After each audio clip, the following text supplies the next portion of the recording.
Anyways, frustration's over. Let's hope he doesn't get that frustrated again here today. He's up against that man, the huge server, who has had a good run here at the United Cup. This is Ethan. It's his birthday today. Happy birthday. Adrian, this is Ethan. It's his birthday today. All right, guys, just a few reminders. Live electronic line calling. Clocks will be on the LED boards. Team names are on the towel bins, TV changeovers. Any questions? After the toss, photos that way, please. Adrian, Ao or Ivan Gulagong? Ao, go ahead. Very good. It is Ao. Receive. Okay. Quick photos, please. Thanks, Ethan. Good job. Have a look at that height difference between the two. Hubie Herreratch, his opening match, defeated Thiago Zibot-Vilge of Brazil in 3 sets, then went down to Alejandro Davidovich Fokina in 3 sets against Team Spain, and then had a straight set victory against Jung of China in the quarterfinals. But it gives us an opportunity to find out how he's recovered and got over from Perth here to Sydney, if he's liking those conditions or not. And let's welcome in Craig Boynton, the coach in the team zone of Hubie Herreratch. Good morning to you, Craig. Good morning, guys. How you guys fared coming from Perth and settling in here in Sydney? No, it's all good. TA was kind enough to get us a flight out early. Gosh, I believe today's Saturday. I think it was Thursday. And then Hubie and the boys, we got here and had a hit. And had a good practice yesterday, and we're ready to go. Hey, Craig, it's Jim. Tell me a little bit about this matchup. We noted earlier that in the head-to-head, these guys are 2-2. It's been a bit of a problem for Hubie to take out Adrian. What are the challenges that he faces? Well, and really one of the big keys to the match for Hubie is how he defends his second serve. Adrian is a very, very tricky and aggressive returner. And so for Hubie, he's got to be very measured about second serve placement and second serve spins because Adrian can get on a run with the return of serve and kind of take over the point right from the return and +1. So that's going to be a really big item for Hubie to, wow, it's loud here, to take care of going forward, taking care of that second serve. Well, you know how in the commentary box, I know it's noisy down there, Craig, but we know everything up here and we see so many things. One of the keys that we've talked about with Hubie is trying to get him a bit more aggressive on his own returning games and not as predictable. Is that anything you guys have talked about? Oh, yeah, actually, Hubie and I were talking to Jim about this in Perth and getting his second serve return ranking up. And so what we did in the off-season, towards the end of last season, we made a couple of technical changes. And so it's starting to breathe. It's going to take a little bit of time, I think, for Hubie, but it's something that we're going to definitely watch throughout the year. I've already can see some dividends in practice. Now it's just going to have to translate over into live matches. Last question here, Craig, before we let you go. I know it's loud down there. How about Hubie's mixed doubles prowess? What do you think about that so far this tournament? I mean, Hubie is pretty good, and he's got a really good partner. So they're pretty formidable on the mixed doubles court. So they enjoy playing mixed doubles together, and they complement each other. Iga's very, very steady, very aggressive, and that affords Hubie to kind of roam a little bit and pick off balls at net. So they're not only very good doubles players, singles players, are very good together. Well, thanks, Craig, for joining us. So we'll let you concentrate. You do look good in the red and white, and I'm pleased to see the blue strap just to bring in that little bit of the home accent into the team. My daughter, who fashions me up, she'll appreciate that, so thanks, guys. Good luck, Craig. Good on you, mate. Thank you very much. See you, guys.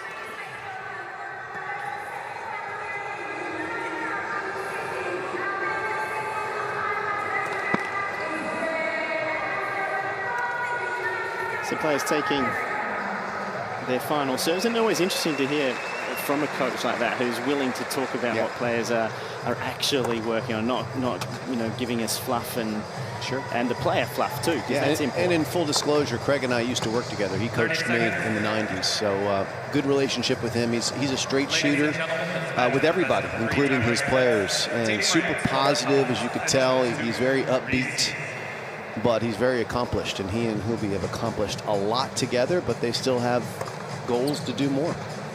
Jim, there's only one question I have about Craig. I mean, he's too nice a guy.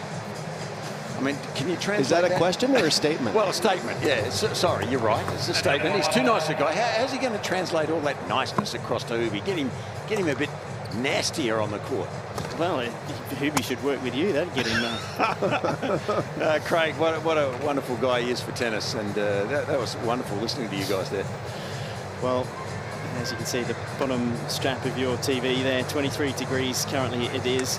Overcast, cloudy day, and that will make for better conditions for players. But it can get quite warm in here at Ken Rosewall Arena under this roof, so nice to be starting early today.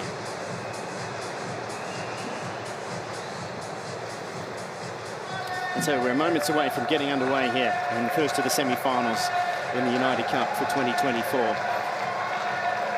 Team France, led by Adrian Mannarino, taking on Team Poland. And Hubie Herreratch, who's gathering the balls and will get us underway. First set, Hubert Herreratch, representing Team Poland to serve. Ready? Play.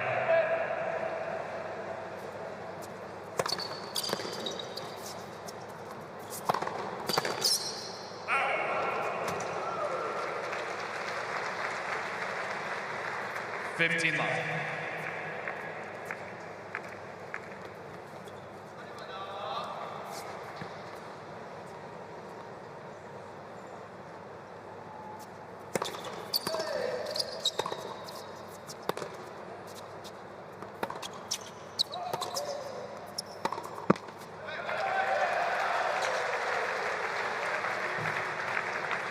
Mannarino lost his match against Sasha Zverev in the round robin in 3 sets, beat Lorenzo Sonego, the Italian, in straights, and then was manhandled in the quarterfinal singles by Kerber Ruud, but France was able to win the women's and the mixed.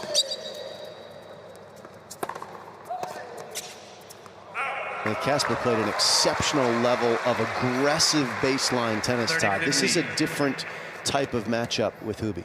Well, it was interesting to me to see Kerber come out and be that aggressive. I don't always see him play that way, so it was a tactical bit of awareness from him. And when you watch someone, play that way and crunch the opponent, I mean, surely, Hubie would have had a look at that and go, okay, maybe that's what I have to bring today.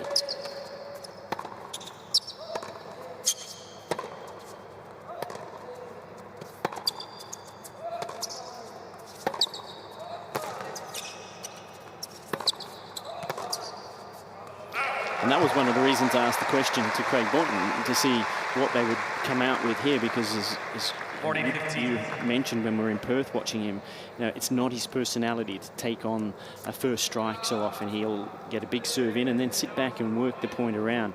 But the way Kerber demolished Mannarino was fascinating to me. It's a good opening service game.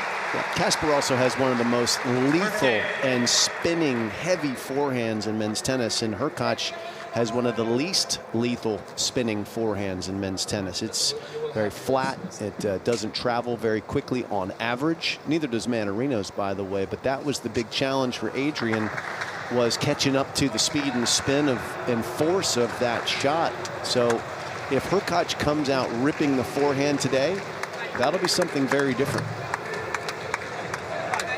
Very different for Herreratch to be doing. Mannarino sending a racket off to the stringer already, which is unusual because he has some of the loosest strings of any player on circuit. It's barely got any tension in it at all. It flings it over the net as opposed to Yeah, it's about 18 to 20 pounds, around about 9 to 10 kilos. It's astonishing. It's almost like a butterfly net. It's about half half the amount of tension as most players' rackets at best. Extraordinary.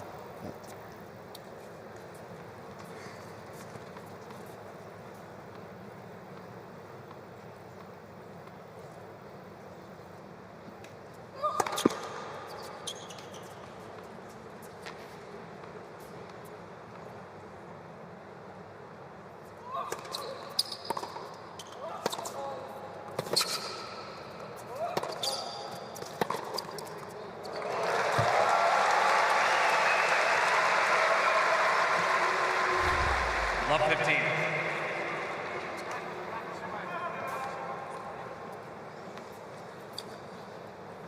Great looking forehand there. Curls one in.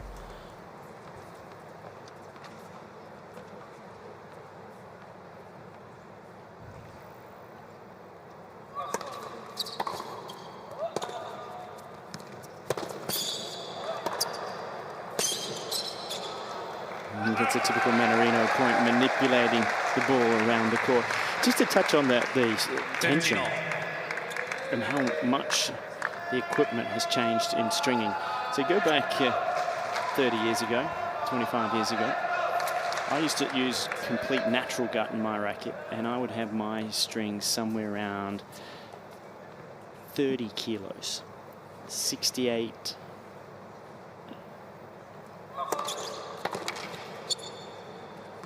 Around 68, 65 pounds, depending on the conditions. That was a board.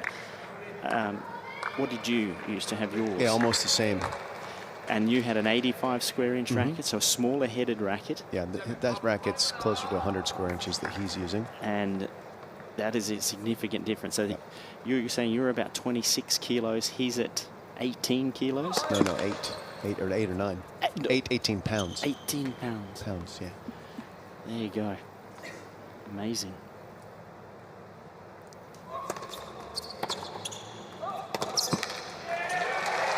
We were playing with a plank, and he's playing with a butterfly net. 30 all. But he controls it well, which is kind of a marvel, I think. It takes real skill to play the way that he does. He's not a strong or tall player, as you can tell. I mean, physically pretty unimposing for tour standards, and yet he's able to. He's going to be making his top 20 debut come Monday on tour. They don't hand that to you. He's earned every bit of it. But it's Herreratch that's been handed a break point opportunity on the heels of that unforced error. 30, 40. Impressive to make your top 20 debut at the age of 35.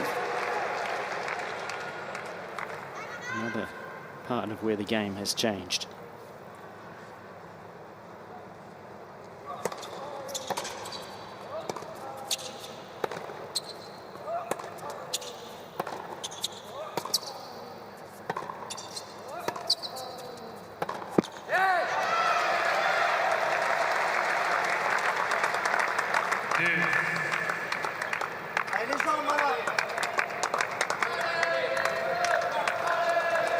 Good energy coming from the French team zone. They realize the importance of this opening singles match, given Iga Schwantech looming in the women's singles just after this one. Let her serve. Iga's been playing at the level we've become accustomed to, just dominating her opposition.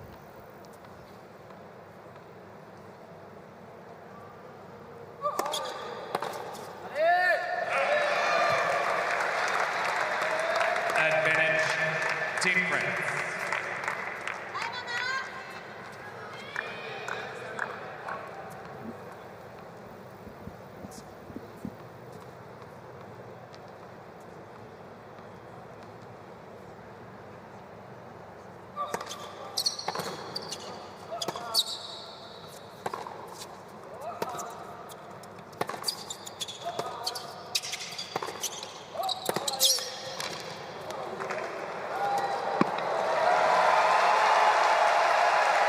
must have caught the outside edge. It was very close.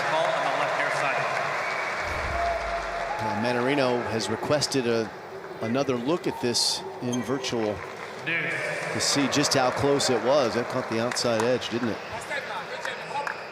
I think part of his improvement curve could be that just to take the ball earlier at times, rather. He doesn't even have to hit. Yes, he doesn't even have to hit the ball harder if he takes it earlier. But his skill, as you've duly noted over the last week, Jim, is really good around the net. He's got great feel there. And I think he's an imposing figure. I can't see why he wouldn't just come forward a little more. Try to break up the rhythm of players like this.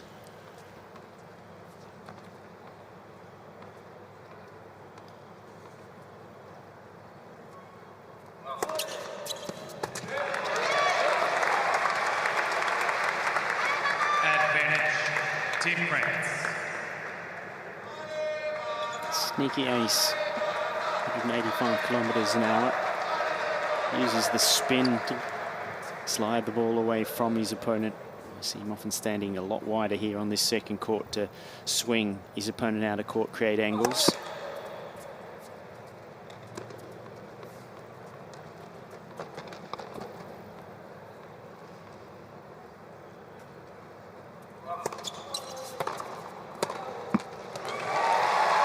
There's that aggressive return off of the second serve that Herreratch's coach, Craig Boyton, just referred to in the warm-up. Something they're looking to try and implement more of this season to get Herreratch's breaking of serve numbers up, because he was 71st in men's tennis last year at breaking serve, which is among the lowest. They only measure about 78 players. Reason for that is once you kind of get past 80 in the rankings, those players don't spend a lot of time on tour. They go back and forth between the challenger circuit, minor leagues, and the tour. But of the players that they have enough data on, Herreratch was among the least successful at breaking serve, and he is number 4 last season at holding serve. So if they can just get him to 50 in the world at breaking serve, that probably translates to him moving up 2 or 3 spots inside the top from where he is now, already inside the top 10. I think a little more aggression can do it, just more mindfulness.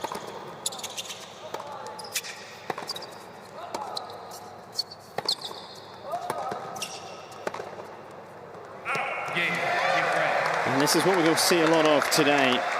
Mannarino grinding to hold serve, and quick service games from Herreratch. 1 game on. And Garcia there, sitting in the team zone. She said she doesn't like sitting there for very long. I'd say she'll be there for just a few games and head back to the locker room. She finds that uses a lot of nervous energy by being in and around the court before her own match.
And there's another quick game for Herreratch, and Team Poland have a 2-1 lead in the opening set here of the semi-finals of the United Cup.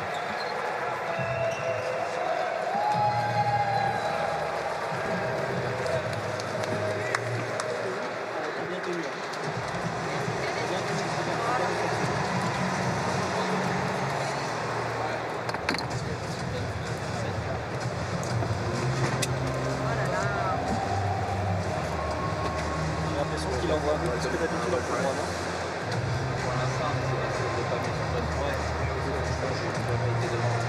Ouais, et puis t'as pas encore fait des frappes un peu plus...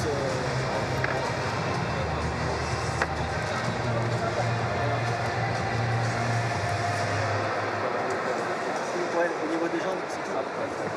Ouais. Mais ça, tu gagnes bien, tu diriges le jeu, tu rentres dans l'échange. C'est mettre de l'impact physique et puis ça va bien se passer.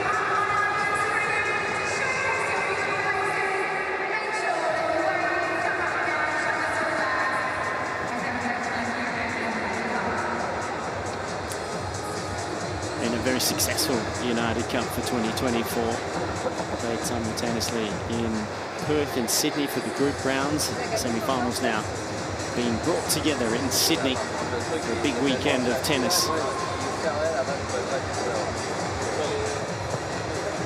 Team Poland won their group convincingly over in Perth.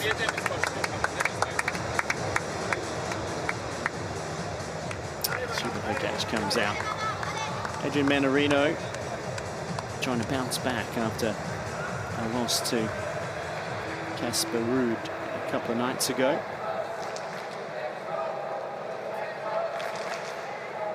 It's on serve, early stages of this first set.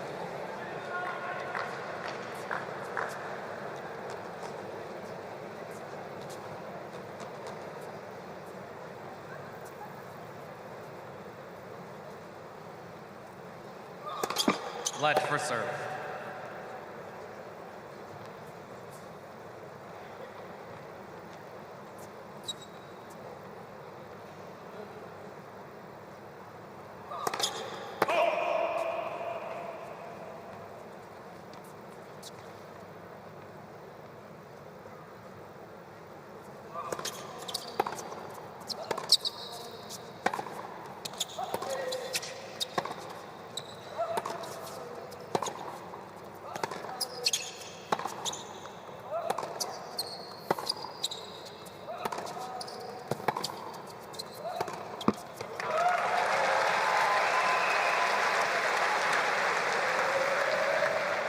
You know, it's rare these days you see someone almost decelerate their racket head speed, but you see that sometimes with Adrian. Then he just guided that forehand, and I mean that's the way he plays it. So he knows how to do it, but he didn't hit that one so well.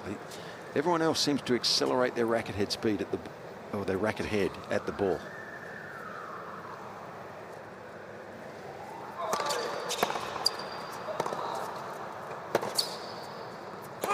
I didn't do very well in school at physics, Fitzy, but when your racket is strung that loose, if he swings too fast, the ball's going to still be stuck in the string bed. It's almost like he has to swing a little slower to let the ball go into the string bed and then get slingshotted out of it. No? Possibly. There's some sort of reverse gravity happening. I don't know physics either, Jim.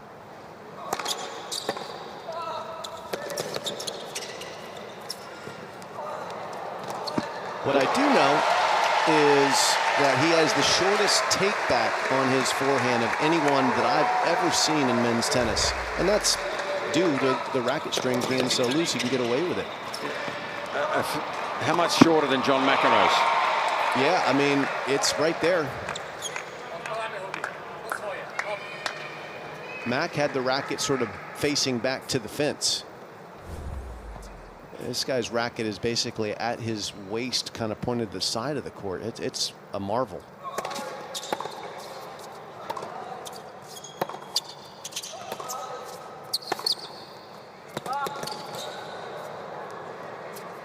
Yeah, that's good aggressive tennis though from Herreratch. He's accelerating off the forehand and taking some calculated risks and gets the reward. Let's have a look here, gets position, bang with that forehand into the corner, and that gets the overhead to put away, and he has 2 break points.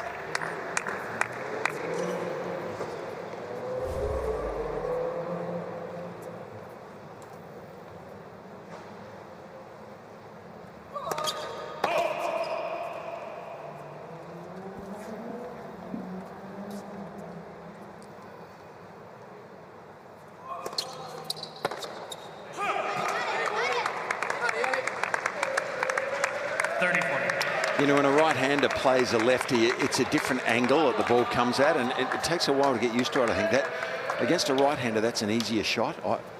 I certainly used to find, I think you probably did too, you guys, but when the left-handed spin takes that wide, you've got to be careful going down the line. It'll pull it further outside the tram line.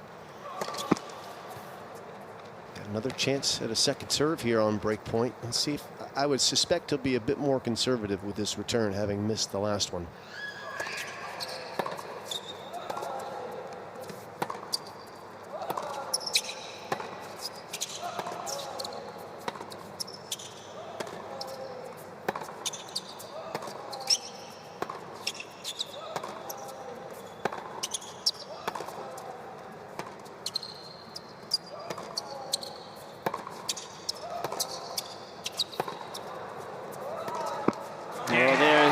A long rally.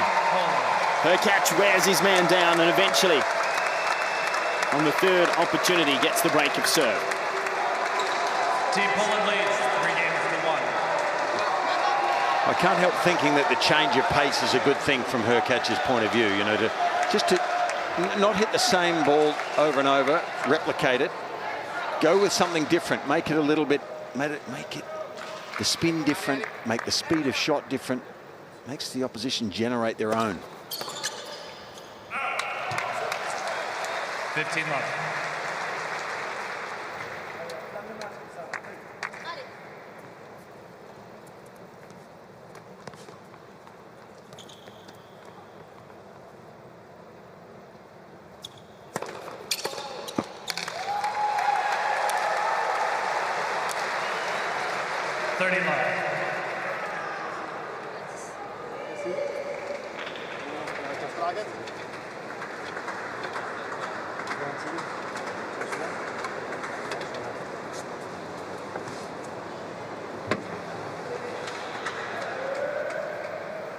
Well, understandable frustration. He's been challenged in his service games both times. Had his serve taken just now and not able to get much going against Herreratch's awesome serving.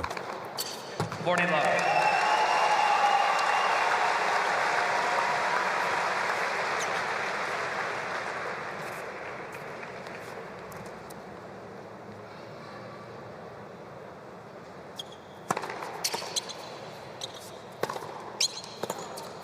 Another super fast game from Herreratch, and he consolidates the break, and Team Poland ahead 4-1 first set. Team Poland leads 4 games to 1.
A lot of energy in the Team France team zone, trying to get their man up, and a lot of calm over in Team Poland's area. They are just relaxed, letting Hubi do his thing, and he is doing it so well so far. Great first serve percentage. He's hardly missed one, Todd. And he's had his nose in each of Mannarino's service games. Yeah, he's played some very confident tennis in the early stages of this first set. Mannarino has had his frustrations already. One racket to the stringer, one racket to the tennis gods that was cracked. So he'll want to settle in and try and get a quick service game of his own here if he can. 1-4.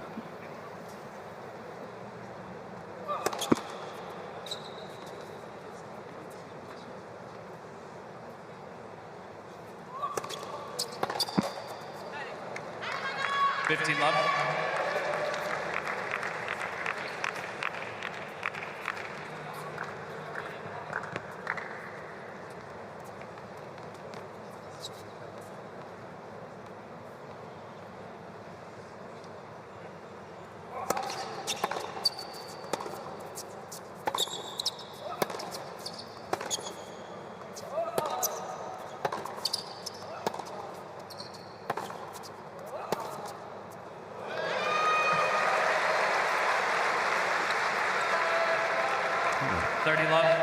A great late forehand from Mannarino here. There's that short take back. Racket just kind of by his side, and then boom, he just flicks it, and away it goes. It is a marvel. So little effort. That one goes long, but the racket's just doing the work. You watch Herreratch's forehand in super slow-mo, and I mean, it looks like he's just hitting a fed, it's like he's feeding a ball, right? Doesn't look like he's trying to actually hit an offensive shot. And then when the ball hits the strings, they just trampoline off of them. I would love to actually get my hands on his racket and try and see if I could get the ball anywhere near the court with my shot production. I doubt I could. I think the ball would end up in the fence on the fly.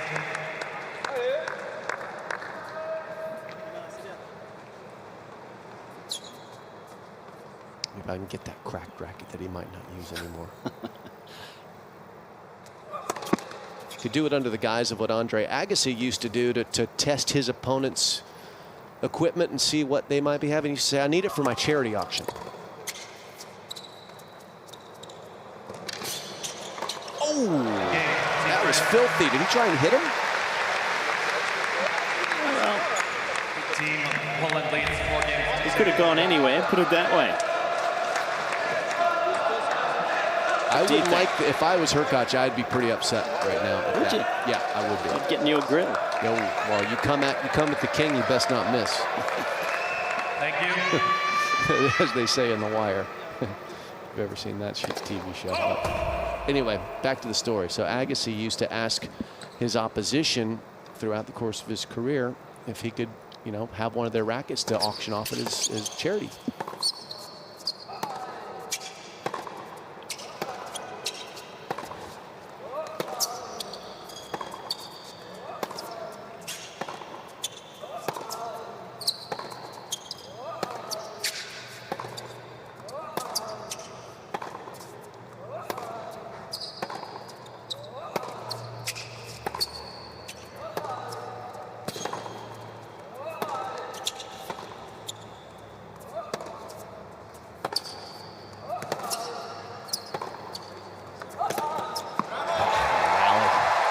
Wearing him down is Herreratch. But so Agassi would get the rackets from people like Federer or Nadal, or, you know, as he aged on, he wanted to see what his opponents were using, and he would indeed auction them off. But before he did, he would have a good hit with them. Really? Oh, he would inspect them. He would see exactly what was happening out there. Yeah, isn't it amazing? I would never have suspected ulterior motives. Hey?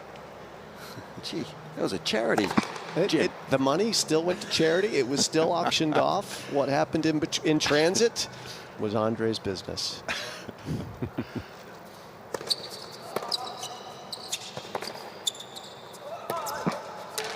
That wasn't encouraged by our own Darren Cahill, was it?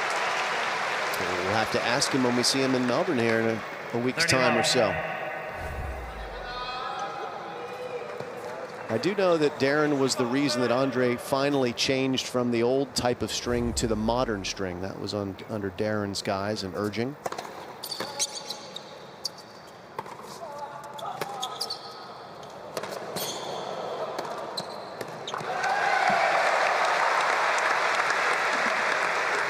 You know, sometimes after a point that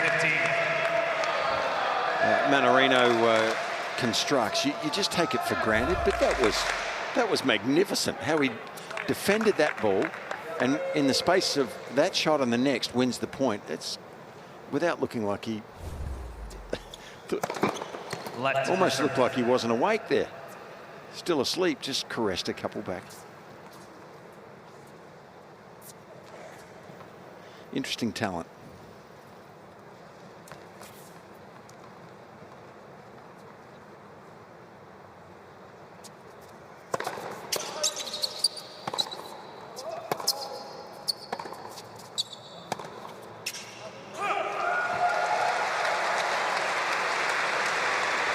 And that was a good sign for Herreratch when you have Mannarino making some basic unforced errors, because he relies on his consistency.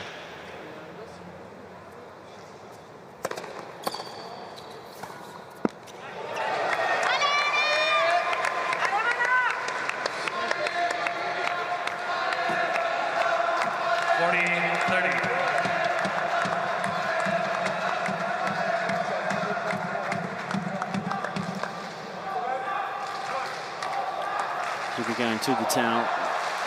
He'll be adjusting physically to the conditions here in Sydney. A lot more humid than those out west in Perth.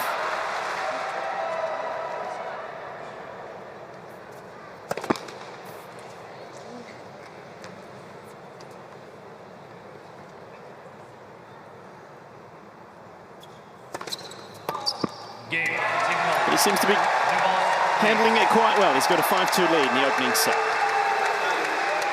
Team Poland leads 5 games to 2.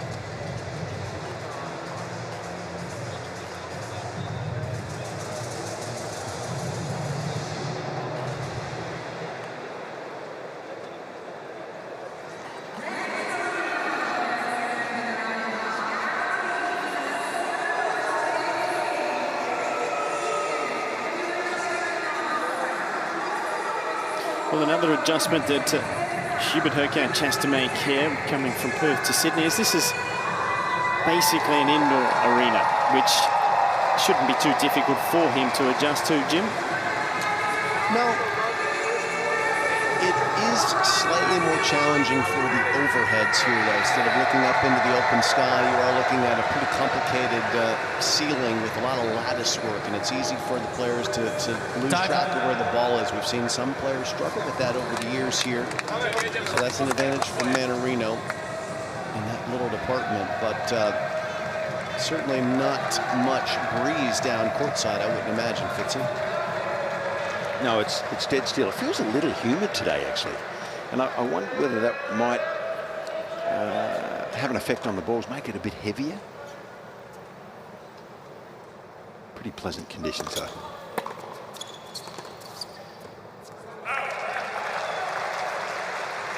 Love 15.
A little more sting on that second serve from Mannarino, trying to mix it up and just prevent Herreratch from attacking.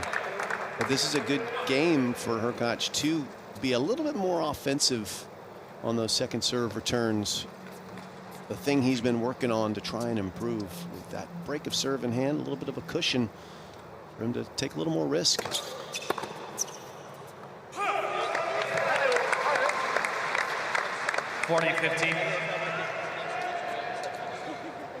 One thing that will be nice for Herreratch is compared to Perth, where players had to deal with a sun that was a nuisance when they're on the side that Mannarino's serving from. There's no problem here with that.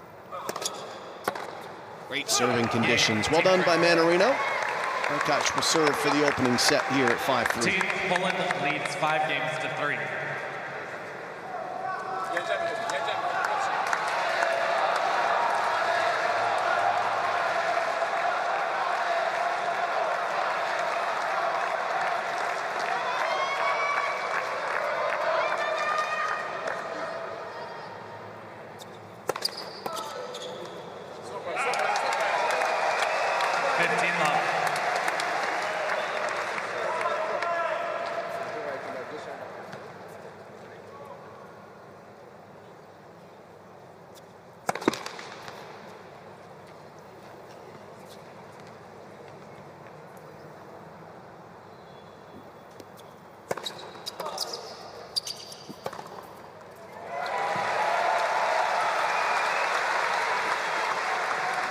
30 love.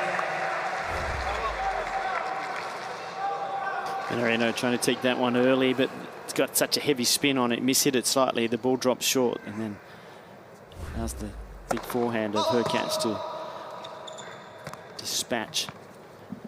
It's his basic 1-2 play.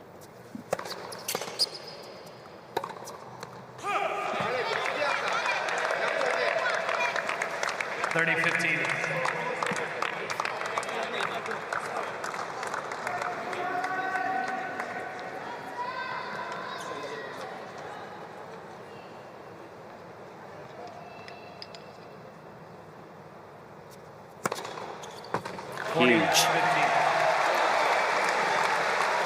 220 out wide to the backhand. Stepped on that one, and that's brought up 2 set points.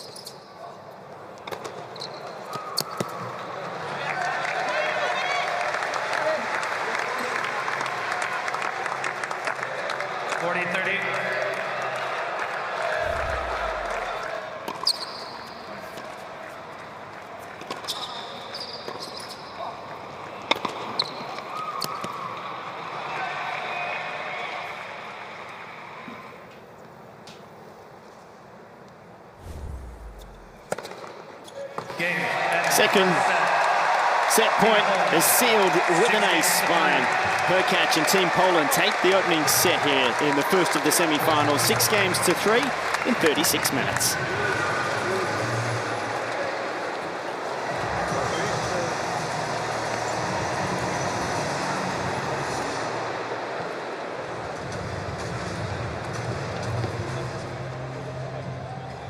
Well, clean serving from Herreratch in the opening set. Nearly 70% first serves in play for Team Poland, and they won a dominant amount of first serve points, 82%, with 6 aces doing a lot of the damage. 10 winners against the 8 unforced errors for Herreratch, and understandably, Mannarino for Team France was pressing, trying to do a little too much at times, had just 5 winners against his 8 unforced errors, and was under assault in his service game. So all things considered, especially given that the head-to-head is 2-2 and that Herreratch had lost to Mannarino on a hard court last year in Miami, that's a terrific start for Team Poland, putting them very close to, you would think, to a final here in the United Cup, with the Iga Schwantech on deck, set to take on Caroline Garcia in the women's singles to follow this.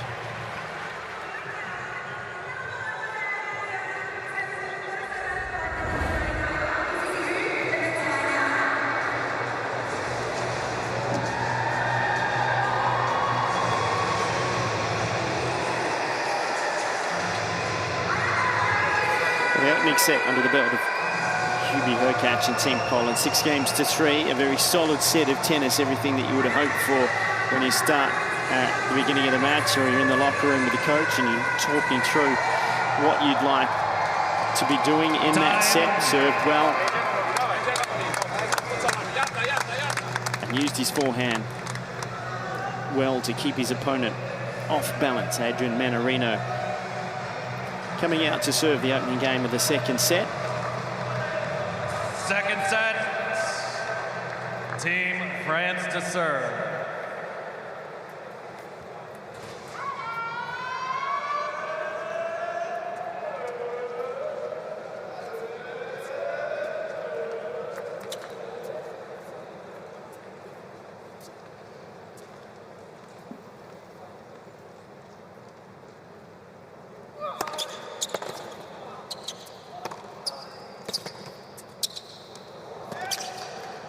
Watch out. Well, there was a chance to drill one back through Mannarino there.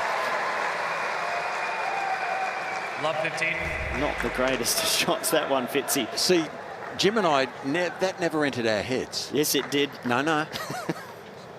It never entered our heads that we would try to get a bit of retribution, Tosh. I think you should speak for yourself. Yeah. Fitzy would have been right on your chest.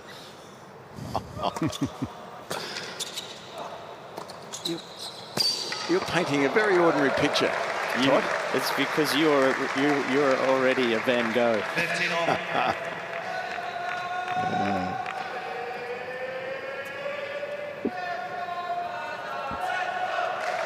As you were just joining us, Adrian Mannarino had a backhand volley that he could have put anywhere in the court and drilled it at Herreratch towards the end of that first set.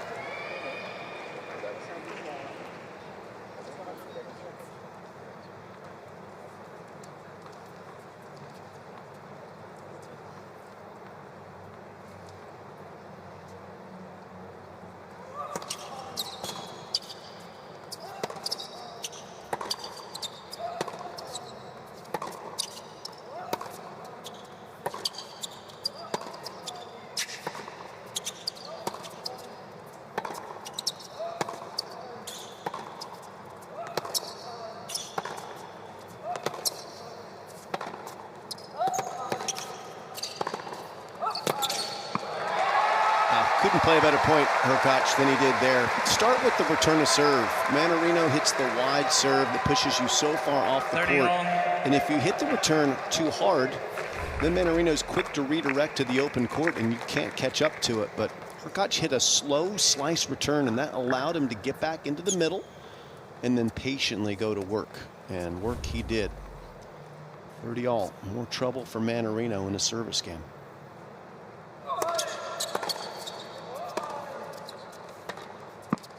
It's the thing that the three of us know, but maybe the viewers at home don't know. 40-30. Oftentimes when you get pulled out wide as a player, your best play is to hit a slower shot, either a slice or a looping shot that gives you time to get back into position. Because if you rip the ball back to your opponent and they get a good cut at it, they're just going to hit it to the open court for a winner.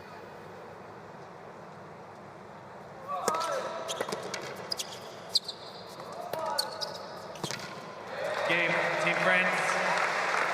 First game, second set.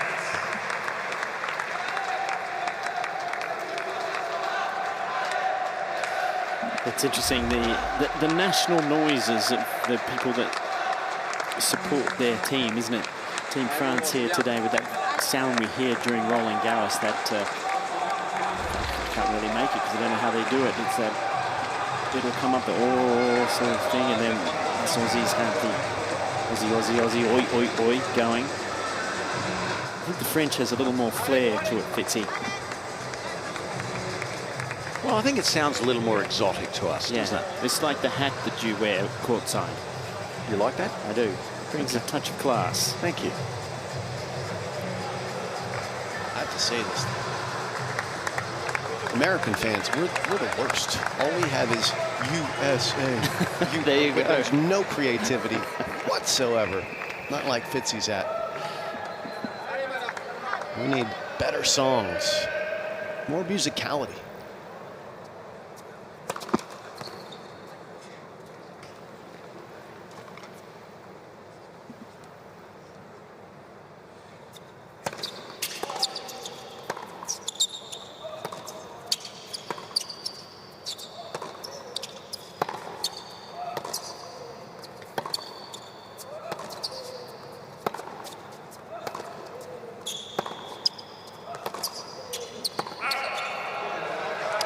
Seems his strategy, Herreratch, is to just go there with his solid backhand across court, and maybe he feels that the forehand of Mannarino might break down a bit quicker. But when he presses the Frenchman, he goes back deeper in the court, and that's when Herreratch has him.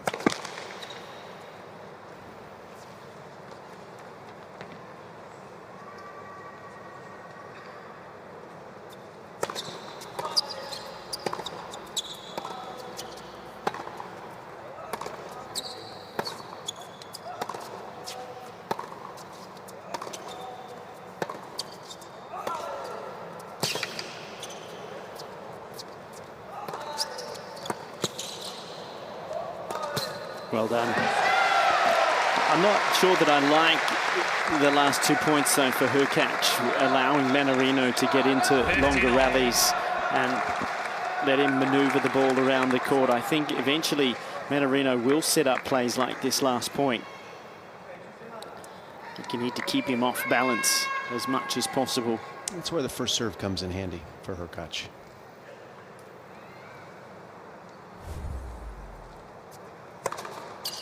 Like that there.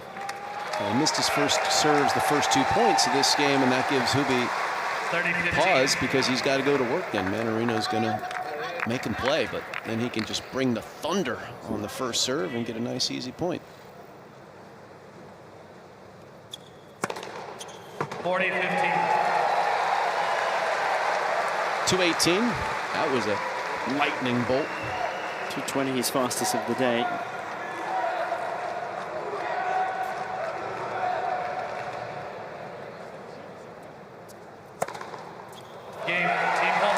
Another ace to seal the game. 1 game on. Interesting, he's serving faster here than he was in Perth. He was serving around about 202 on average over there, and his big one was 214, 216. He's already above that here. So conditions in the covered roof here at Ken Rosewall Arena helping the serve of Herreratch.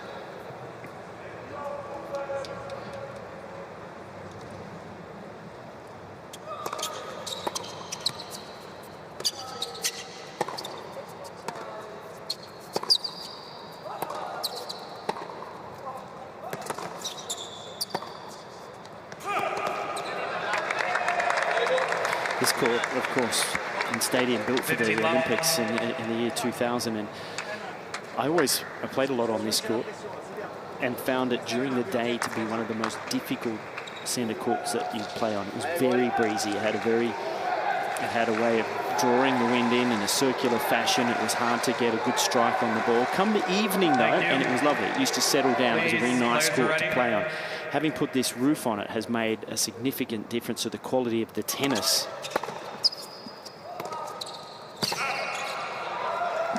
In a day session here, particularly in sort of the late afternoon when it could get a bit breezy in Sydney.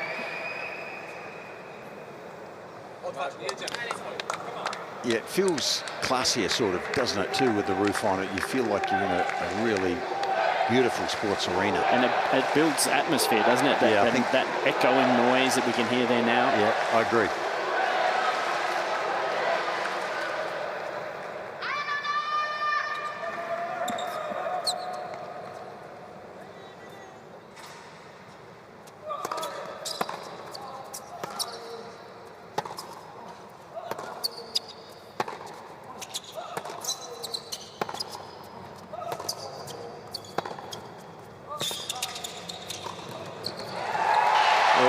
We all enjoy that. I think, especially you, Todd. I mean, that adds another quiver to his bow, doesn't it? Certainly does, and this is the sort of play that builds so much pressure on you when you're the server. And for Mannarino, who likes to massage his way into points, now he feels that he has to do a little bit more, and don't be surprised if you see an unforced error come here in the next 2 points. By the way, how good was that volley? He ran through that and nailed that backhand volley. That was good stuff.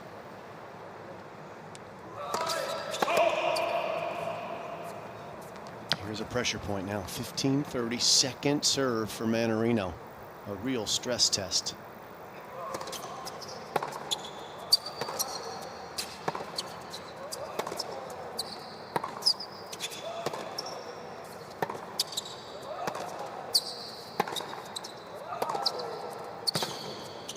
And he passes it beautifully. Controlled aggression from the Frenchman.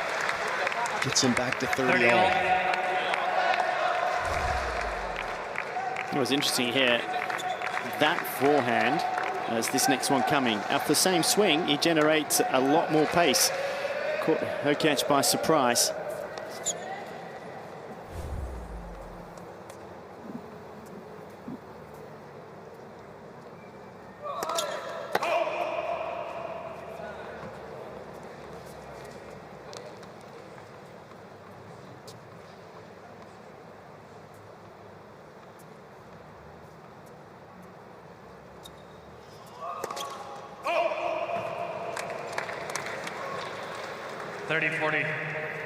There's the pressure.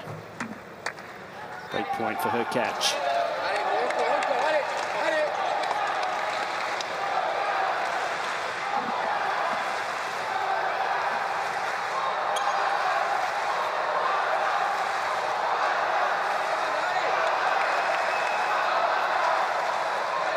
Thank you.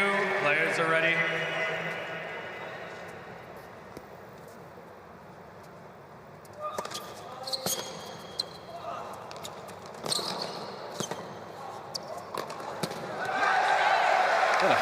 Crafty serve that was. Just 148 kilometers an hour, but so much side spin, and it was so short in the court.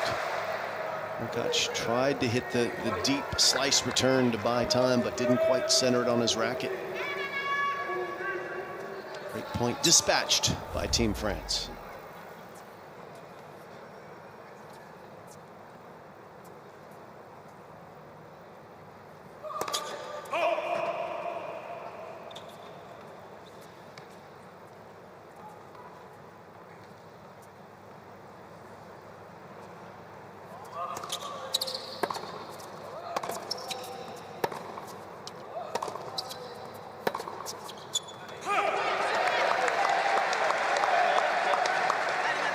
Advantage.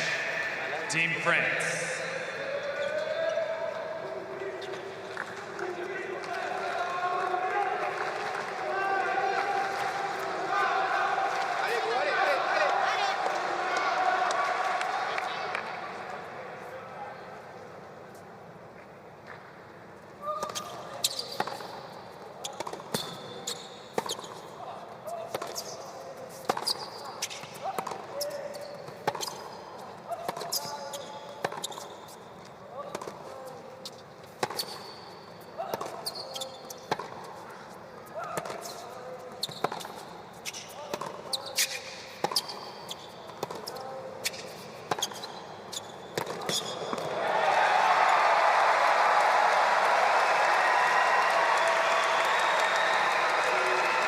You can't help but be impressed with Herreratch's movement for such a big man. He's not breathing as hard as Adrian Mannarino here. What a good mover for a man of his size. Well, that may have to do with the off-season and some of the training that he did in the Polish mountains, in the altitude. We talked about that in Perth, and it's paid dividends, getting away, doing something a little different, but working hard away from the court. Warning, Team France. And there's a warning for taking too much time between points for Mannarino.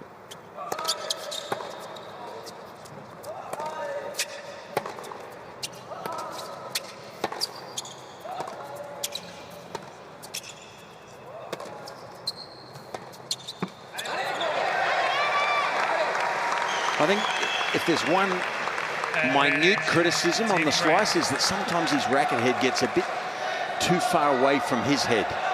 I mean, he's got such long limbs that the racket face was very low there, and he just didn't quite have enough control.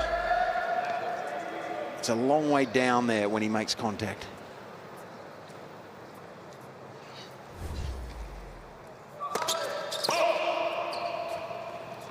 I guess that's what happens when you get moved and stretched.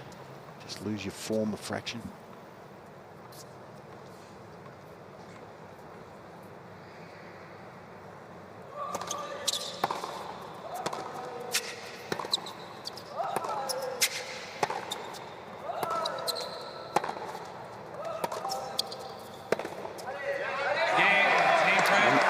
From Mannarino as he manages to hold on serve. That was a big hold for him.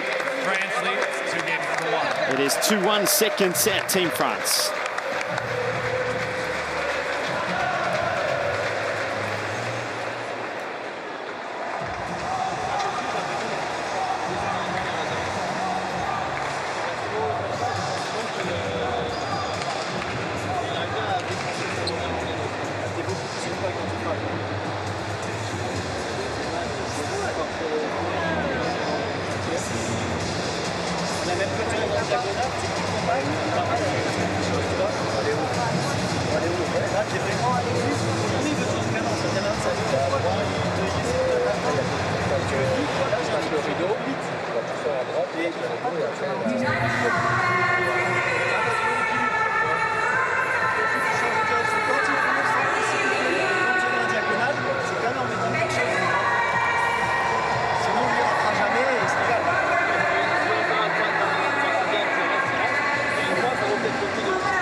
Positive changeover for Team France and Adrian Mannarino.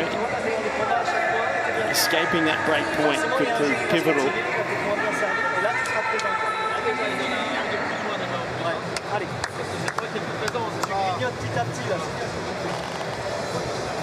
It's got an unusual habit at the change of ends at Hubert Herreratch. He wraps the towel around his forearm quite tight.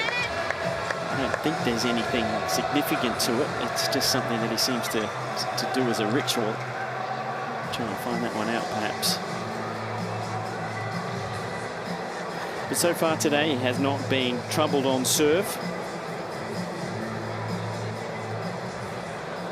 As he grabs the balls at 1-2, second set.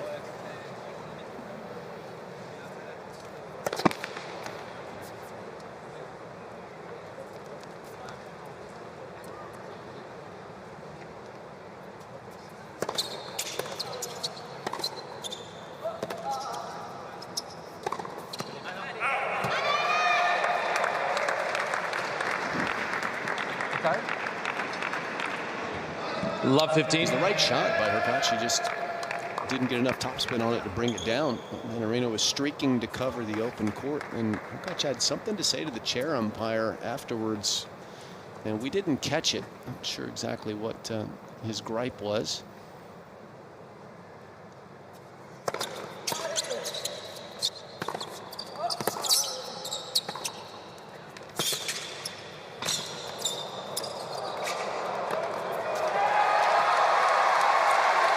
He enjoyed that, didn't he? There's the athleticism from the big man. Fitzy was saying how well he moves out wide, but he gets down nicely for this volley, Fitzy. Yeah, he was made to play a very good point here. Mannarino thought he had him with the low bunt to his feet, and he came through. He's got some skill.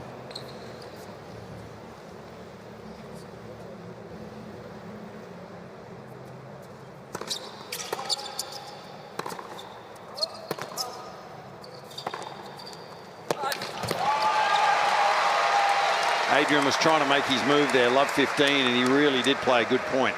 30-15. Second point, but so far,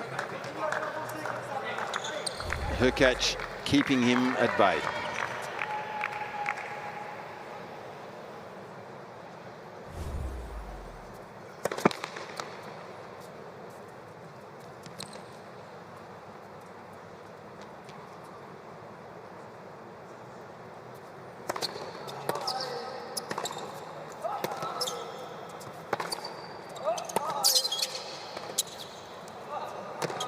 Well, that is such a strong response from love 15 from Herreratch. Yeah. Mannarino has not put a foot wrong here. He's just been 40-15. outplayed. It's a great response, in fact. Easier at about an hour in when you've played at a high level to come off your own level and put a bit of pressure on, and Mannarino's lifted. You've had break point the previous game. You kind of got to absorb that disappointment of not breaking.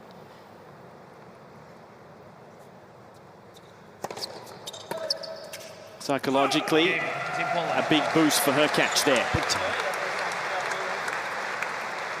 Herreratch had a rock-solid year in 2023. He started the year number 10 in the world. He finished it number 9 in the world. But when he started his season down here at the United Cup and the Australian Open, he had a glaring weakness. His forehand was folding at crunch time. He could not put a forehand in court during tiebreakers, and it cost him dearly. Lost to Sebastian Korda in the 4th round of the Australian Open, and was just choking on that wing. And he has corrected that at the beginning of this season. It's been really good. Overall, looking really strong at the start of the season.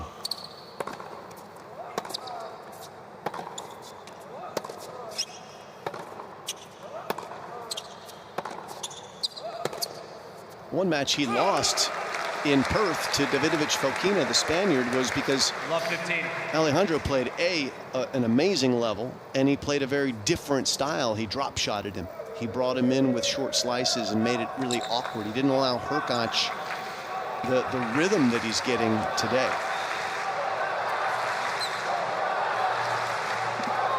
He did a little bit what Alex de Minaur has been doing to tough opponents.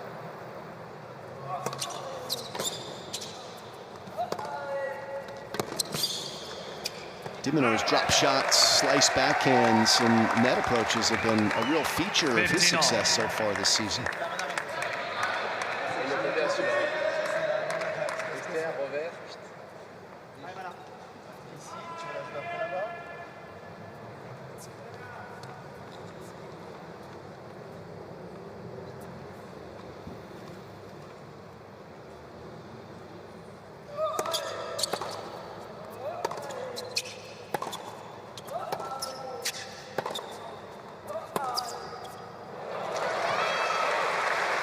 Wonderful redirection on that forehand from Mannarino.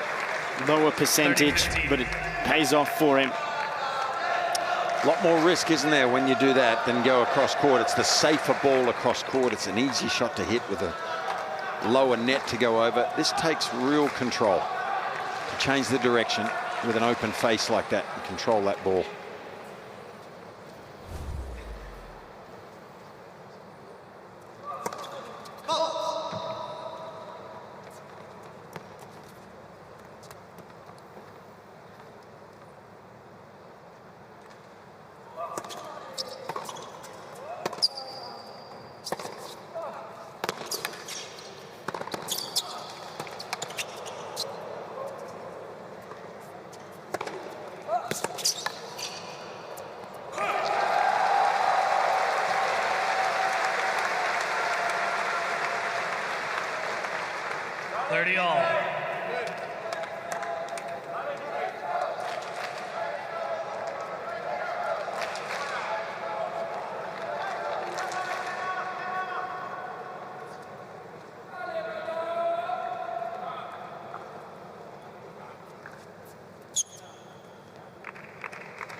That's a dangerous point for Mannarino, on the verge of facing another break point, and he delivers a gem of a down-the-line backhand. And he hits the ball so flat, it is a net skimmer. That is a risky shot, and he delivered again when he needed it.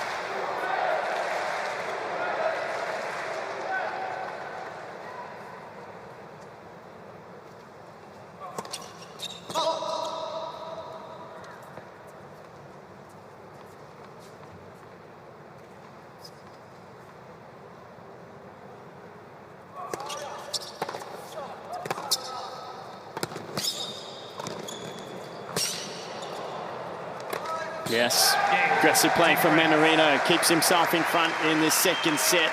It's on serve, 3-2. Team France leads 3 games to 2.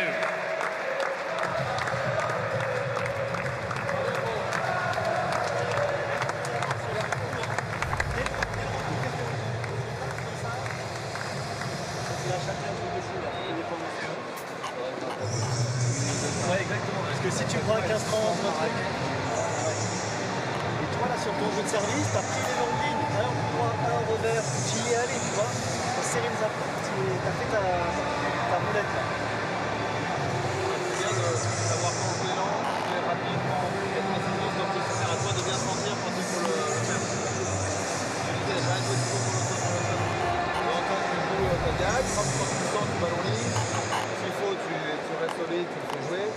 À toi de bien sentir et de faire des variations comme tu as bien fait, des changements de rythme.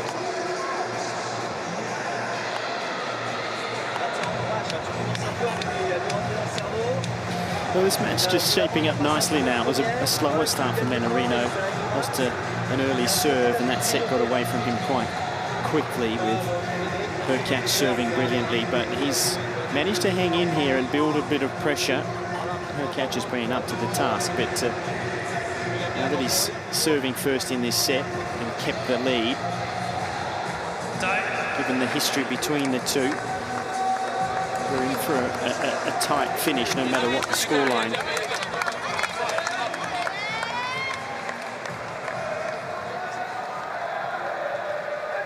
He played 4 times, tied 2-all. Mannarino winning the last one in Miami last year. All of them been on hard court. And quite a few tie breaks in those 4 encounters. 15 love. Interestingly, on this particular surface in Australia, Mannarino defeated Herreratch in the second round at the Australian Open in 2022 in straight sets.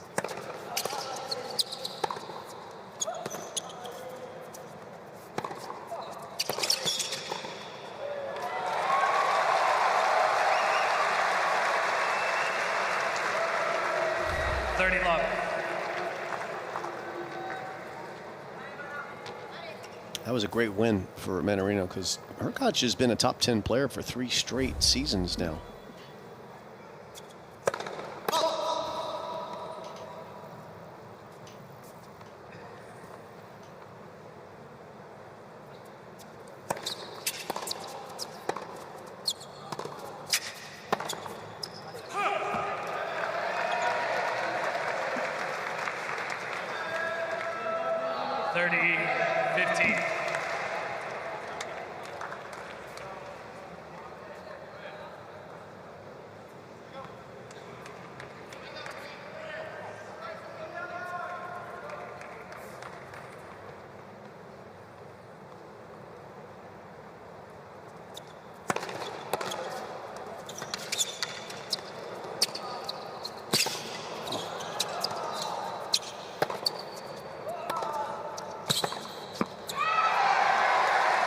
Pressure building, but it was good recovery in that point from Herreratch at full stretch on the forehand. 30-all. There's that ball there, Jim. Yeah, it's excellent tennis from Mannarino. Such skill. Can Mannarino get back to neutral in this rally somehow, some way? If a missed first serve comes into play, that'll go a long way towards that goal. Herreratch can escape these moments easier than most with his serve. And does it again. Team France is requesting replay of the serve. I think you might find it's solidly inside the lines. 223, that first serve, the biggest of the day. Seemed by quite a bit.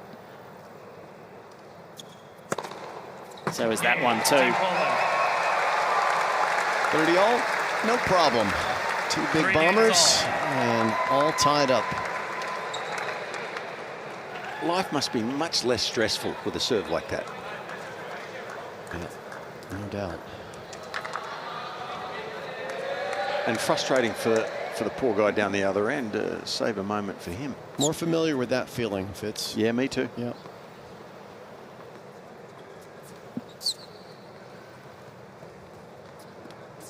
I'd like him to have to have played one match with my serve and see how he goes.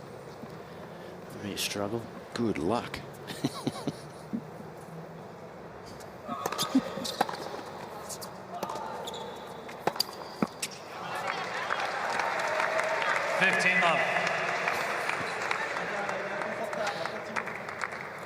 Might as well quit tennis and go play pickleball if that's the case. Yeah.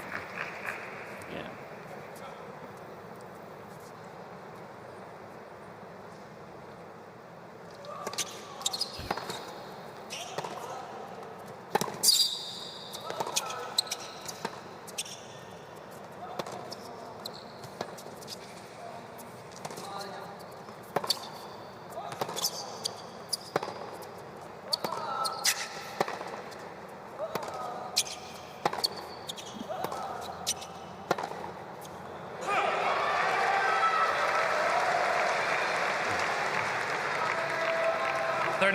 Starting to sense that little bit of anxiousness from Herreratch here.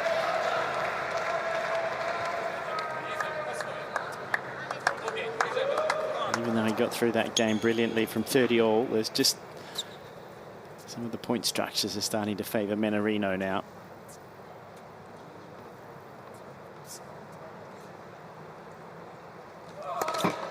Let's for serve. Mannarino's game style is just so unique. It's so different to what players like Herreratch face day in and day out. It can frustrate. I'd go so far as to say if Mannarino played a mirror image of himself, he'd get frustrated because he doesn't see anyone that plays like him either.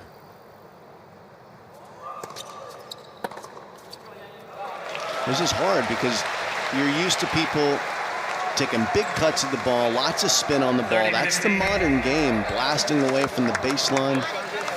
And it's death by 1,000 cuts against Mannarino. You don't even realize you're bleeding out.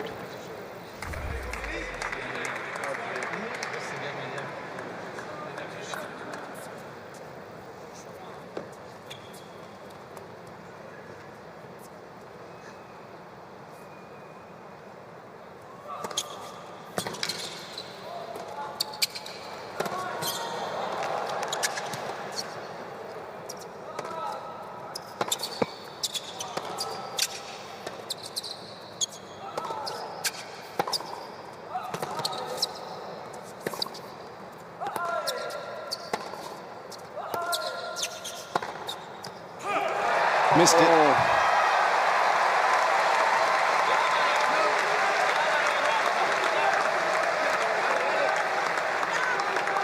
lot of these close calls have gone Herreratch's way. He's hit a lot of lines, but not this time. Off his racket, that would have felt good. He got the racket head around the outside of the ball, just need a little more curve, and that misses by a couple of hairs, it would look like. To the naked eye, that looks in.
Oh, beautifully played by Mannarino. Great feel and intuition. And Herreratch is frustrated. Mannarino 4-3. Second set. Team France leads 4 games to 3.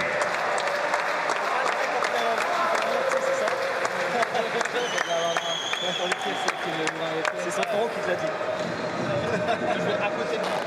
Well, the body language and demeanour changing from both ends of the court now, Jim. The reaction from Herreratch when he loses this point was interesting. He's still unchallenged on serve, but desperate to get that break of serve. That might help him close this thing out, but some amazing finesse from Mannarino. Keeps his nose in front in set 2. What a clever little shot that was, just to keep himself in the point, and all the angles now come into play.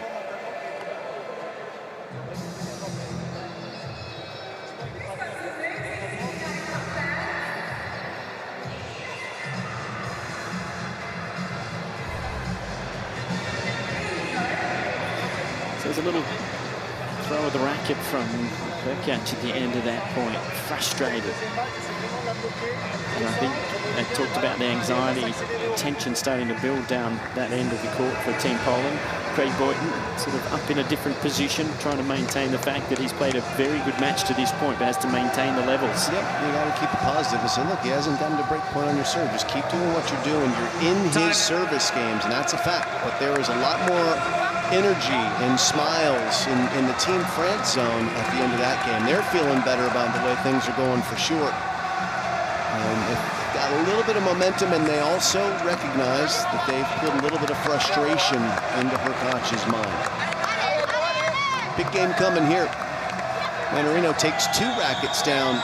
Must be a new ball change coming, so he's ready for that. Doesn't have to make the big move back to get it all the way to the team zone.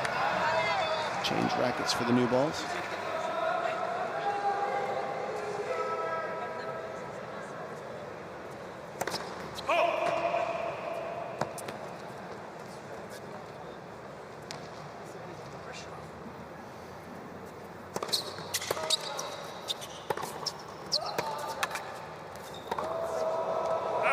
I think he's okay. He went over, but went with the fall on the ankle. Yeah, he gives a thumbs up. That's a good sign. Just got stuck in the ground with his shoe there a little bit. So we'll take a look at it here.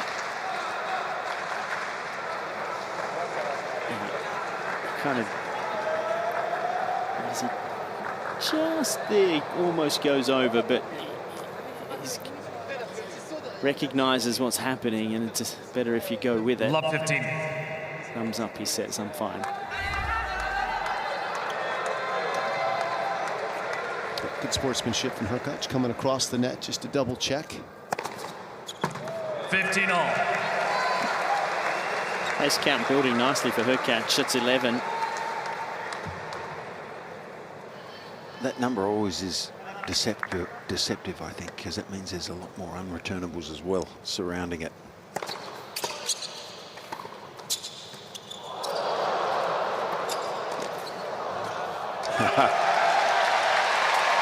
Showtime fits in. Yeah, hot dog. 30-15. Front-facing tweener half volley from Mannarino here. And he landed it, but couldn't stick the backhand volley to follow. 30-15 for Herreratch.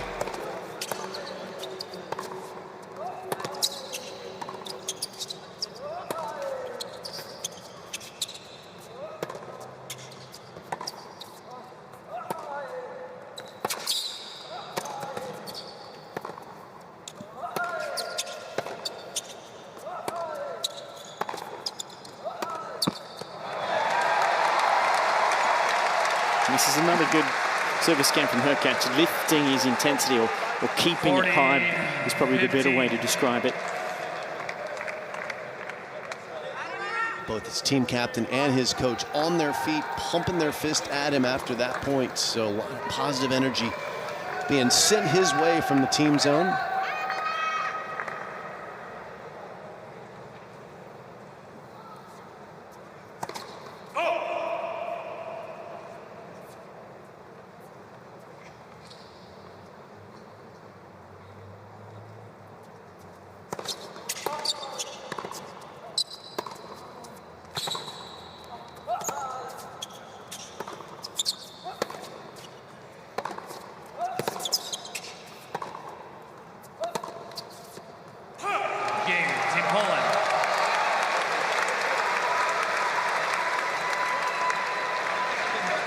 4 games all.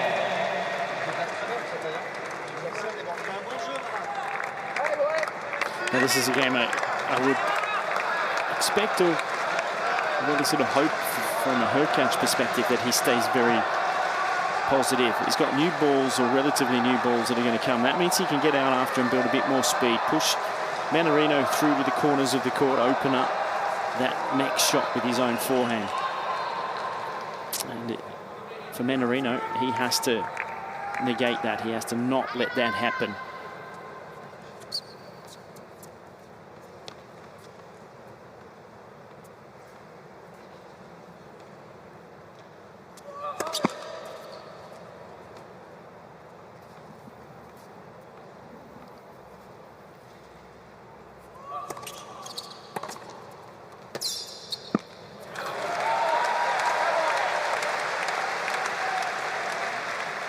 Love 15.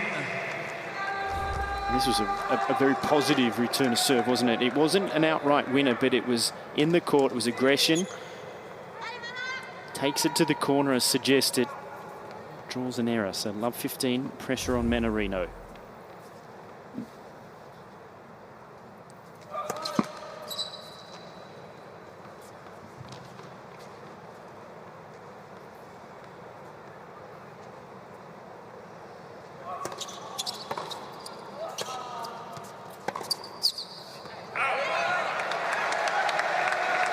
But that's a let-off. 15 all.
Comes a bit more pressure.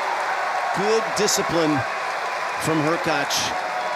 And he saw that the backhand down the line had done damage, so he sneaks in behind it. 30. And then he can also see Mannarino covering cross court. Well executed, well conceived. And now 15-30 at 4-all in the second set. These are tense moments for Team France.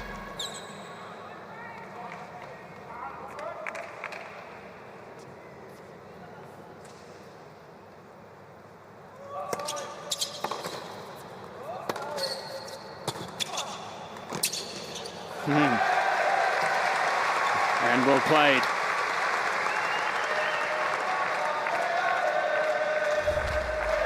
Saw the winner's graphic pop up there before. It's 30 all. You have to take into account that there's 11 aces in that.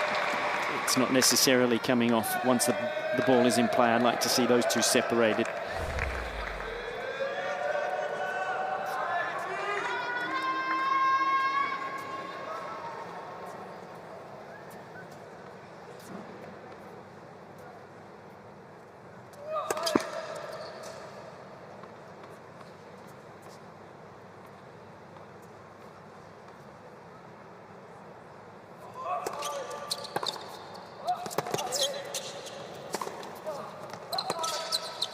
Oh, he was just a bit too aggressive, Herreratch, trying to steal that point.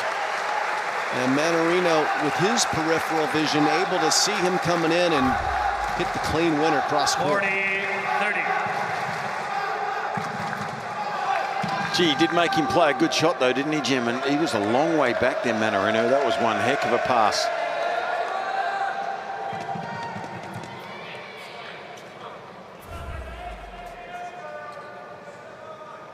This second set feels on a knife edge.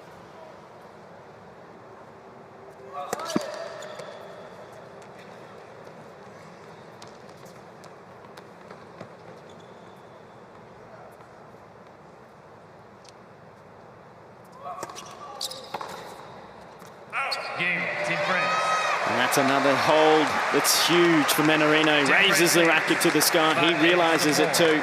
And he has 5-4. It's on serve, set number 2.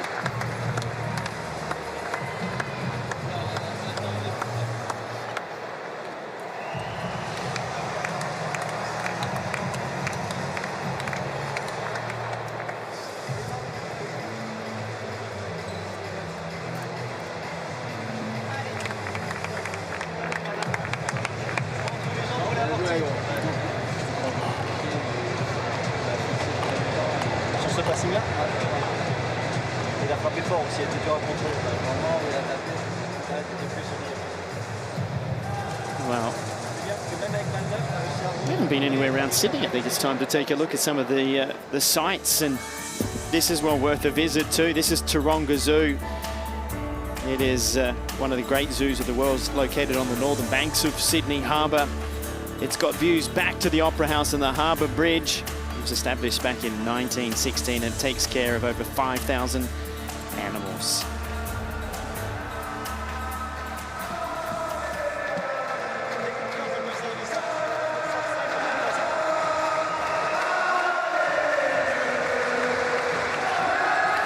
The tense game coming now for Herreratch. He's held serve comfortably so far throughout, but he's been pressed in this second set by Mannarino. The level has been raised, and we're seeing some quality tennis here. In the first of the quarterfinals, sorry, I beg your pardon, the first of the semi-finals of the United Cup today. Team Poland taking on Team France. Then in the evening session here, it will be Team Australia to take on. Thank you.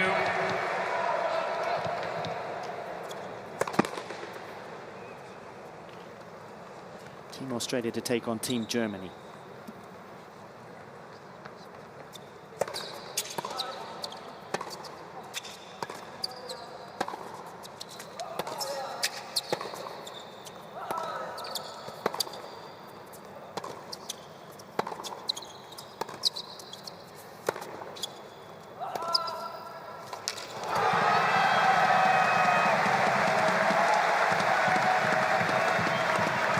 Here we go.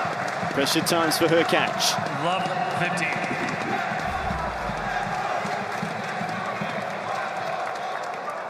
Swinging pretty freely, Mannarino on that two-hander.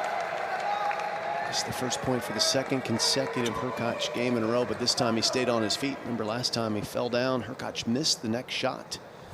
But the concern was more about the health of Mannarino. Now it's all about opportunity. A second serve at love 15 for the Frenchman.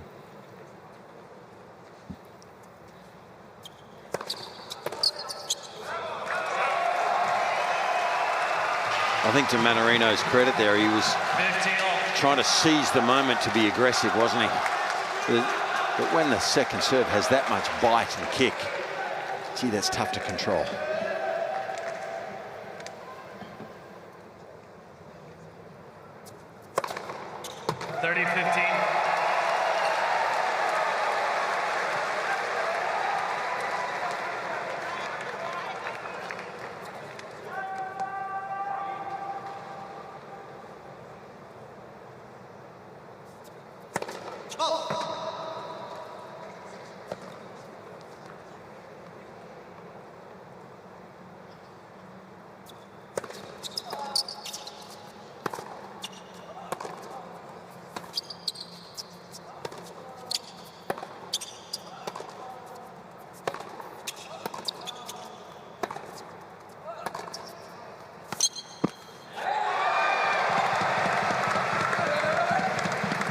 I think we're at the point in this set where Mannarino probably needs to guess where the first serve is going to give himself the best chance to win a point if Herreratch makes a first serve. As Herreratch is winning about 9 out of 10 points when he makes his first serve. So that math would indicate it's worth taking a stab at a corner, pick the spot, cover the wide serve or the tee serve, and give it your best shot. Let first serve. Because just reacting to a 210K serve is not getting it done for him. And that's no slight on him. That's just full respect to Herreratch's power and precision today.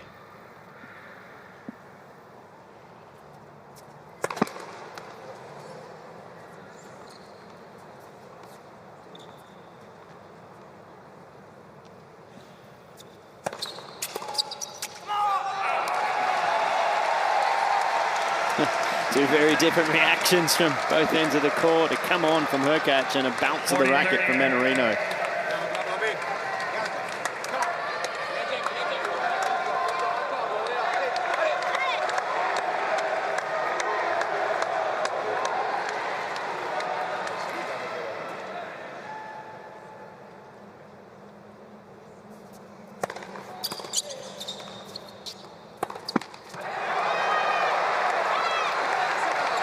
He had a split second to decide there, but I think taking that one out of the air might have been the play. Sort of wasted that good serve.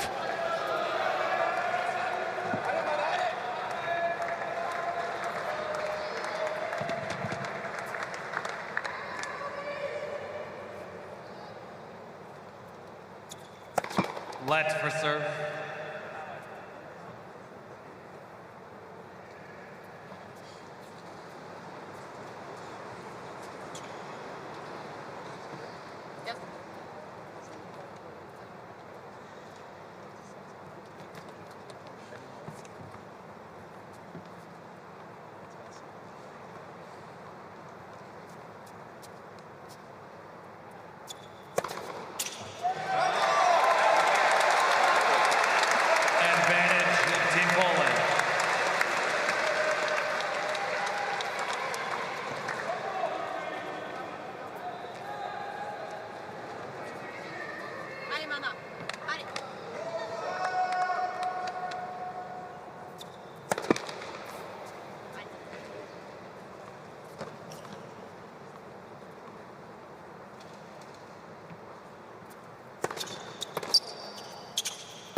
What a point!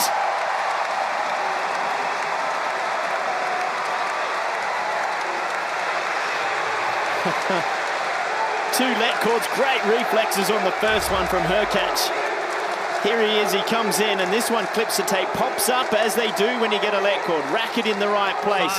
Then there's another one, catches the outside of the line, and he goes around the net post to hit the forehand winner. Sensational stuff.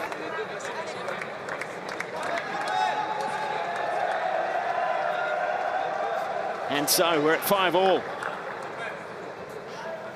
Was that a live ball? And if it wasn't, we're still counting it as a live one, right? Well, didn't see an out call. Looked good.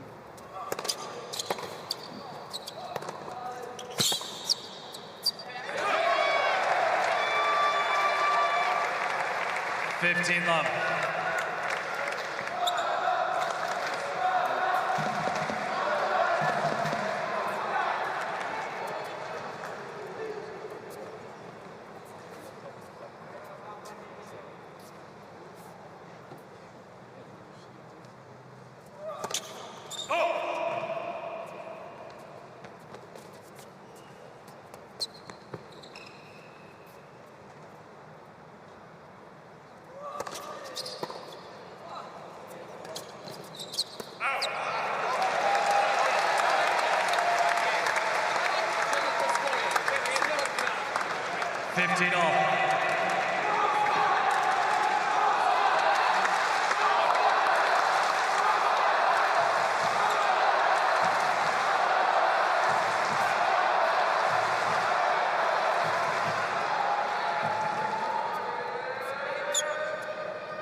Todd, our friend and colleague Bob Carmichael would have been happy with that.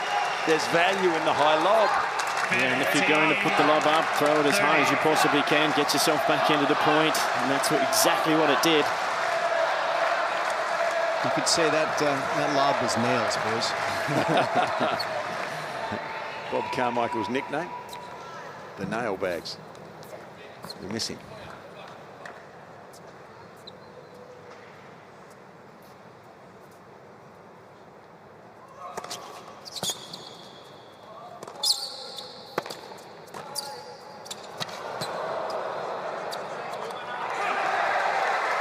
It's high-level tennis we're seeing here. This is some excellent reflexes happening and volley direction from both of these guys using this play. Go behind your opponent with the volley as they're streaking to cover the cross court, the obvious volley to the open court.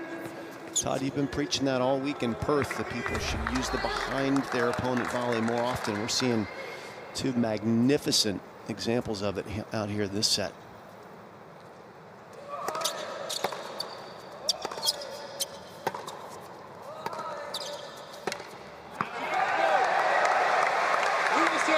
Yeah, we're seeing wonderful sort of counter-action tennis, aren't we? Under pressure coming up in the next point with the goods to remain in it. This is wonderful tactical tennis from both ends of the court, both probing each other to try to find the weaknesses.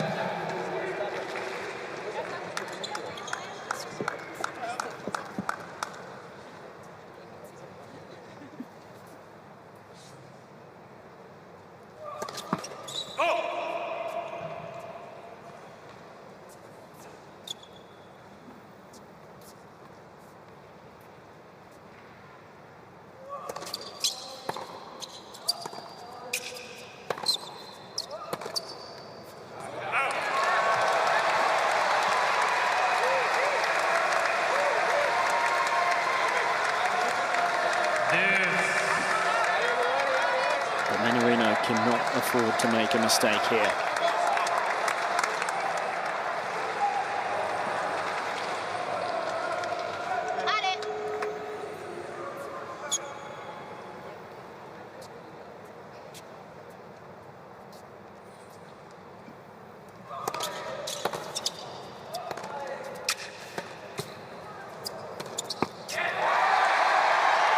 Oh, the racket's gone again.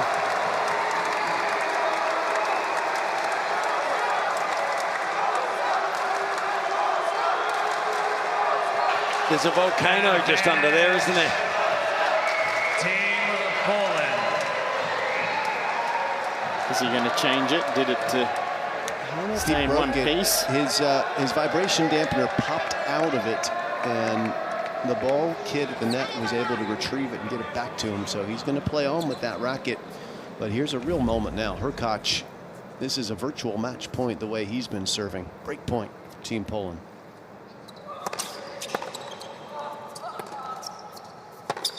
Oh no, and he rips the winner. Herreratch will serve for the match after the break. It's a set and 6-5 Team Poland. Team Poland leads 6-5.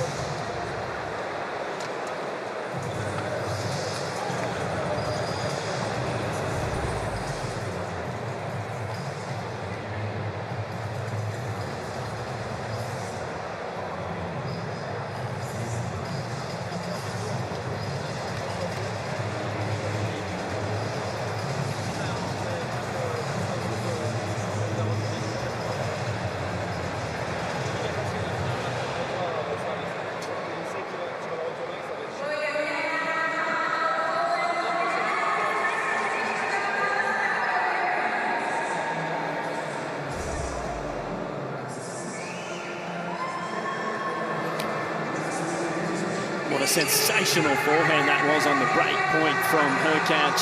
He had built that little bit of pressure and he seized the moment there, Fitzy.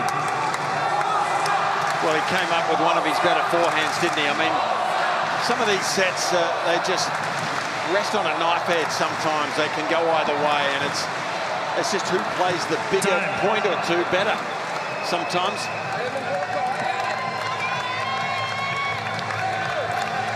And with this serve, it's such an advantage, you know, going out to start this. Everything's stacked against Adrian Mannarino. There's the great man. We were fortunate to have a chat with him this morning, Todd, you and I, Ken Rosewell.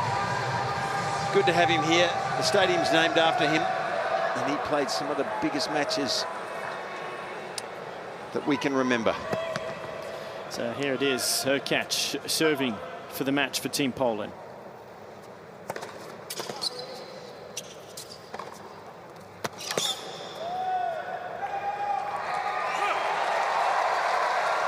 And he makes that first serve, which he's made 60% of the time today. He's winning 85% of those points. In this set, he's winning 88%. 30 love. Because you can't get serves like that back.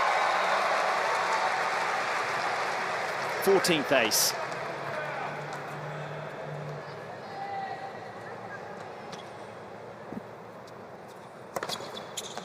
Make it 15 and 3 match points to Team Poland.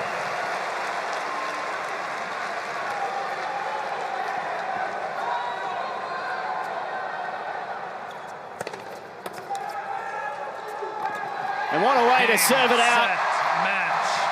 Herreratch with the victory in straight sets over Mannarino.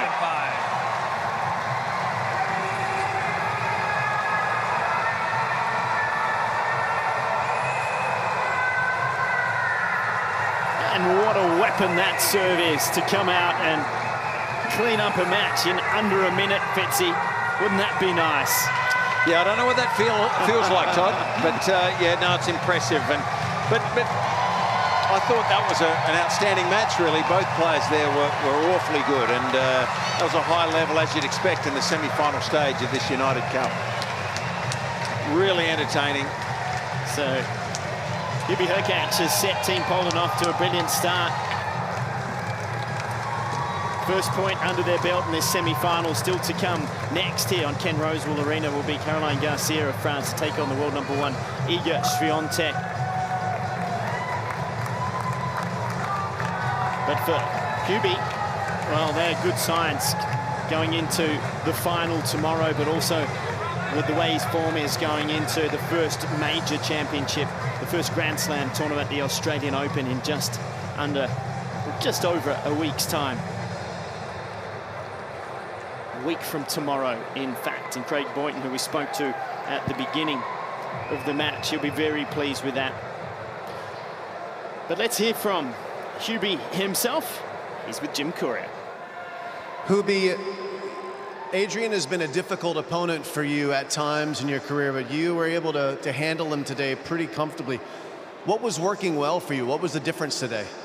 Well, I think definitely today was a real battle. I mean, Adrian put some, you know, he was playing really tricky shots, and it's really difficult to play against him. So I was just battling for every single point, and I think mentally I was, you know, able to stay in the present, stay, you know, positive before each point, and I think I was really resilient today.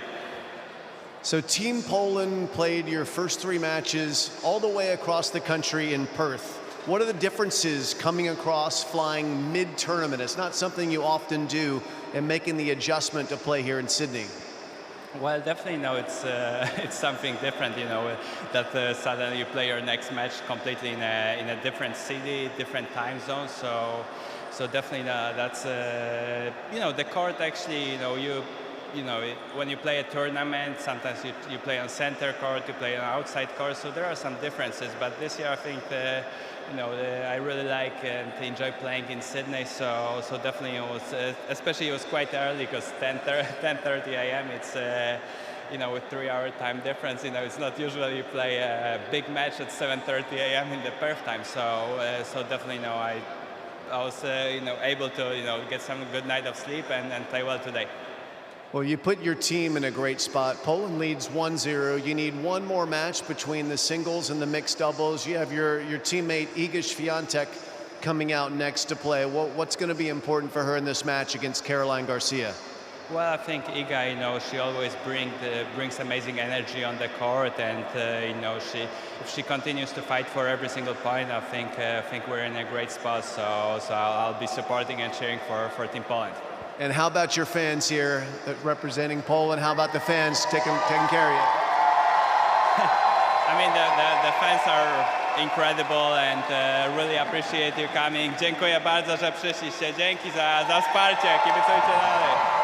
Congratulations, Hubi Herreratch and Team Poland. They lead 1-0. Well done, Hubi.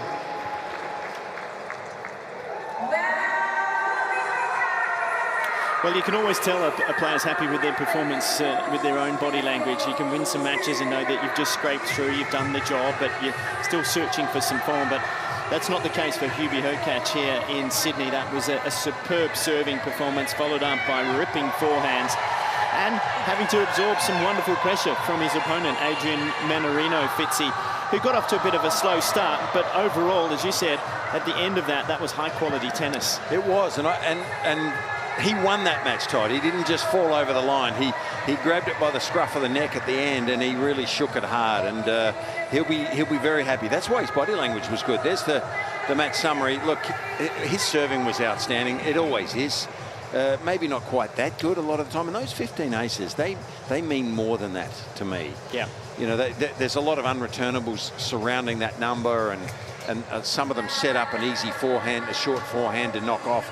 So that serving's really outstanding, and yep, I think he'll be very happy. He'll go into the locker room now and really have faith in his partner.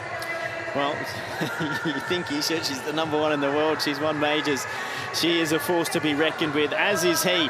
And here has Team Poland off to a magnificent start. They lead 1-0. Coming up next, it is Iga Schwantech to take on Caroline Garcia at the United Cup. It's the semi-finals.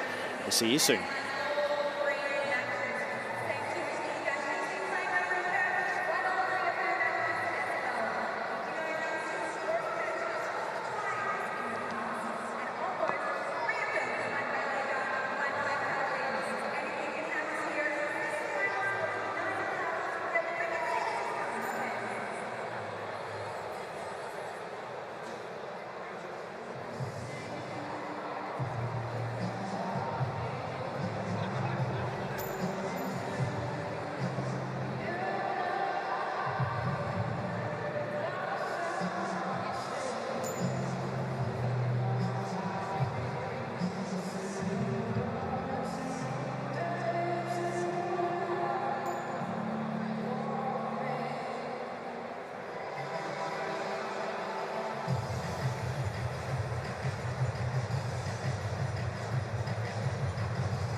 give a warm welcome to Garcia, representing France, set out by team captain Edouard.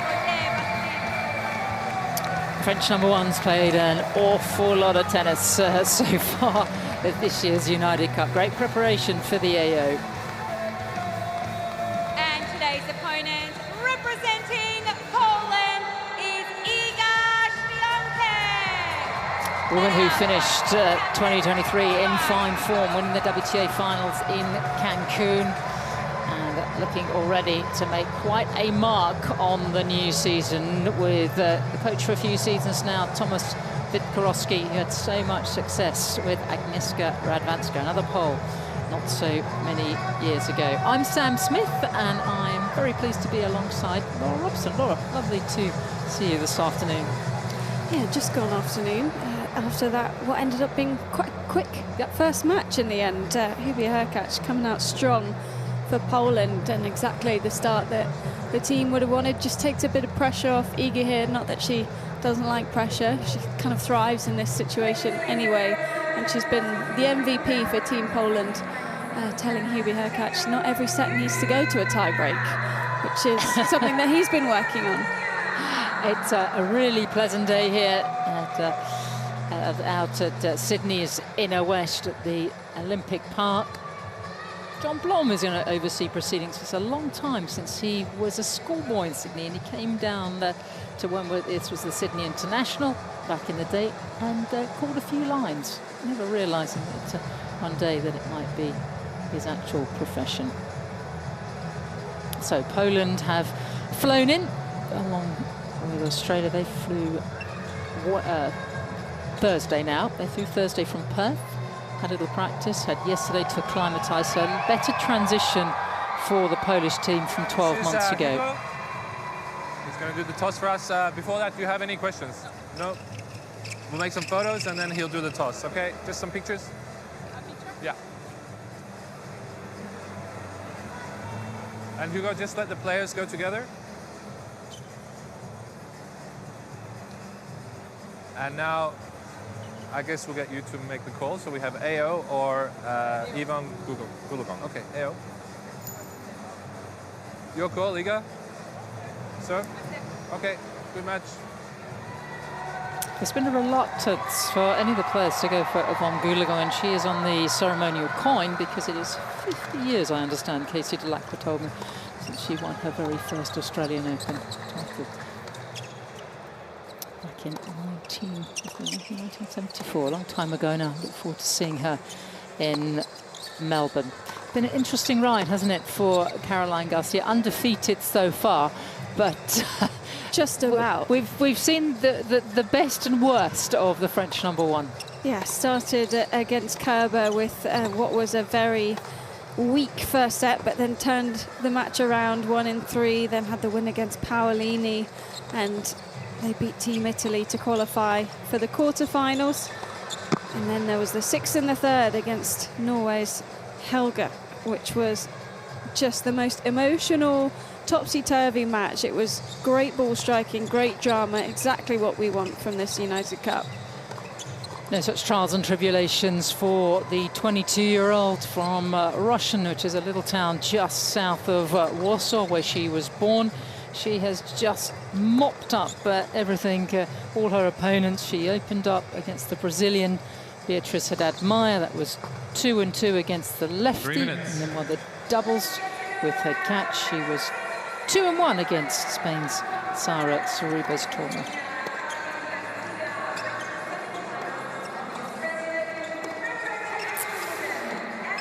Also played the mixed that day against the Spanish. Had to go on court a match down, which was a tester, and then comfortable against China's Zhong Xin Wen. This is going to be the 5th meeting between the two. That was over a couple of hours in Beijing at the back end of last year. Iga going on to win the tournament, but Caroline did have that win in 3 sets on clay in Iga's backyard in Warsaw a couple of years ago, after that winning streak was broken at Wimbledon back in 2022. So, yeah, interesting. Yeah, certainly they've got an interesting head-to-head. It's always been quite quite feisty.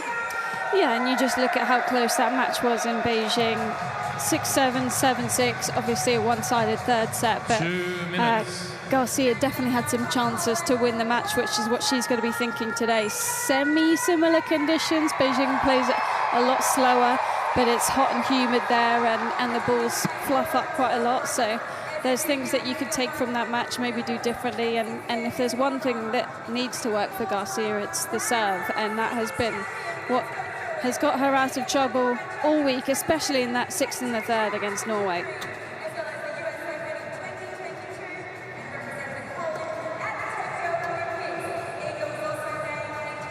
So we're very lucky to have Josh Igor courtside. Josh, good afternoon. Great to have you back after a little hiatus.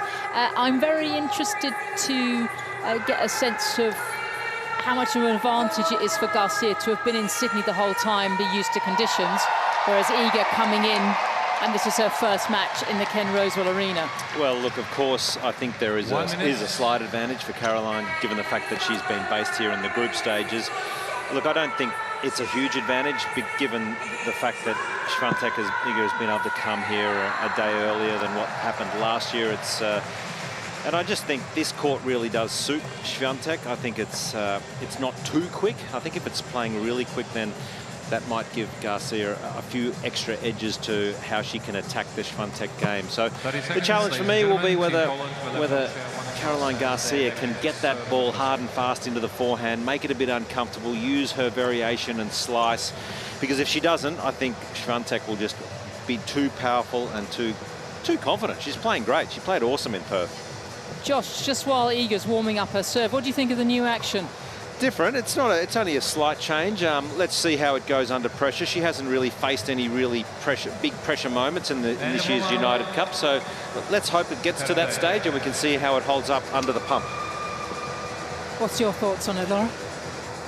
I like it. It's a little bit more cohesive, and there's a slight rhythm to it now, whereas before, to me, it always kind of looked a little bit disjointed. And I think more importantly, this will help her on the second serve to just get an extra bit of firepower on it.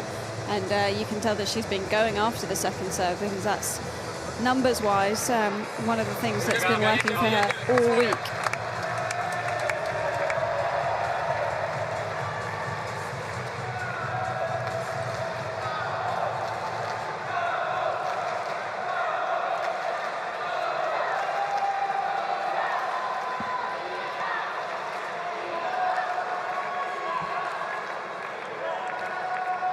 First set, Schwantech representing Team Poland to serve.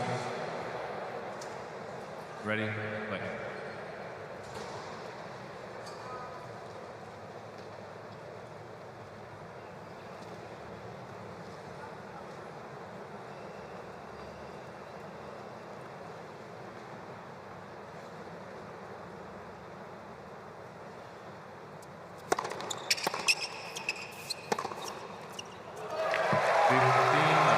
Just on that transition that they've had from Perth to Sydney, I think last year it was more difficult because the Brisbane court was playing very quick, as was this court, so it was fast to even faster. But this for me is a slightly slower surface, and that's all based on when it gets resurfaced during the year, how much play and action that it has throughout. And it just seems like people have an extra second of time to work with.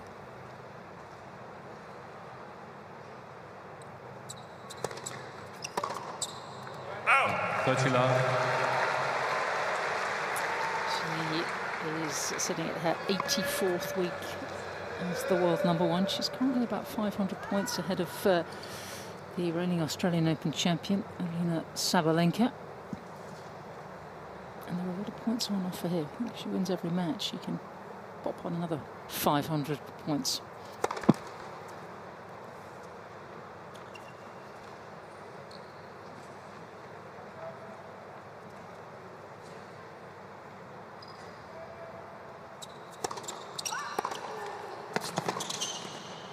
It's a very good sign early on. It's not a bad play from Garcia, but it's just when to use it. You know, she's going to have to try and keep points short to go after it. try and get the first ball strike in, but Schwantech just moves out wide so well on both the forehand and the backhand wing.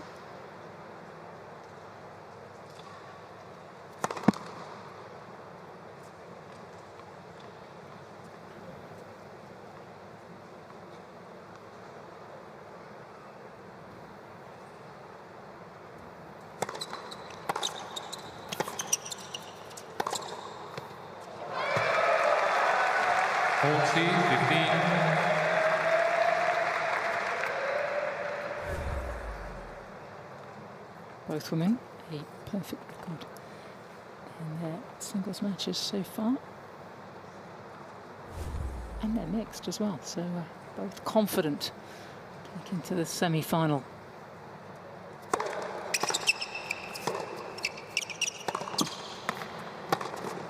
And that is an excellent opener.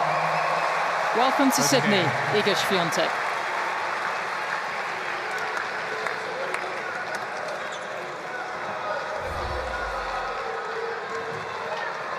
Is this going to be the play, all-out attack from Caroline, and just see where the cards fall? Well, I was thinking from both players. That's a pretty aggressive game from Schwantech to kick things off. And one thing that stood out to me in the 3 singles matches that she's played is just how many points she's winning off her second serves.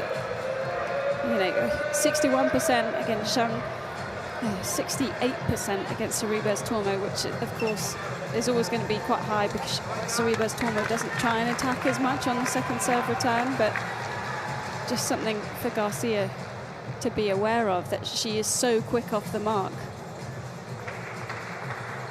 Caroline Garcia representing Team France to serve.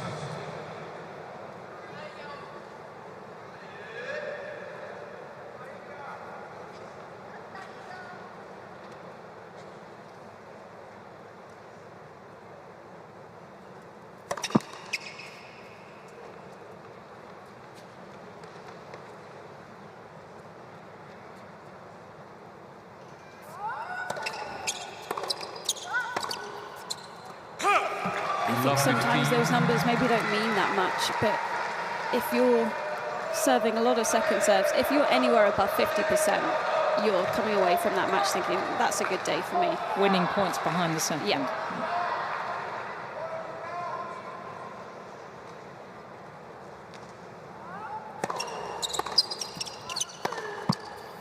Lovely. Garcia currently ranked at 20 in the world. 6 years ago, she was as high as number 4 in singles.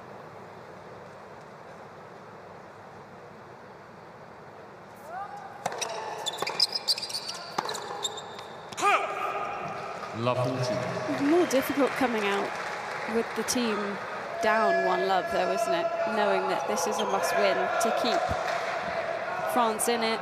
I think without even thinking about it too much, you would just have a bit more pressure.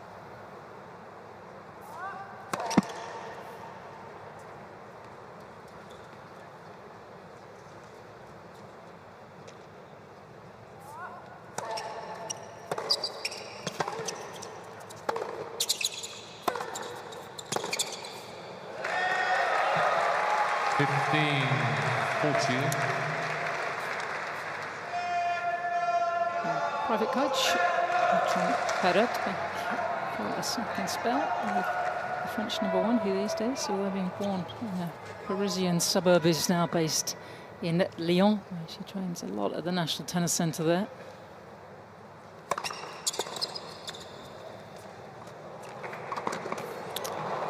Oh, that was close.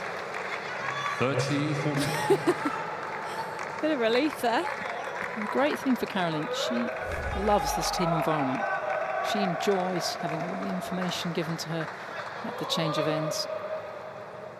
It could have got very messy. Still, break point.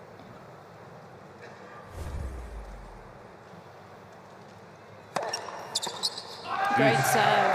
Love that change up fast through the body. And Schwantech is super aggressive with her positioning up on the baseline, so hardly any room to maneuver that.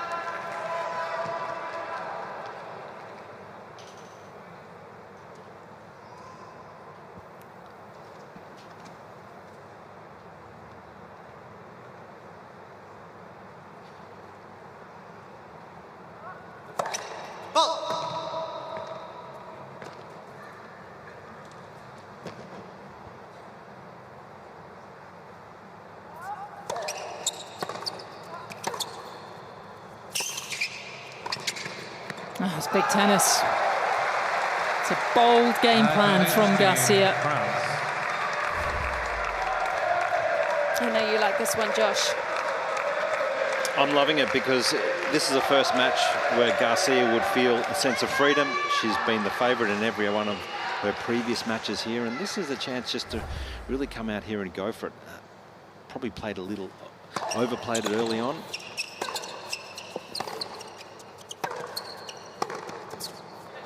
However, she's not going to beat Schwantech if she's going to get into 5-10 stroke rallies. She is not going to win the match, Garcia. So I'm okay if Caroline comes out here and does make a few extra unforced errors, because for me, that's the only way that she really will get the outcome in this result, in this match that she's looking for.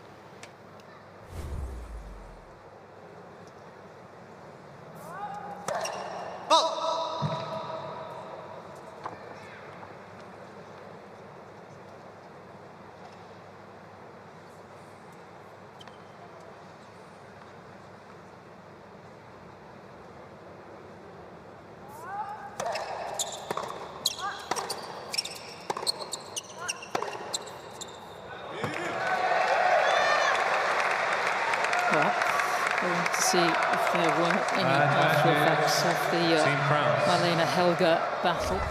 The player ranked in the 500s. As you mentioned, Laura, 2.5 hours, 7-6 in the third in the end after having a match point in the second. It was fairly traumatic for her.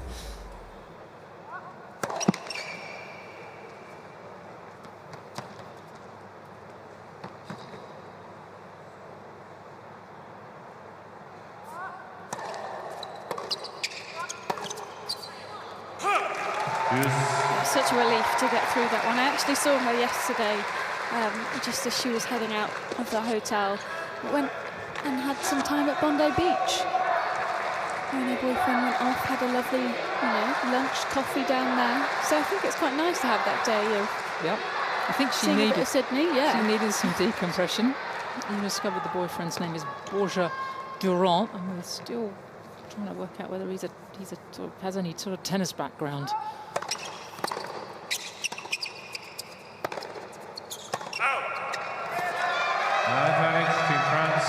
You can just tell that she's starting to play herself into this. It just went too quickly for the first few points, and you just get used to the pace of both players.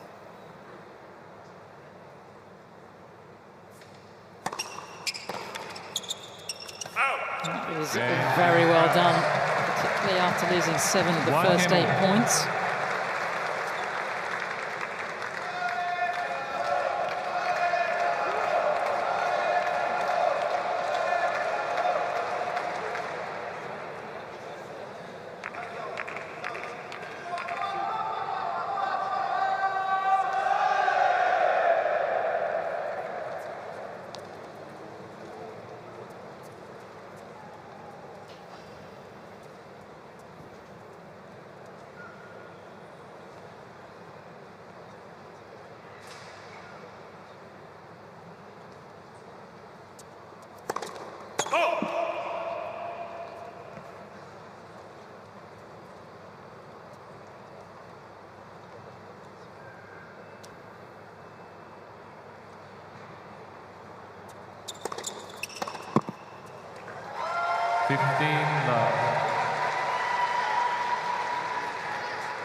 Let's second.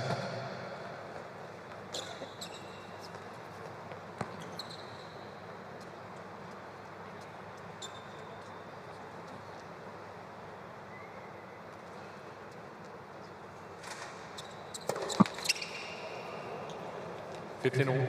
Bit of movement there on the return from Garcia. Hear the footwork. Heard the squeaking. And we'll get a good look, see how the Schwantech serve holds up under pressure here, because as you're both alluding to, she's so far into the court to return Garcia, particularly on second serve, and that's intimidating when you're serving.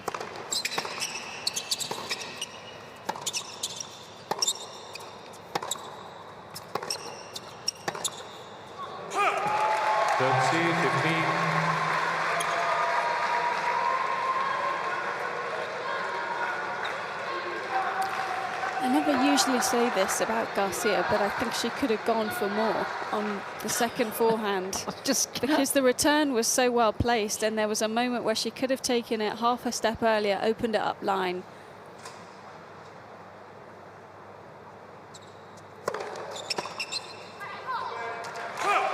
Is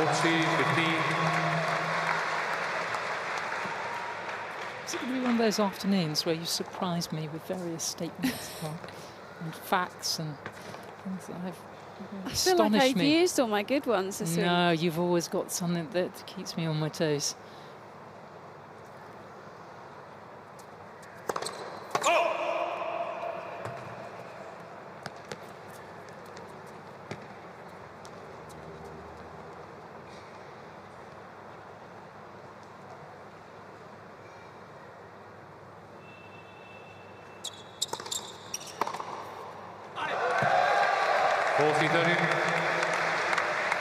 It's actually a very simple shot for Garcia. She's got such a beautiful natural backhand. You just see how she takes it back, and then it almost pulls the trigger and goes right through the line of the ball and follows it forward.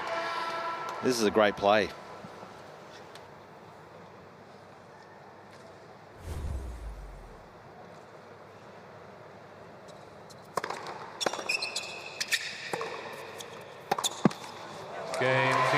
Excellent opening quarter of an hour on serve in this first set.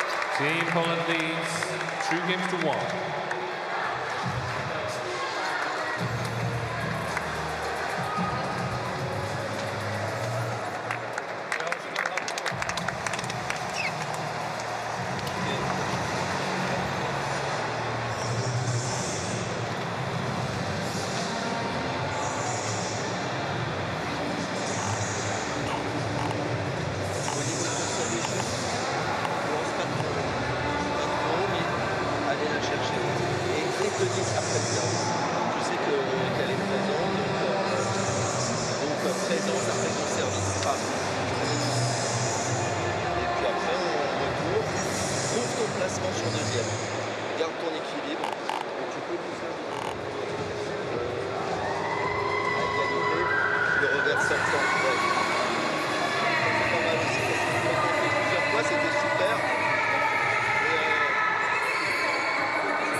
First of the semi-finals, currently leading one match to love in the tie. Interesting getting the gist of Bertrand, what he's imparting to Caroline. Very positive, super happy with tactically.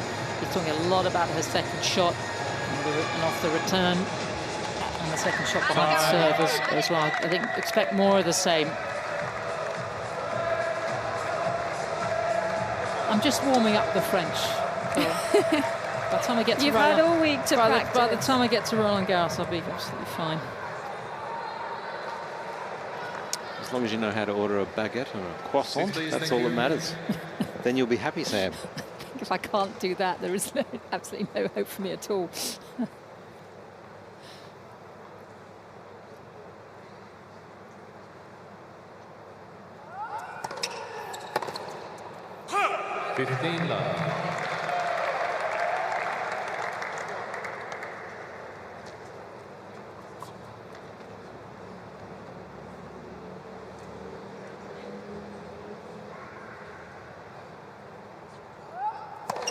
That's first service.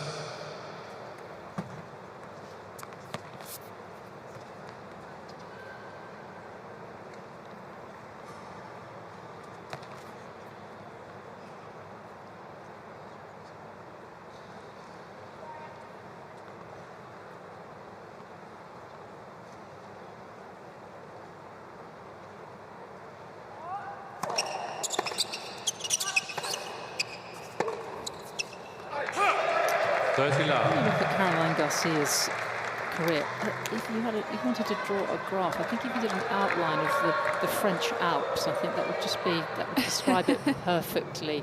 And I have to say, for sort of 2017, sort of summer of 2018, that was sort of the equivalent of Mont Blanc. That was a peak.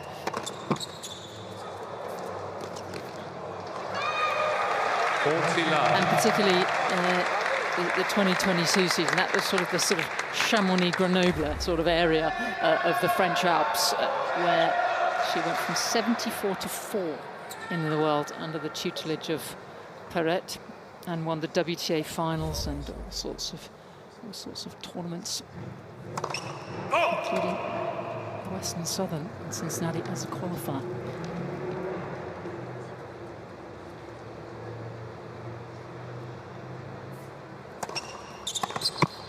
I think it's safe to say she should have never have been ranked 74. She's not of that level for me. When she's on, she's easily a top 10 player. Yeah, there's just been a lot of peaks and troughs. I'm not sure where she's certainly not at the peak, and she's not in a trough. She might be sort of halfway up the mountain. But we shall see. Looking forward to seeing her play this Aussie summer, as we are this young woman who won 6 titles last year, including a slam.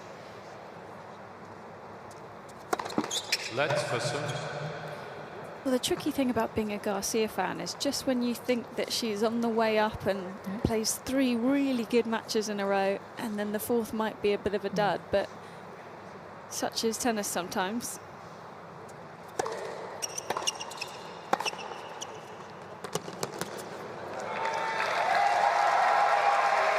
And it's sort of, as a tennis person in the game, it's hard to see why the ranking swings have been so significant for Garcia, because technically she's very sound forehand, backhand. Yes, the serve has changed, and there's been a bit of a journey with that, but you know, it's so significant, the ranking band, if you look where she's been and where she can be. So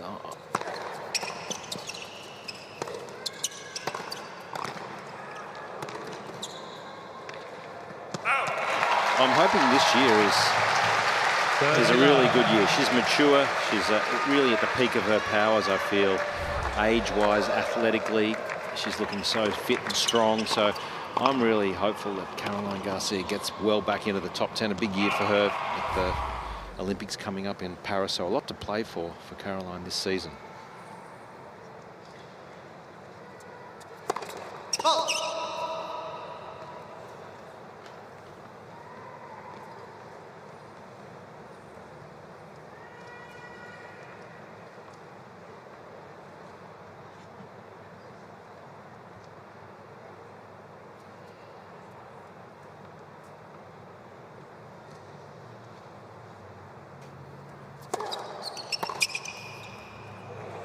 Made it. 30-15. If you start, that was a good time to see the backhand speed from Garcia. Just a bit more firepower. The forehand's very even today, but different types of speed. Just to Schwantech, more of a top spin coming over the ball.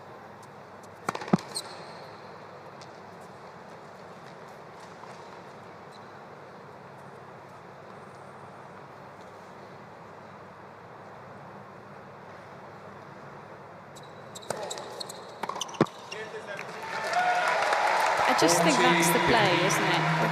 Yes, you might miss a few as well, but if you start ripping a few second serve return winners that Schwantech doesn't even get a look at, then she might just start thinking about the second serve more.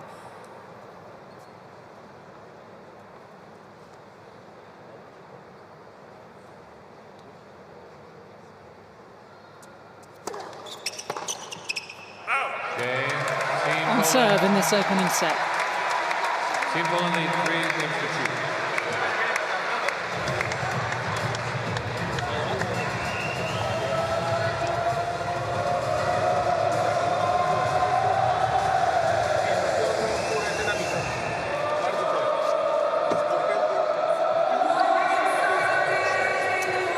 We are in Sydney's inner west, but so many of the players staying in the CBD. And Laura, as you mentioned, Garcia popped out to Bondi. Yesterday, there's so many places that you can tuck yourself away.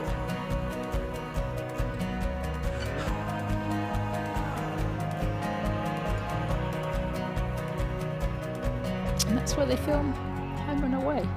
There isn't an actual place called Summer Bay. I learnt today it's called Palm Beach. Long way north of Manly.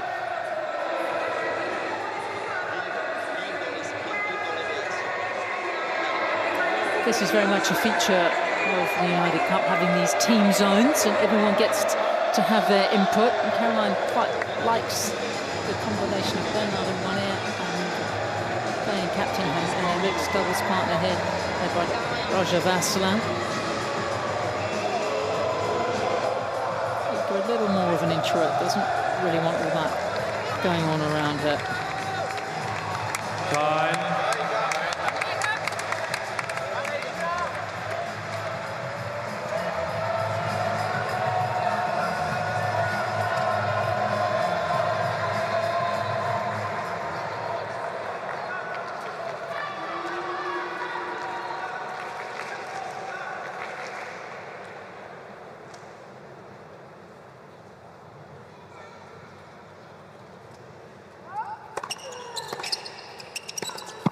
Love 15.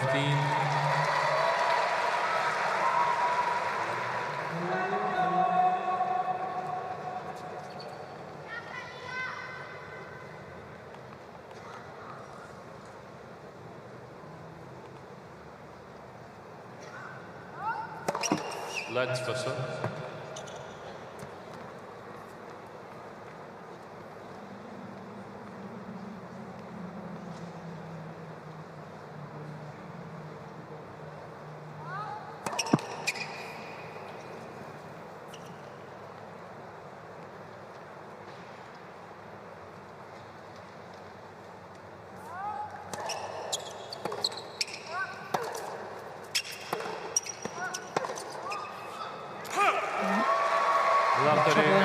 Service game, I think, worth remembering.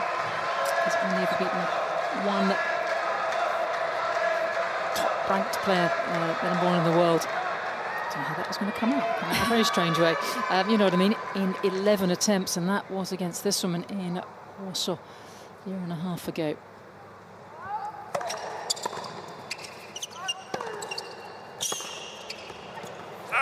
And hasn't had a top 10 win since the year-end finals in 2022.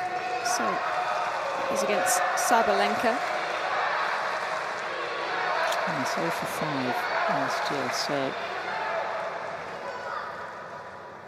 a good way to start this season, wouldn't it?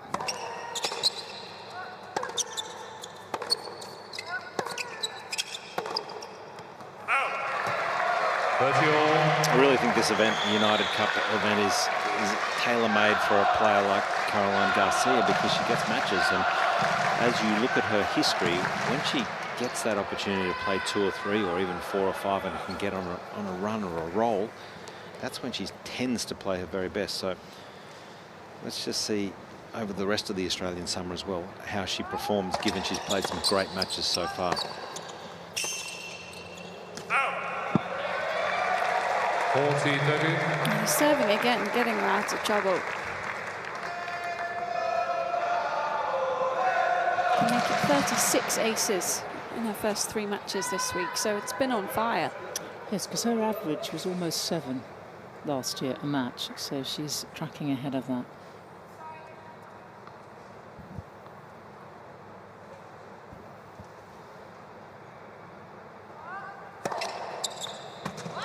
Allez, indeed. Team France. 3 games all. Given it's the most important shot in tennis, the serve, if you can't hold serve, you're not going to win. So I think that has been the one significant factor in this roller coaster ranking journey that she's been on. It's when Garcia serves well, the rest of the game tends to flow as well, and she can use her athletic ability, the big forehand, and stay aggressive. So if the serve is working, expect her to climb up that mountain, Samantha.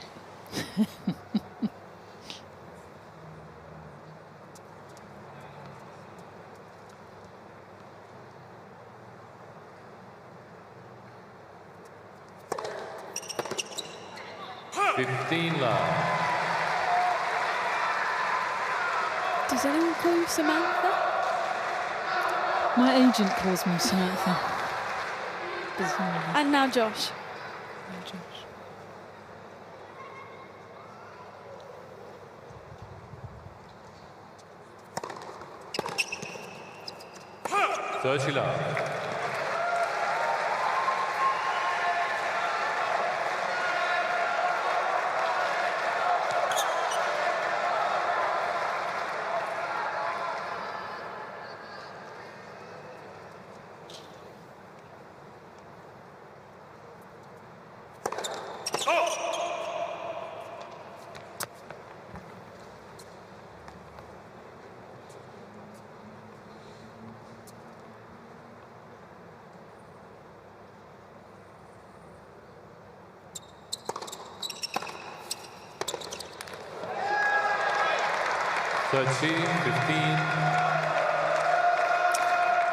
I thought it was a great year for Schwantech on tour, but it wasn't completely straightforward. And remember this 12 months ago, she got smashed by Jessica Pegula on this very court, 2-2. I think there's a little scar tissue with that. That's when she struggled to adapt coming from Perth.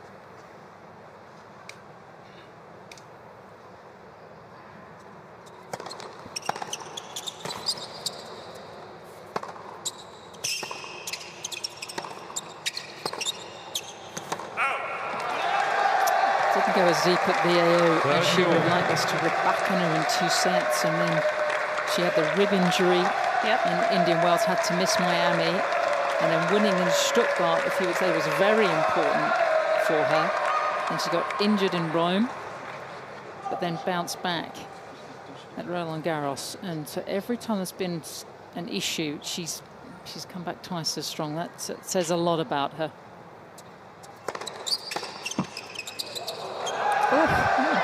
Okay. 30-40. So it's taken half an hour. Garcia with their first chance to break. Doesn't matter how they come. Don't forget Schwantech had all those chances in Garcia's opening service game. Couldn't capitalise, so this is where we are.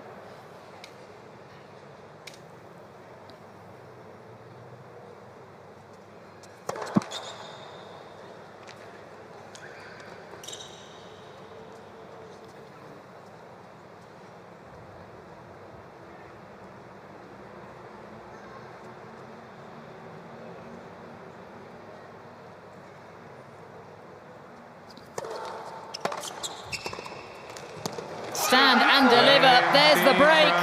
New balls, please. Garcia ahead 4-3 in this first set. Team France lead 4-3.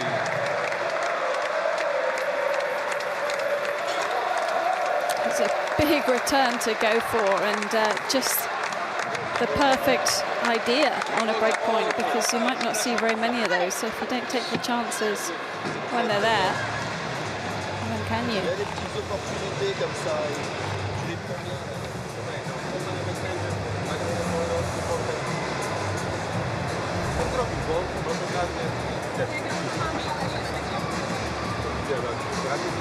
We're a big fan of that return. We are. We saw it so much against Kerber in the down first the middle. match. Yeah. Well, not in the first set, because that was the second two not going anywhere near the court. Second and third set of that match. It just seems like such an easy decision for her. When in doubt, go as fast as possible at the feet of your opponent.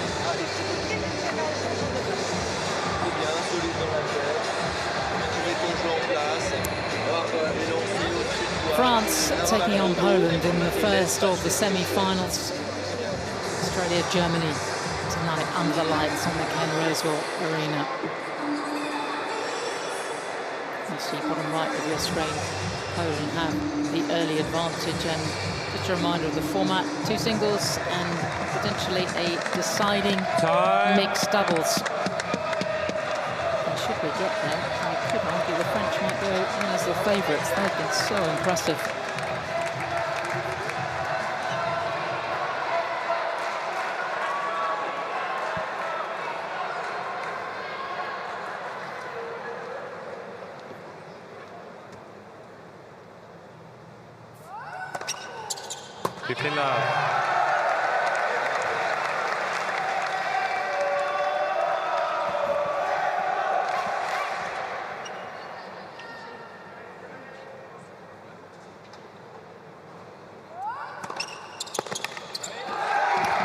Just 7 bombs.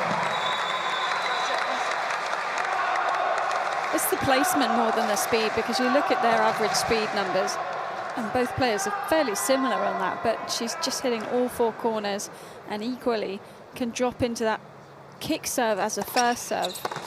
40 love. So then you're not only covering the width, you're covering the depth as well, because that might jump up on you. That's been a real feature, actually, of her matches, despite how sort of torturous they have been, is that change up on the first serve.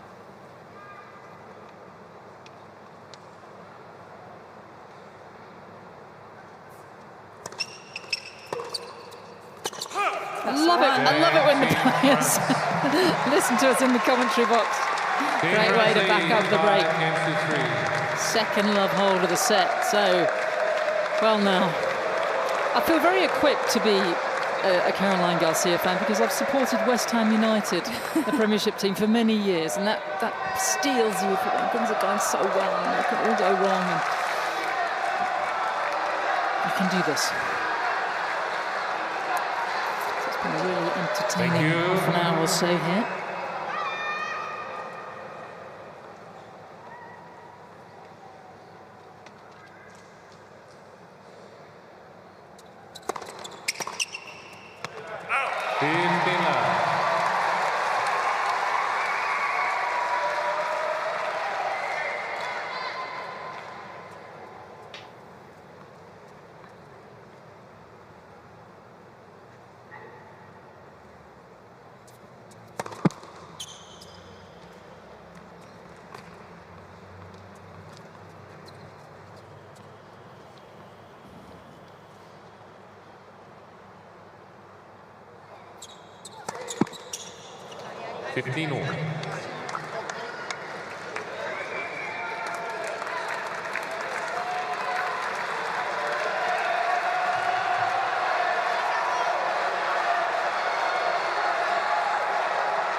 Oh, spectacular.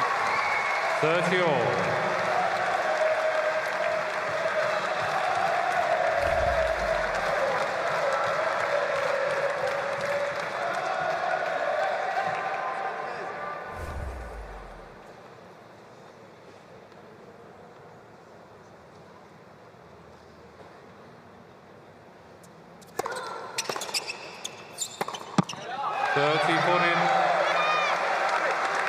Well, 40 down on her opening service game. How important was that hold? It took her 3 juices to do it. And look, she has not looked back since levelling at 1-1. It's set point to Team France.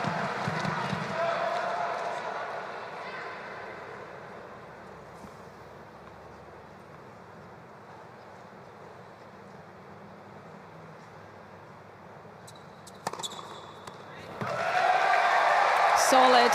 Yes. Slowing that serve down slightly to get some extra slice. Well, Josh wanted to see what that first serve in new motion was like under pressure. That's a Little tick in that column. But she has served a double fault in this game.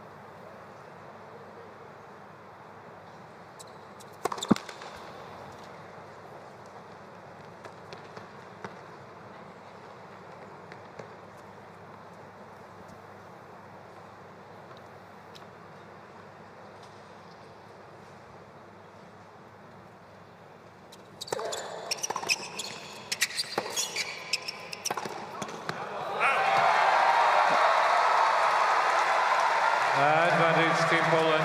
Yeah, pressure point is a point that either leads to a break point or is a break point conversion. And you can see how dominant Garcia has been. That's only been the second time Schwantech's won one of those key moments within a game.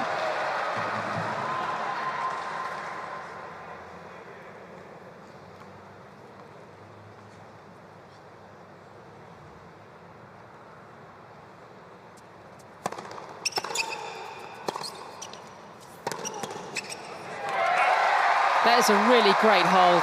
Game, Team Poland. Team France lead 5 games to 4.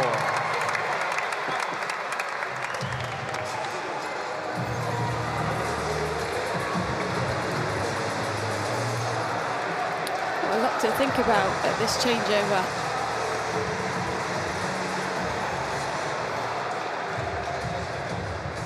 Wonder what she's listening to. Bit of Katy Perry, I'd imagine. Look at you, is that the only singer you know, Josh? Straight out off the draw.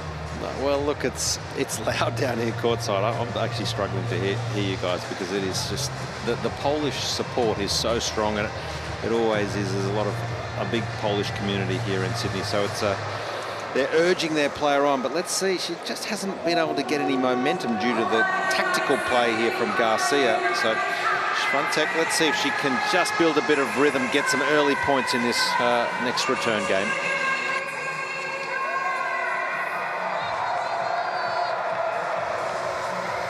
This opening set of the women's singles perfectly poised. Left of your picture up, which has just switched. Just going to talk about Craig Boynton. Picture. There it is. He's just looking away. He's on the top. There he is. But now he's looking back. Long grey-white T-shirt. Picture code QB Herreratch, job done. From the Polish male number 1.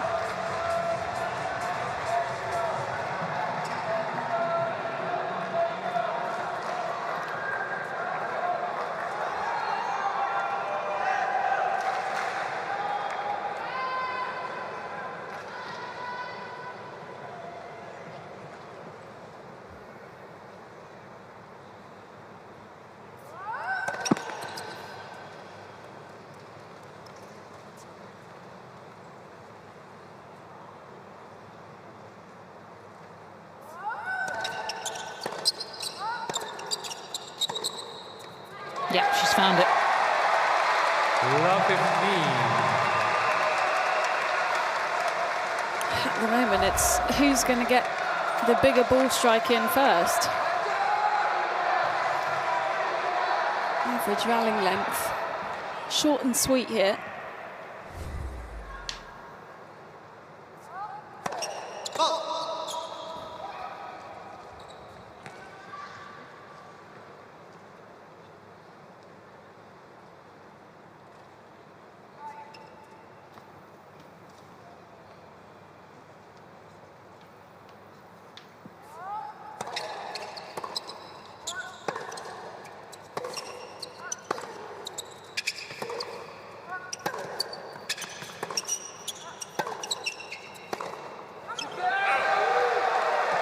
Sam, you mentioned the 3 break points at the start of the match for Garcia to still hold serve, but also that game to go 3-all where she held from love 30. That was a big turning point because she broke straight after.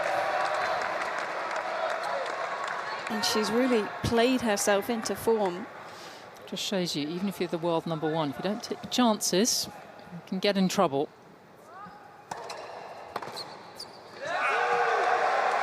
(30-15).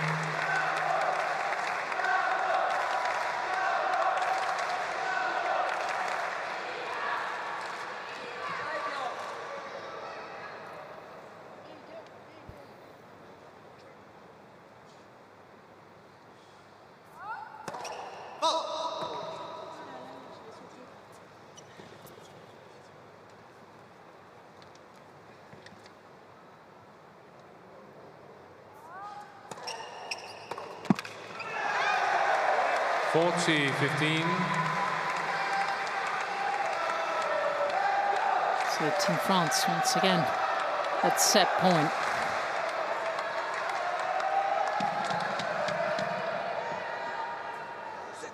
Wait, please. Thank you.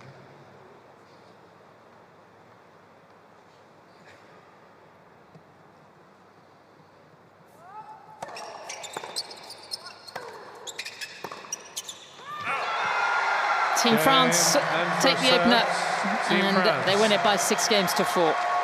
6 games to 4.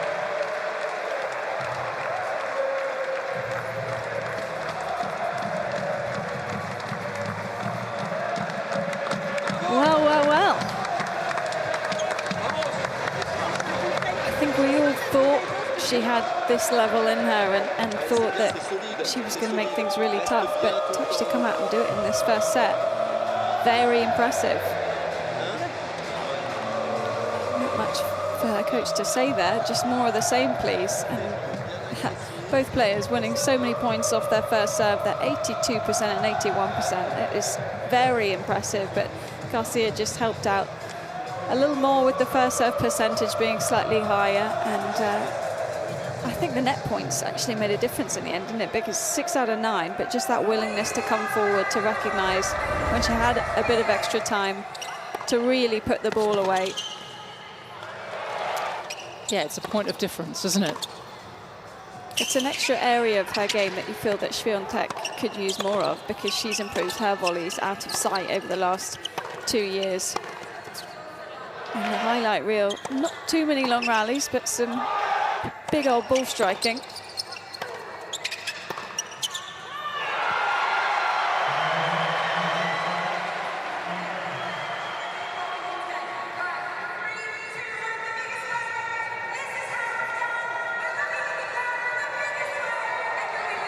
So the tie between France and Poland, delicately poised at the moment. And France trying to find a way back into this 3 matches. It's quick fire.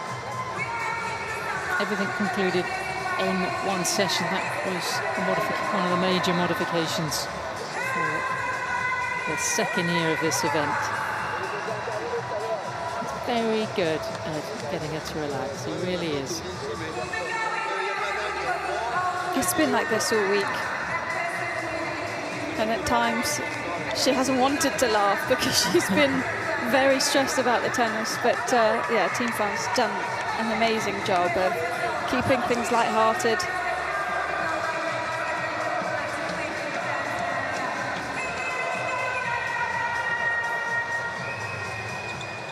I'm obviously very unbiased in this. Like, I really don't mind who wins, but I would quite like a deciding mixed doubles. I think, well, I would enjoy it. That's been very much the case, hasn't it, here in Sydney. Iga has just popped off for a bathroom break. Josh, that gives us a chance to get your thoughts going into this second set. What I really loved about this first set is just the tactical awareness from Caroline Garcia. Yes, we know she is aggressive and likes to play that way, but she's been able to execute it in this first set. So she's confident, she seems very composed, and on the flip side for Iga, not comfortable whatsoever. She wants longer rallies, she wants to build momentum, she wants to get confidence by playing rallies like that she's used to and dominating, but that hasn't happened. So I guess for me, this second set, let's just see if Caroline Garcia can keep up this short point strategy, aggressive game style. And on the flip side, let's see how Iga responds. Can she try and get some longer rallies out of her opponent? Can she build a bit more momentum? It's just happening pretty quick out here. The conditions are fast. It's quite warm, and the balls are lively because there's not a lot of long rallies. So important 5 or 10 minutes coming up at the start of this second set. Second set, Team Poland to serve.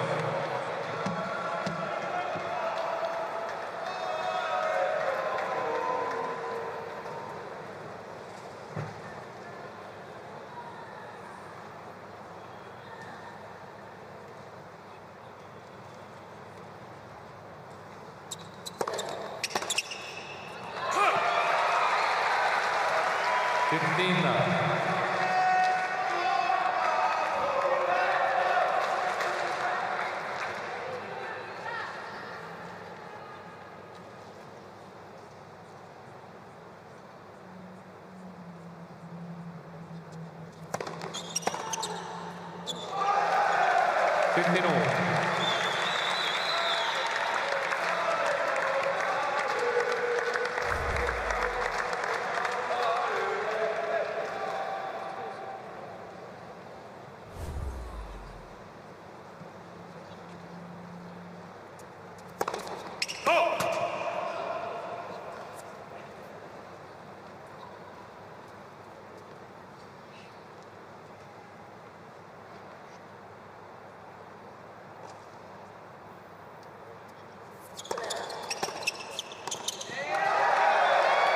Can't do anything about that.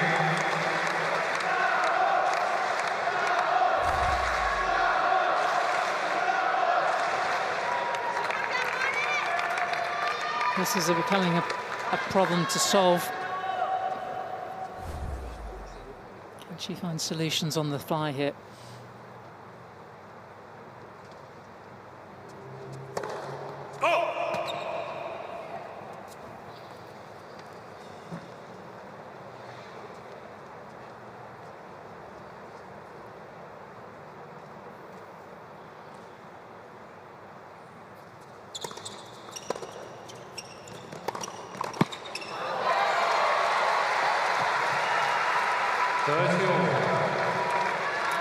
Five times last season, Uga found her way back from a set down, so used to being a front runner and going on to win the match.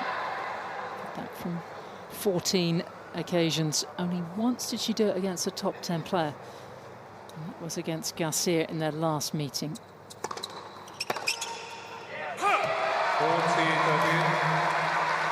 First game of the second, 30 all. Does that return need to be in? In an ideal world, yes. Yes, it does. We're riding with Caroline Garcia here.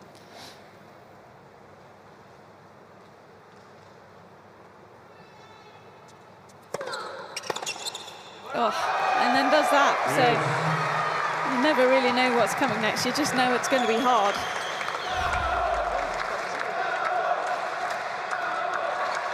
It seems like Schwantech doesn't know where to cover off that, though, because she's just staying put in the middle, expecting the fast one at her feet.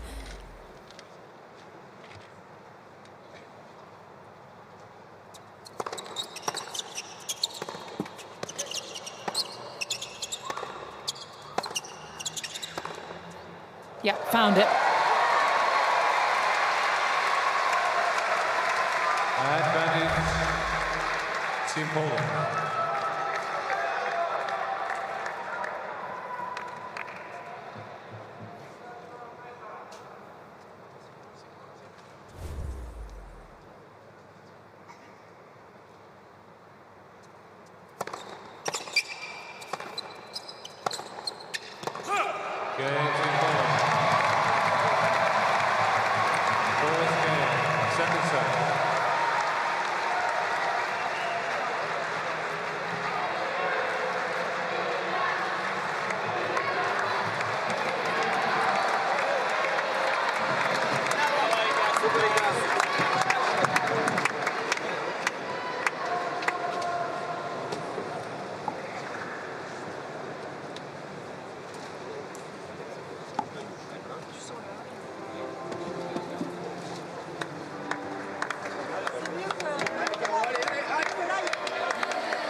I think the 85% of the start of the match was a bit tough,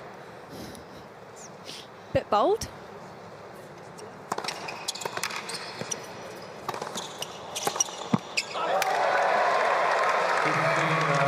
Iga just getting frustrated, even though she's come out of a tricky holder serve there.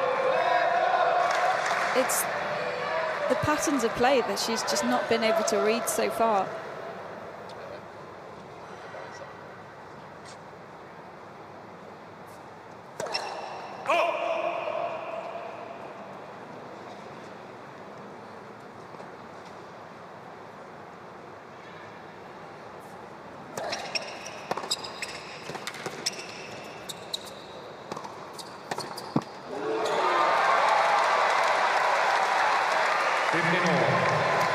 the point you've been making over the last couple of games is that Garcia has created doubt at the other end of the court, and that is a valuable commodity, particularly in this kind of matchup.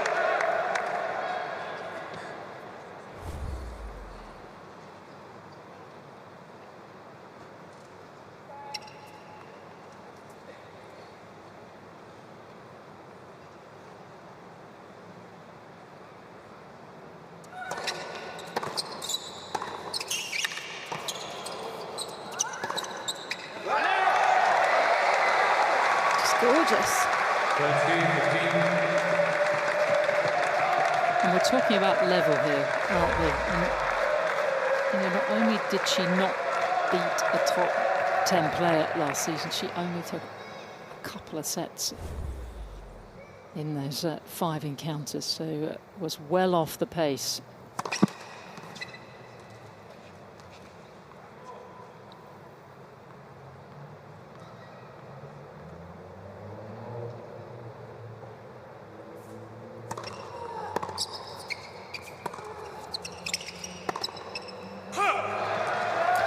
And sometimes when someone's playing so big off the baseline, when they do drop it short like that, you're not ready for it because you're anticipating something deeper and heavier, and all of a sudden you're almost more off balance on the easiest shot that you've had in a while.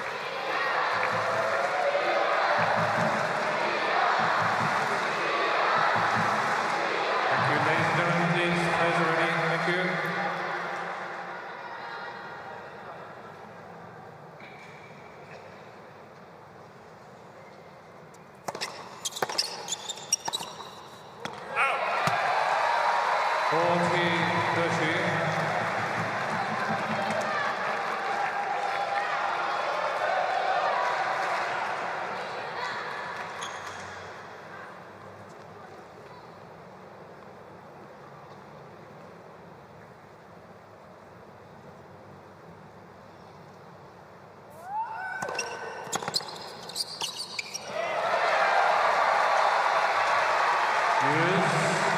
That would have felt good, the amount that she's been picking the ball off her toes, off the serve.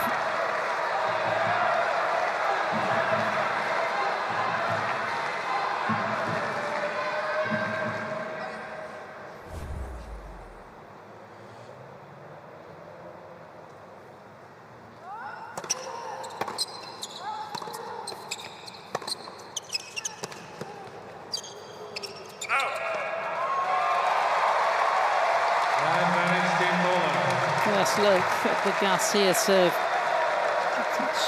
She had the French #1 at love 40. And Garcia's opening service game.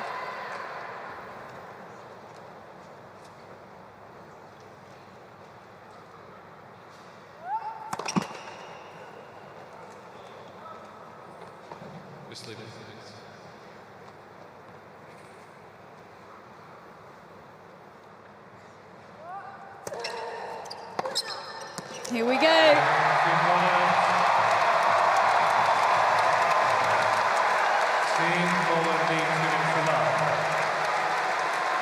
So 2 very tight games to open up this second set.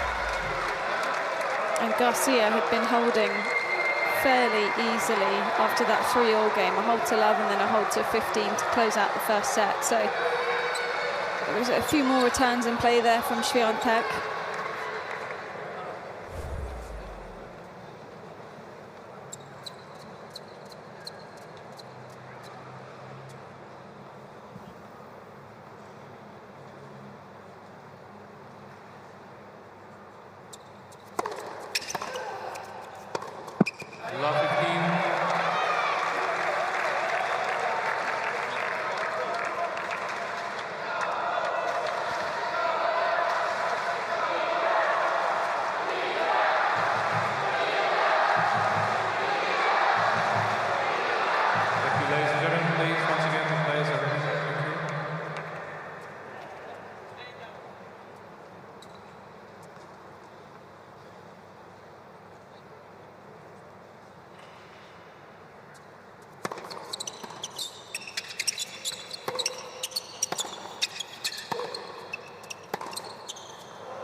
Phenomenal front runner, isn't she? That's based on data from the hard courts of last season.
Fabulous start to this second set for Team Poland. The comeback is on.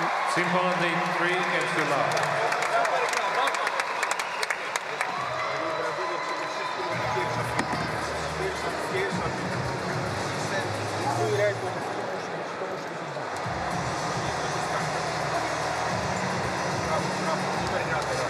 Yeah, he likes the first 3 games of this set. Tomas Witkarowski, one-time coach now.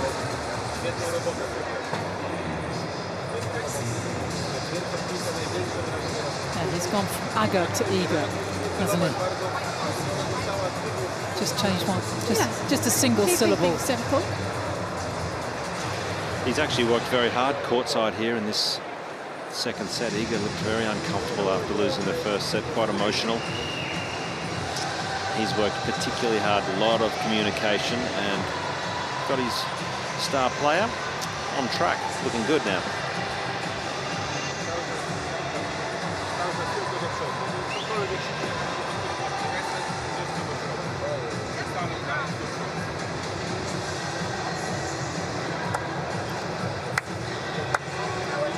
Well, mixed fortunes for Team Poland. The early part of this day session, the semi-final here of the United Cup, up in the tie by 1 match, but down a set in the women's singles. Could still be a live mixed doubles. We shall see.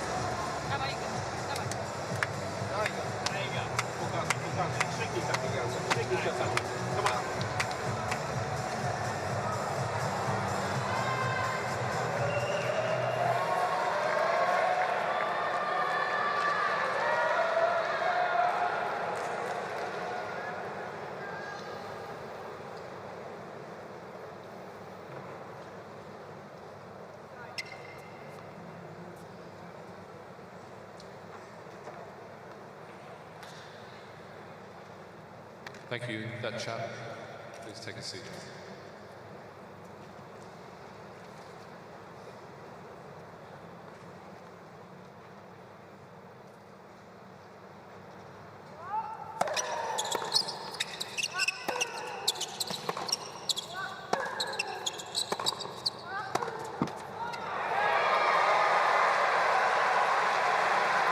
Love 15.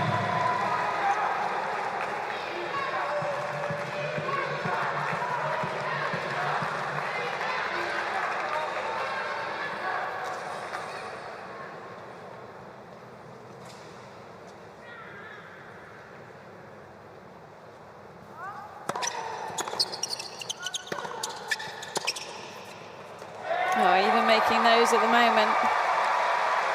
What's changed? A few more balls in play.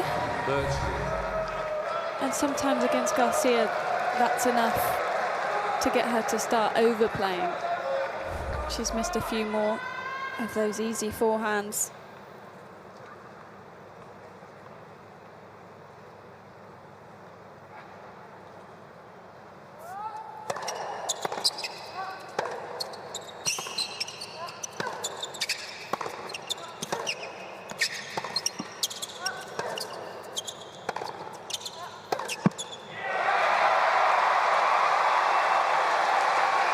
That's the kind of ball that she wasn't even playing in the first set, Garcia, because the rally would have never have gone on that long. She would have gone all out on the third shot, and if she made it, she made it. If she missed it, she missed it. So just opportunities now with Iga being able to lengthen out some of these points.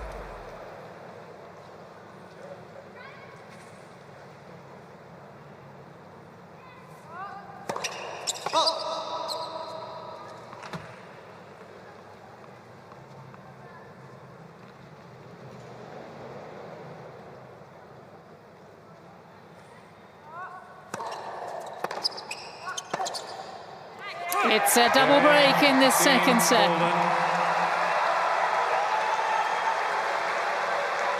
Team Poland lead 4 games to love.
The four-time major champion finding a way back here.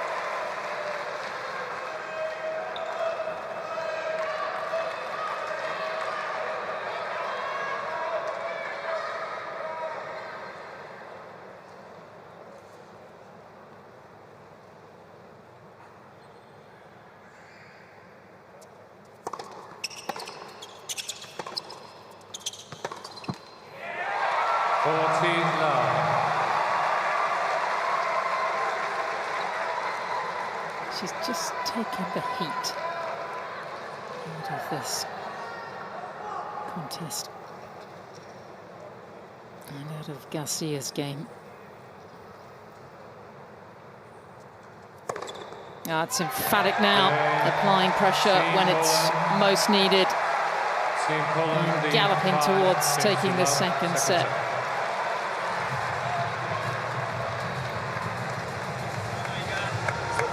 Just a stunning turnaround from Iga. So unflustered at the end of the first. And I think that's the option that sometimes Garcia gives you, because inevitably her level will drop at some point, but Schwantech's just taken advantage of it. And on a roll, absolutely ripping the ball. Did notice that her backhand speed has come up in the second set compared to the first. Average speed in the first set off the backhand was 107 for Schwantech, and now just under 117. So big enough difference. That's considerable. Yeah.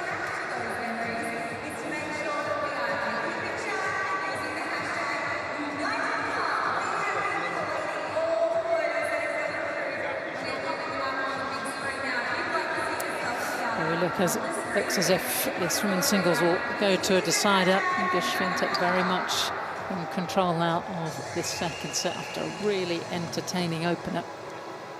And we are getting the peaks and troughs of a Caroline Garcia match. Lots of Polish fans in the house.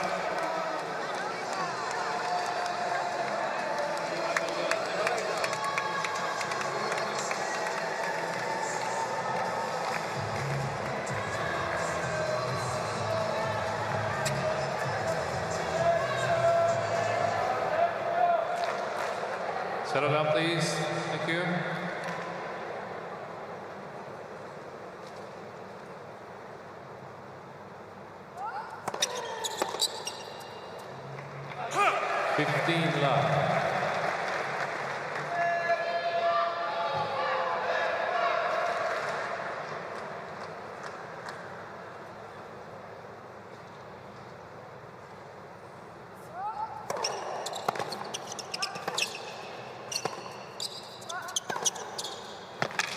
Love. If she can just get a little bit of momentum to close out the second set, assuming she's not going to come back from 5-love, not with the way that Iga's been serving.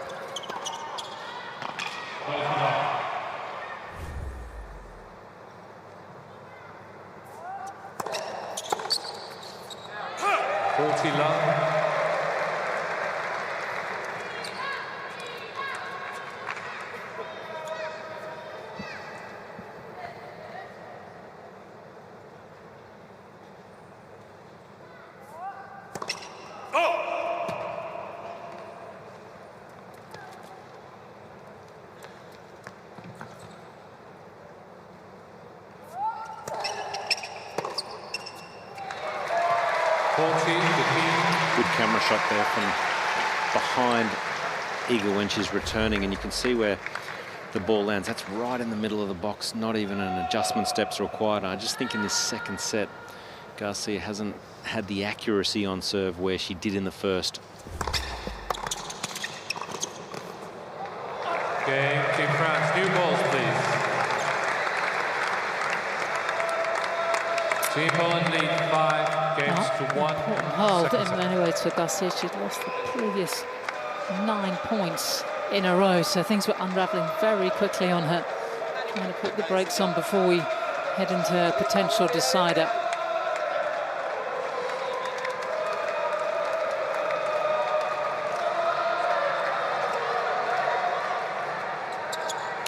They've been here every match. This group of French fans put the work in this week.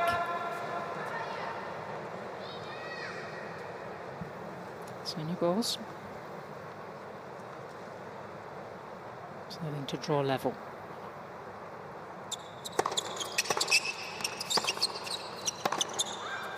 Apart from taking a break at the end of the first set, there hasn't been any fanfare, has there, in this comeback? Fist pumping, any dramatics or any actual really clear tactical changes. She's just knuckled down and competed. And to stop the ante, as you showed us on that backhand wing.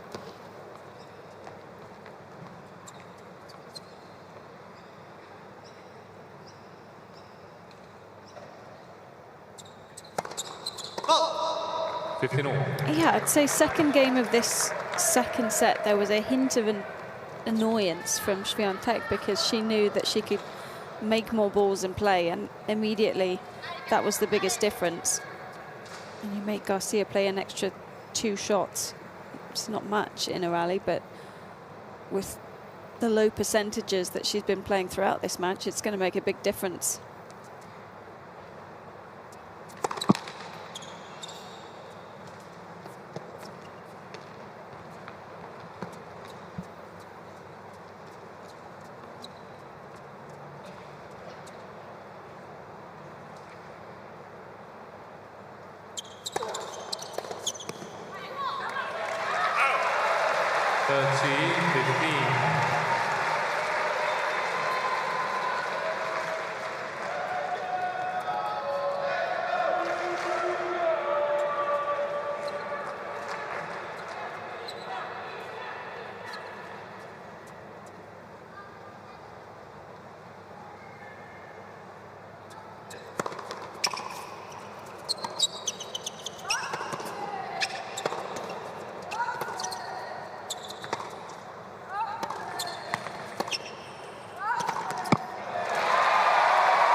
response from the world #1. And just half an hour after she lost the opening set, poised to take the second.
Yes.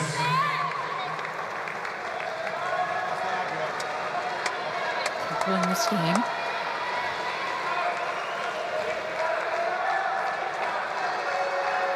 Just imagine a minor blip on the close.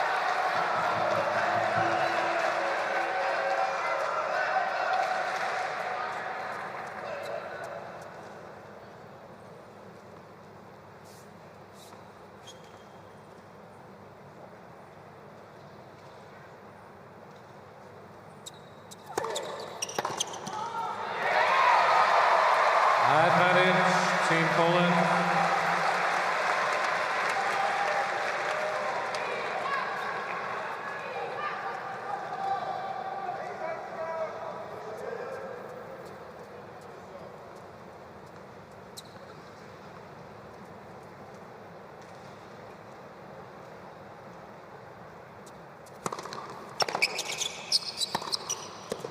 Team Poland draw level, and we Poland. will have a deciding set. 6-1. 1 set all.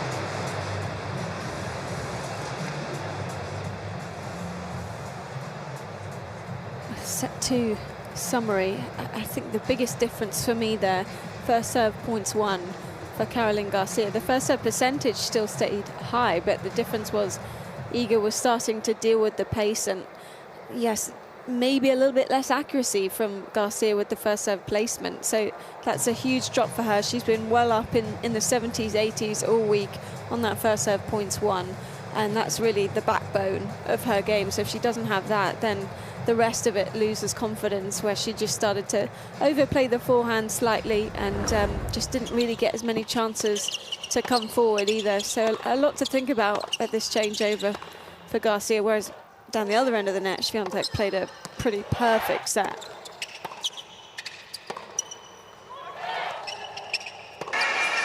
Yeah, I agree, Laura. Just able to play her own game style, just a lot more aggressive. The rallies were slightly more extended, so really a great way for Schwantech to get back into this match right now.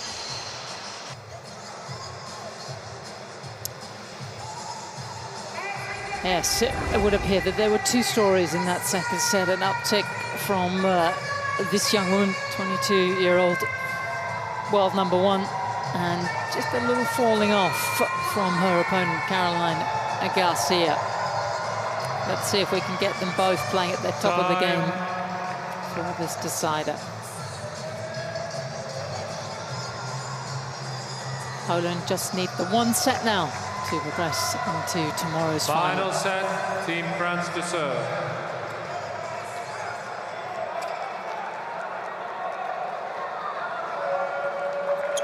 Move along quickly, please. Players are ready. Thank you. This is big here for Garcia. Needs to get off to a good start in this set. Can't afford to let Schwantech run away with it as we take a look at another swing and win predictor. Win predictor has a mind of its own.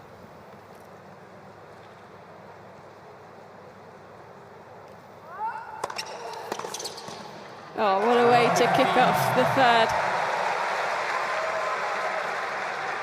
If you're coming in for the serve and volley, the S&V, it's got to be placed slightly better than that. That's got some slice on it. It's moving towards Schwantech's body, so she doesn't have to move too far out with the return.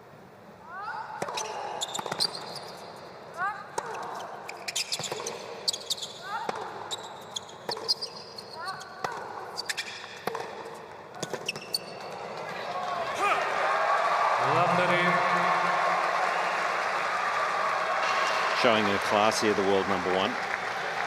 Extending the rallies, holding the baseline, not being pushed around like she was in the first set. It's been a strong comeback. It's classy.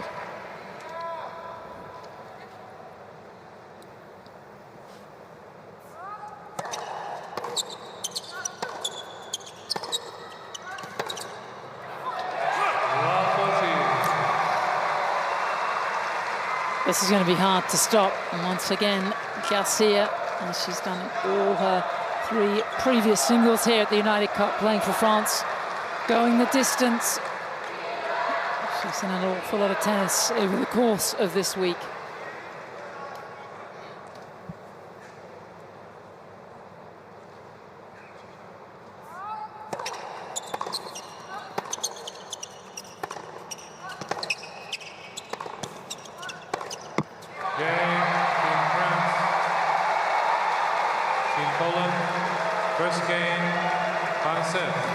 Third break of the French #1 serve.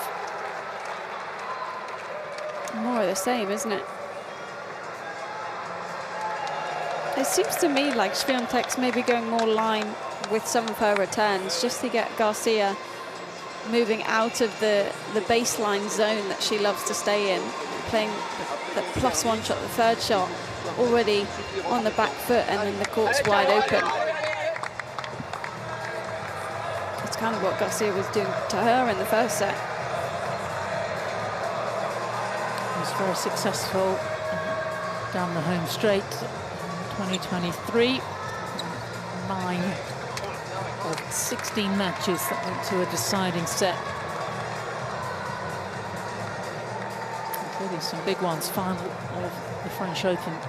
Herreratch, his job is done, he'd know all about that.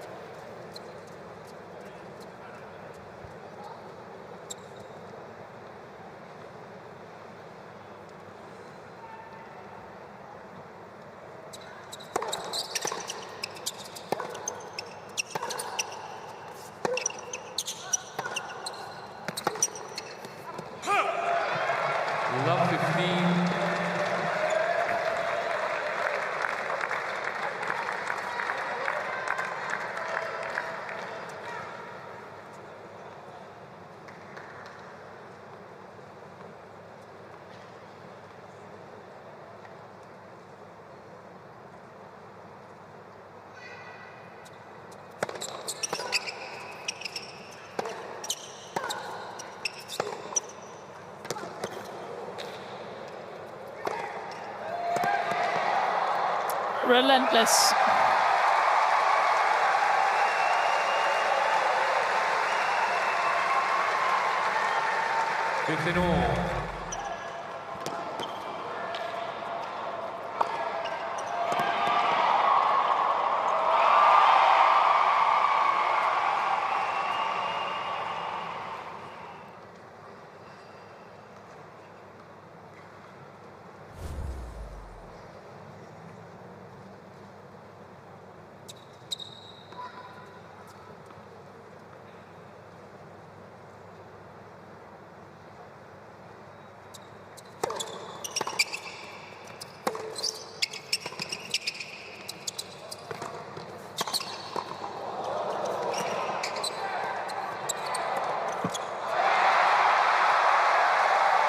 It was half a chance. 30-15. You got to admire the commitment from Schwantech. She didn't place that volley as well as she would have liked, but the athleticism on the backhand overhead, and then she was closing down the net. She was ready to play another volley.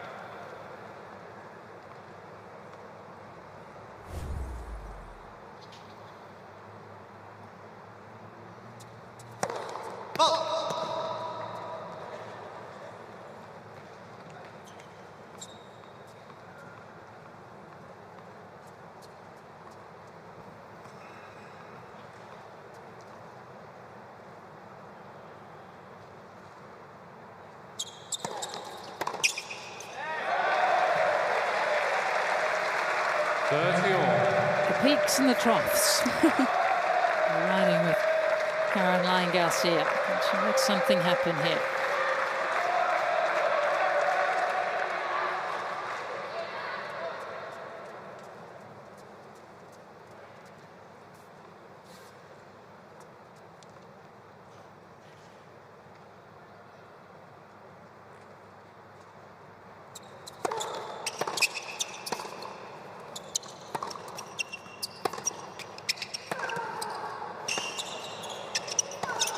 Oh, yes.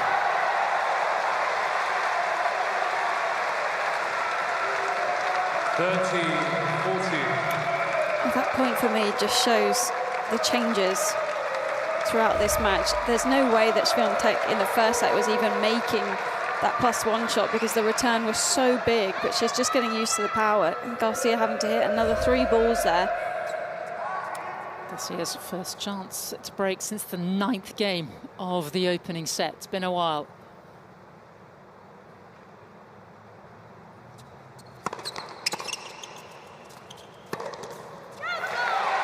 Body serve.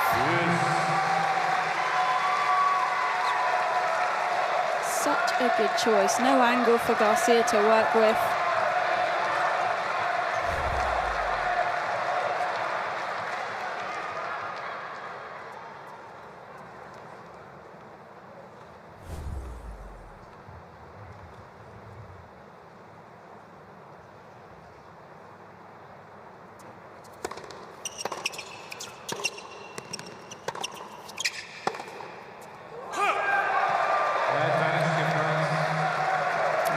Broken the once so far in the contest.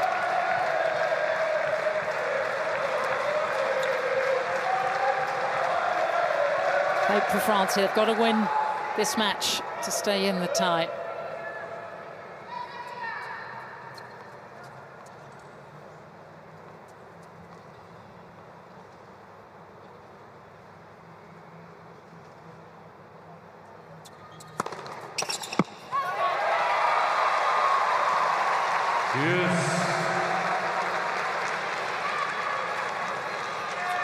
How's the speed down there looking, Josh? That has to have been one of her faster serves in the match. Yeah, 191, that's right up there. Big numbers. Probably her biggest of the day, I would have thought.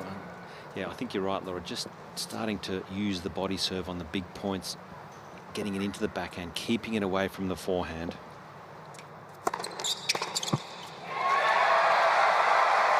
Advantage to Poland.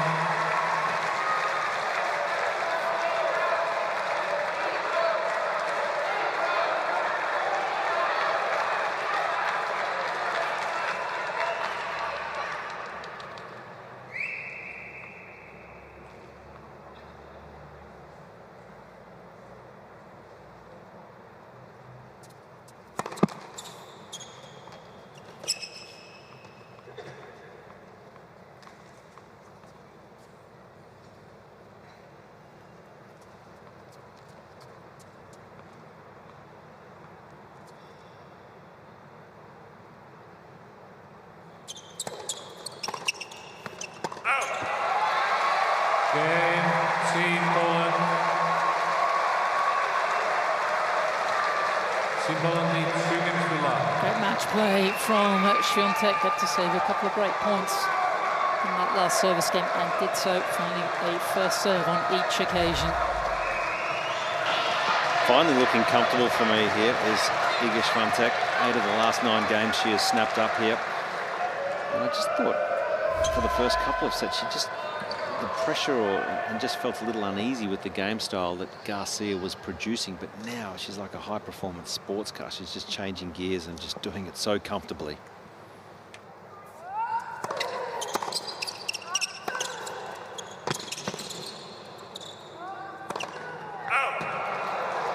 Tricky overhead. She had to play that from so far back in the end, and this stadium in particular is really difficult with so many things going on up in the roof.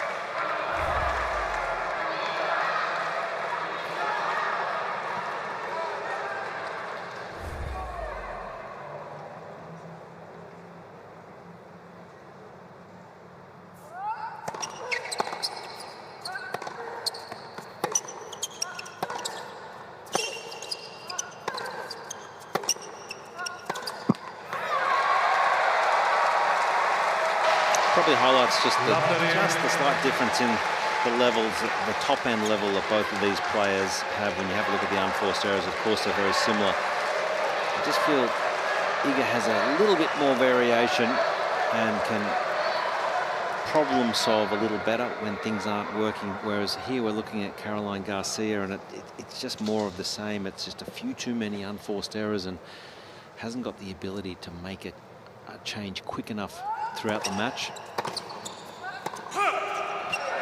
15-13. Yeah, Josh, I think that's reflected in the spin rates off both sides.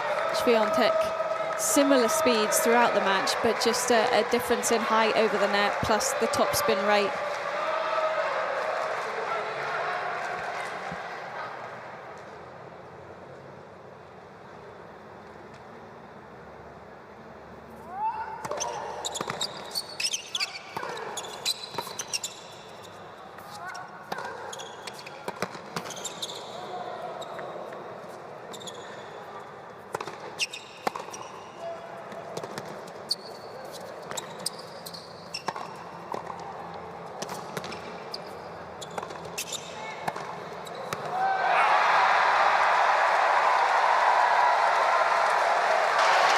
Schwantech has hit her backhand just beautifully in the last couple of sets, particularly the one down the line.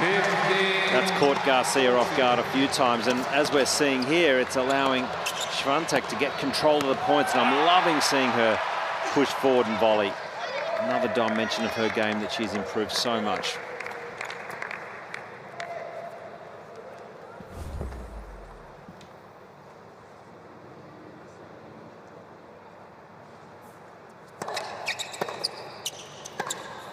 And she doesn't mess about with the break points.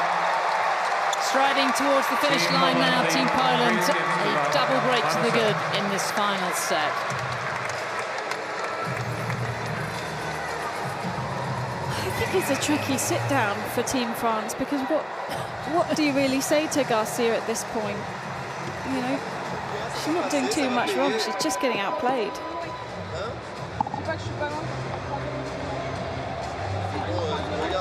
T'avais ta balle de break avant et tout ça. Ben oui, ouais, mais essaye de rester bien.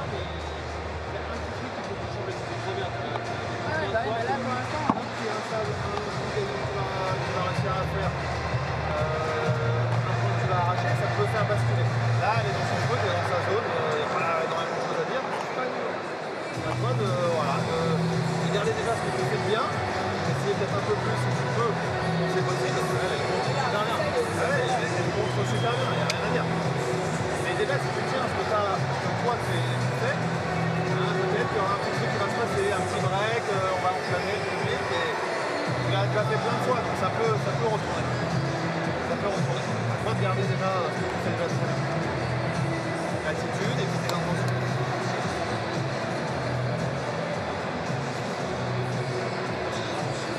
Allez, on est là, on va t'aider, Max. Allez, hein. Allez, Caro, allez, voilà. Time.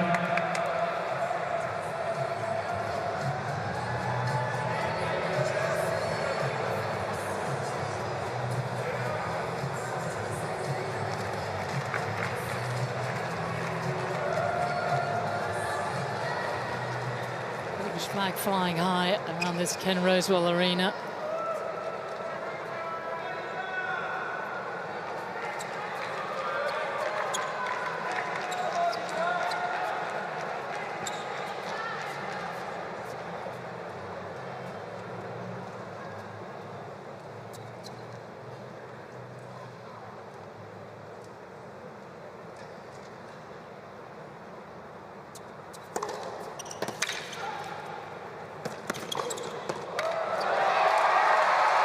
15 love.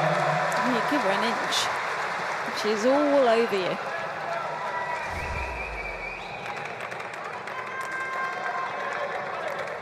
And her serve accuracy has improved throughout this match, hitting the corners. Looks like there's a lot more slice coming through on that juice side.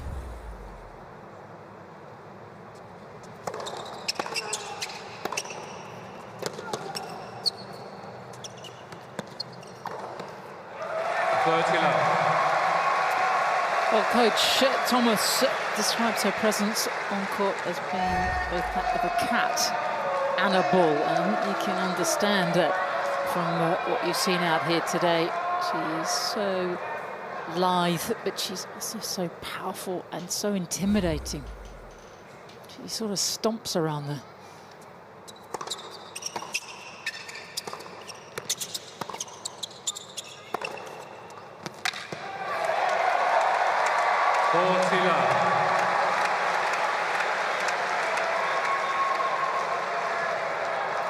Hubie knows everything is all right with Iga on the team. It must be nice for him. Yes. He's sitting comfortably on the side there.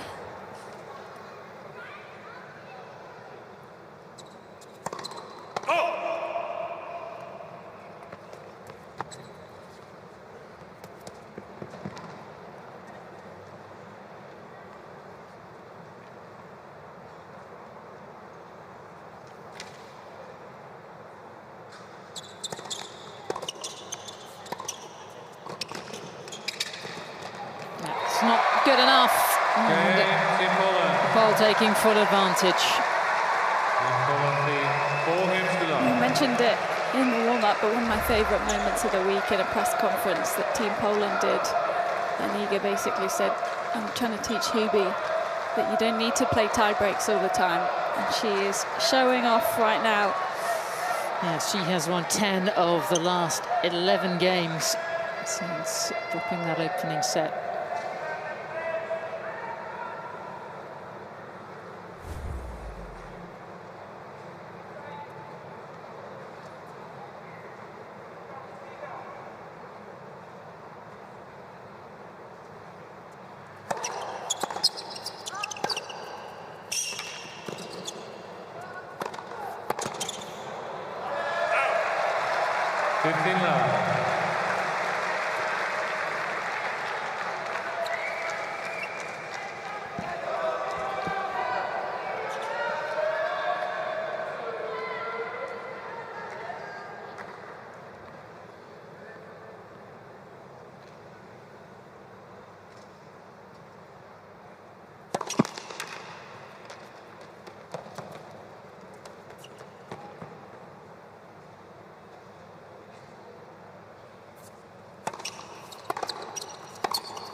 It's fascinating watching Caroline in this encounter, because when she can't get on the front foot, when she can't dominate proceedings, and she hasn't got a plan, it doesn't seem to be there's anywhere for her to go.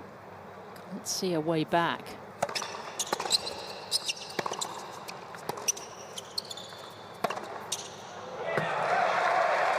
And she can do that, yeah. It could have maybe used her backhand slice more today on the defensive. On the backhand, she's been trying to still rip through it, but hasn't been in a position to play a shot that was ever going to keep her in a rally. And she can slice. She's got a really decent slice. I think what worries me is just how quickly the games have gone. And she hasn't sort of had to dig in and keep anywhere near close in the scoreline. Yeah, 1 hour 38, and we are at the closing stages.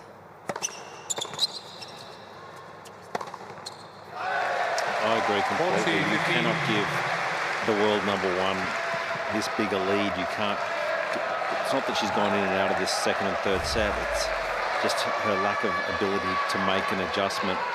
Even if she just shapes a few balls with depth, just to try and build a bit of rhythm to get back into the match. And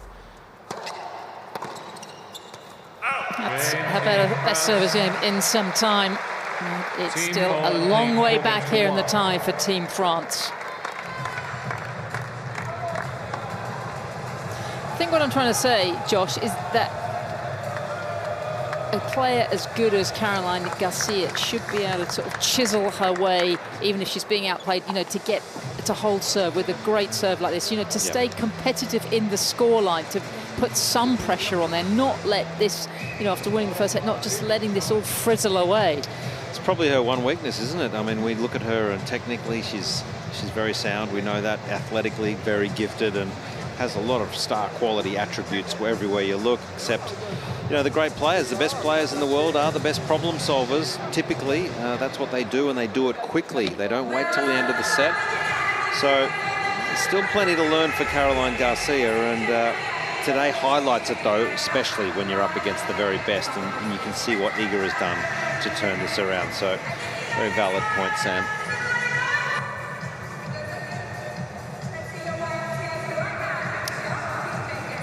Culmination this weekend here at Sydney Olympic Park of the second United Cup. It was the United States who were crowned last year's champions.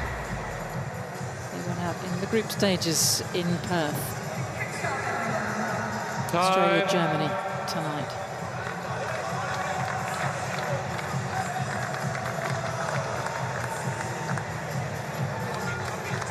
Top marks for enthusiasm.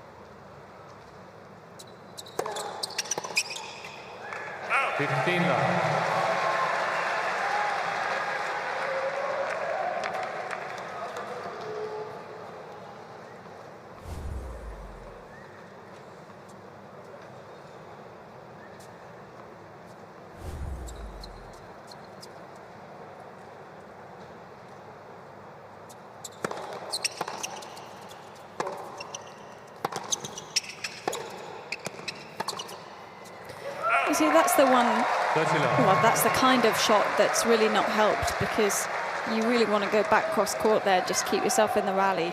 But then if she's giving Iga enough pace to just redirect on the next ball, you know, where do you go from there as well? So just a bit more height through the middle of the court, and don't give Schwantech any angle on the next shot.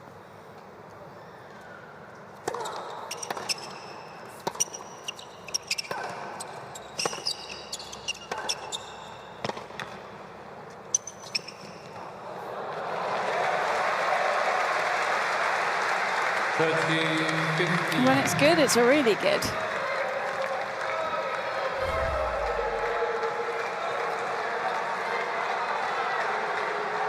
Well, there are shades in terms of the scoreline of their last meeting in Beijing at the back end of last year.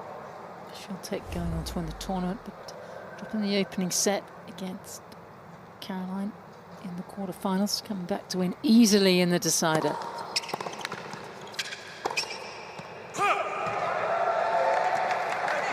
She has a double break advantage here, but will want to finish cleanly.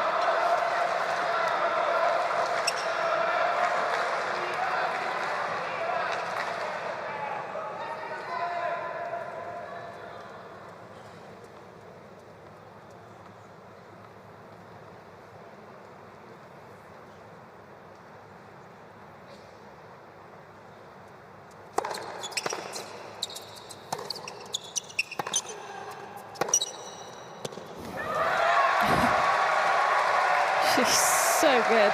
Such a good front runner.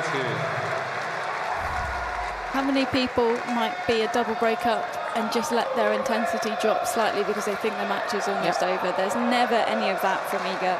But we know when she gets the early break in a set, she wins it 90% of the time. That's a hell of a record.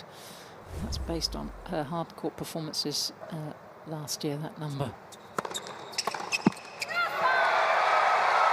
One game away now from a place in the final. Team Poland. Team Poland lead 5 games to 1.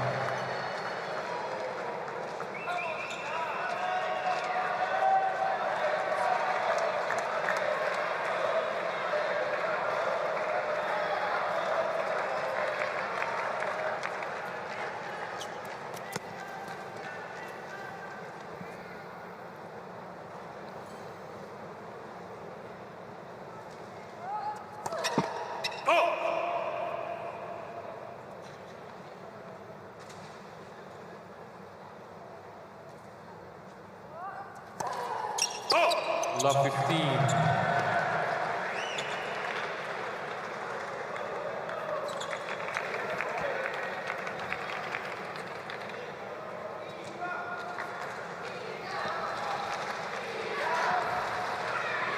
Thank you. Players are both ready, thank you.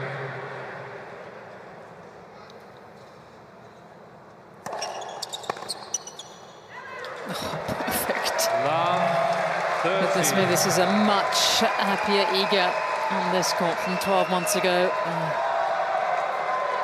She seemed to be absolutely helpless against the brilliant Jessica Pegula. A year on, she's a better player, an improved performer.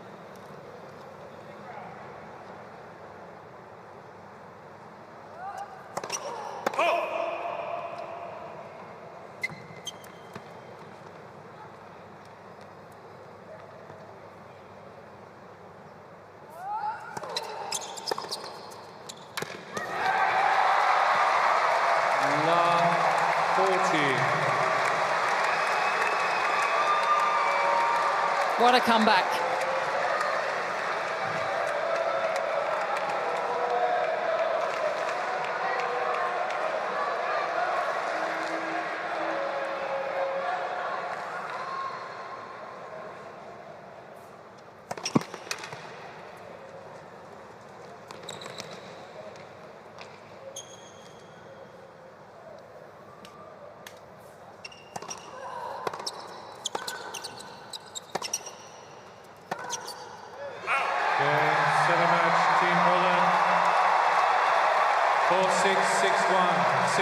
Team Poland are into the final. 2 wins from 2. Schwantech coming back in a decider. She wins 4-6, 6-1, 6-1 in an hour and 3/4. Now they can celebrate. It started so well for Caroline Garcia, the world #1. Too strong.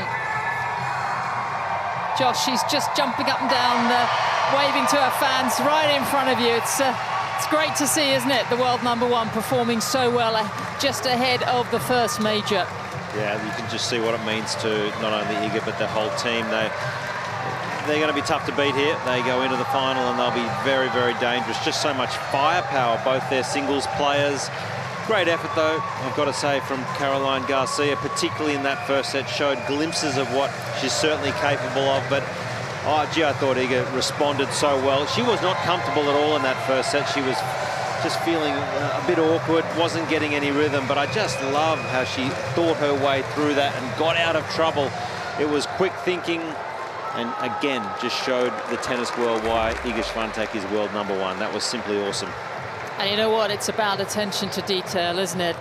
She went straight back to her bag after congratulating the French, after shaking hands with the French team and seeing her team, and went to the energy gels. She's already preparing for tomorrow's final. She's gulping down loads of water and all sorts of packets and things. And that's why she is the world's best. And we are delighted because right now we're going to hear from her. She's with Laura. Congratulations, Iga. You've just put Poland through to the final. That must feel nice with all of the support that you've had today. Yeah, thank you. It wasn't an easy match. I felt, there was like a lot of tension. Also, the crowd was so loud that you really needed to, stay focused and not think about anything else. But I'm happy that I came back and I didn't, make so many kind of mistakes. as in first set, but for sure Caro was putting pressure as usual, so I'm happy that we're through to the final. Do you feel like that's the biggest difference that you made after the first set, just changing the unforced errors slightly, because it was really nothing in it towards the end of the first, but then you came out and played an unbelievably solid second and third? Well, I don't know. Sometimes it's even hard to like point one thing that changed. I just feel like I needed to calm down a little bit and not, rush it, and also, I don't know, just observe a ball a little bit more, because I felt like sometimes it was I was off, off the timing.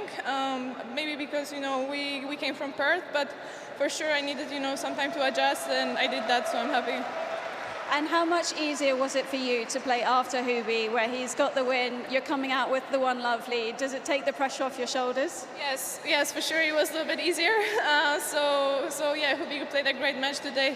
He had everything under control, and it was nice, watching that. So yeah, for sure it was a little bit easier for me. I just kind of, but still, anyway, I'm kind of focusing on myself no matter what. But I knew that even if I'm gonna, make some mistakes, we still have mixed doubles, and it was I was feeling pretty safe. Well, you mentioned the mixed doubles. Will you be coming back out here? You and Hubie have played together so well this week, and you've been telling him that he doesn't need to get to a tiebreak all the time, so you need to keep those lessons coming. Yeah, well, I was joking. Obviously, in men's tennis, it's a little bit harder to break. So for sure, the sets are going to be more tight. But yeah, I mean, for sure, winning 6-love, 6-love. Our last match in mixed doubles was pretty fun, and yeah, we were just really, focused and in the zone. So every match that I play with Hubie, I feel like we understand each other a little bit better on court, and for sure we're going to use that. Congratulations, through to the final. Give it up for Iga Schwantech. Some very happy Polish fans in this Ken Rosewall arena. Laura wasn't quite able to get out of whether she's going to come back and play the mix with Hubie Herreratch and try and keep that winning run and the understanding going. Might be handy ahead of the final. It could come down to it tomorrow evening.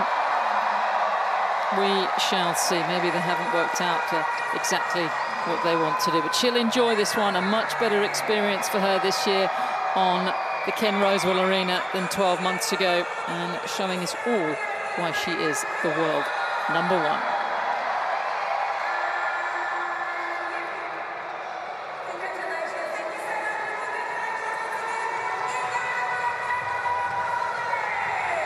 So the mixed doubles not too far away. There may be a change in lineup, but before we take our leave, just a little run over the numbers. Maybe just a few too many unforced errors for Garcia. Only able to break Iga once. A lot of winners as well for the French number one. But a very good page of numbers for Schwantech. So confirmation. Team Poland are through. Herreratch winning the men's singles. Schwantech overcoming Garcia 4-6, 6-1, 6-1. We'll see you shortly for the mixed.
Well, a very good afternoon here from Ken Rosewall Arena, where it is Team France taking on Poland in the mixed doubles. Poland are safely through to the final of the United Cup, securing both singles wins.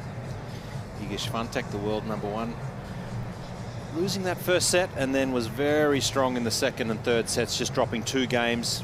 And of course, Herreratch getting through in straight sets against Adrian Mannarino in the opening men's singles. So we've got mixed doubles coming your way here. It'll be Team France taking on Team Poland.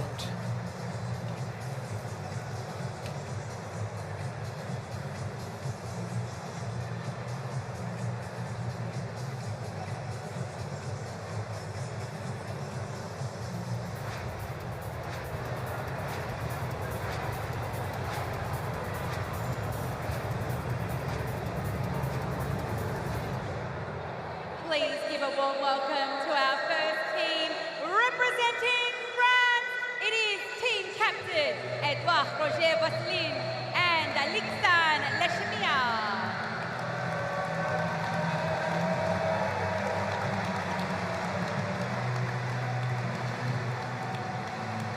And their opponents for today's session representing Poland, it is Jan Zieliński and Katarzyna Kawa.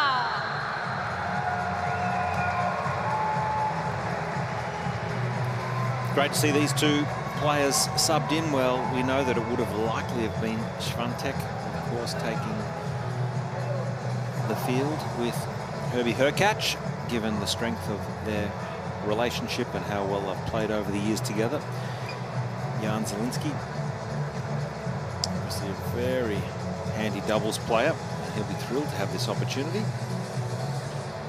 Edouard Roger Vasselin, he's been good. He won 5 titles in 2023, 2 of them Masters Series, the one Masters Series 1000. And he did team up with Alexandre Lechemia early in the week, so they are familiar with each other on and off the court.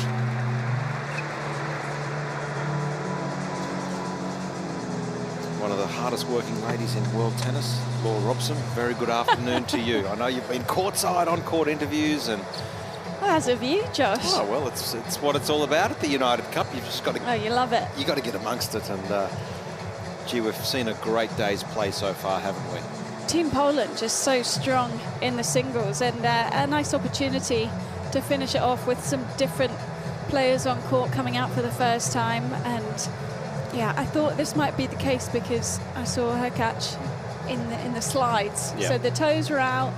It was a very relaxed look, and you just got the sense that he wasn't going to come out here, which you can understand because it's a quick turnaround in time for tomorrow's final. Yeah, recovery will be the key. I think the organisers have done a good job. They've got the scheduling just perfect. All right, just a few reminders. Clocks are on the LEDs, live ELC. Besides that, towel boxes have the team names on them. Any questions? Ao or Yvonne Goulagon? Ao. All right, go ahead. Very good. It is Yvonne Goulagon. Serve. Serve. Okay, quick photos, please.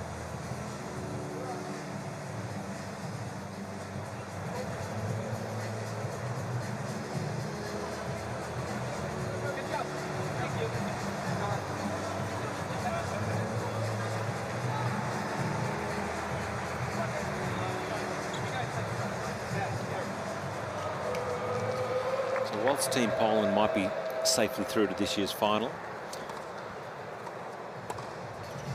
there's still plenty to play for. Lots of prize money and points for every single match. It all counts.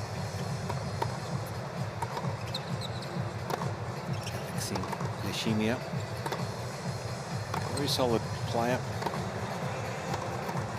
Been in the top 100, around the high 90s, but we know very capable. His career high ranking of 65. And this man has been amongst it all week. Edouard Roger Vasselin, whilst he's playing, he's very much a veteran of this team, and he's also the captain. So playing captain for Team France, and he's played beautifully. Teamed up a couple of times with Caroline Garcia and the one time with Alexandre Leshimia. Yeah, it's going to be easy when you know that you are playing with such an experienced partner in Roger Vasselin, so he can really lead the team here. He's played so much mixed in his life and played great in some of the deciding rubbers with Caroline Garcia. So he's going to match up well with just about everyone, and I can't imagine how Lehimia's legs are feeling after sitting down for the last 5 days.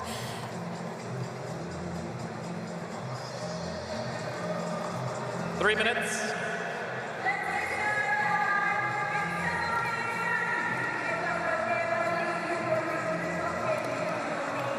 It's a beautiful afternoon here in Sydney, out here in the west, where it does get a little hotter than in the city. You often get the sea breeze off the magnificent Sydney Harbour. Out here in the west, it tends to be 3 or 4 degrees warmer, and then you can see just a magnificent venue. That's the Ken Rosewall Arena. 24 degrees, slightly cloudy, not much cloud around, and a little bit of humidity, as always underneath the Ken Rosewall roof here. Gets a little muggy, so pretty much perfect conditions though, Laura. Yeah, it's lovely down there. Not much of a breeze, but not too hot either. And of course, with the roof, you're not impacted by the direct sunlight. So a nice, pleasant experience on a day like 2 today. minutes.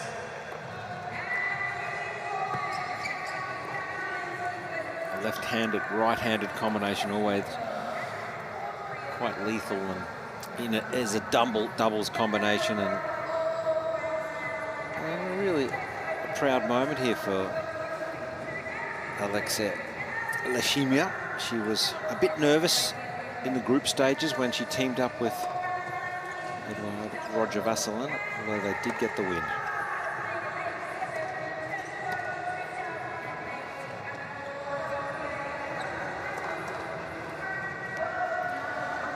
It's been a loud crowd today. Great support for Team Poland in particular. In the group stages, it was probably reversed, Laura. We had a lot of support for Team France, but Team Poland here on semi-final day have had magnificent support. It's been loud. They've been very enthusiastic and really embracing having such a strong team in this United Cup.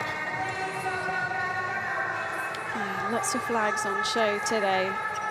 Lots of red and white in the crowd, and plenty of face paint, plenty of people who have come prepared for a long day of tennis, but they have seen 2 great singles matches, so they've got to be happy with that. And slightly disappointing to not have more French fans, given how loud they were in the group 30 stages, seconds. actually.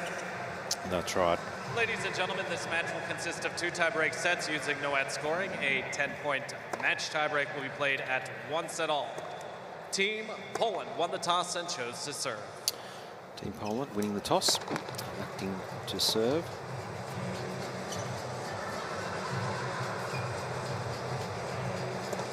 An experienced doubles player in Roger Vasselin, but also an experienced doubles player in Zelensky. And a warm-up.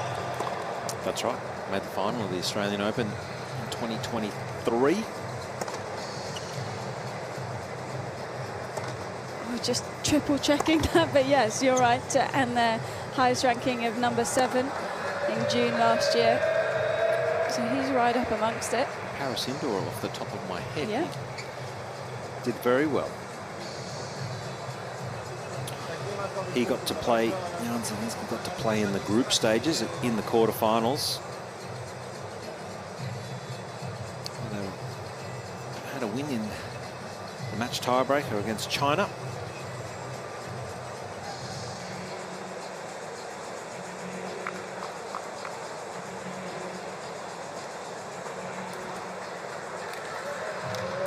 And for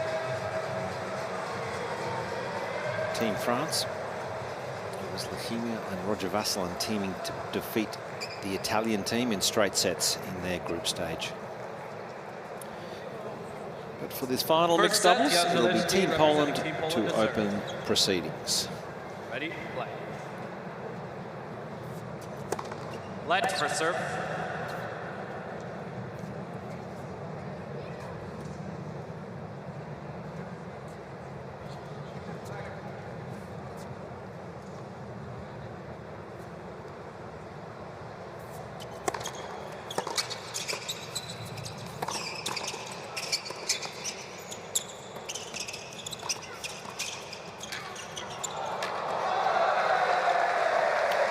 Good point to start. 11-15. Well, Casey Delacqua joining us courtside. You've got a bird's eye view for this first point. It should be a really entertaining mixed doubles, Casey. Good afternoon. Yeah, afternoon, Josh and Laura. Great to be courtside for this mixed doubles. 15 all. And great first point. Watched Roger Vasselin and Lashimia play Brancaccio and Koboli the other day, and they started off a bit slow, but once they got going, they were certainly the better team on the day and got the win. So great to see them out here, and I guess for all 4 players, just to be able to get this court time. And let's not forget that little bit of extra prize money is also on the line. So, yeah, lots to play for.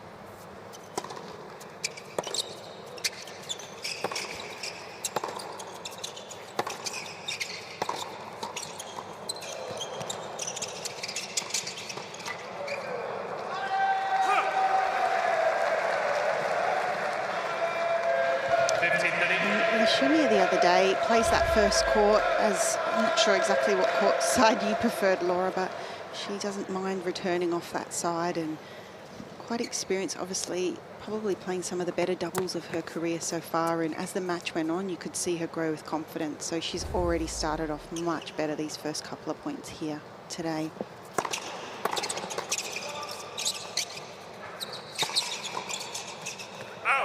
And Casey, it was just that backhand volley that we see. Lashimia just missed there, just catches it a fraction late. We saw that, didn't we, in that previous mixed doubles win when they played together? Yeah, exactly right, Josh. And I think if you're going to target someone or somewhere at the net, it's definitely Lashimia's backhand volley. And I think that's why she plays that first court, because she's very comfortable crossing on her forehand volley through that middle part of the court. But the backhand, she definitely makes more errors of.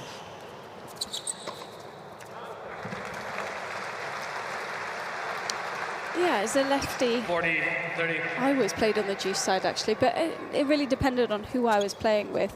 But the majority of the time I did like to take the deuce for the same reason, so that I had the forehand volley on the cross, and you feel like you can be a lot more active at net.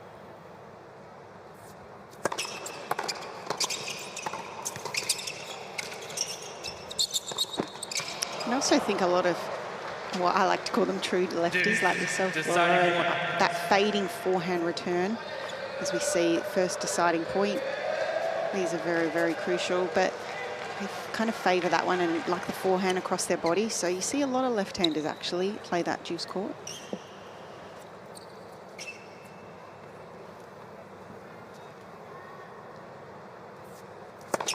Let for serve.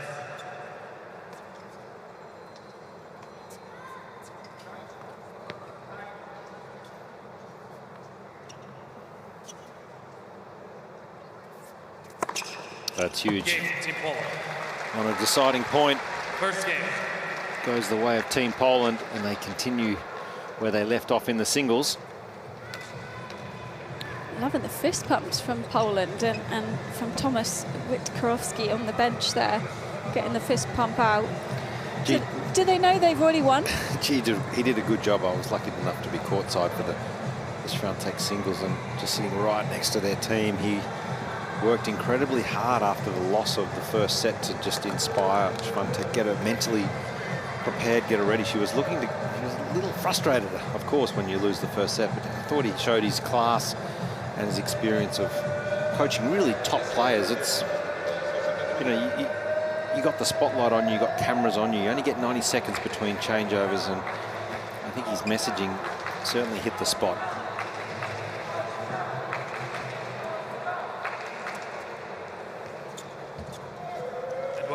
Roger Vasselin representing Team France to serve.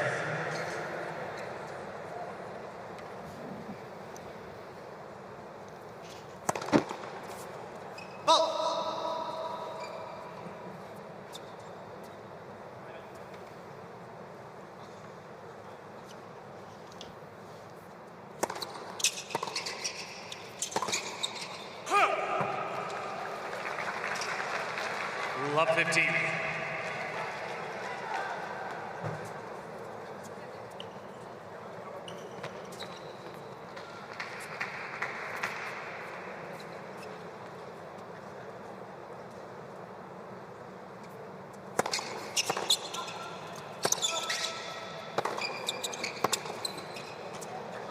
Say the team zones. Team France is looking a bit bare, but I'm sure they'll. There's one person there, but I'm sure they'll start to head out. But obviously, for players like Schwantech and Hubi, they've got to do their rest and recovery for tomorrow. For Team France, they're probably doing everything they can now to head off to either their next tournament or head down to Melbourne to get prep.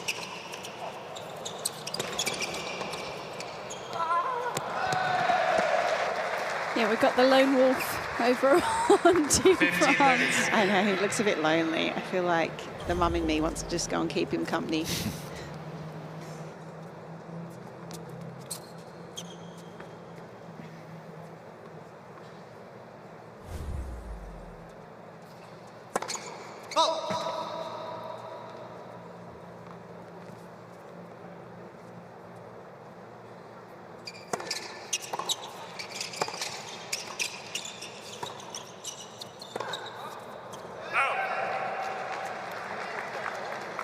And of course, Herreratch has been playing captain all week, so... Oh, we've got another one. But he's been playing captain, so he's had a big job. He's done a fantastic job, I've thought. He's been just so wonderful to have around. He's got his family here. I think he's really thrived in the environment, and you know, his kids have been having a lot of fun in the player dining area. It's been a good week for Team France.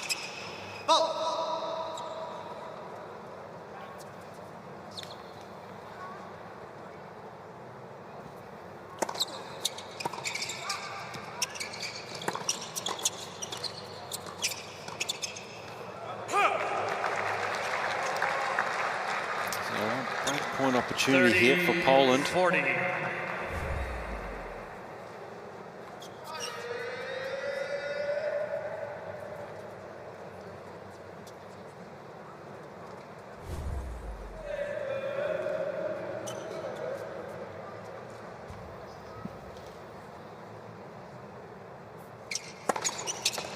Deuce.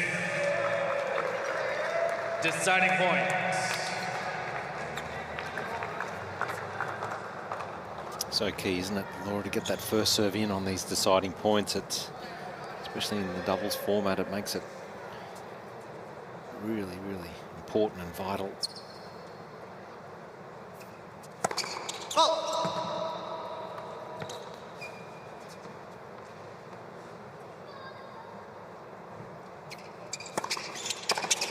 Oh. Game. Team Poland. Body shot. Team Poland leads 2 games to love. It's fair game. It was there to be hit middle of the box. Yeah, I think as the net player there, you're going to probably expect it coming at you.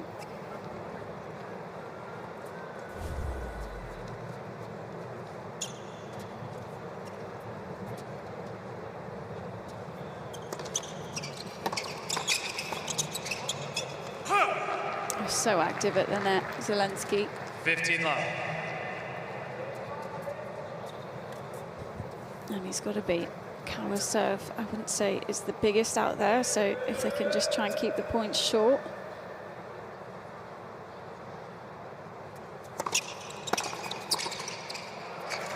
And she has all that experience at the Challenger Tour, mostly in doubles, so she's going to hold her own out there.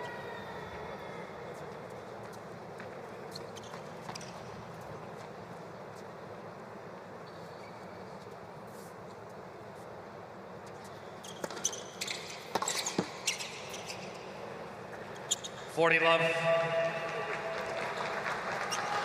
When you're returning and you're playing someone as active as Zelensky is, he's putting in big fakes, being really close enough. You've really just got to pick your spot on return of serve, don't you, and just commit to shot.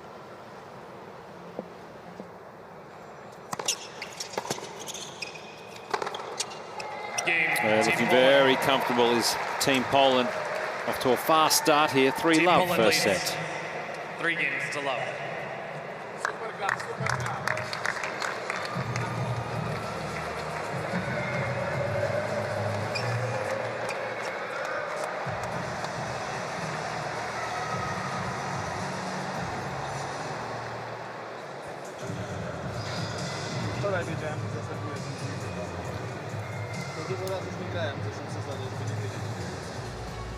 Oh, it's just a magnificent sight, isn't it? Sydney Harbour, you can take a stroll all the way along the harbour where you've got Opera House, the bridges, the backdrop. Everywhere you look, it's just absolutely stunning. Been down there, Laura? I took a walk down there the other day. I went in the Opera House last year. That was a very interesting tour, actually. Good. How they built it.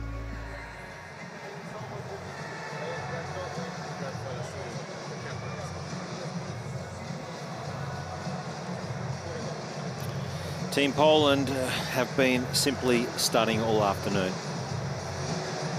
Got a full support bench back after 2 fine singles displays. Herreratch over Mannarino in straight sets, and then Schwantech, the world #1. Lost the first set 6-4 and got the steam train roller out 6-1, 6-1 in the second and third, and looked simply impressive over Caroline Garcia. To serve. So it is Team Poland through to the final of this year's United Cup. They will take on the winner of tonight's session coming up later. It'll be Germany versus Australia. 15 love. Well, this is definitely a game that Team France would want to come through with Roger Vasselin at the net. He can be super active. He's going to look to cross on the first ball. No eye formation from them as of yet.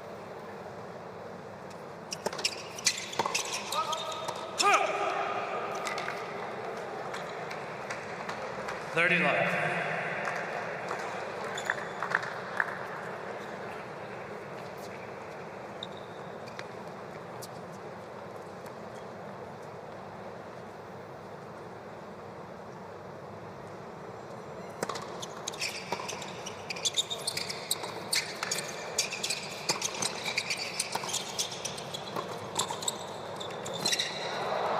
Tricky. It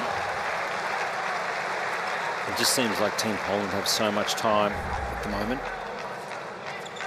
30-15. Ladies and gentlemen, as a courtesy to both teams, silence your cell phones. Thank you.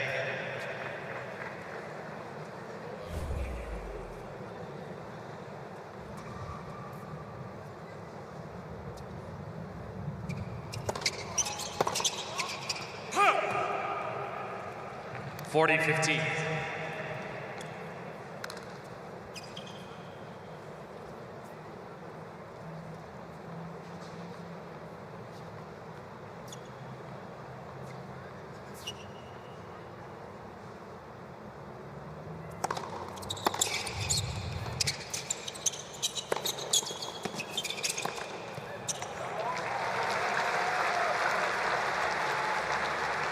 $40-30.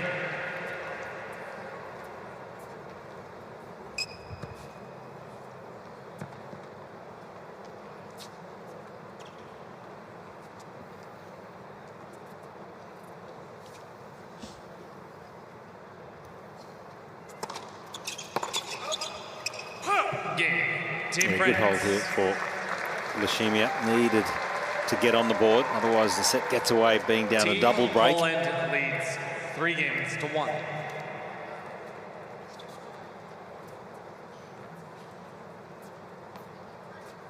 Yeah, just need to settle in a little bit, don't they, Team France? Haven't done too much wrong, but they've been on the back foot. They haven't been able to make the first move.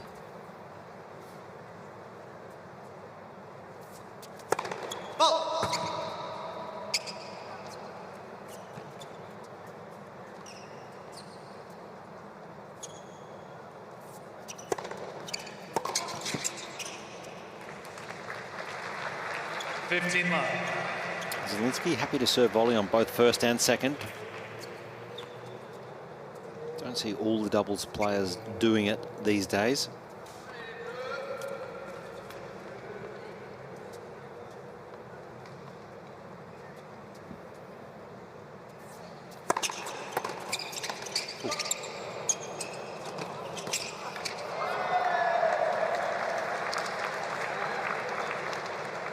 15 all. Well, it's important to use every part of the racket. That's why you've got it. So. Yeah, that smash coming right off the top of it. You'll see the backhand smash right here. Clips the top of the frame. That is hard to do. It's so difficult. She did a good job.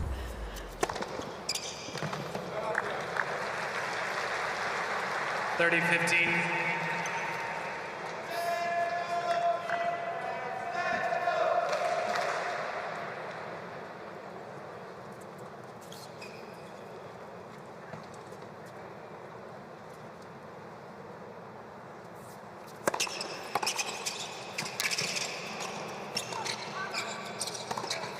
Getting warmed up now, Eduard Roger-Vasselin. Just seeing the open spaces a bit more, and I think if you play one kind of back behind towards the more active net player, towards Zelensky, then his partner is going to naturally cover the middle here. You see that when really Zelensky could have made that, and then the gap isn't there quite so much.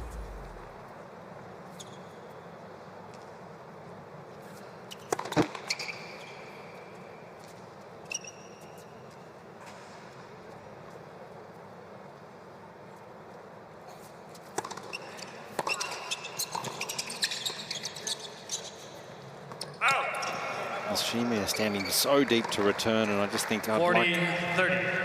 That's okay from time to time, but I would like to see her try and move forward and cut off that angle. Zelensky's got a lot of room to hit the slider out wide. Yeah, and I just feel like right now Team Poland are prepared to take away the net. So they're up at the net first, they're being more aggressive, and it's just putting an extra bit of pressure on Team France.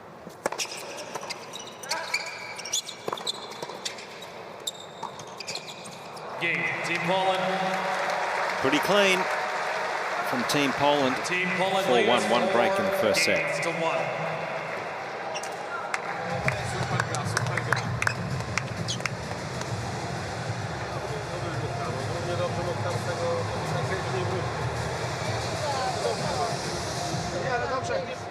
Ja też myślałem, żeby przejść i później zostałem, myślałem, że tak byliśmy kupić. Tak. Dobry ruch, do końca, fakt. Dobra.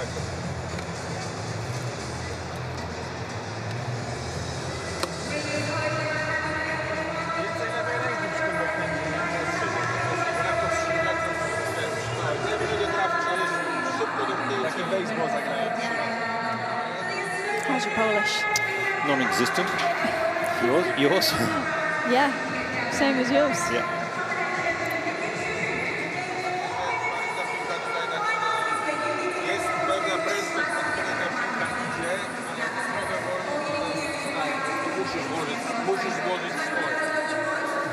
Just listening into Team Poland here.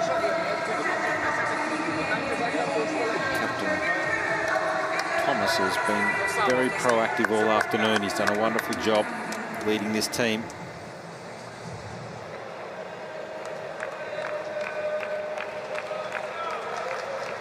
Time.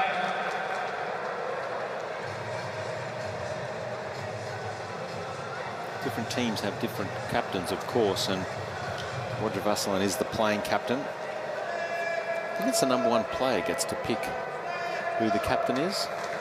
Yeah. We might refer to Casey. She's all over the rules and regulations. Case knows the rules, but I think you're right. Yeah, that's correct. You're right, Josh. You're across it. Sometimes he's right. I know, and I guess the rest.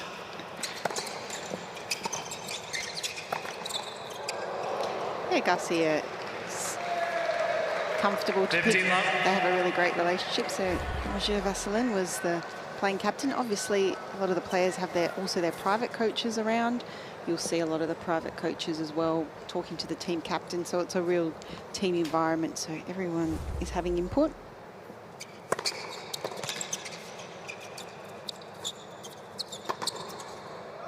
And Casey, that's the beauty of this event, isn't it? Where at a regular tournament, you know, the coach doesn't sit on the court and you can't communicate so freely throughout the course of the match. And there's a lot of learnings from both player and coach where you can learn how to communicate and get that feel of how your player is under pressure, how they're feeling on the court. So it's a unique opportunity here. Yeah, it is. And also they of the teams have been using the data and the iPads and getting that to then relay that to the player, and is a very unique experience and opportunity that doesn't happen every week. I would like to see a few more women captains. We had Eva Mayoli. How about you put your hand up next year? Oh. Casey Delacqua, Team Australia. What about Laura Robson, Team GB? I could not control that group. There's no way. Tim Henman did a good job, I thought, last year. You can maybe co-captain with Tim when he comes back next year, you two together. Well, then how We're would I too get busy. the goss for you guys? Yeah, this is true. Well done. Team France, a comfortable service hold. Team Poland leads 4 games I to think 2. it's a big commitment for a personal coach to take on the captaincy role anyway, though, because you see Thomas been sat there throughout today's tennis, and you know he's still obviously working on certain things with Iga, but usually this would be perfect time for a post-match chat. He'd be doing the rundown, the debrief, but he's very invested in the doubles.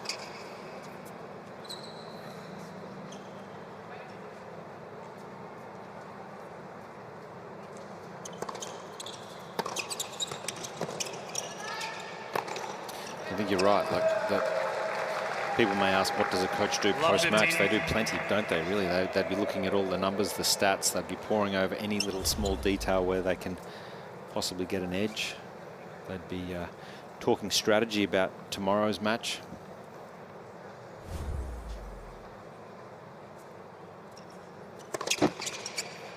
Let for serve.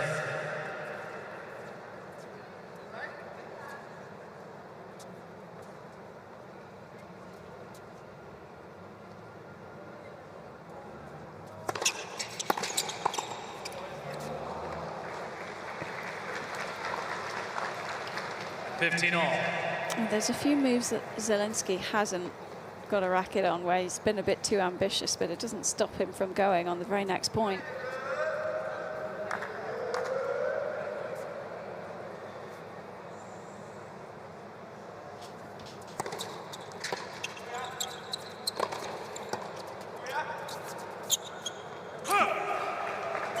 This scoreline at 4-2 when you're playing mixed doubles as the male player, you're really working hard to hold on to this serve, because more often than not the male player does hold serve, and if you can get yourself to a 5-2 lead, you're feeling confident about serving it out.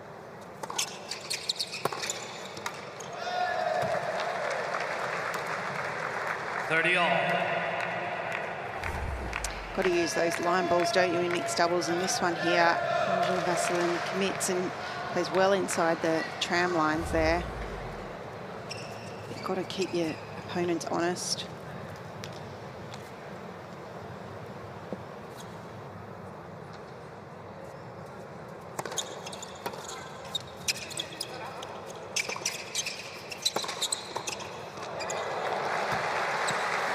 Yeah, you generally see the doubles players who play week in, week out as doubles specialists. When they play mixed doubles, they cross excessively, and that's what we're seeing from Jan Zielinski this afternoon. He's not afraid at all to lose a couple of points, but possibly win some in the bigger moments by creating doubt in the returner's mind. Deciding point. And this becomes a huge point in this set. I would expect Zielinski to be looking to be pretty active once again up at net.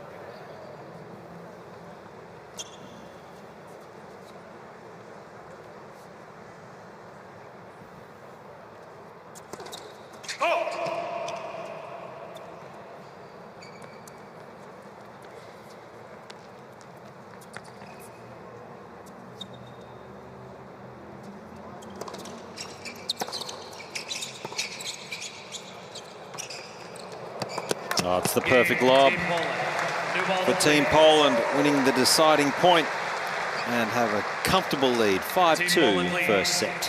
5 games to 2.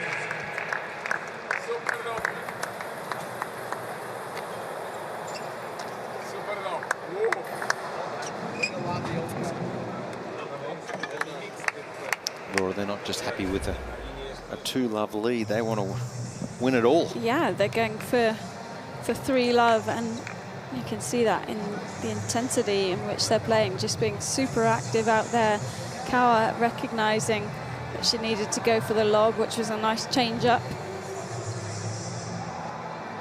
It's been something that people have been learning as they go this week, because you don't really play a lot of mixed throughout the year. Even if you're a double specialist, you might just play 4 tournaments. So that's right, mixed is only played at the 4 Grand Slams.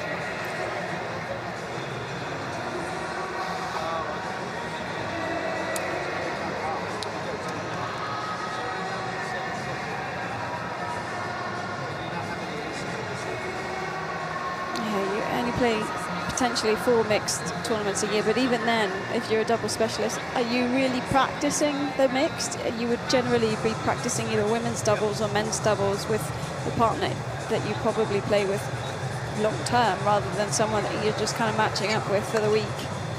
And hard to get in. You've got to have a high ranking. Yeah. So the cutoffs, what they do is they take your best singles or doubles ranking and vice versa for your male or female partner, and you add it together. So the cutoffs for Grand Slam doubles is generally really strong. So you don't get to certainly don't get to practice it or play it that often.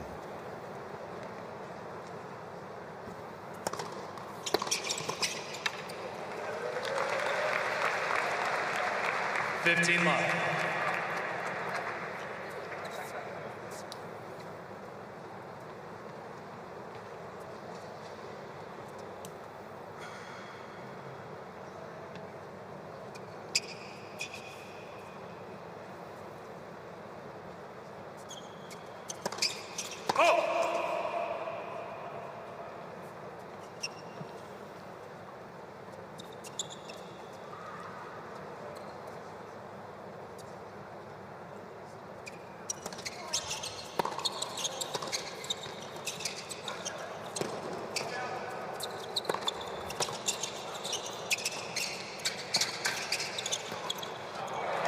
It's a great placement on the volley from Zelensky, just taking some pace off, getting it behind Roger Vasselin, so that he had to play up on it. Zelensky's definitely the standout player for me at the moment. Just, I feel like Lashimi is definitely just worrying about too much of what Zelensky is doing, and can see him moving so much out of her peripheral vision and just not quite as comfortable.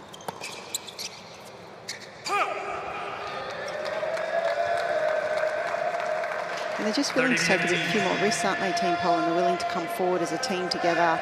Yes, they've been maybe passed a few times down the line, but got to keep, as you said, Josh, just keep asking the question of your opponent and keep moving and committing to that.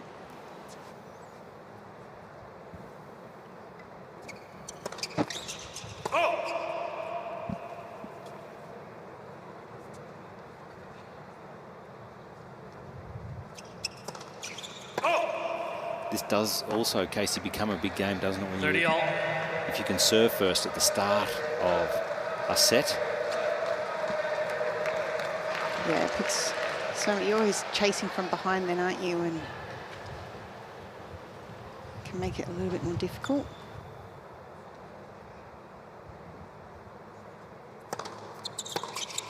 Good body serve, smart.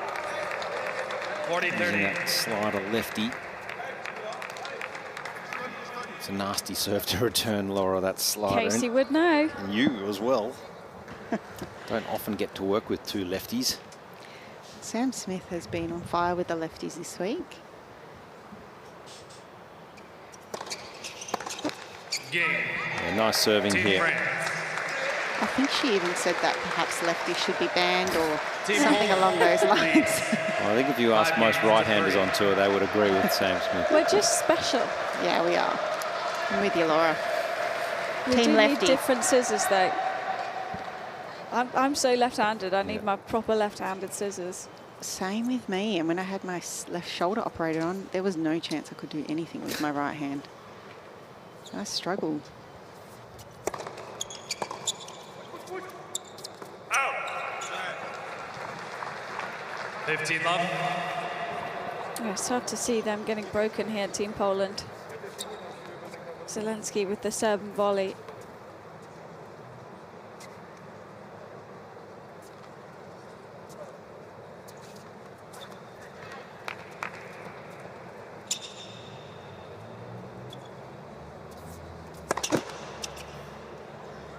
like Kawa's positioning here. Look how close she is to the net. Still feels like she could cover the line very easily. Been comfortable at net as well. 30 love.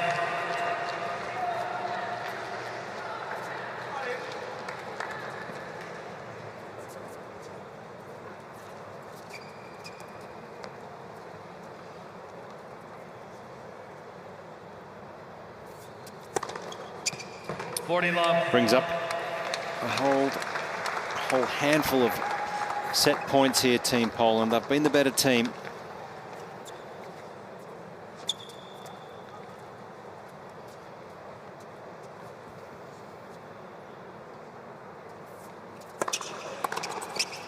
That's a clean first set for Team Poland. 6 games to 3. They're doing it comfortably today. 6-3 first set.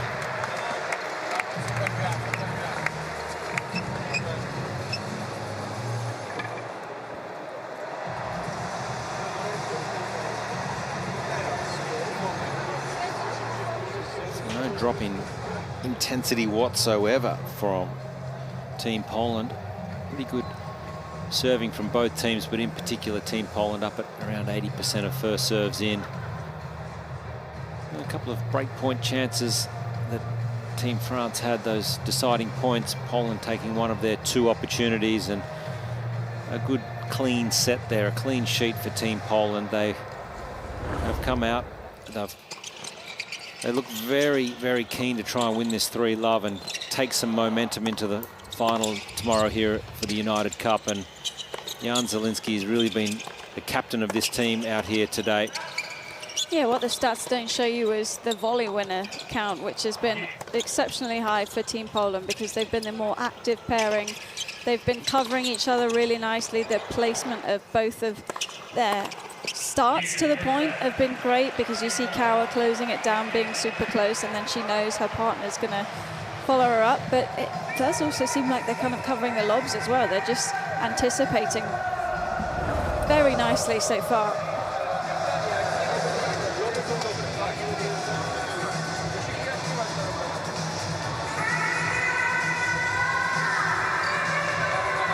Well, it's a very happy Team Poland. They celebrated after Iga Schwantech getting the win in the singles. She was comprehensive in the end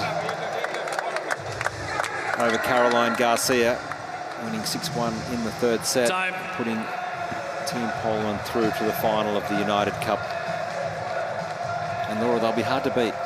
Very hard to beat, and of course big matchup tonight, Australia versus Germany. Zverev's played excellent tennis, as has Minaur, plus Tomljanovic against Kerber. This is a dream matchup.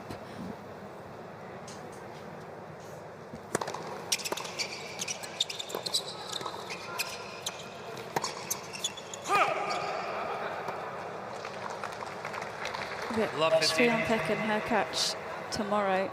It's 2 very tough singles opponents, and then you've got the intensity that they play the mix with should it come down to that. So tricky. You wouldn't expect anything less in a final.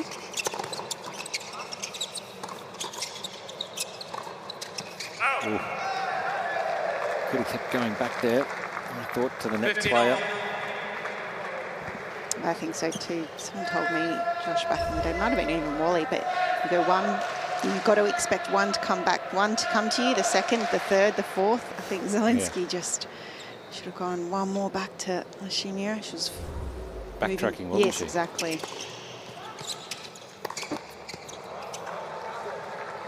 That's what you want. You want your opponents to be backtracking a little bit, because then you get more space, angles, and create doubt in the opponent's mind, their movement.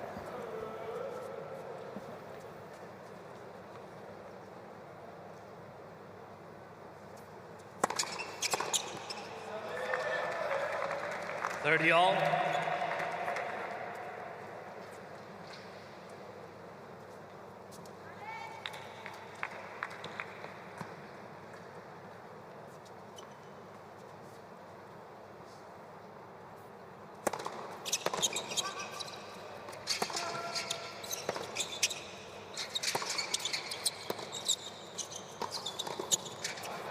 Oh, we had it. And he'd be disappointed he didn't, I mean, of course, 40-30. can't win from that volley, but just not get it back into play.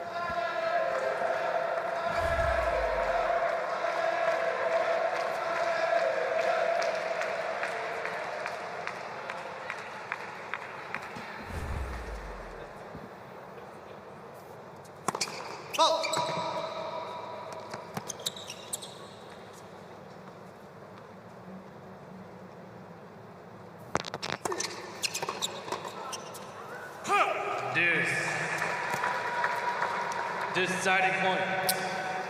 Another deciding point here for Roger Vasselin. Faced one in the opening set. We have seen him serve a lot down the tee.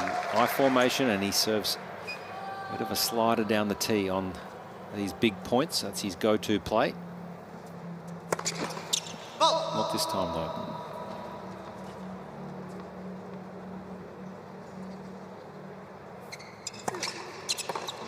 Game, Team France. He'll be gutted with that. Second set. That would have been the ideal start for Team Poland to kick off the second set.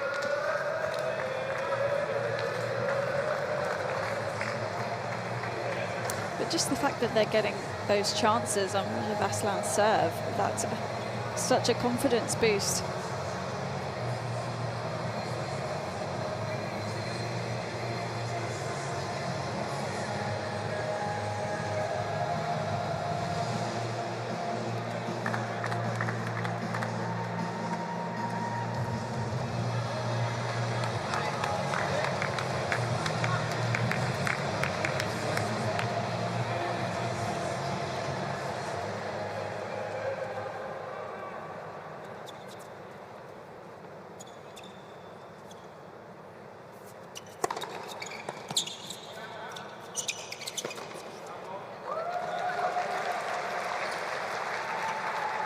Love.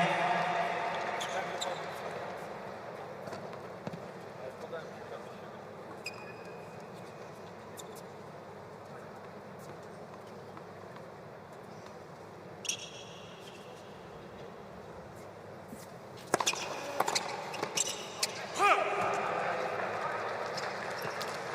15 all.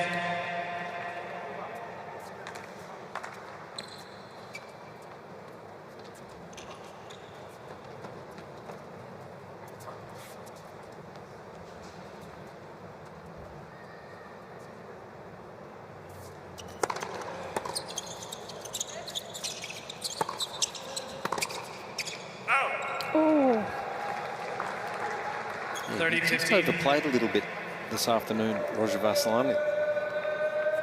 And I think that's because Zielinski he's crossed so much and been so proactive.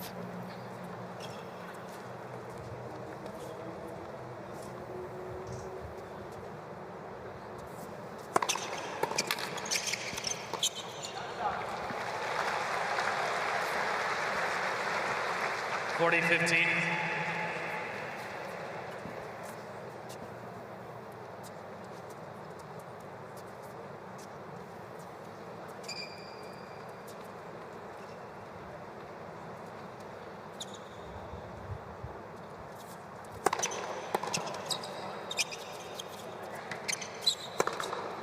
Confident. Very confident. That was a throwdown. It's like WWE terminology there, Laura, but it was a throwdown, wasn't it? Just so casual and huge racket acceleration. Not easy to play that one, but keeps the left arm up nice and long and just unleashes. A lively arm.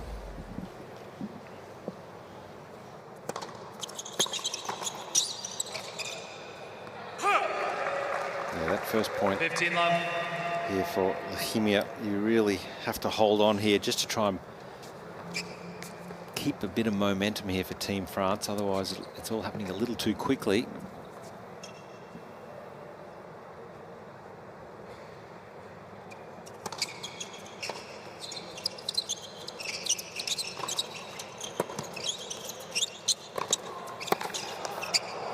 Played nicely through the middle there. Not always easy to know where to go with those overheads with 2 at the back. You want to make sure that they've got no chance at passing you.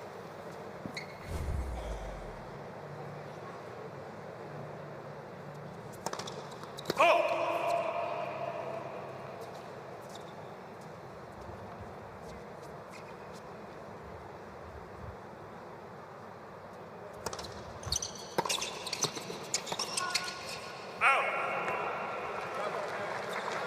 30-15.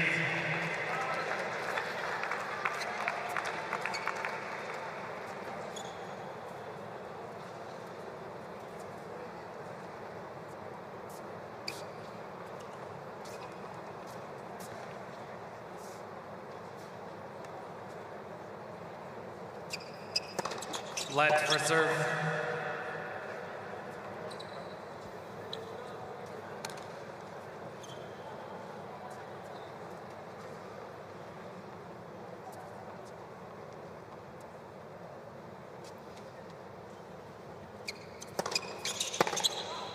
Huh.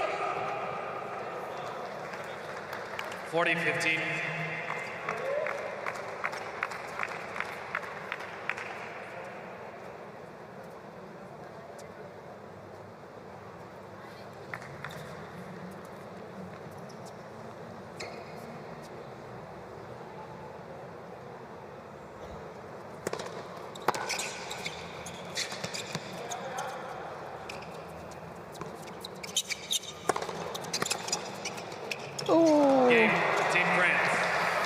Didn't quite execute.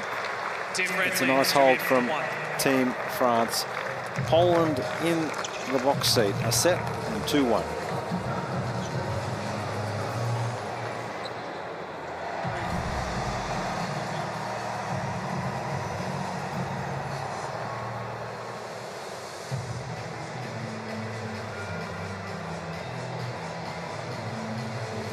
Getting down to the business end of this United Cup, lots of points and prize money. It got tight in the group stage, didn't it? Oh my goodness, it did. We were trying to figure out counting games, counting sets. Somehow Norway made it through out of the group with Croatia and the Netherlands, which I don't think even they expected. But it made things very exciting. Every game counted. Team Germany were the ones who were the next best here in Sydney, who qualified and now through to the semi-finals.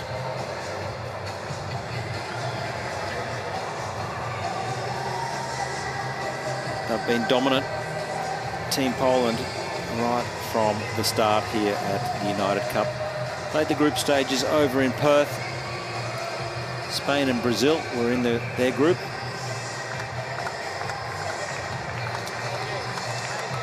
Dropped the 1 match. Herreratch losing the singles match, but outside of that, it was a clean sheet.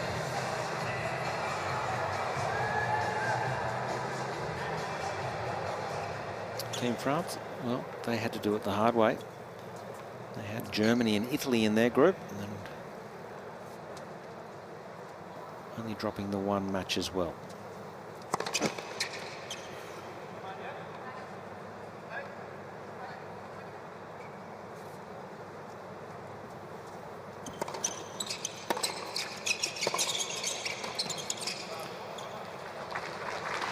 Just got to get in a little bit quicker, Lashimia. I actually like that she's prepared on the serve of Kawa to return and move forward, but I'm standing right on the service line and she didn't even get in close enough, and it just makes it such more of a difficult volley.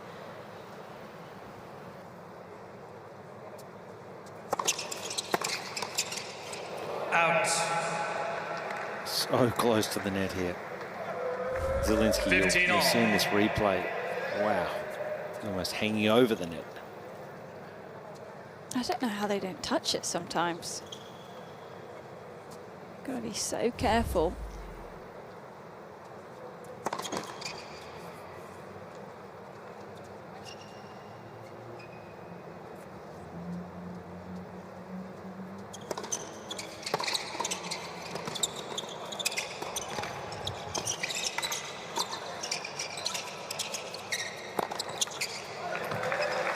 Yeah, well done here from Roger Vasselin. He 15-30. got hand signals here, Team France, and when he was returning, he indicated to his partner, hit it down the line, and then took over. He's starting to make a few more balls as well. It almost felt like he was overplaying at times in the first set because Team Poland was so active.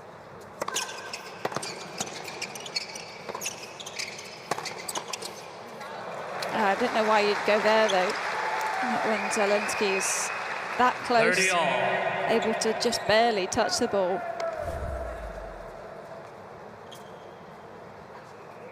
Zero effort, job done.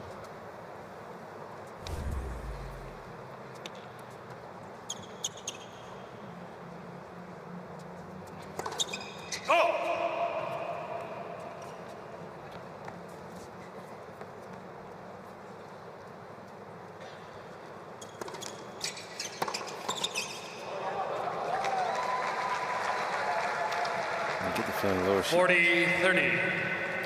Lechemia just keep going down that line, just try and keep Zelensky at bay here. Yeah, if you're going cross with the return, it has to be pitch perfect and have a real angle on the ball. Because if he's that close, he barely has to take two steps and he's already covering that middle third of the court.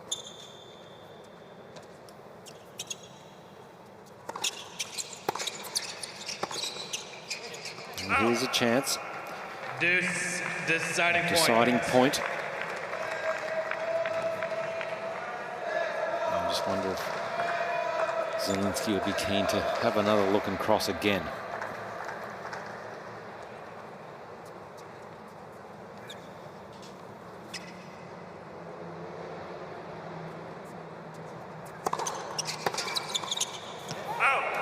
Wow, that's a great return, straight at the body of Zelensky. Team France leads 3-1. And it's a break for Team France. It's such a great return, and that's what you've got to do. I mean, you've both played enough mixed as well. When you're returning and on big points, it doesn't matter if you go hard and fast through the middle, just commit to the shot, and there's a little bit more pace on that return from the Shimia and force the error.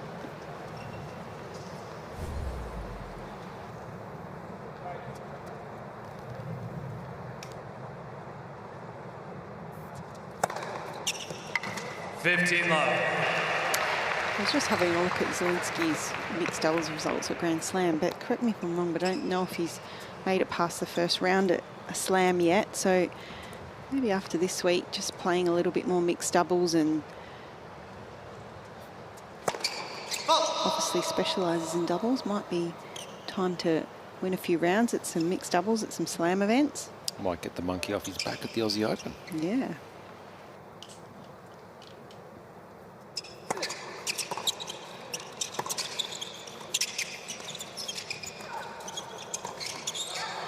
Key to mixed doubles, Casey, what is it? What do you think? 15 all. Picking a good partner. Well, that, of course. Well, look, I think there's a couple of big things. I think the biggest thing, and like, there's no doubt in tennis, high percentage of first serve is critical, but I think in mixed doubles it's amplified when you can get a high percentage of first serves, particularly on the women's serve. It just, that helps, and making a lot of returns and accumulating pressure, and it's kind of the basics, really. Agree.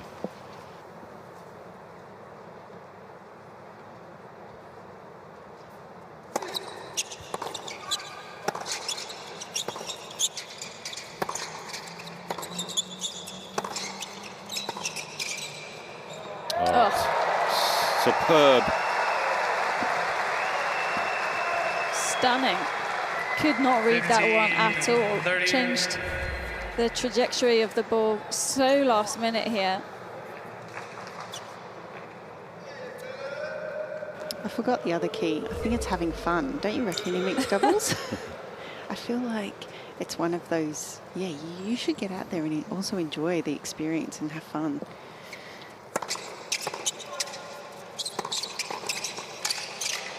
Well, that would have been fun for Lechemia there. Great volley, and well, I think you're right, Laura. Your keys for mixed doubles success, picking a good partner, of course.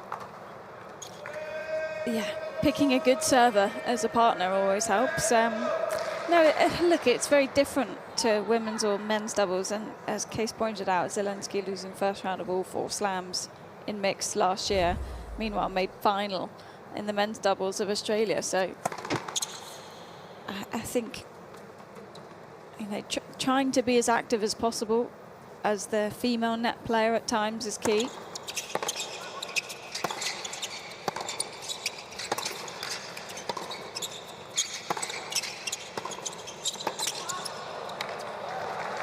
Because I feel sometimes the woman on the court feels like they just have to hold the line because there's a good chance it's coming at them, or they're going to try and get past. And you just need to still have the confidence to go for it when it is there, but also for the guy to have enough trust in his partner to leave it.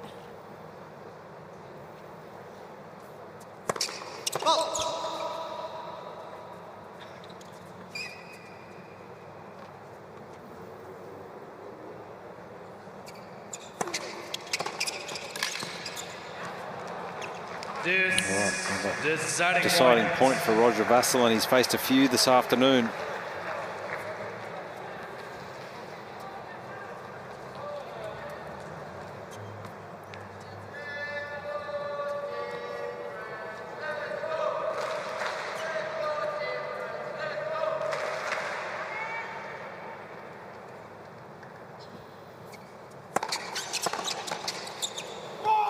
Hit straight back here.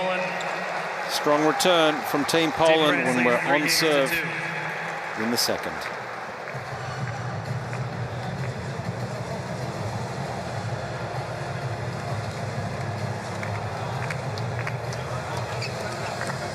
I do think for the girl, if you, as a male perspective, if you're looking for a good female mixed, I think returning is really important too. Yep.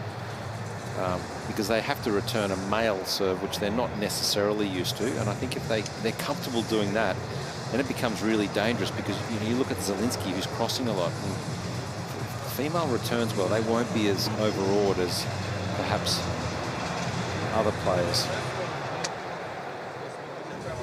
Yeah, I feel like, you know, the best players are going to be fine. We've seen how dominant Schwantech has been in the mixed this week, absolutely trouncing Zverev for Keena's second serve.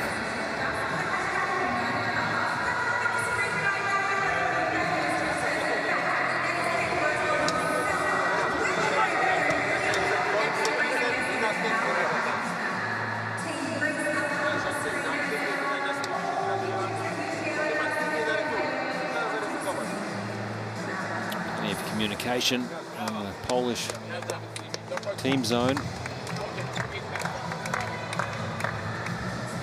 Time.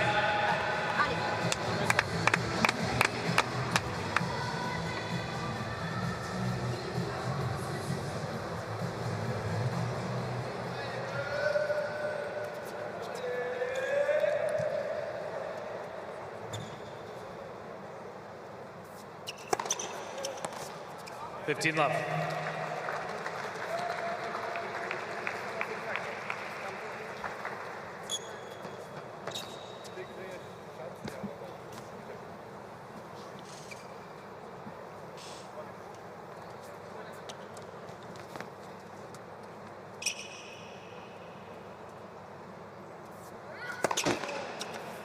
Let for serve.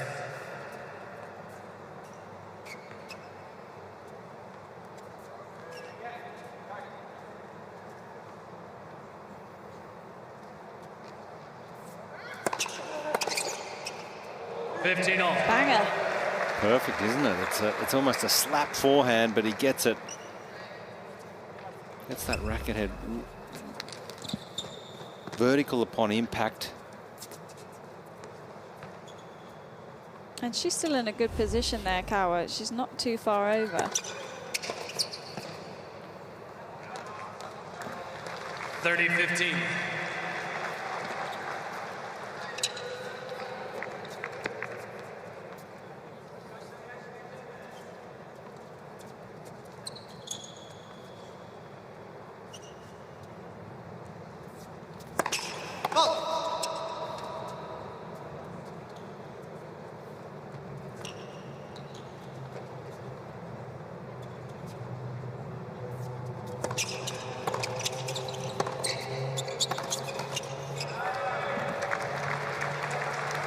30 all.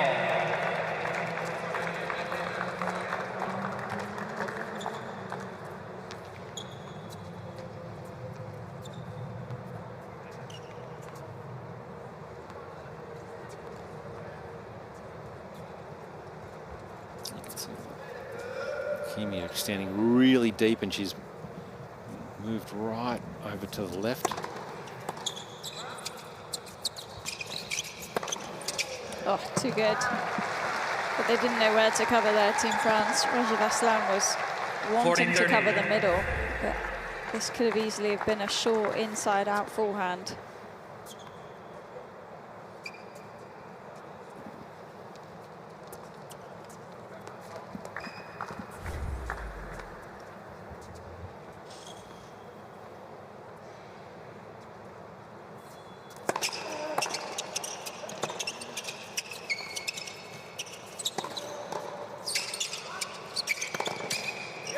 Game, Team Poland. 3-all, second set. 3 games all.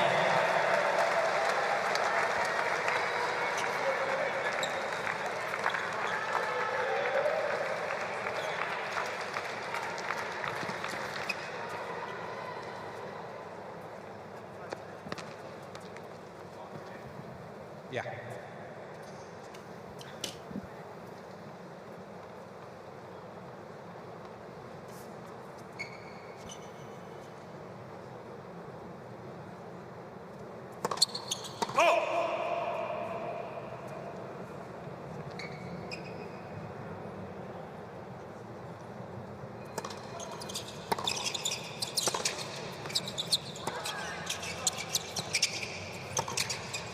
Touch.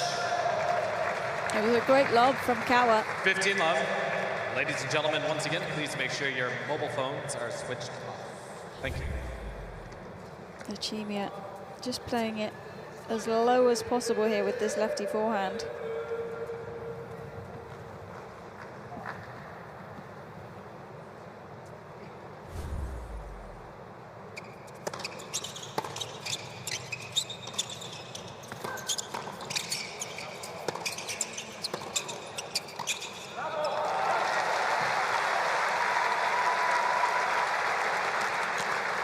All.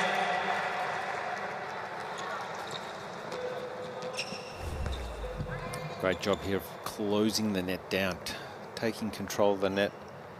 Kawa, not an easy high backhand volley.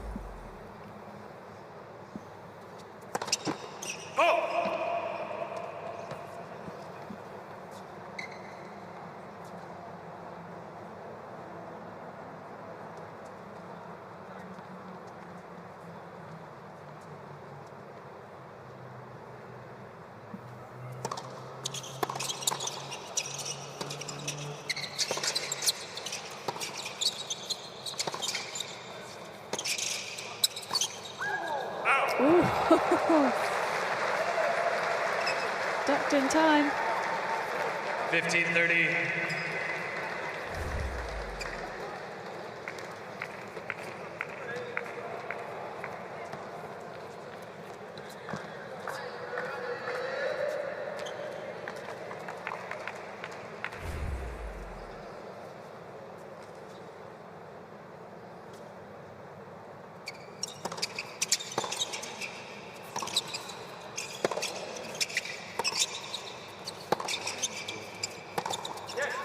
Been aggressive, Zielinski. Everything he's done this afternoon, whether it's the physicality in his crossing, he's hit the ball hard from the baseline, and they now have 2 break points.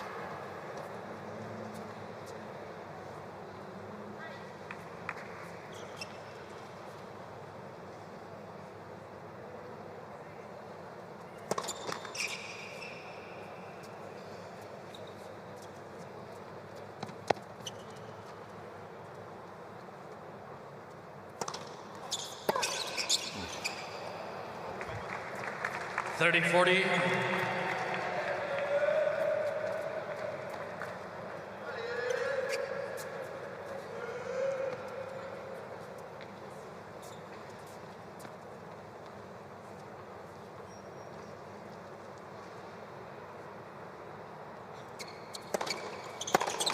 Deuce.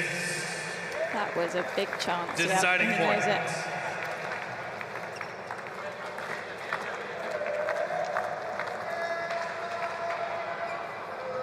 Still a deciding point.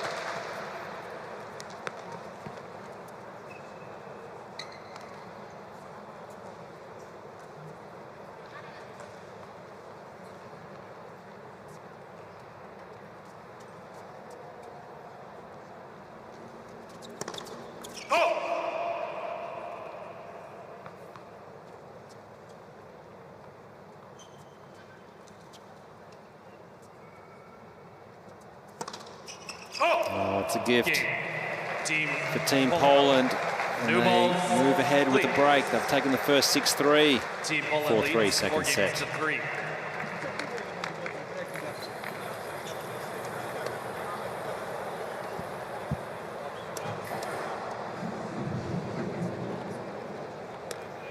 Well, it's been a strong comeback in the second set. Down 3-1 a break. Now up a break. Team Poland having a great day out here at Homebush.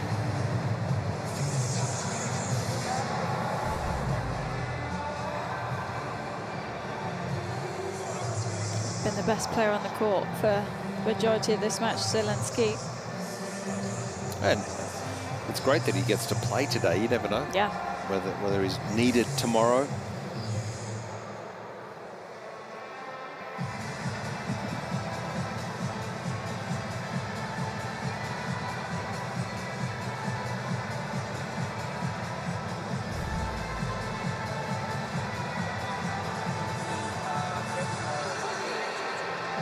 It's a dilemma, isn't it, for Team Poland? A good dilemma, perhaps, but if it came down to the mixed doubles tomorrow, what team would you put in? Well, I think you'd have to go with the strength that Herreratch, top 10 player in the world, and so much firepower, and in those big matches, I always would do that. Time. A handy backup, there's no doubt, in Jan Zelensky. He's been to a slam final in doubles in 2023. Garcia was outgunned today in the end. Great to see her back on the bench for Team France. 15 love. And Casey, you get the feeling this is a big game for Team Poland. Yeah, you just feel if they can get through the serve of Koa, which they've held fairly comfortably. With Zelensky moving so much for the net, then it's a long way back for Team France. Nice play. Yeah, growing in confidence. 30 love.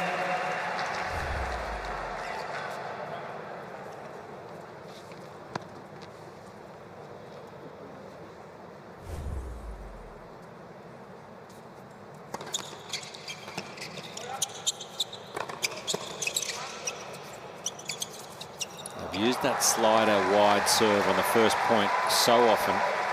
40 love.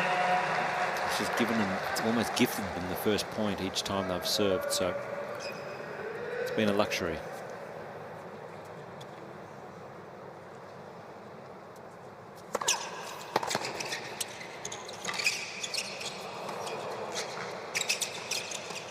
Can do no wrong. Yeah. Game, Team Poland. They're enjoying themselves out there. Leads 5 games to 3. One game away from the whitewash, the 3-love.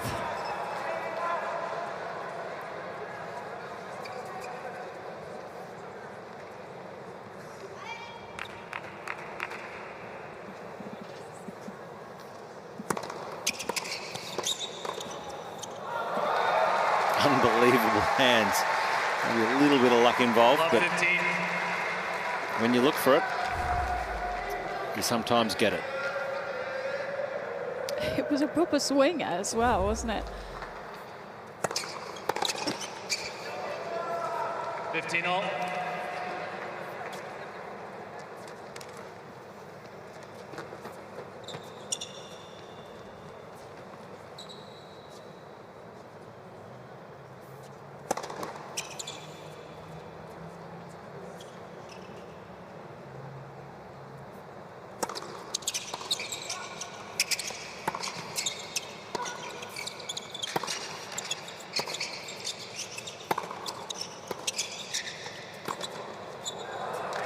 Well, you almost feel like he's going to make that one with the way that the last couple of games has gone. 30-15.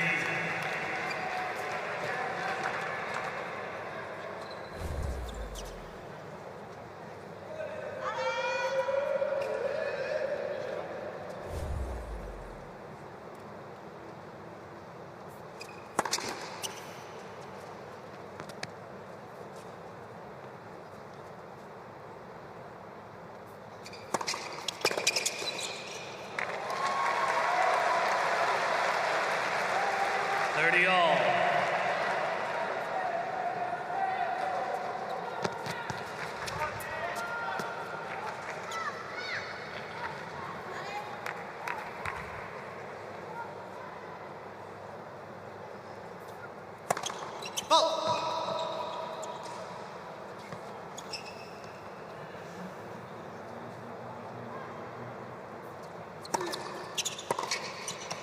Out. 40-30.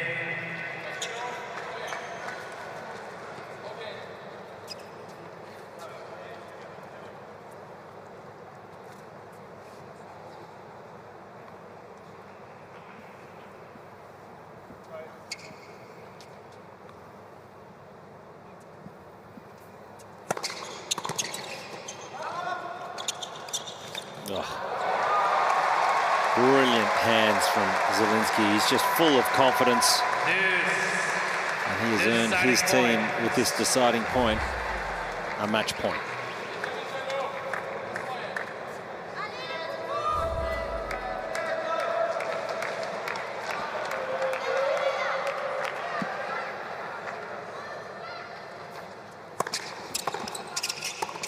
Gets it in style. Team Poland. Team Poland. 3-love. 6-3, 6-3.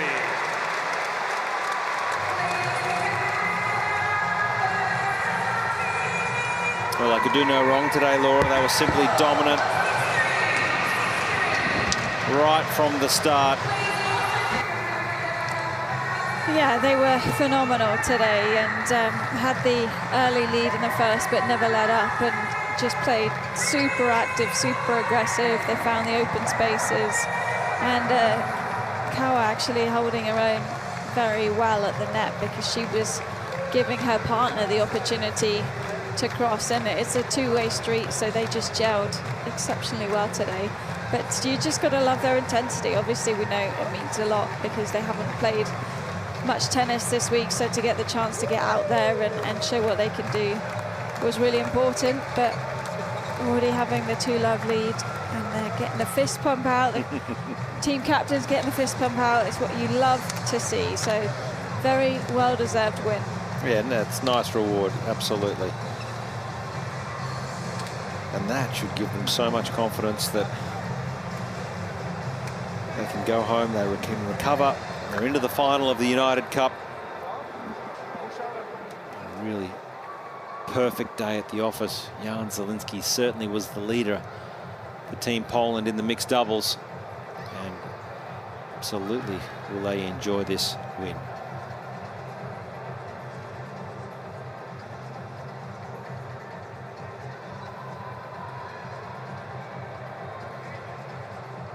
Courtside with Casey Delacqua with Team Poland, who would be absolutely thrilled to be through 3-love today. Well, congratulations, Team Poland. It seemed today that you gelled really well together. Have you ever played mixed doubles together before? Was this the first time? Definitely the first time. I don't think we ever even played against each other, really. Yeah, never happened. We only found out yesterday that we're going to play together, but yeah, I'm super impressed how Kasia played today. She was a queen of the court, so praise to her. She won the match. Well, both played extremely well. How important was it to come out here today and win the mixed doubles and take Team Poland to 3-0 and a clean sweep today? I mean, for me, it's personally super important because I got the chance to play. It's amazing to be on the team, like such a strong team. We have Iga, we have Hubi, so it's very tough to get on the court, and I'm so happy I got this chance and I took it. And Jan, you've loved Australia. You made the final at the Australian Open last year. You've been in Perth and now you're in Sydney. What's your experience like being at the United Cup and your time here in Australia so far? Well, it's always a privilege to play for your country. If it's a Davis Cup, if it's a friendly match, if it's a United Cup. So I'm very glad I can be a part of it. Yeah, visiting a lot of cities, like you said, Perth, Sydney. Next week it's going to be Adelaide, then Melbourne. So yeah, getting a little bit of an experience of every city in Australia, loving it so far. So yeah, hopefully we can keep it going tomorrow and continue in Adelaide and Melbourne. Absolutely. So lastly, you are into the final tomorrow. You've had some great support out here today from the Polish fans. Is there anything that you want to say for tomorrow's final, or thank you for coming? Dziękuję, że jesteście. Niesamowite wsparcie dajecie tutaj i mam nadzieję, że się zobaczymy jutro i będziemy wspierać naszych zawodników w finale. Ladies and gentlemen, give it up for Team Poland. Very popular is Team Poland. They were heavy favourites over in Perth and have had strong support today here in Sydney. They are through to the final where they will be very difficult to beat. Let's take a look at the stats for today, Laura, and I thought that the serve was the difference as well. Just at that first serve percentage for Poland where they were winning a lot of free points as well. Yeah, backed up with that first serve points one up at 74%, which actually lifted. They weren't quite so high after the first set, and the 4 out of 8 break points won. It changes a lot with the sudden death juices. You've got to commit and just play your chances, and that's what they did. Came out, had a plan to try and be as aggressive as possible, and succeeded. Certainly did. Today's results here from Ken Rosewall Arena. Herreratch 6-3, 7-5 over the magician Adrian Mannarino. Iga Schwantech, well, had to work hard really in that first set, but boy, did she play brilliant in the second and third, 6-1, 6-1. And then confirmation of the mixed doubles where Team Poland continued on winning in straight sets, 6-3, 6-3. Let's take a look at what it looks like and what it means. Well, Team Poland in the semi-finals, clean sweeping France, so they will move into the final tomorrow and they will take on the winner of Australia and Germany here at the United Cup. Let's just take a look what is happening for the night session here at the United Cup. And of course it is Team Australia, Ayla Tomljanovic taking on Angie Kerber, and Alex de Minaur and Alexander Zverev, who've both been in an exceptional form in this year's United Cup in the men's singles, and all to play for in the mixed, where it will be Hunter and Ebden up against Sigmund and possibly Martira.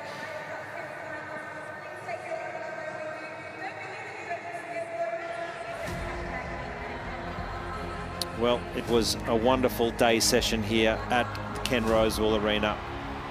Team Poland went in as favourites up against a very strong team, France. And it was all one-way traffic.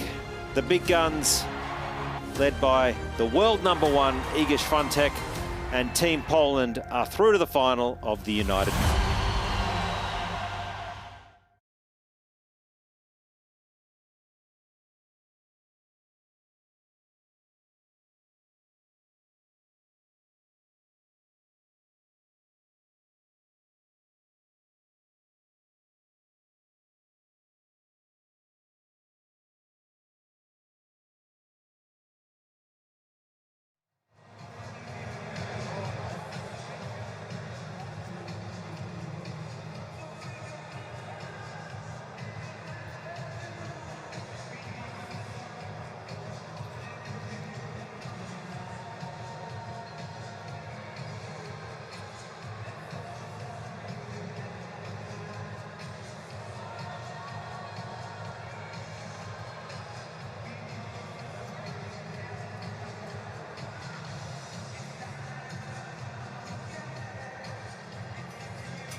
Red foul. Stop. Stop.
some serious wheels, Alex de Minaur. Have you ever seen anything like it? Djokovic out of this world. Perfect Pagula. You won't see better tennis than this all summer.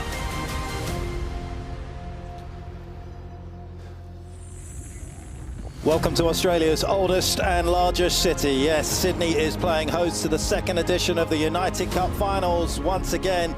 And despite being a very diverse and multicultural city, tonight it unites behind Team Australia as they try to make the final for the very first time. Team Poland awaits, but it is Team Australia that have flown from Western Australia to Sydney to try and punch their ticket through to the championship match.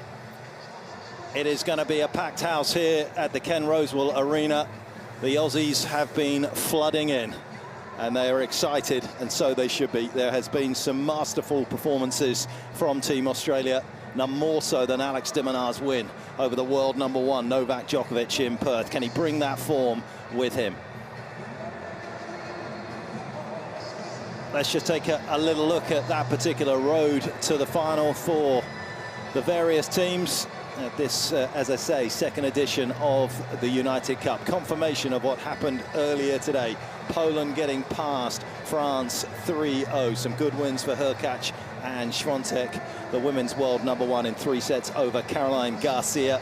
Australia was they blanked Serbia 3-0, stunning win, and then Germany coming through in a mixed doubles late last night against Greece, booked their spot in the semi-finals to take on Australia. We'll roll through what we have on offer for you tonight. It's the ladies up first. Tomljanovic coming back after a really serious knee operation, of course. Angie Kerber coming back after becoming a mum in February of last year, her daughter being born. So this is very much Kerber on the comeback trail. Zverev and de Minaur will lock horns for an 8th time. But good news for Alex de Minaur, even though he's only won once, is the fact that that was in Australia, the only time they've met down under. And then the mixed doubles. I would think that there's a very good chance that Marta will not be playing if we get to that stage. Zverev has played the mixed doubles for Germany. Sugerman was especially impressive yesterday. There is Angie Kerber alongside Torben Belts, the German captain, and alongside me is Casey Delacroix. Hello. Pitch. Big night. Massive night. Crowds streaming in. Huge crowd tonight. Obviously a sellout because of Team Australia. Expected to be majority of them going for Australia tonight, but a huge night. Alex, all the players warming up on Ken Rosewall Arena. This was Alex earlier today, but he is pumped, and I think we've spoken about his massive win against Novak and perhaps how you feel after getting a big win like that, how he will perform tonight. Some great attire as well today. They've been in your hotel room, Casey. Yeah, they were not going to be there when you get home. You've been rocking those all week. No. But there is the green and gold, and there's going to be old and young here tonight, which is just fabulous. This is what this tournament has done. It has united the supporters. You're never quite sure necessarily who's going to come in at the start of the season fit, but you can always get behind your country, and that's what we've seen in both the two wonderful cities that have hosted the United Cup. Tomljanovic, of course, is coming back from that serious knee injury. Where is her form at, Casey? Look, I think she's not quite where, you know, she was pre-knee surgery, but in saying that, she finished off 2023 with a title. She had some, you know, good tennis played at the US Open as well, but I'm not sure she's quite where she wants to be, but I think that's a mentality that you have to go into these matches and knowing that you're maybe not in the form that you want to be or where you want to be, but that's okay. Confidence booster getting a win, first singles win. Angie Kerber, on the other hand, is still searching for that first win, and this is the format. She's played 3 singles matches, she's had lots of court time, but she's also had 3 losses, and how does that factor into her mentality as well? Lots to ponder. There she is. It was so disappointing for her when that happened. Dropped out of the Aussie Summer of course, in 2023, and then had surgery on the right knee and didn't come back until the US Open. Won that match in the opening round, which was a stunning win, before having to pull out with a right arm problem against Rybakina in the next round. But as Casey says, title on the clay at the back end of last year, just signs that she is overcoming that particular problem. She was just outside the world's top 30 at that particular stage. There is the icon and legend of Australian tennis leading them out, Leighton Hewitt. And it is a very tight-knit, isn't it? Matt Ebden's been playing some beautiful mixed doubles. Him and Stormer look like they look like they've been playing for the whole of their lives. Yeah, and especially playing in their hometown of Perth, both of them. Got some good matches over there, but you're right. I mean, I'd back them any day against any team in the world, Storm Hunter, world #1. So you've really got to go into some confidence into that mixed doubles.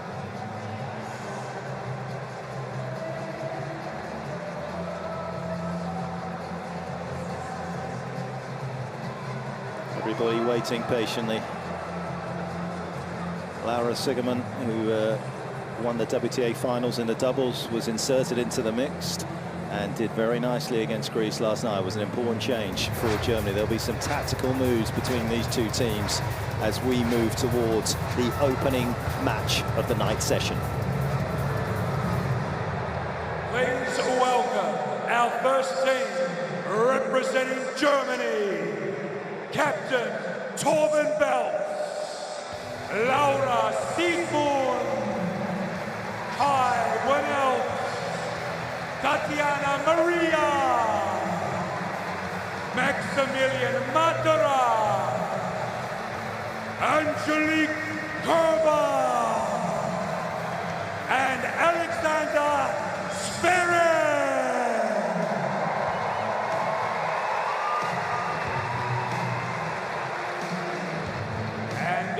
Opponents for tonight, representing Australia, Captain Leighton Hewitt, Alan Perez, Matthew Ebden, Storm Hunter, Ayla Tomljanovic, and Alex Minaur.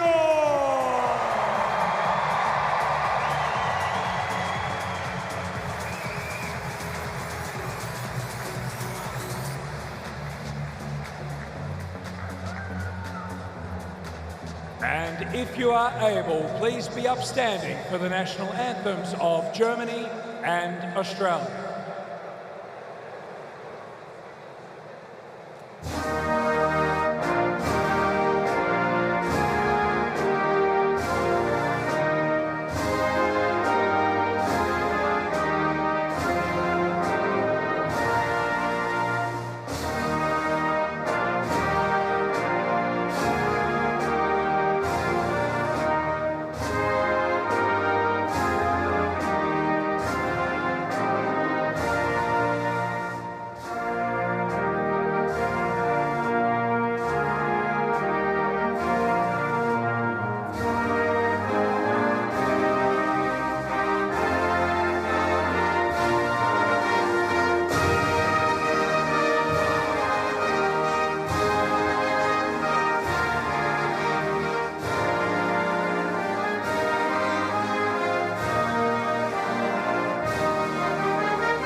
always adds a little gravitas, doesn't it? Advanced Australia Fair, the German national anthem, and this is a nice touch here at the United Cup as well. Little handshakes all round early on.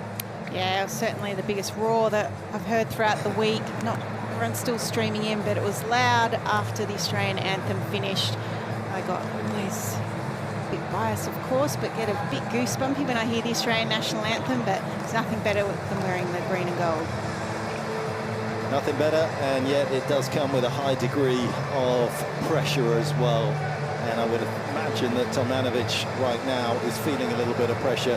The second match, in terms of head-to-head, 6-1 for Sasha would suggest that he likes the match up there with Minaur, which throws a bit of the spotlight onto Isla to make sure that she can pick up the win. Yeah, look, there would be a lot of pressure on Isla right now, and knowing Isla, she does take a lot of that to heart a lot of the time. She's got this empathy about her that she takes everything that everyone says to heart, and I really hope tonight that she gets out there, she uses the crowd, and she really vibes what's going on and puts on a really good performance. And you know, I think there's certain things that she knows tactically and strategically that she needs to do, but I think early stages of this match are going to be absolutely critical.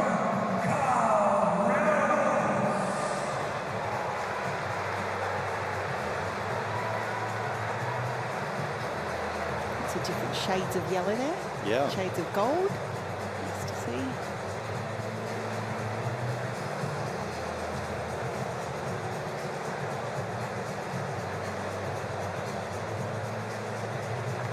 Everyone just taking a little bit of extra time.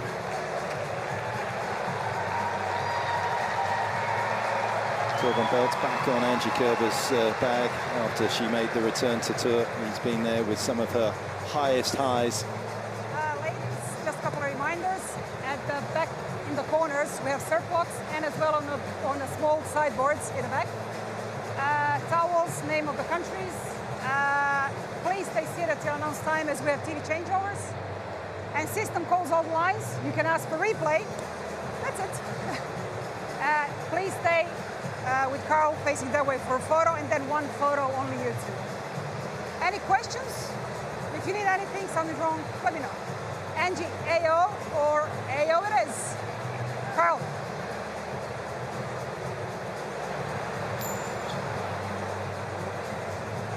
Receive? Yeah. Photo, please. Go close. The wide-angle lens there. He was nudging Isla away from the picture there. Just wanted one with Angie.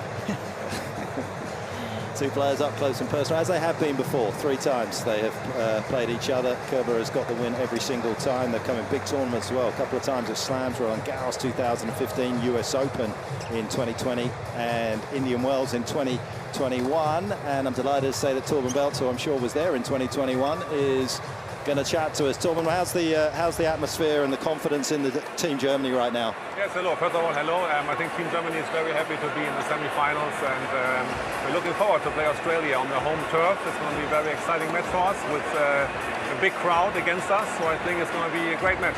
And Torben, Casey Delacqua here. I can see that Angie is in such good spirit. She's loving being back on court. Obviously, she's searching for her first win. What do you think the key is tonight for Angie to, you know, get that first win under her belt? Yes, I think she's in better. I think she's very good spirit. But I think after 18 months of not playing competitive tennis and just practicing a lot, I think it's not easy for her to get the right match rhythm. But I think she's on a good way, and she's still in good spirit. And I think today it's going to be very important to have a good start for her, because the last match against Maria was just like overplaying her a little bit. So I think to start well today, it will be important for us, and and to make Alia move a lot, I think it's going to be also very important for us today. And Torben, how important is it, your relationship with Angie after a loss like that against Maria? Because obviously I think this is about the 5th stint that you've had with Angie. You've been through so much, some really high highs with the major trophies, and obviously some lows at times in the course of your relationship. How important is it to you after a match like that to keep things in perspective? Yes, I think also, I mean, for sure we've been like through a lot of like big success and also like some big losses. I think it's important. I know her very well. I think she's happy that she has a team she knows well, and I think especially like a match from yesterday to get her up again and in good spirit. I think very important that you know the player very well, and I think she's ready. She's ready today. And my sense with Sasha is, Torben, that he thrives in hostile situations like this. Is that yours? Yes, I think he loves the United Cup, and he's just playing great tennis and just getting our points right now. So I hope now that Angie also can help and gets the point today. Torben, thanks very much. We'll let you get back to what you do absolutely fantastically. One of the best in the business, coaching tennis players and captaining Team Germany as well. Good luck this evening. Thank you so much. Thank you. Bye-bye.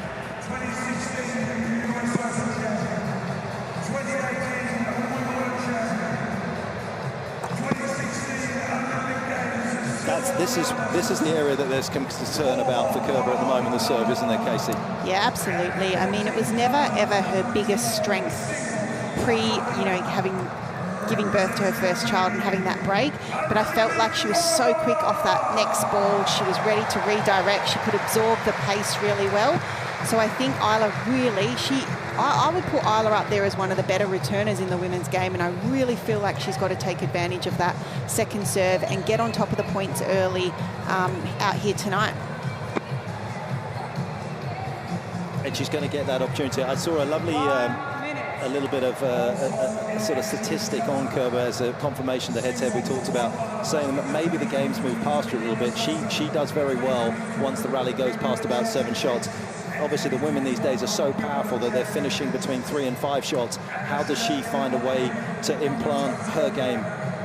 Well, that's the thing. The other night against Maria Sakkari, anytime there was a longer and she could lengthen the point, she definitely, I feel that's where she's at her best. But as you said, the pace of the game, she's really got to start to absorb that pace better and look at different ways of maybe spreading the court or finding her opponent to be uncomfortable.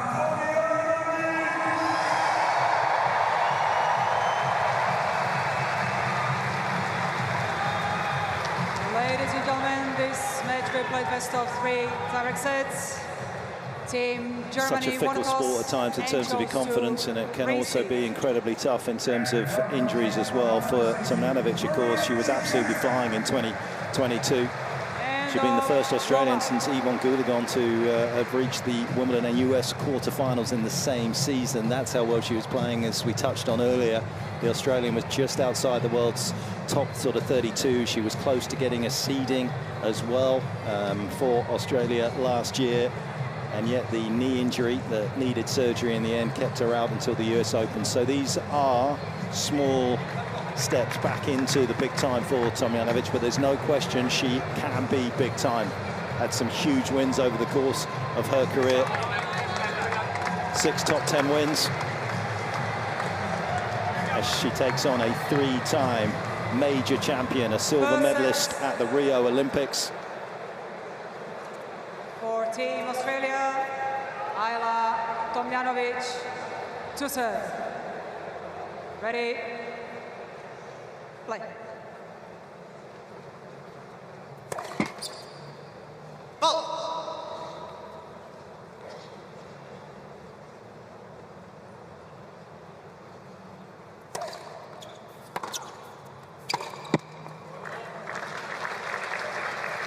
Love 50.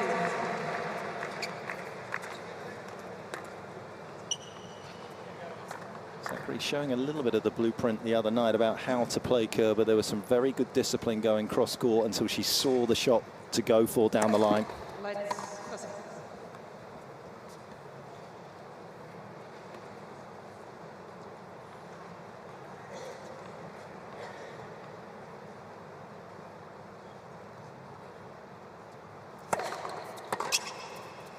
I think Team Australia would have had a lot of eyes on that match pitch, and I know he's got Captain Leighton Hewitt there, also private coach Robert Lindstedt, and also in the Team Australia box is Nicole Pratt, who always has a laptop with her collecting data.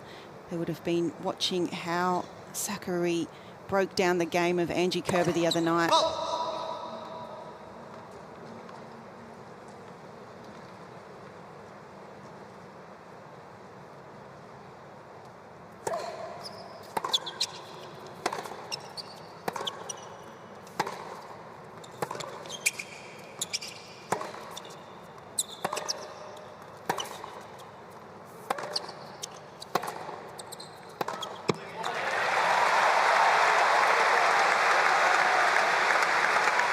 And Isla, I believe, can go backhand cross court with anyone all day for as long as she needs to. So I think we'll see hopefully a lot of that discipline, just like in that point of what you said, going cross court until it's there ready to be hit.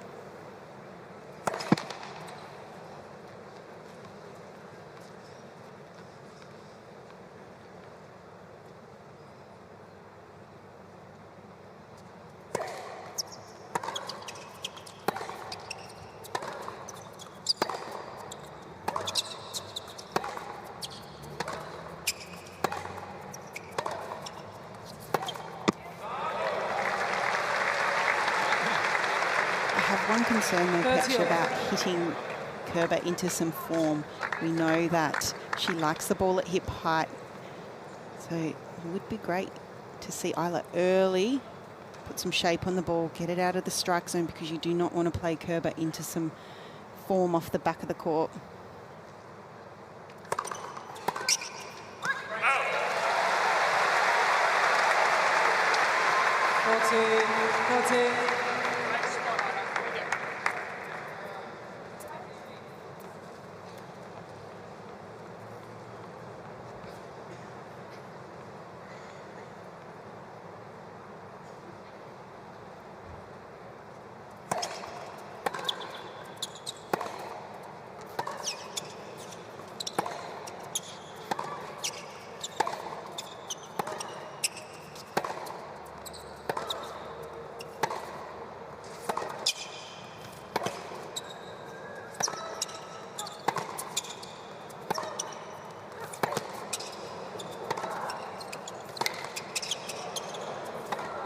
So good from Kerber.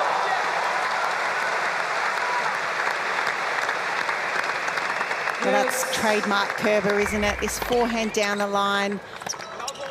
You see a great replay here. The court coverage from both players, but this is Angie Kerber. When she gets given this ball, this is going to be punished down the line all day, and she aims for that line and nails it then.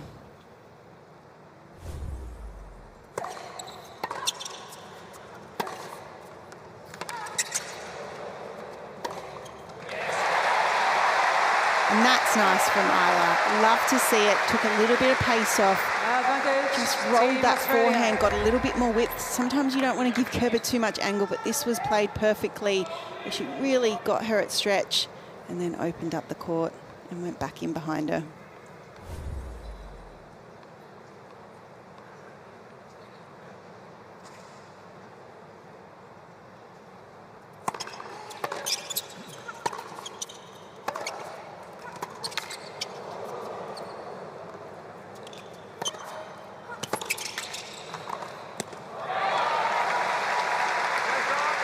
Plenty of class attached to that volley. Huge composure, just waited for her opponent to commit one way or the other.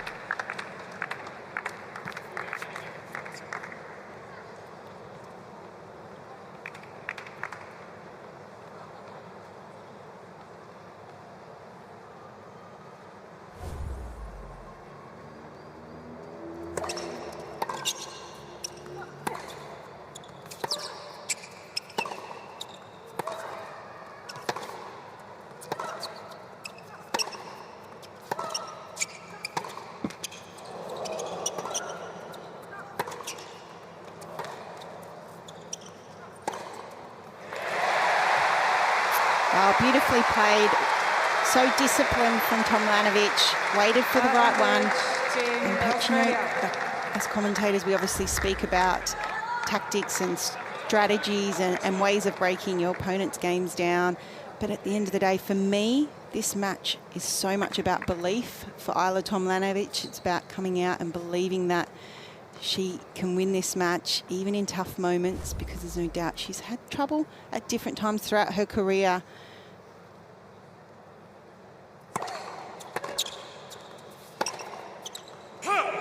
She's got herself into some really good winning positions at times, and I just feel like that belief factor has really got to play a part here tonight.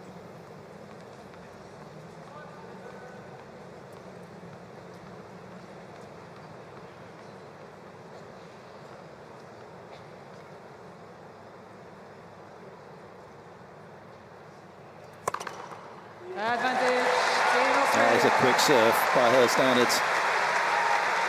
12 Ks higher than her average of 166 for this tournament. And more importantly was the location.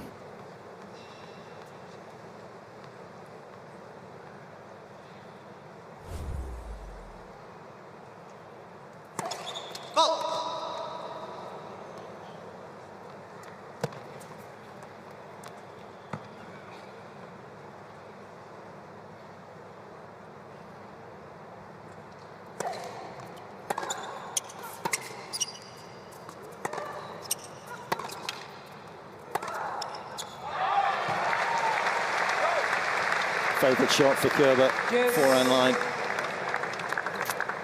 Yeah, she's going to hit this one all day, and there's no doubt Tomljanovic is aware of that, but she hits it so flat.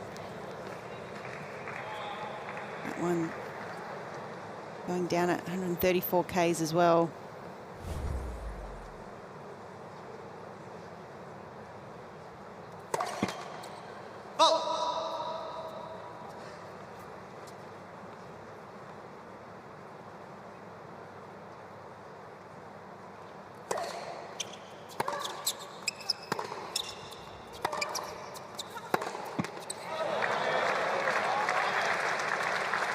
Advantage, Team Germany.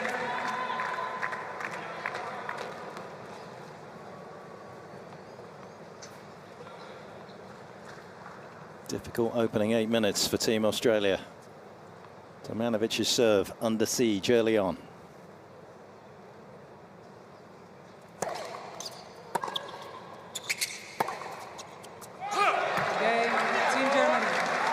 And that is the perfect response for Team Germany, not so for Team Australia in their opening game since coming over from Perth.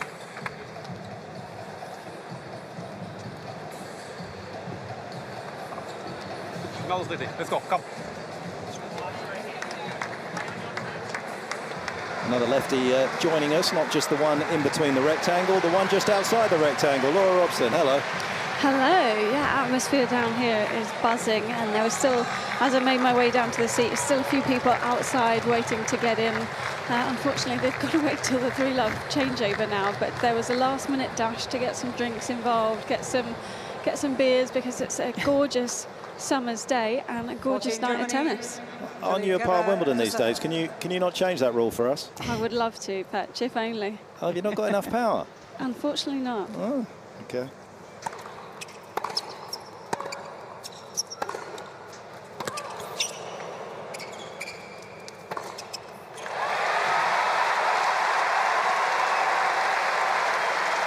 Alex liked that shot. So Torben, speaking to him before, obviously raised the importance for Angelique Kerber about a good start. And it certainly was a great first game. Angie, every time she wins the coin toss, will always choose to receive first. That was a good first receiving game.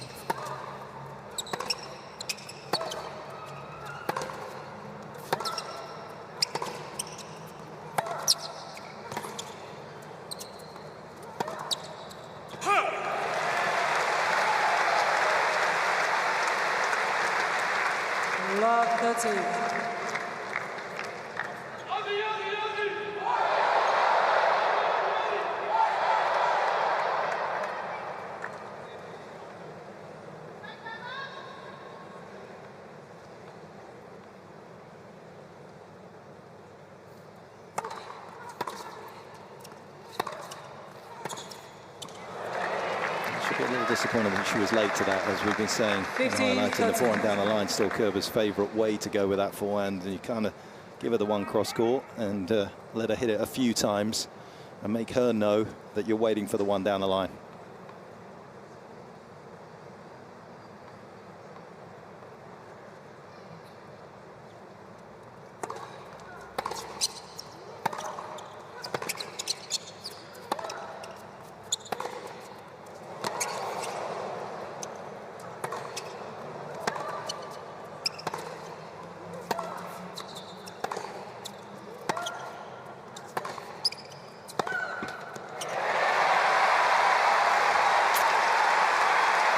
Great play there from Tomljanovic. 15-14. 14. Just stuck with the backhand cross court.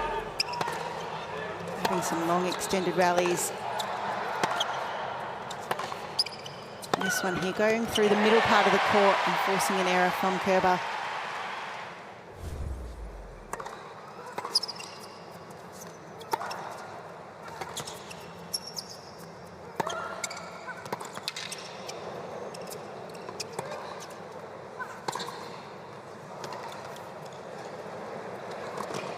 Not good enough. But the perfect response from Tomljanovic, having dropped her opening service game. Yeah, guys, I saw Robert Lindstedt last night because he was watching Kerber's last match, and he had quite a few things to say of what he noticed. And the main one was to go big, or bigger than Tomljanovic would usually go off the return, because he is, you know, similar to us, thinks that she's just half a split step slower at the moment than she used to be, and then struggles to load off the outside leg to get herself back in the point once she's made the return.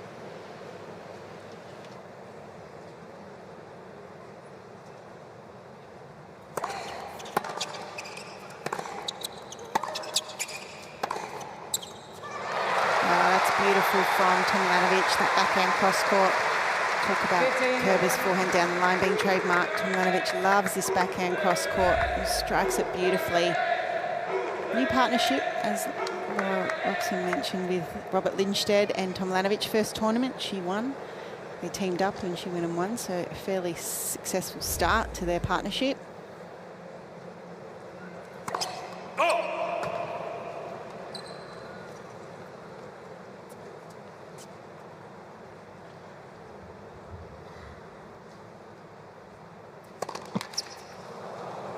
I had a quick chat with him the other day as well, and was keen to see what they had potentially worked on in the off-season. And one thing he did mention was just her awareness of when she could move forward more, when she could step in. And I think against someone like Kerber, that does retrieve pretty well. I think tonight, any opportunity that Tomljanovic gets, it would be great to see her take some balls out of the air.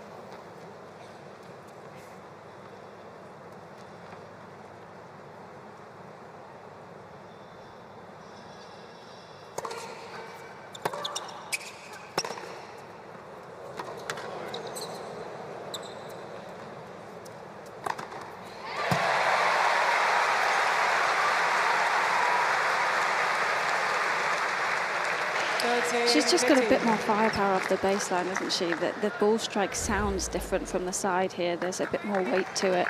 And I just feel like she's going to get more free points off the serve than Kerber. And it just gives her a bit more of a free swing in the return games. But yeah, we know Isla's so consistent off the baseline. So if she can just inject a little bit more.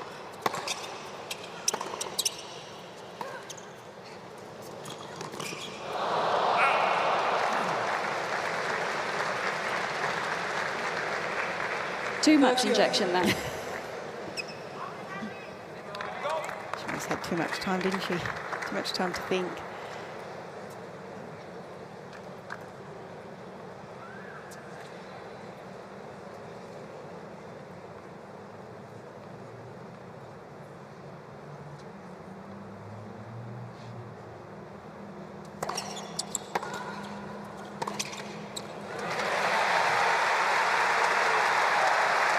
Well, that was great. Fantastic awareness that Kerber was off the court. Took this one nice and early. Didn't overplay it. Just absorbed the return pace and struck beautifully.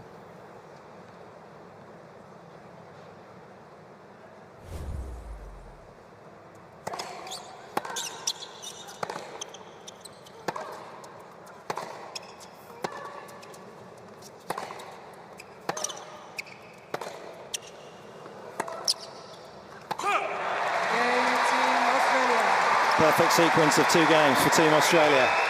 Get in front for the first time tonight. Team Australia leads 2 games to 1. Well, the Aussies getting into Perth. or so ago. Wouldn't have had too much time to have got themselves around this absolutely gorgeous city. But KC Telakwa, this is a beautiful part in the epicenter, really, of Sydney, the harbour, aquatic playground for Sydney siders. It's an incredible 150 miles of shoreline. Yeah, it's pretty iconic part of the world, isn't it? Anyone that comes to Sydney certainly travels down there, gets the stock standard postcard photo. Have you done the walk over the top? Many times. I actually took the United Cup trophy up to the top of the harbour bridge, so... Look at you, dropping truth bombs. That's it. That's how I roll. I'm with a VIP.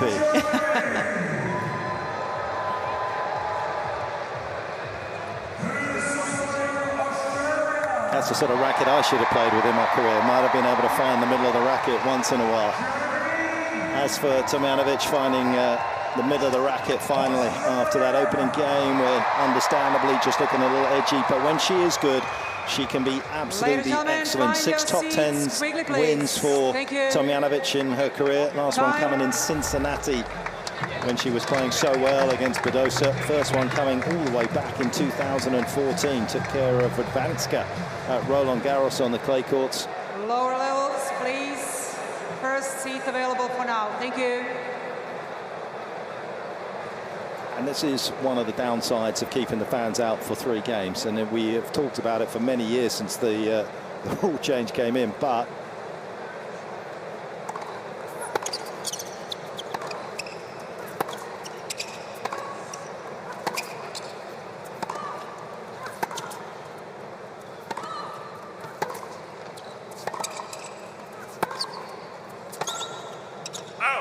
it's unlucky. They are still trying to get to their seats because there were so many of them parked outside the gates. And the floodgates have opened and they're trying to find their way.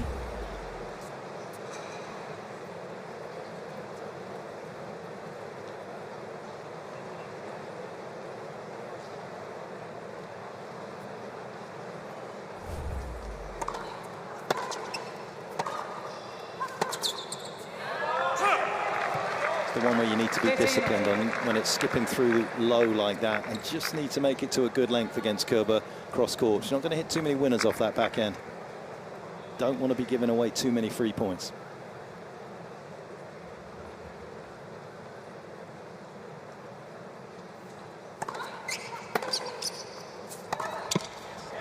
Well, Laura's had enough of talking to us. I think you found somebody far more interesting, haven't you?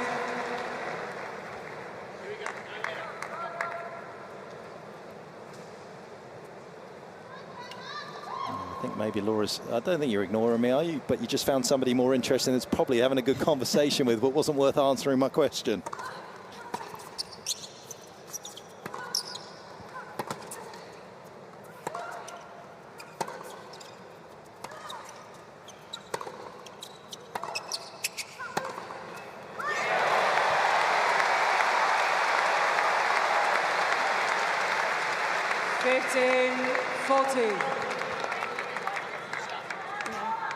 Honestly, I can't hear a thing down here. So, apparently you were talking to me. I don't know.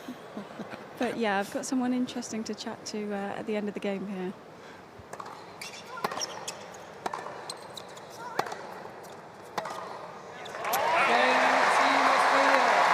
Go for it. Maddie Abden, this is a big day for Team Australia. You've come from Perth, but this atmosphere is something else, isn't it? It is. It's a special competition, you know, to compete in multiple cities in the same event. We're trying to come, you know, bring our form from Perth, bring our energy, and the crowd is super loud in here today. The moment we walked in, we felt the noise, really, and it's exciting to be here playing in front of the Sydney crowd. And what do you make of this matchup so far? Great start for Isla. She's being really consistent off the baseline. Was that part of the team tactics? Yeah, I think, you know, Kerber's such a solid, grinding sort of player. We knew Isla had to play well, but, you know, we really think Isla can win this match. She started to play well the last 2 matches in Perth. And, yeah, I think we're, you know, she's confident. We're confident that she can get the job done. Obviously, Angie hasn't been her complete best yet. So we're hoping she can just keep it up, but it's going to be a tough battle no matter what. And what's the vibe for you and Storm? Obviously, you would love to get out there and play, but you don't want the problem of it being a deciding mix. Yeah, exactly. It's a strange one. yeah, people say after, oh, you know, you don't get to play, or then you do, or you win the mix to win. I was like, well, I'd much rather be 2-0 and not have to play, but if it comes down to it, we'll be ready. Good luck for the rest of the time. Yeah, thanks.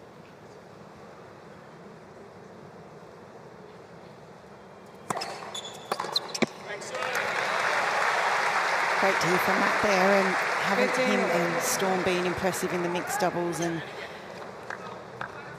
yeah, if it does come down to it, I certainly will back them. And Storm, world #1, pretty impressive.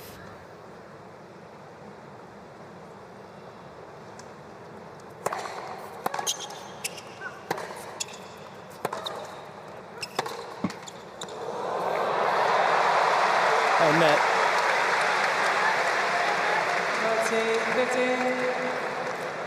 Just starting to find that reliability. Yes, she got a little fortunate off the tape here, but you can see that Tomljanovic is just building these points, constructing them in a way that's not high risk, but definitely give her a favourable outcome more often than not.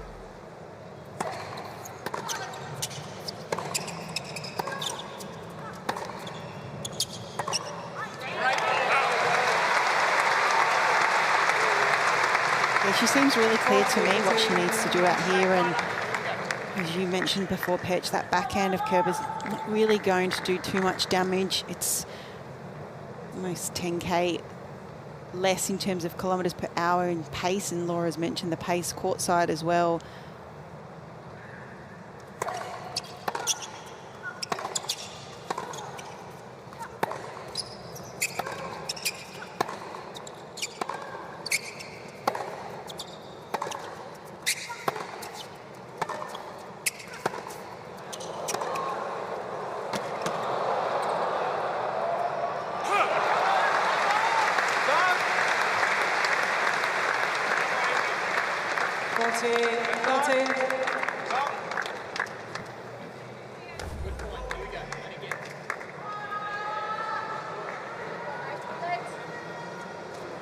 One of the best backhands that she's hit tonight from Kerber. Timely boost.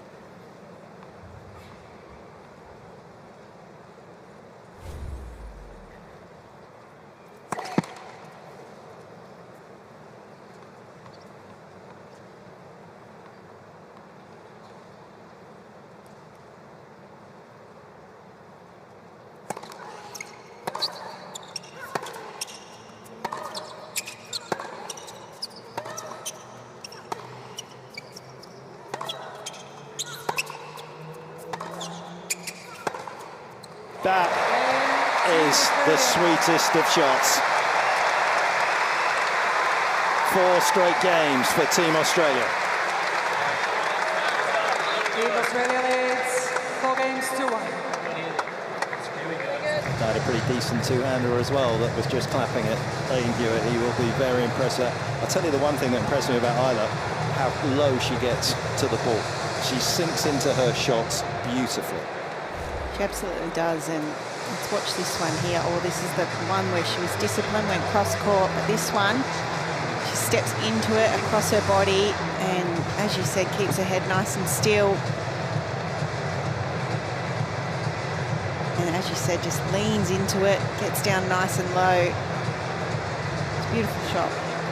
One of those players out there that likes to play a lot more front foot tennis on her backhand as well, parallel with the feet rather than open stance. So many players in that position are still open stance, and they have to guide it a little bit. She can absolutely lace it.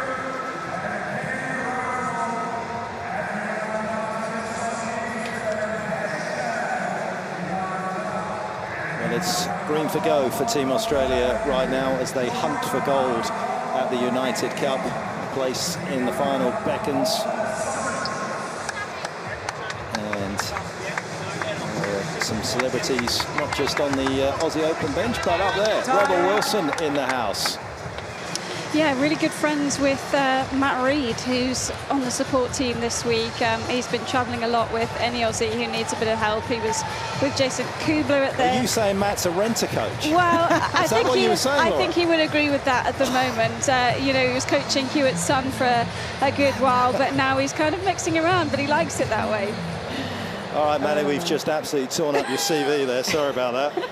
I promise we'll you know patch it Matt together. listens to every piece of commentary. That's no. coming right back at you. I'd say it to his face.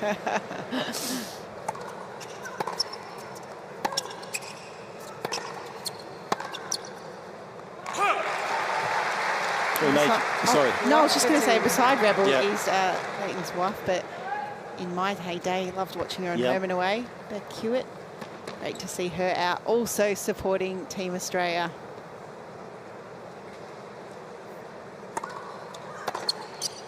Out. 15.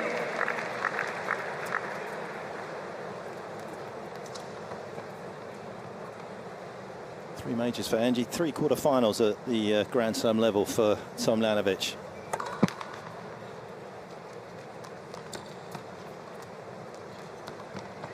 And the first one, I'm assuming you may remember.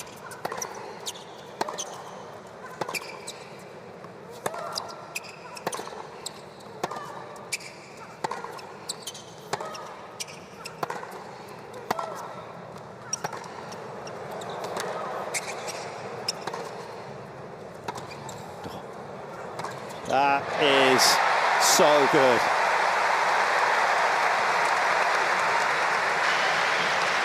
I was sitting next to Alex Minaur for 2 games. There was a lot of chatter going on, but every time Isla dropped into any sort of change up in pace or mix up in slice, they're all loving it. They're going, yeah, I love the change up, and that's clearly what they've been working on over the last few matches, because I think when you watch back her match against Katie Bolter and even the one against Pegula, it was so one pace the entire time, which someone like Kerber can just soak up.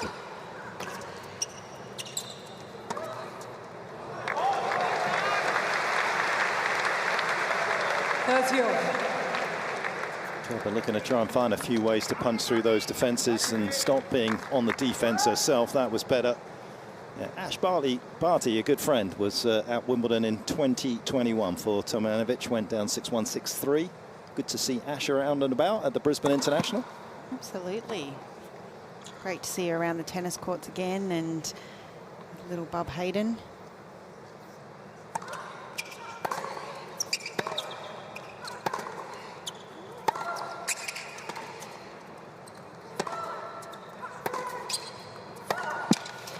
She'll be, in fact, watching this and cheering on Team Australia as well. 30-14.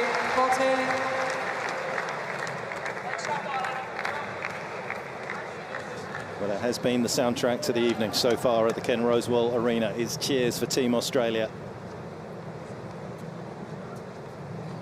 A potential 5th game in a row in her reach.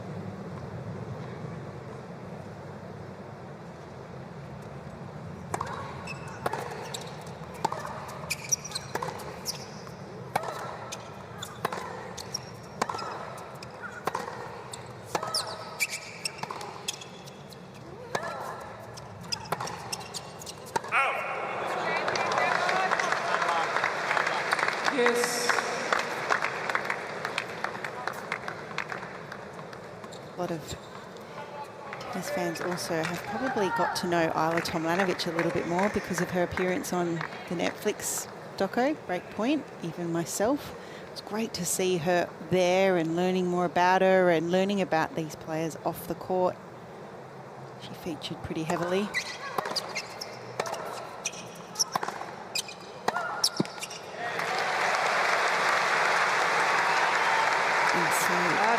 Glad that she's fit, she's healthy, and she's back playing down under. And so far here in this match, playing some really smart, disciplined tennis.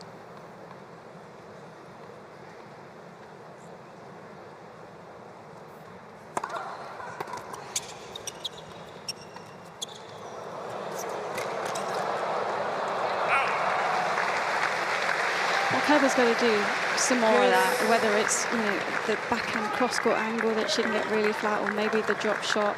She's got to draw Tomljanovic off the baseline, because Isla's just sitting there soaking it up, and she's actually being the first one to open up the lines when Kerber, that's her bread and butter, to open up the forehand line. She's not getting a chance.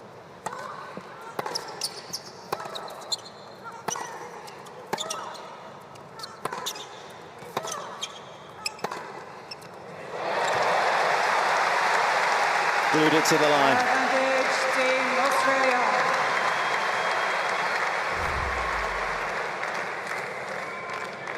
And not for the first time tonight, Tomljanovic introduces the ball to the line and finds herself with a break point.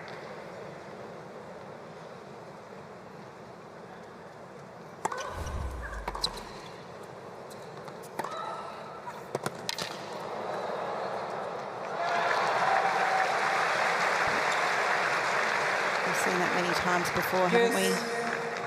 Serve out wide. Opening up the court. What do you think she should be doing on the outside? I mean, you guys are behind the court. You can see it a little clearer, but I feel like trying to get it deep in the box and serve body is a good play against Tomljanovic.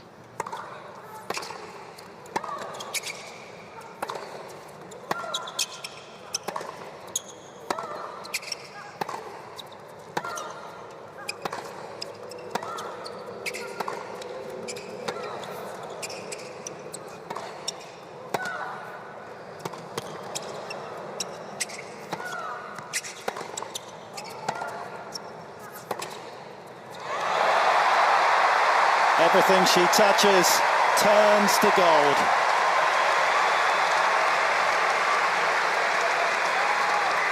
Advantage Team Australia. And that's a shade of colour the Aussies like. Oh, this is an incredible point. Once again, just so disciplined, but that one, she uses so much of her left hand to create this angle. And that one was an open stance backhand. So balanced. The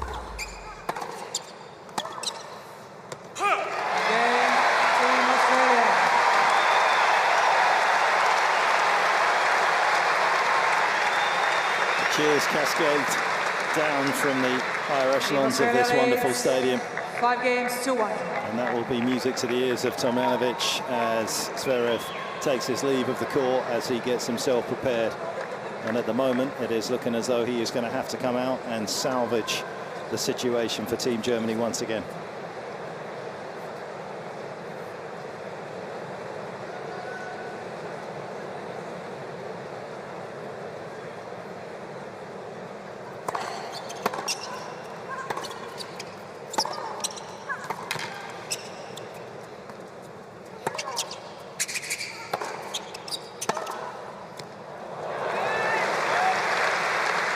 Lovely team.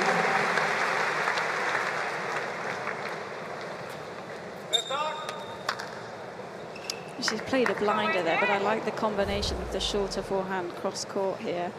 And then this one, flat and clean down the line. Couldn't have played it better.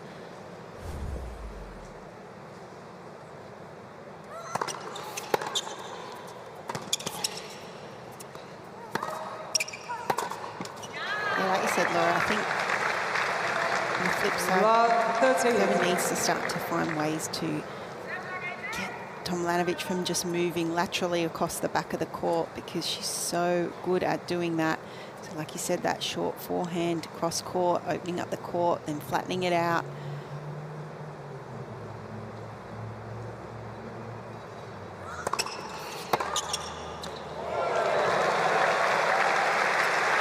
Or just hitting clean return winners like that. Yeah, that works too.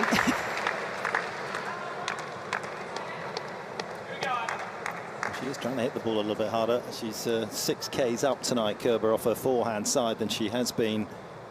Obviously, the way that Sakkari hits the ball, she takes pace out of your racket because it's so heavy and quick. That has been a nice adjustment from Kerber. Hasn't been enough yet to stay competitive.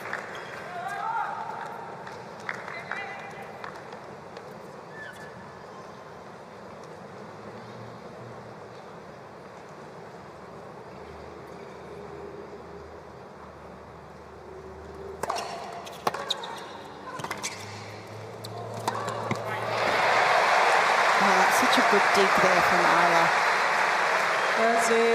30-14. Another great return from Kerber, but Isla was quick and ready for this one, and I like the squash-like forehand down the line.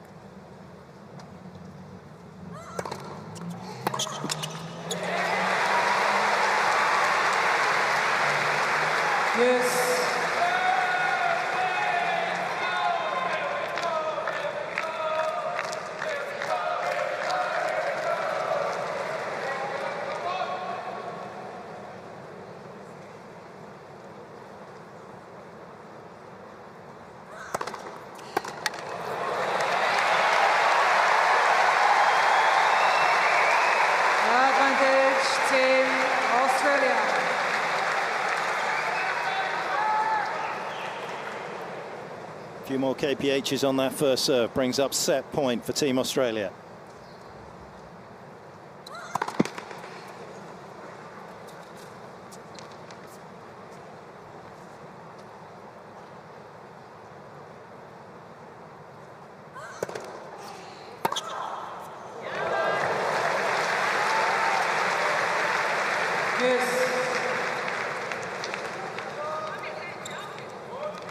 Perseverance has been a thread that has run through the German's career. She will not go away lightly tonight. Another thunderbolt of a return.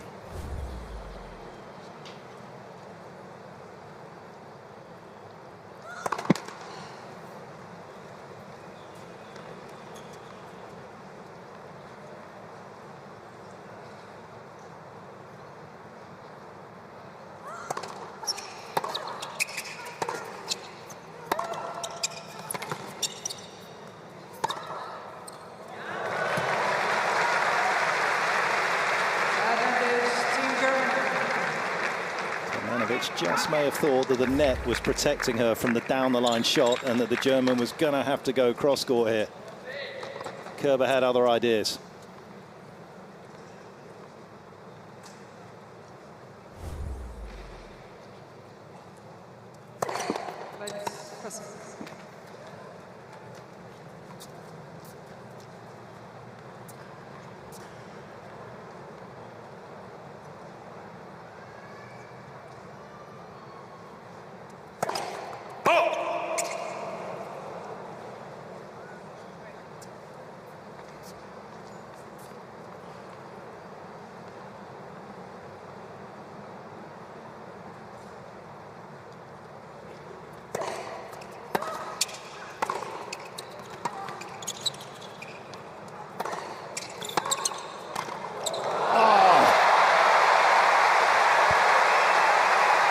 Has turned up. This is just beautiful from Isla. I can't wait to actually see the replay. Here we go, because what a dig. Just keeps the racket face so still. Just gets underneath it, but... Stick that in the museum. That was an absolute work of art. Yeah, Kerber, applause from her.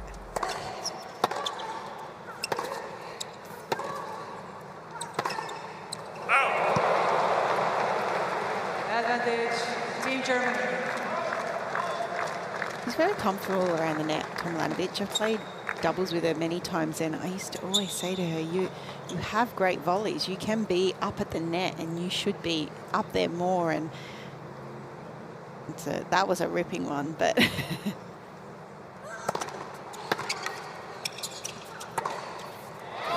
that is a ripping backhand down the line. Yes.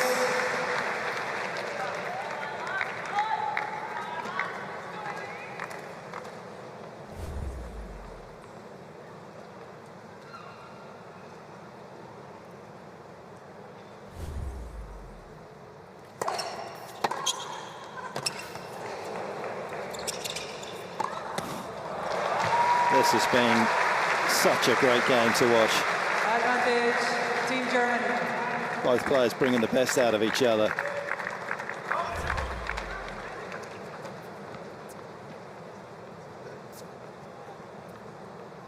The return did the damage. A nice bit of tidying up on the forehand.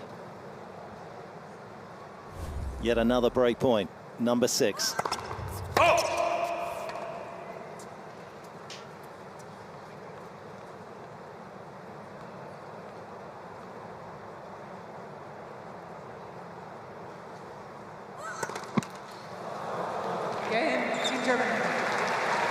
And that was a breaker serve that was deserving.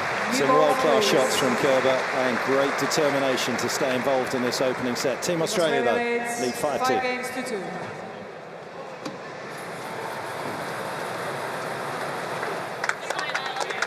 5-2. No time to relax for the players. It's a busy weekend, and then they'll be looking towards Melbourne, but we're going to hang around here for the weekend in Sydney. And if I get a chance, I'm going to take myself down to Bondi. Don't worry, I'm not going to get out on the beach. I'm going to go and sit in one of the cafes and overlook everybody else that are doing something that I am absolutely hopeless at, surfing. It is a beautiful spot, just a kilometre worth of sand, but unquestionably the one that everybody knows if they come to this part of the world.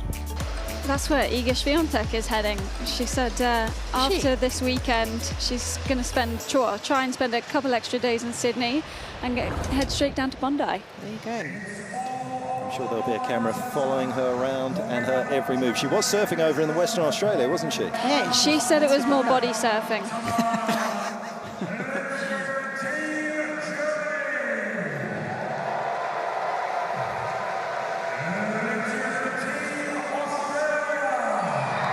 There's a man that was world #1, Leighton Hewitt, and that is who Tomljanovic is playing against, a former world #1 as well, back in 2016.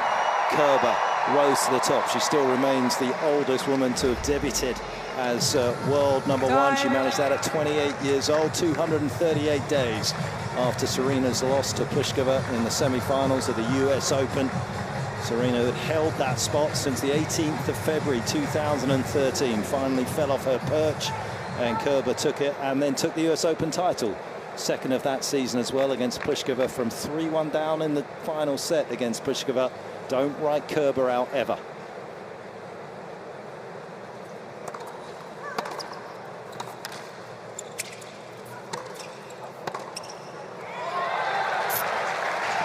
Made that, but for me the more worrying thing for Kerber on her own serve is that she's making a lot of serves. She's up over 90% first serves in, but then only winning 38% of those first serve points. So something's going wrong, whether it's the placement of the first serve, maybe the move afterwards.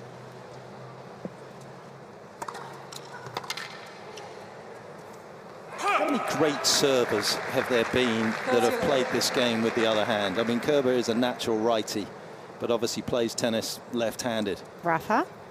He's a good. I mean, you would argue that after his serve is what does the damage for a lot of players. Oh, sorry. I'd take his serve though. No.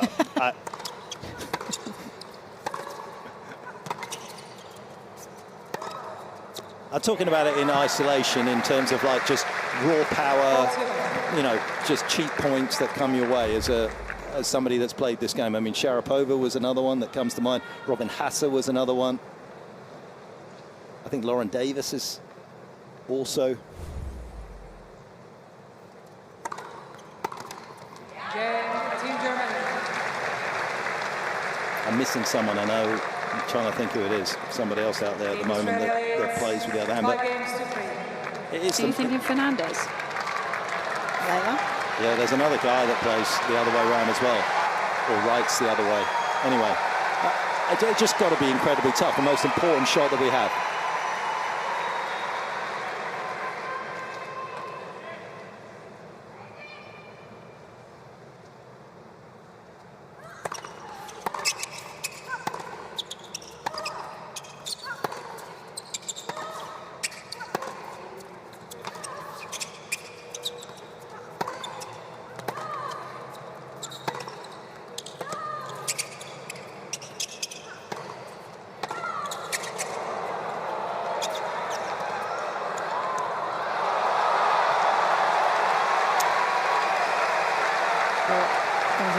Service game from Angelique Kerber, wasn't it? But I can see you applauding that. Point down there. Outrageous. It was the court outrageous. coverage here. Tomljanovic could have done a little more, but she was on the back foot when she played that almost like a half volley. And then Kerber with the hook around the side.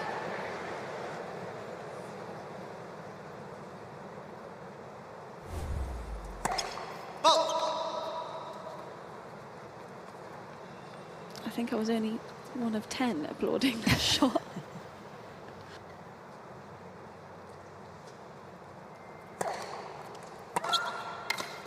Yeah, Isla just needs to look up a split second, because I feel like there's been a couple of times, even in that previous point, you know, it was an outrageous point by Kerber, but she's had opportunities where she's had either the open court or the opportunity to go back in behind, but Kerber's starting to read Isla's ball.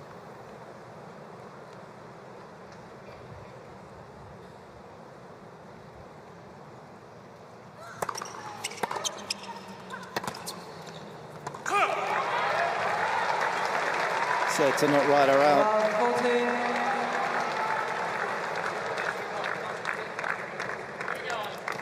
Set point has come and gone for Tomljanovic.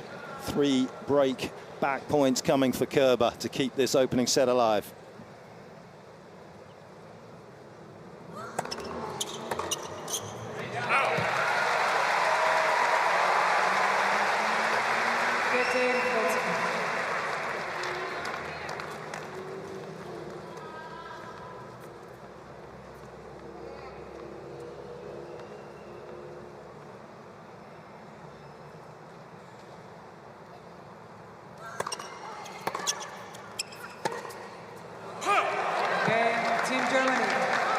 Kerber pulls Team Germany to within 1 game in this opening set. Stunning turnaround. Team Australia leads 5 games to 4.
Tough to hear the players anyway with the noise within this stadium right now. The players have just dulled the mic somewhat, so it would have been nice to have heard what Robert Lindstad was trying to say there to Tomljanovic as she tries to pull herself out of this riptide. Yeah, the one thing I did hear was if it gets worse, we'll figure it out. Whether that's a tactical thing, you know, who knows without the context of the whole conversation. But, you know, pretty calm on the change of ends there, no worries. She's been able to break Kerber's serve a couple of times already, and she's not going to get hit off the court here off Kerber's serve. Yes, maybe when she's in the rally when Kerber's starting to open up on the forehand line, but other than that, no drama.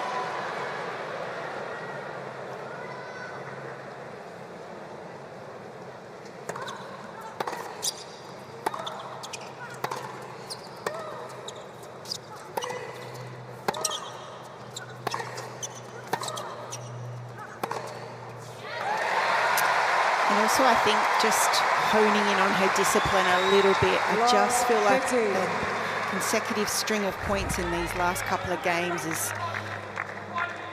not been great for Isla. You can't let Kerber get a run of points.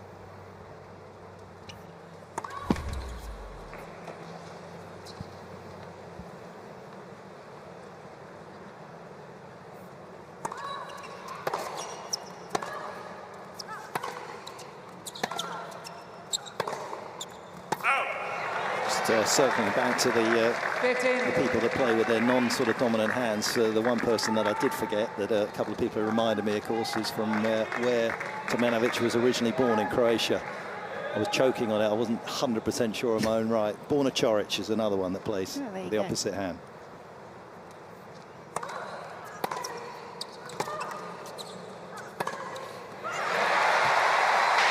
Why would you ever have the option to be left-handed and choose to be righty? 13. Yeah, I don't understand it either, Laura.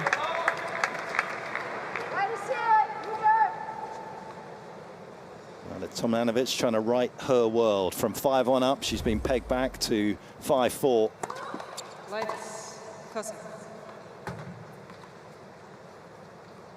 Can she find that brand of tennis that she did to get that type of lead right here, right now?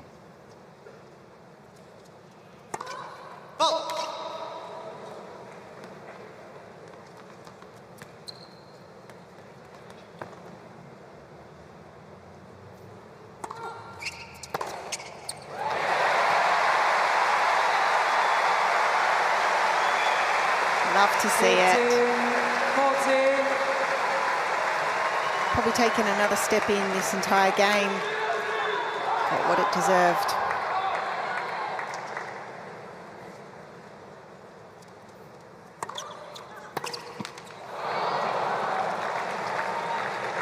That's it, 14.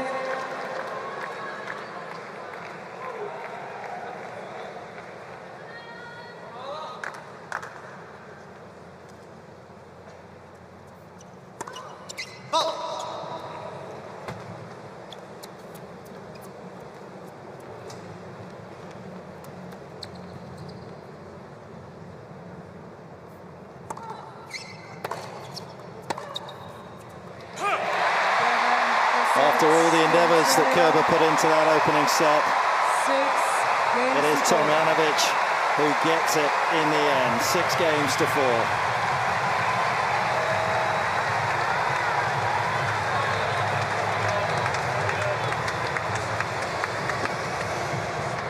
And that will be a deflating way to have lost it in the end. There were a couple of nice shots, but the forehand that's just leaked long there from Kerber will get her sitting down, wondering what might have been if she could have kept things tidy.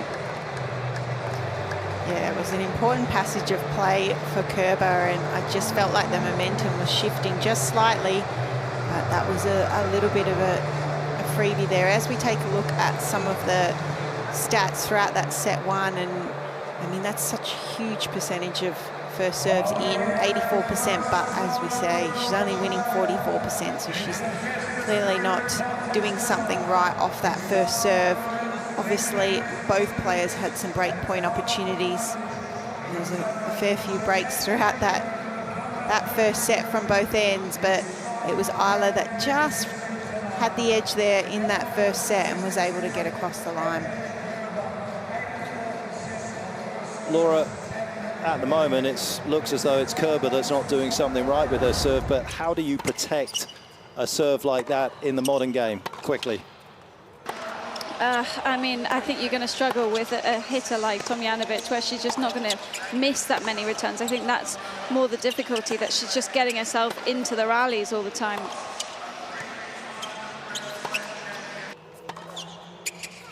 And I would imagine, Casey, as we get close to the restart here in the second set, that this is an uncomfortable place for Kerber to be to some degree.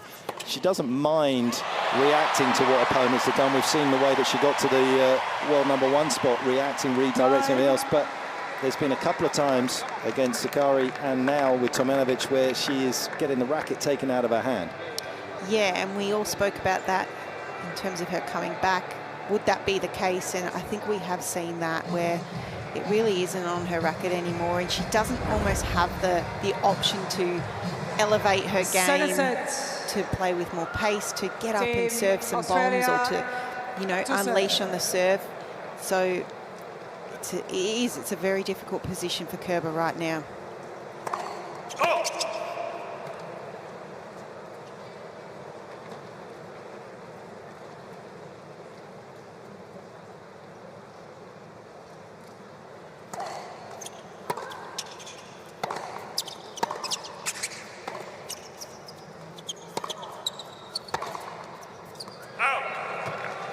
I feel like for Isla right now, this is where she needs to keep her foot on the pedal. This is where she needs to really hone in on these next couple of games and just make sure she stays disciplined, doesn't give away any free unforced errors, and most importantly, believe in herself.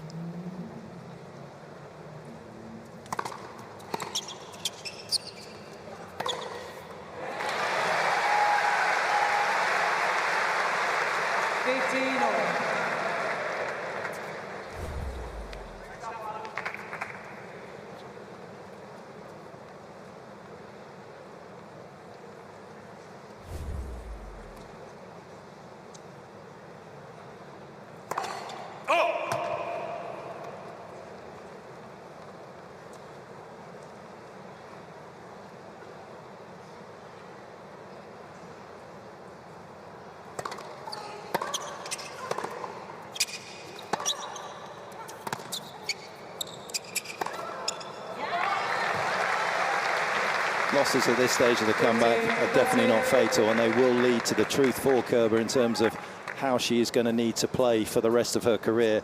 And there's certainly been a suggestion since 5-1 that that's the right way to play. We've seen her just throw her arm a little quicker at the ball, taking away Tomljanovic's time.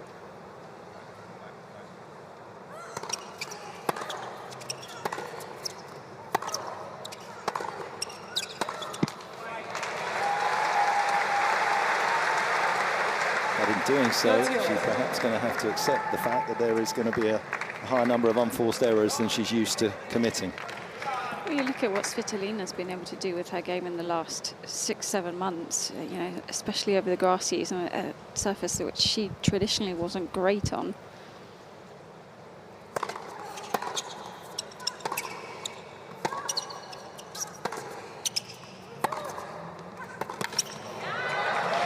You just have to force yourself to be brave, but I think, you know, you get more free points with that, and so the unforced errors kind of balance out. It just might take you a while.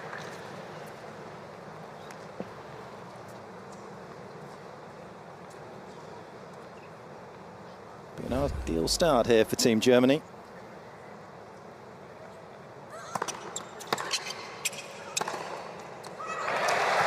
Beautifully played by Isla. A nice 1-2 punch, great first serve, and then finish it off.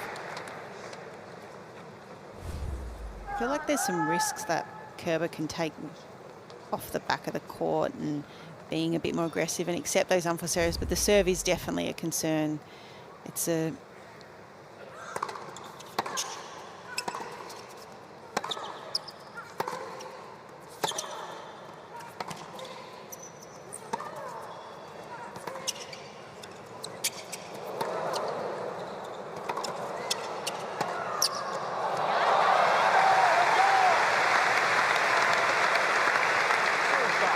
It's a game of physics and at times of chance, but that was unbelievably good use of a tennis court by Kerber.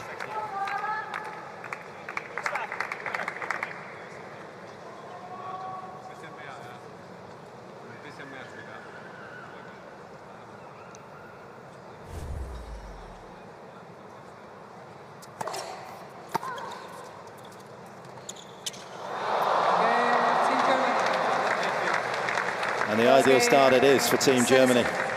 Doesn't let the disappointment hang around for too long, having dropped the opening set, having made those inroads. And Tomljanovic and Team Australia with work to be done.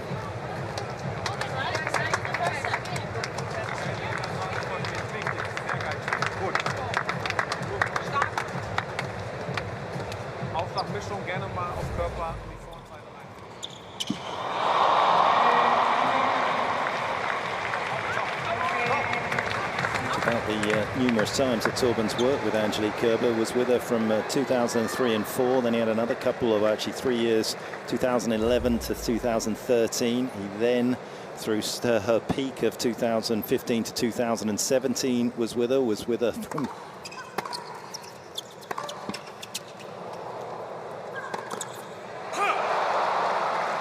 2020 to 2021, and he's back with her now on the bag.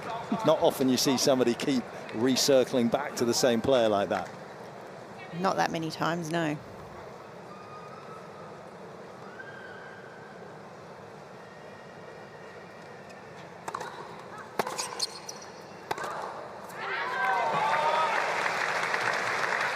This is the string of points that Kerber seems to, whether it's 2, 3, 4, his run of points.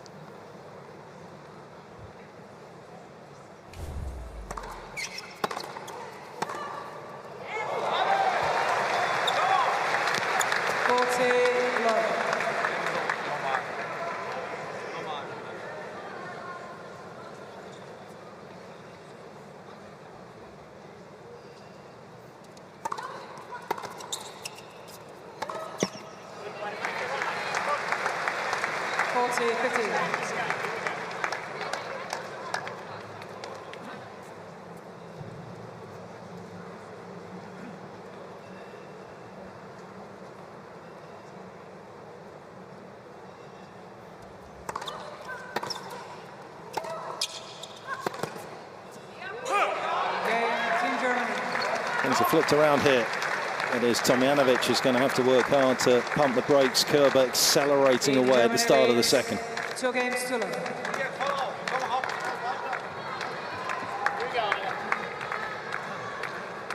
Three years with Donna Vekic, also did a fabulous job with her, did Torben. Was with Kontaveit for about a year.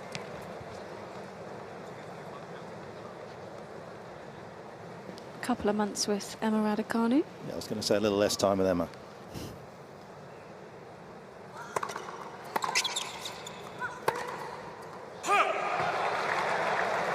What's happened here, Casey?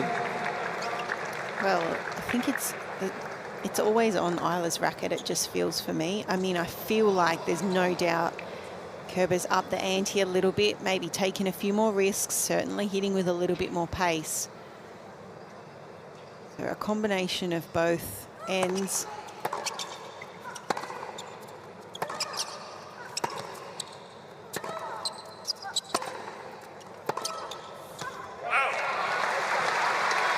And that's a better point there when she's a little bit stretched out back end. Just if she's going to go hard and fast through the middle, it needs to probably go to the backhand side where she can't hurt you as much. A few have gone through to that forehand side, and she just, as Kerber does, redirects that flat forehand off or down the line.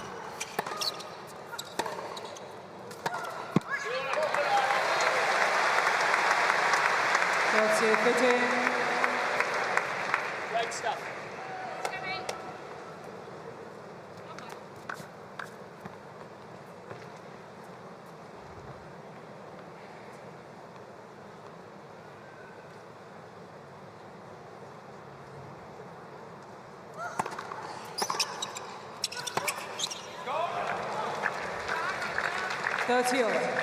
From down here, it just seems like Isla's serve has lost a little bit of speed, and it's just sitting up that much more for Kerber to come down over the shot.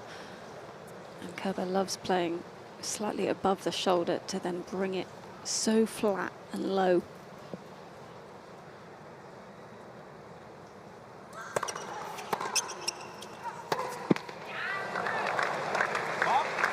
I'm not so sure it's that actually Isla's lost serve. I think it's just the fact that Kerber's been just a little bit more willing to return a bit quicker, so it looks as though the sting's come out of it. It's been more an elevation of the Germans' play than perhaps a loss from the Australian.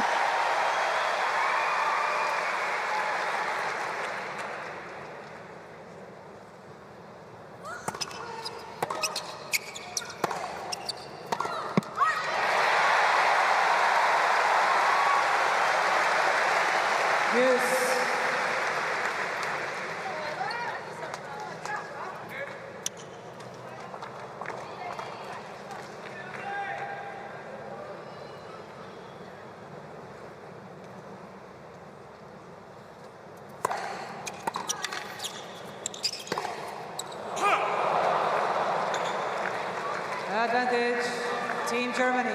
Stakes are so high tonight. Pressure may well be a privilege, but it is also at a premium.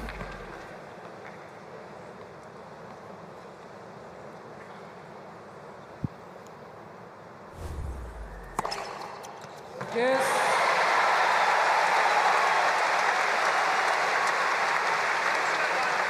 That's the one I'm talking about there, where she just goes for a little bit more angle on it, either flat or if she's trying to slice it tee, but to actually hit her spots in the corners rather than just rolling one through to Kerber's body.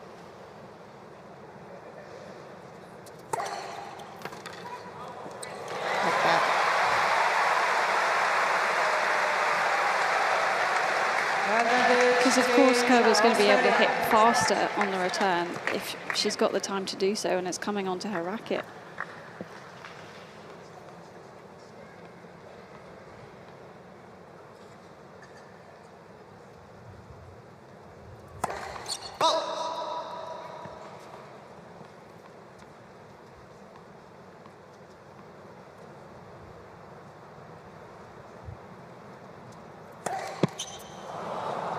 Yes.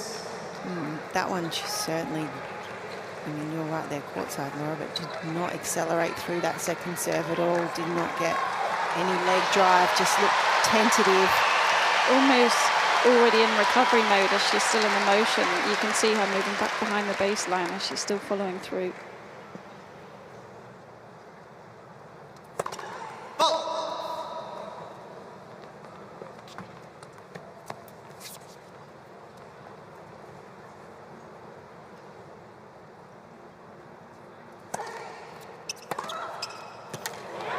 And when you do roll it in, as you just mentioned, that's also going to be punished from Kerber.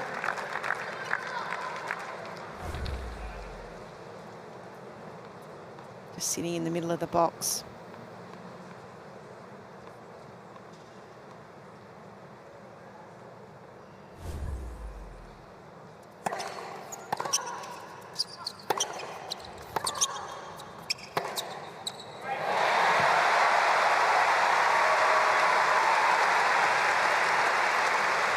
Yes. Alright, stop. Oh, fight it back yourself.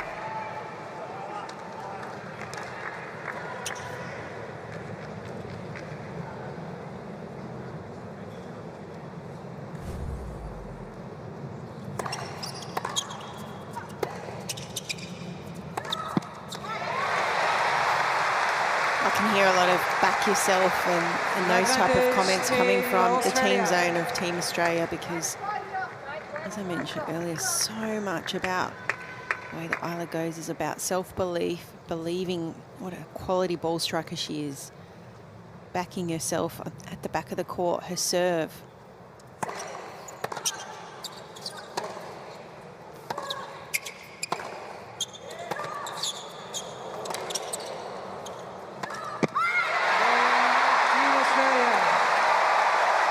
Didn't want Team Germany to luxuriate in the lead. Needed to get a little traction in the second set.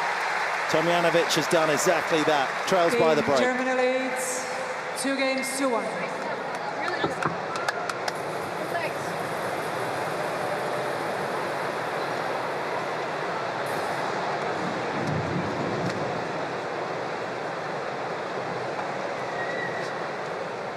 While we catch our breath after 3 epic games, we'll get a little opportunity to take around some more of the hotspots. Over to Manly. It's just about a 20-minute ferry from the Manly ferries, and some of the most picturesque scenery you can get. Millions of visitors a year getting out to that particular part of the world. Manly Corso, Manly Wharf, very popular among the locals. And well, get yourself out there for a bit of lunchtime lunch, lie on the beach afterwards. Looks a pretty nice way to spend a day. Apart from the fact that Wally Masur lives out and you might bump into Just him. avoid him. Yeah, there's always an asterisk. There's no such thing as utopia, but Manly gets very close.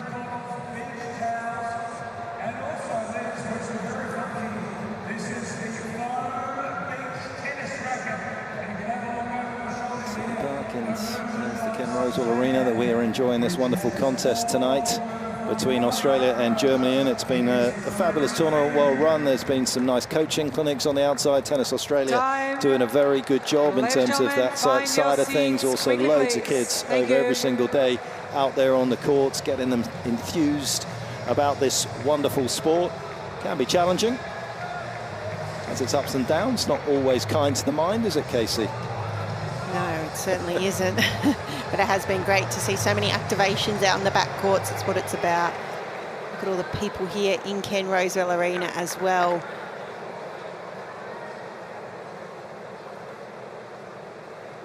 And there's a lot of life left in this first of the evening's matches.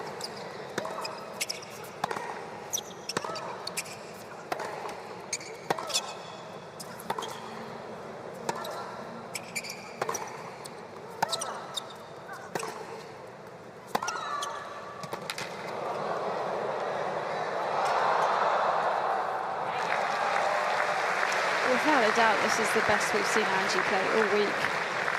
So just to see her improvement with every match, and certainly yesterday she didn't play her best, but I felt like Sakkari was just not allowing her to play well. But this is such a good matchup for her to get the rhythm back, get that match intensity back.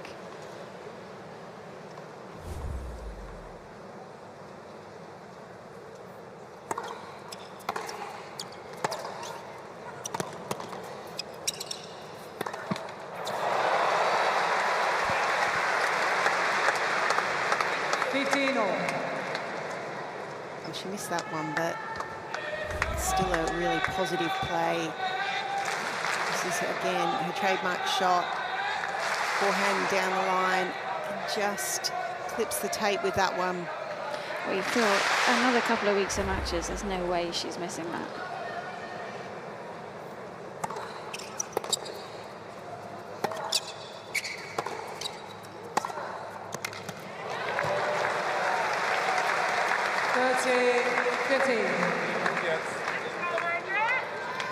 I've been impressed just how she's made some adjustments, Kerber, because there's no doubt that she's been willing to be courageous in terms of maybe court positioning. She's up way more on the baseline, taking the ball much earlier.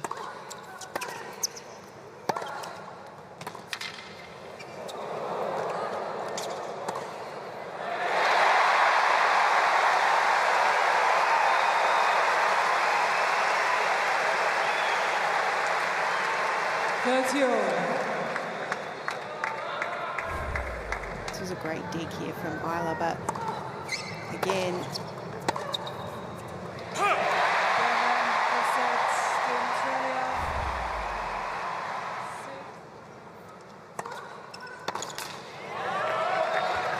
it was a good dig. Unfortunately, we got to see the set point again. That was still a quality point. We needed a replay of that. We just wanted some atmosphere. Can't let you go away from Sydney being perfect, Casey. We've got to just throw something in there.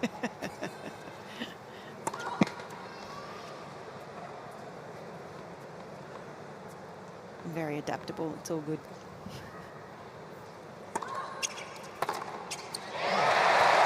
Oh, crunch. Love it. Well inside the baseline was Tomljanovic.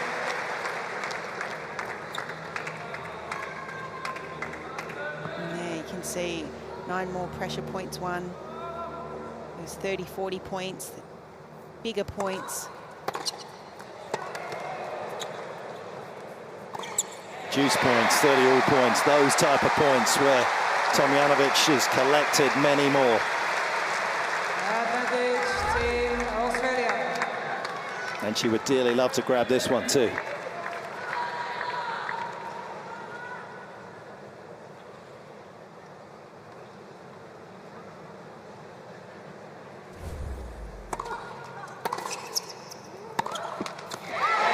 All the feels from the crowd.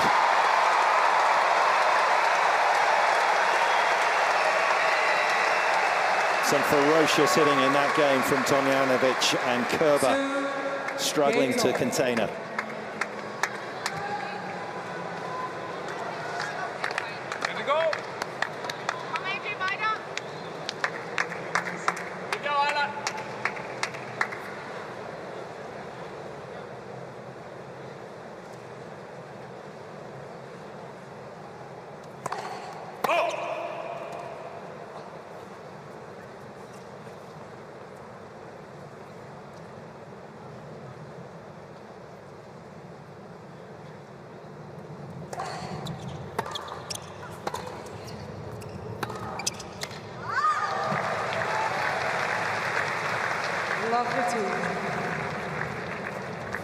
Again, just that extra bit of pressure off the return here.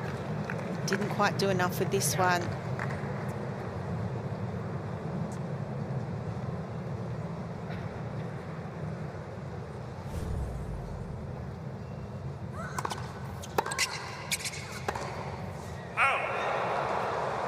Love 13.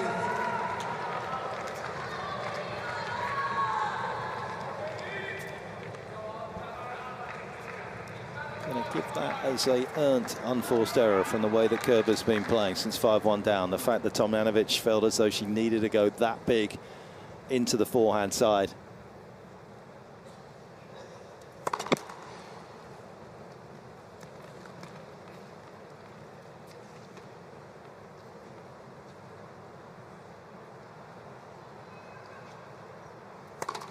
Lights, sensor. She hasn't heard that it's a Yeah. let.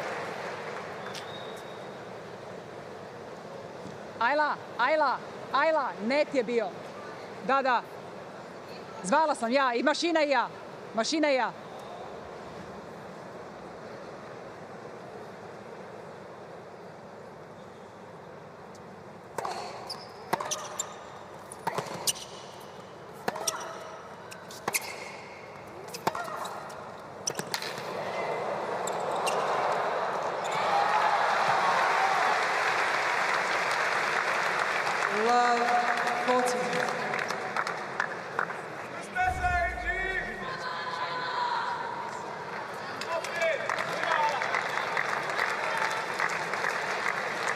Outcome could have been so different. Just a little flick off the tape, saving Kerber, giving her another opportunity. She capitalizes. Breakpoint chances coming thick and fast in this second set.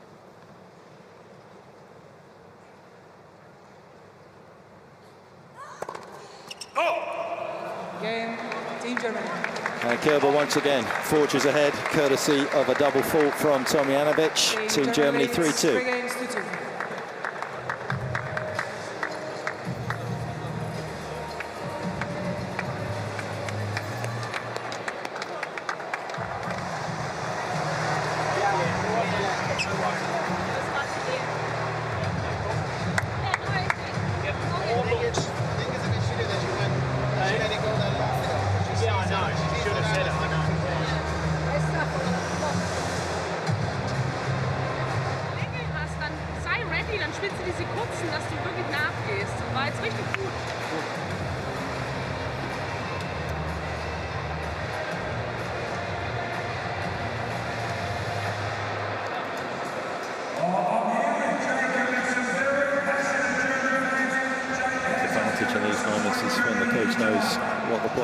Too much talk, not enough talk, almost telepathic between the two of them.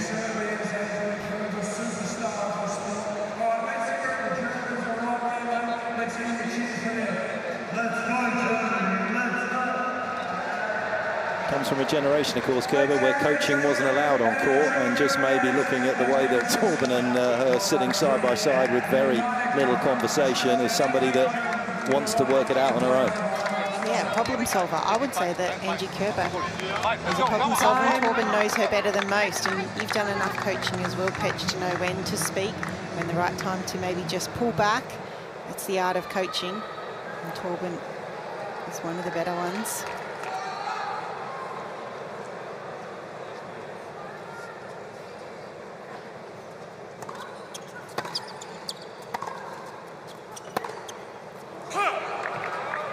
Just need to at times plant that seed and let it germinate. That could be mid-match, that could be obviously through the practice courts as well, and wait for it to come to the form of your player's mind.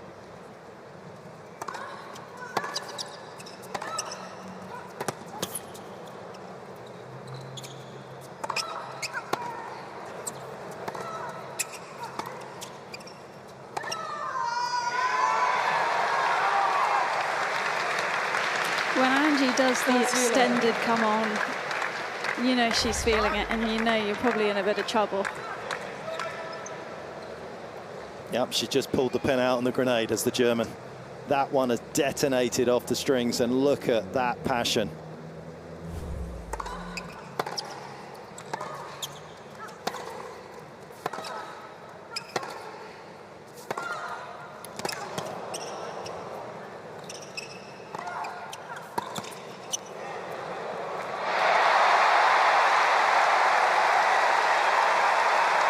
Otherworldly from Tomljanovic.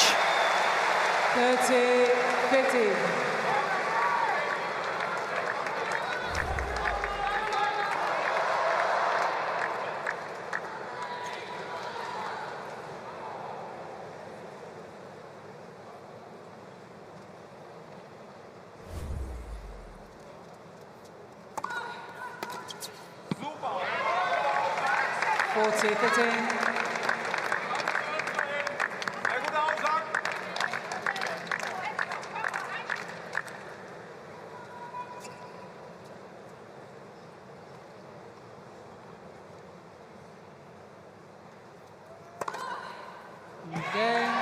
Team Germany, new balls, please.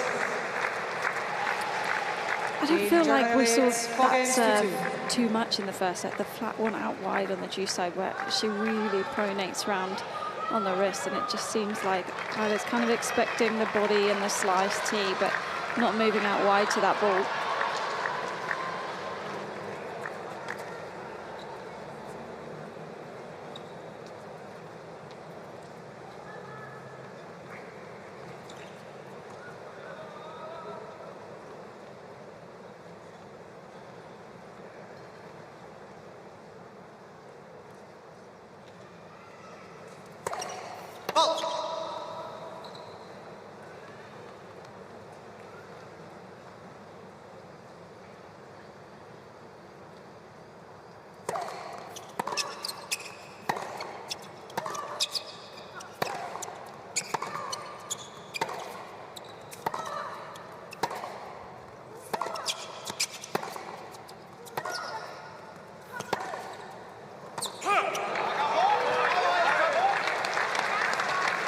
Love 15. That unconditional love for a sport, and particularly for competition, is something that every single great champion has had, and you can see it coming through from Kerber right now.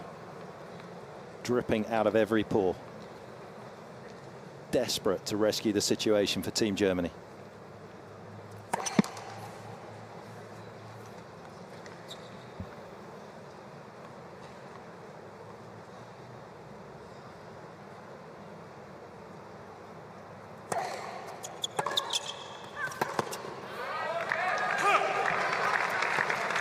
Love 13.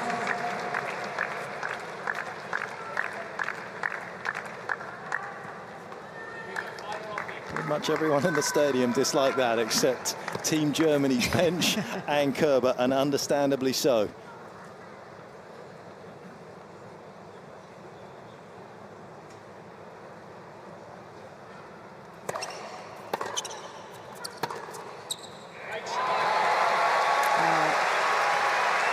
Most of the crowd certainly going to like that forehand down the line. No doubt that off the return that Kerber's made some changes. Having been 5-1 down, she's certainly changed up.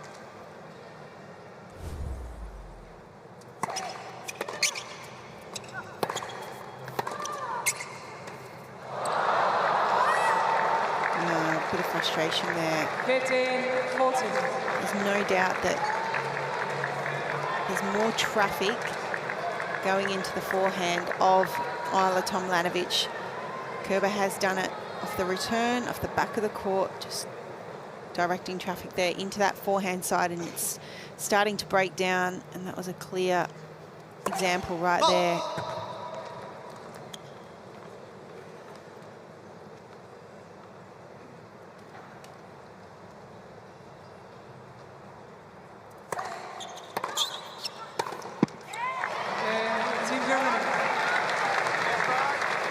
Tomljanovic cannot stem the tide, and it is a fairly heavy tide against her at the moment. 5-2 to Team Germany's second set.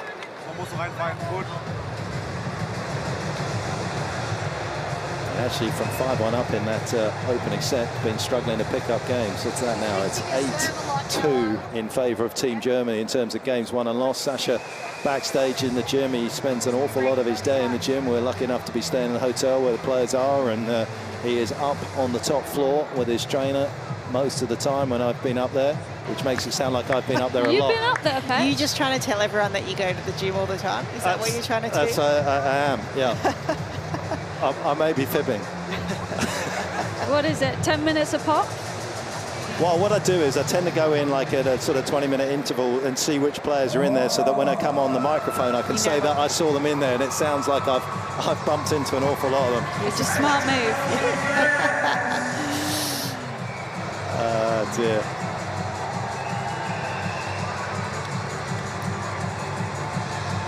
All right, really quickly, hopefully we got this teed up. We're going to show you a little strategic change that Casey's been alluding to. Well, we can see there after the set one, when it was 5-1 and Kerber was down and really looked out, the one thing she changed was her return placement, and that was pushing everything she could mostly into the forehand of Tomljanovic. So I'm hoping that Team Australia have seen this data and have seen the fact that after the first and second serve, Isla has to be ready for a forehand and be really clear on what she wants to do with that forehand, because I do just feel that that has made a very big difference in the service games of Isla Tomljanovic.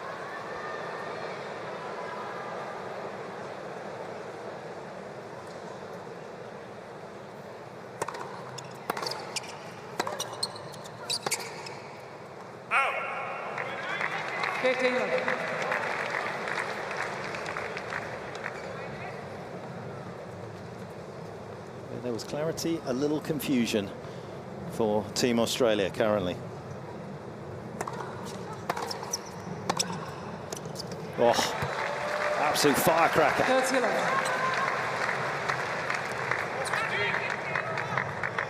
A little nuclear fusion about Kerber's game at the moment, and it's accurate and it's an atomic clock.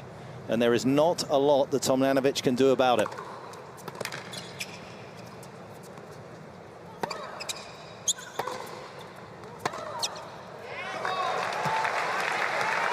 40 love.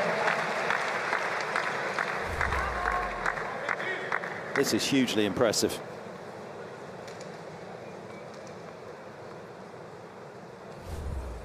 Triple set point.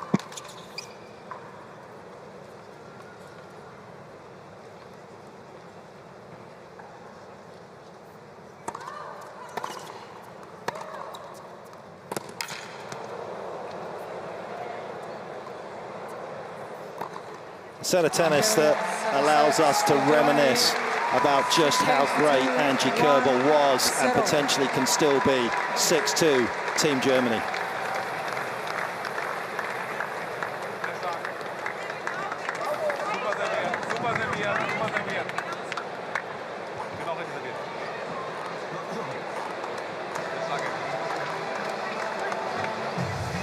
Basically, she made light work of Tomljanovic.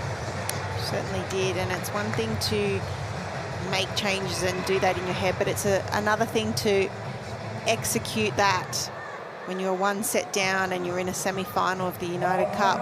Again, the first serve percentage of Kerber, 91%, but winning so many more points off that first serve at 70% now. And less and less unforced errors, way more winners, 10 winners, forehand winners to only 5 from the racket of Tomljanovic. And there was a big, very, very big difference in terms of court position. She was up on the baseline. She was prepared to take some risks. She was prepared to play shots like this time and time again, and took time away from Tomljanovic. That return right into the forehand just broke down the forehand of Tomljanovic, where there was a few more unforced errors in set number 2.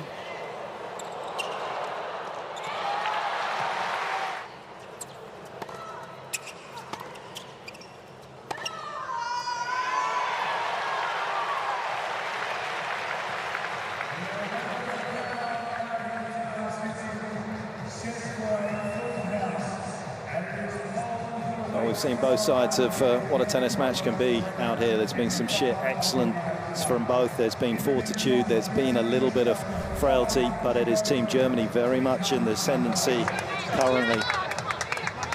Terrific atmosphere in Sydney and a very good contest between these two. Some of those deciding to take in the tennis from outside, enjoying the look. Interesting choice, because the vibe in here is pumping. Final sets. Just taking a quick break, but I'm sure they'll be back in here. Team Australia to serve. As we enter a one-set shootout.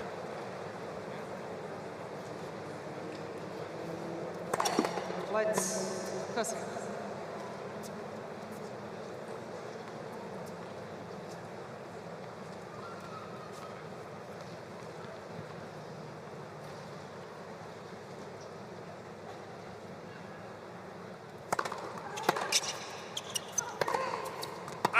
Well, I think back to a graphic that popped up in the 4th game of the first set, and Tomljanovic had already hit 8 winners by that point of the match, and they're just dwindling slightly, and it just seems like she's trying to overplay here. Now that Kerber's bringing the forehand into the mix, just not really anticipating or willing to grind out the rally.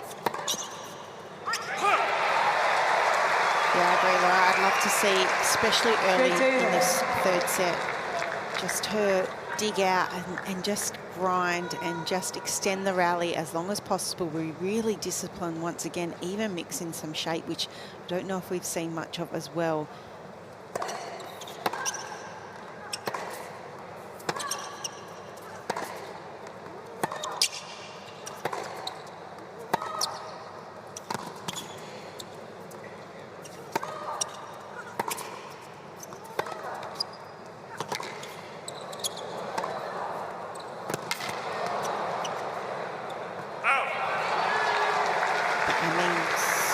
Kudos to Angie Kerber, because she hasn't got a win yet, but she's striving for her first win, and she has been so good out here in terms of making adjustments, making changes, and being willing to do so as well.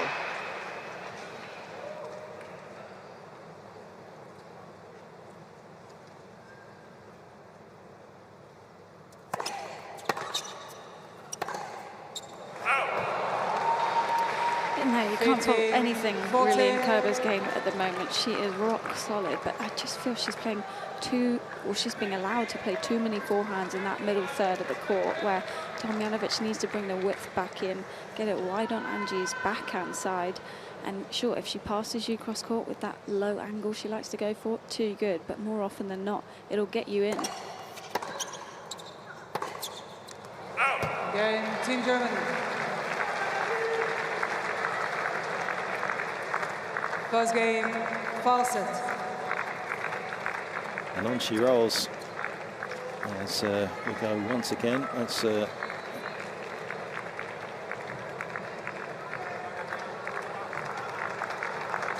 quite how good Sasha is on the go. In fact, he's another one that actually plays tennis right-handed and golf left-handed.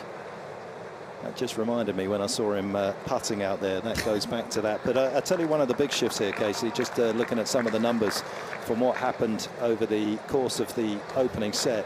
And particularly, Tomljanovic has gone down as this match has gone on. She's lost 4 Ks off her forehand.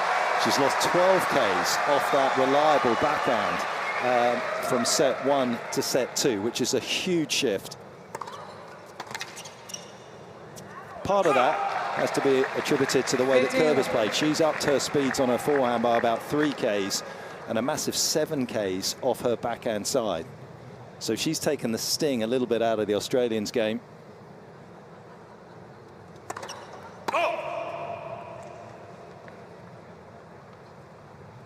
Question is can the Australian establish herself again?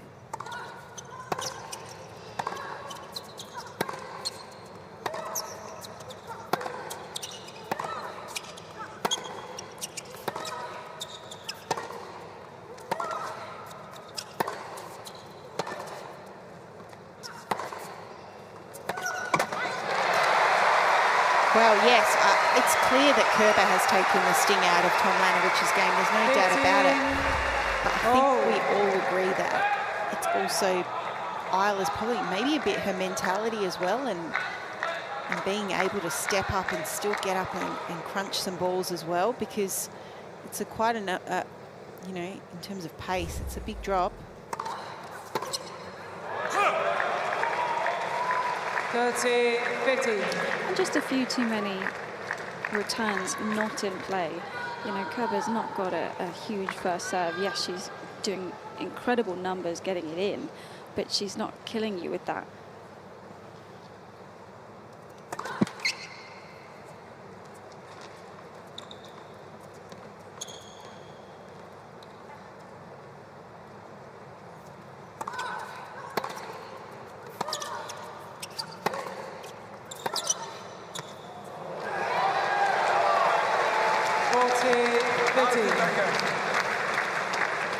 They were a little speculative in the start of the match, weren't they, those shots from Kerber? Now they are sublime.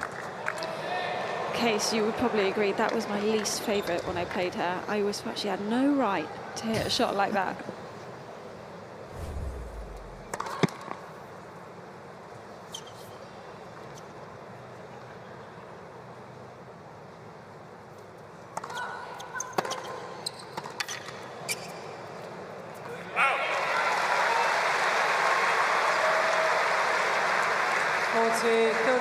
Certainly seen some of the trademark Kerber out here in this match, haven't we? And it's been coming in patches throughout her previous matches, but tonight it just feels like she's stringing it together.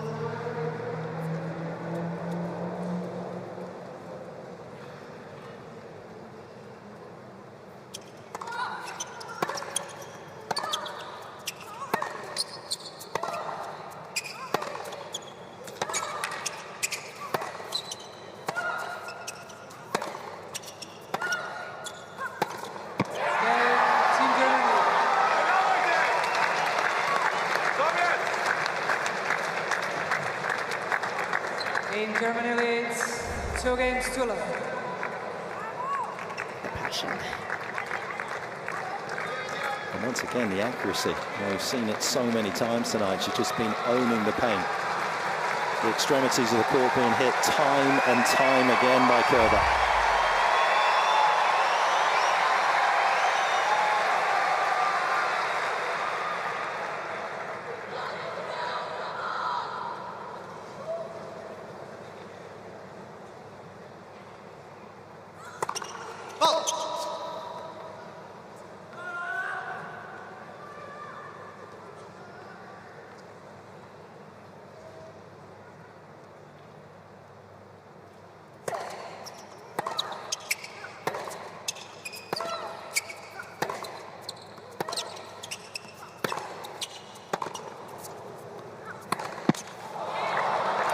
just thinking, having a moment thinking about how potentially deflated Kerber may have felt against Maria Sakkari the other night. It was a third loss here at the United Cup.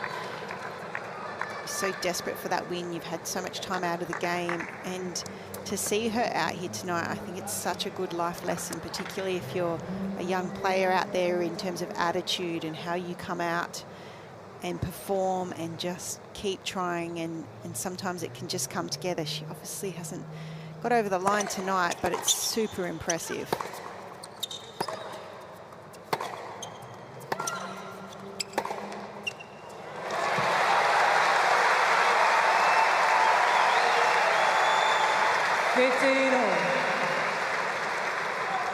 Tennis doesn't always create character, but it does reveal it.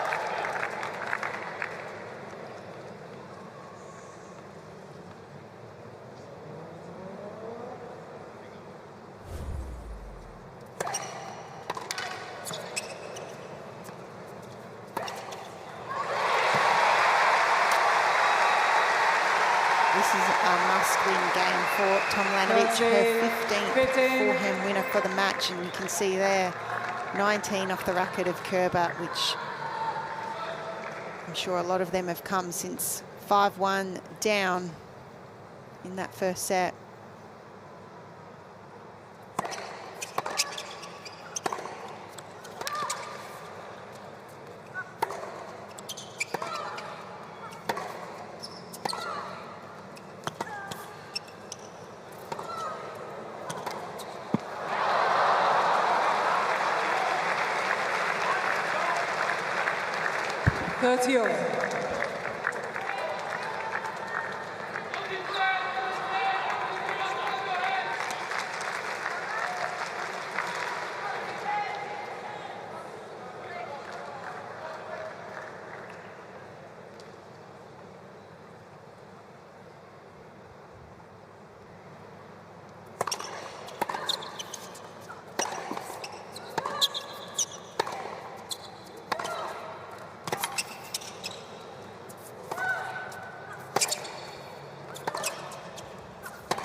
She's a brick wall right now. Yeah, she certainly is. And that forehand of Tomljanovic has just been broken down, hasn't it?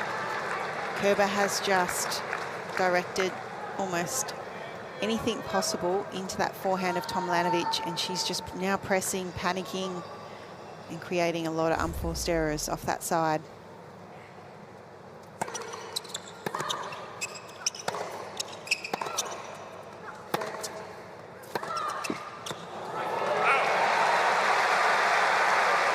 It's interesting from down here because I can see how hard Tomljanovic is working. She is really trying to rip the forehand, but almost falling backwards a little while she's still in the motion. And that's just because Kerber's moved her around so much over the last hour that she's already in anticipation mode when she's still in the shot.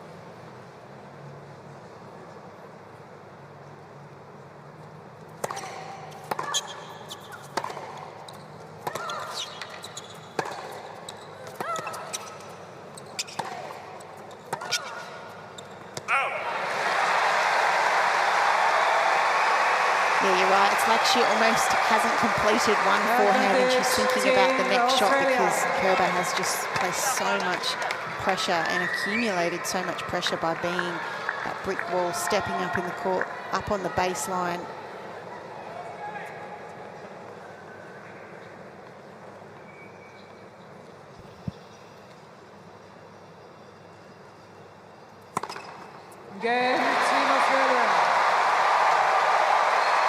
It's still just a slender lead for Team Germany.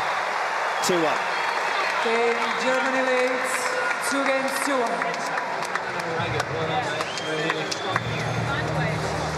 Come on, mate, she's getting tired. She's getting tired. Keep working.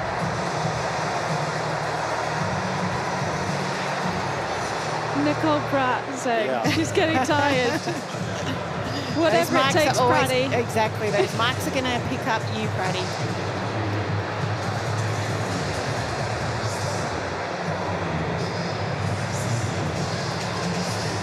I think Team Australia are hoping she's getting tired. I don't know about Angie. I think Bradley's looking tired. Big night. She's been busy. She's been on the iPad for the last however many days. Day 9 today.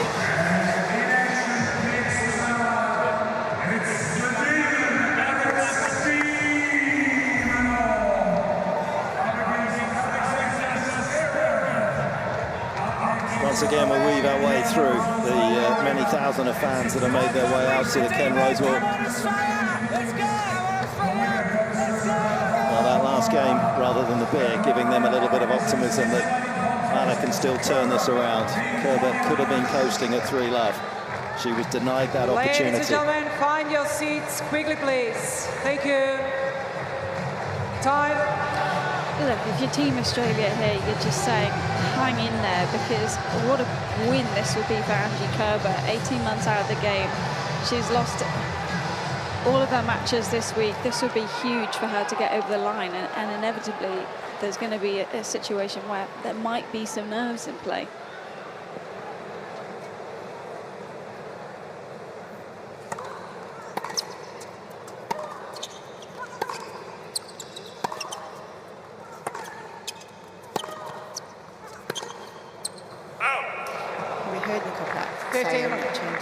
About Angie getting tired, but I'm not sure that I've seen that in this match just yet. I mean, we watched it earlier in the week and I definitely saw some fatigue and lapse in terms of intensity throughout probably her first couple of matches.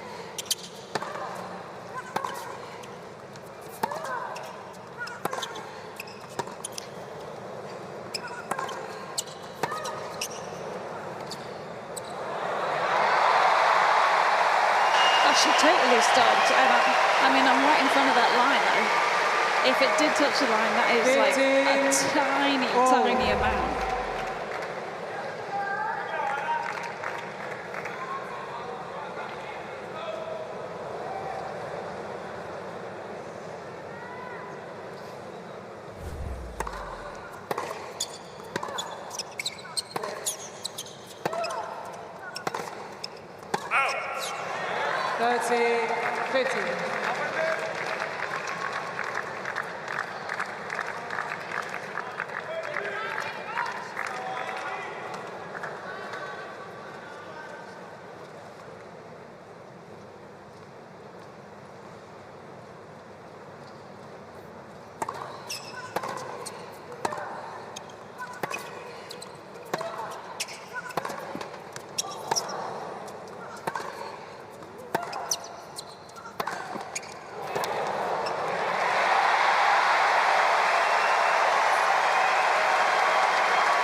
And that's why Kerber has primarily started to direct traffic to that forehand wing of Tomljanovic, because that's what she can do off that backhand side.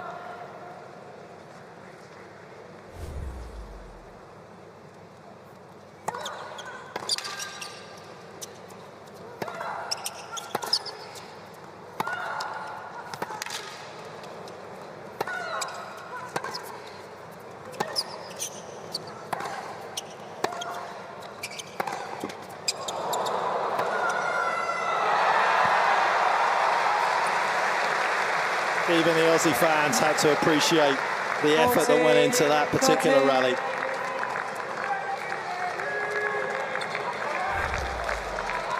Desperate defense from Tomljanovic.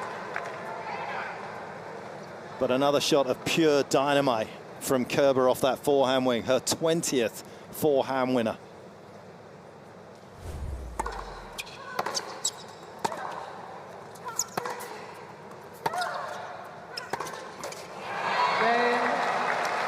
Team Germany.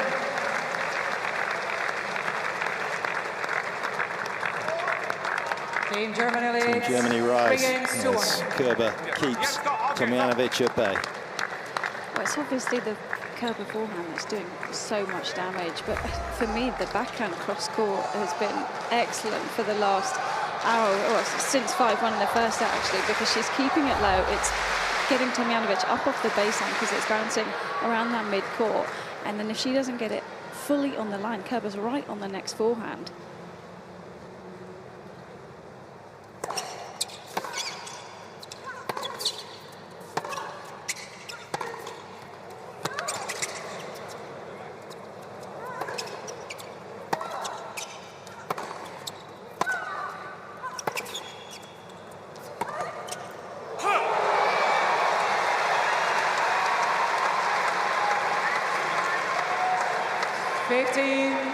Love.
Still very much all to play for in this final set in Sydney.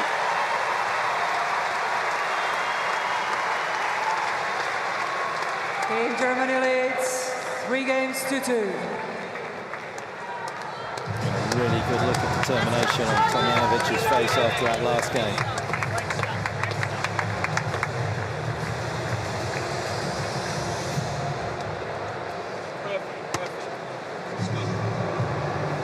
Now too, yeah? She's feeling it physically out there, yeah?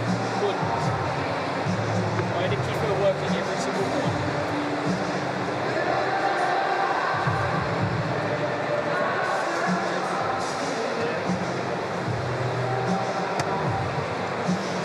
Another one saying Angie's tired. Are we looking at the same player? Where are these tired legs? I haven't seen them yet. Did they not know that 35 is the new 45? That's right. We saw Mannarino as well. Say, yeah. That's it.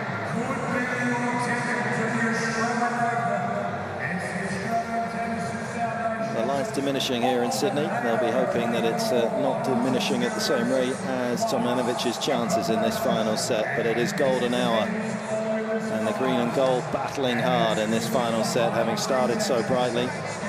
It has been Angie Kerber that has been rolling back the years. Time. Reminding us why she has such a rich resume of trophies. 8-time major winner, Ken Rosewall. This stadium is named after. We've got a 3-time major winner underneath it at the moment. In the lead, it's a slender one. Can Tomljanovic balance the books?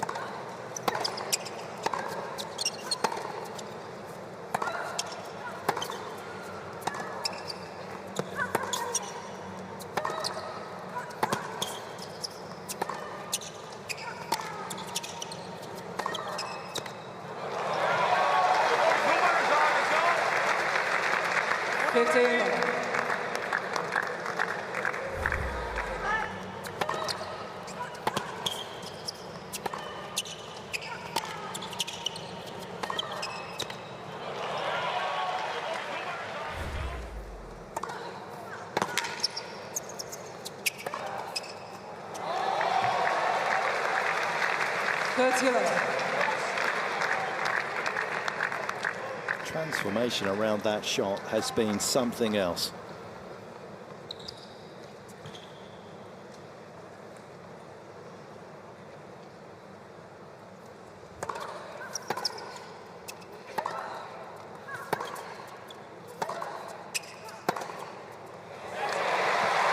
That's a beautiful backhand there from Tomljanovic, but even off the serve, she's still serving at such a high percentage of first serves. 73%, but 84% for the entire match. But gosh, she's winning now 73% of points behind that first serve. The first set, it was almost around 40%, wasn't it?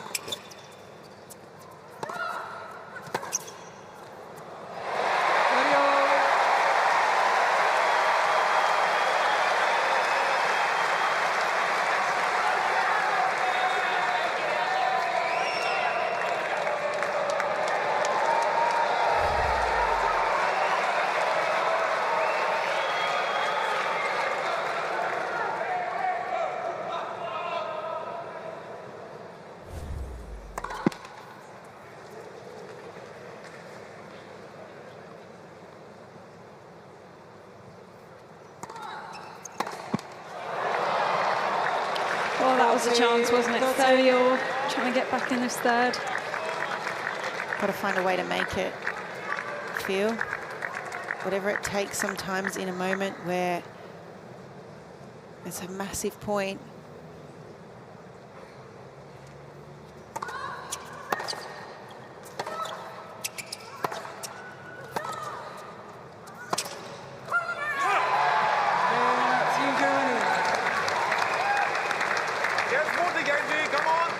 Just pressing a little bit. And once again, Kerber doubles her lead in this final set, 4-2. And that's usually Isla's favourite shot, the backhand line, which she can add some pace on. But Angie's already moving out that way. She's just soaking it up and going back cross court, keeping it real low. Just reading the play so well.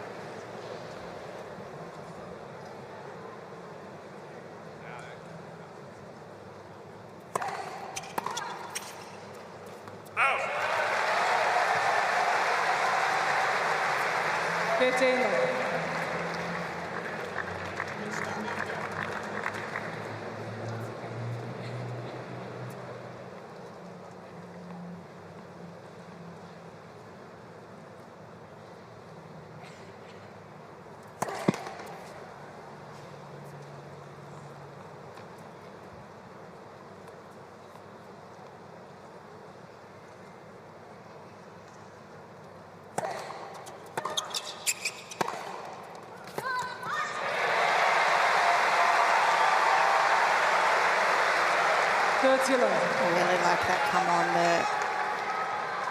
I love it when Isla gets vocal and you can hear some really positive reinforcement. Spoke about her self-belief and she has got such a great game.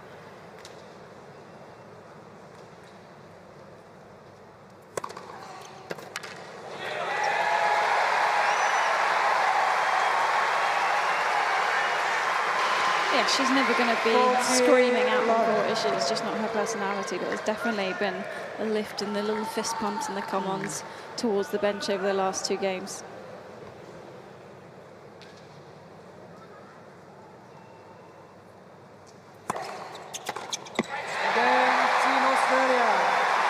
And she looks as though she chose not to invest too much in that last point. Good hold once again to love for Team Australia. They stay very much part of the conversation in this final set. 4 games to 3.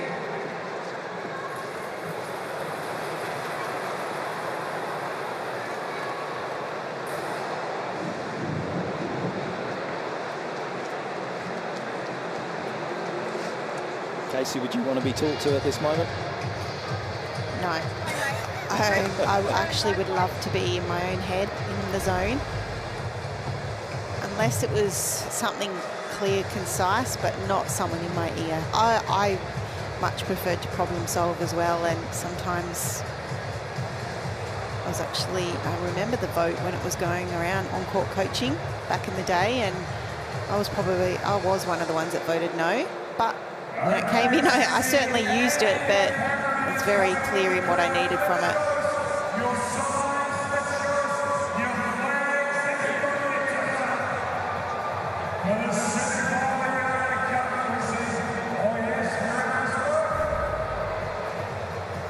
There's a man that's very much got his eyes on the TV set, Alex de Minaur, coming off the back of that wonderful win against the world #1 Novak Djokovic in straight sets, taking on a man that he's had troubles with in the past, has lost 6 out of the 7 previous meetings to Zverev tonight. He would dearly love to have a little bit of the pressure off as he tries to score a second win over the German if his fellow teammate can turn this one around.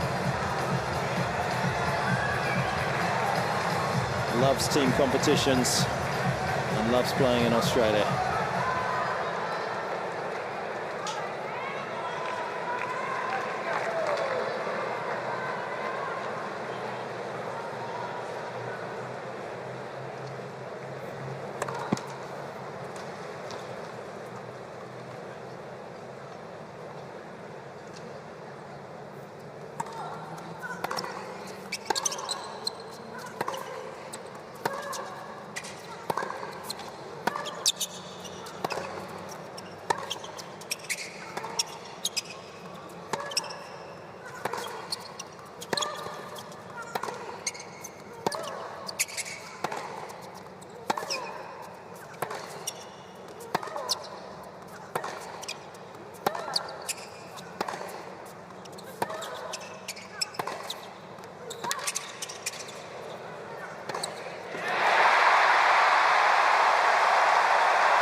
Fantastic point from Tomljanovic. She hung in there, but that was the first time in a while that we've seen Kerber go multiple times with her forehand cross-court to Isla's backhand, which is the play that she was working with in the first set, which I think leans absolutely into Isla's favour.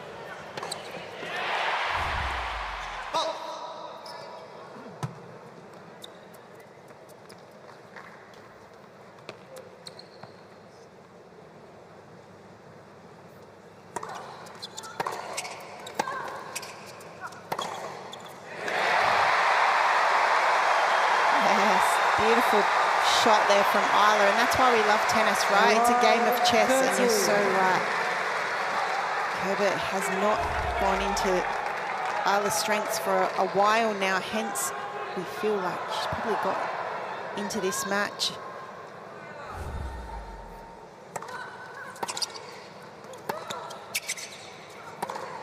But this is so good now from Tomljanovic.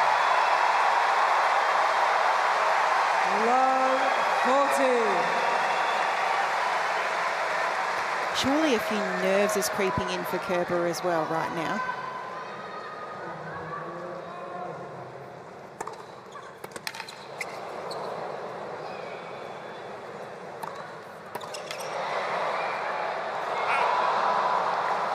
Tomljanovic virtually unplayable in those opening 3 points of this game. I don't know if Kerber's done an awful lot of things wrong to find herself triple break back point down, but she has done nicely to recover the first. 2 more though.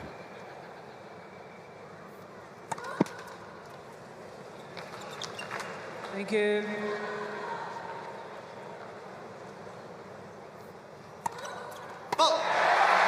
That is an earned double fault by the quality that we saw from the Australian.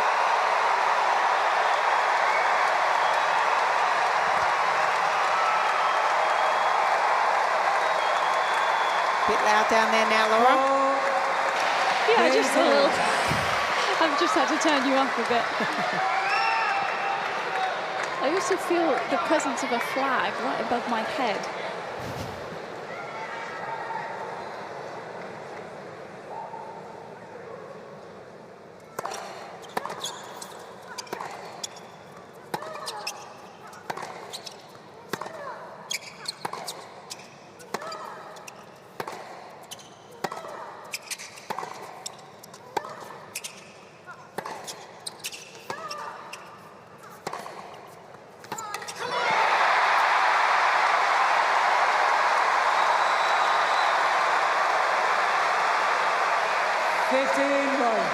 tennis showcased at its absolute best. Team competitions, mixed competitions, right at the death. Players playing at their absolute best.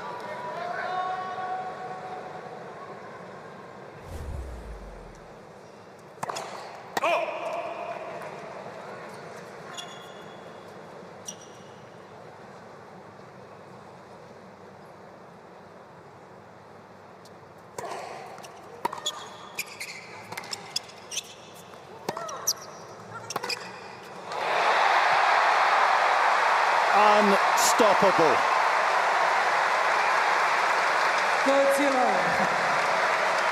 That is how you back yourself in these big moments. There's no doubt she's made some unforced errors off that forehand side, but this one, just commitment to shot, keeps the head nice and still, nice shape over the net.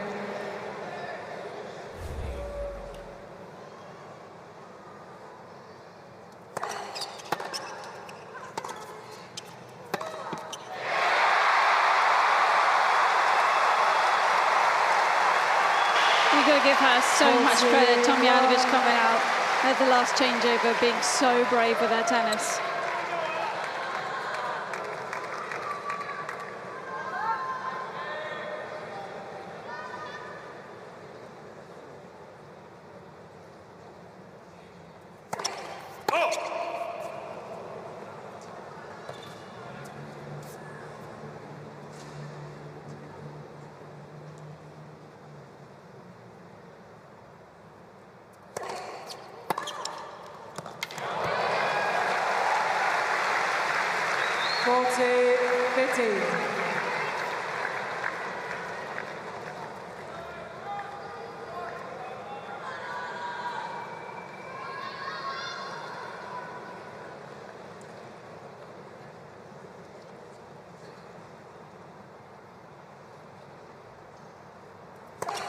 Lights. Decisive.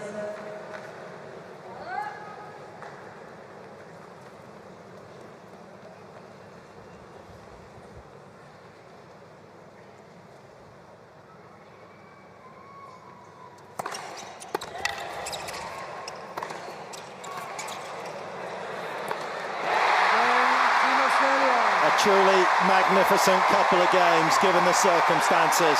What a turnaround. Tomljanovic 5-4.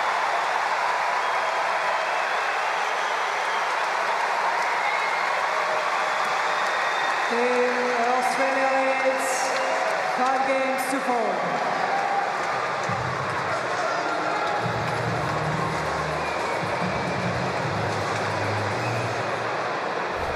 Everything coming together at the right time, Casey.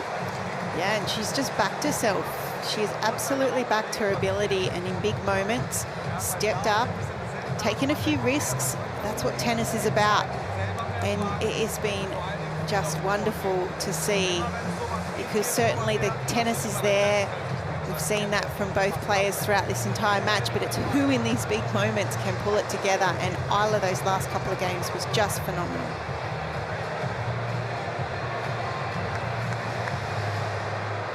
Type of reaction will that provoke from Angie Kerber?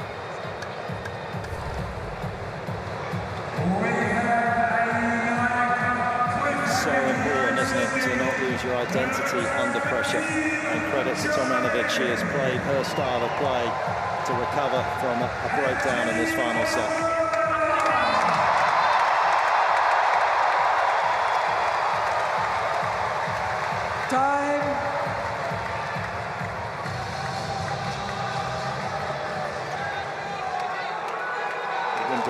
Perhaps with the benefit of hindsight, has flipped in favour of Team Australia. Thank you.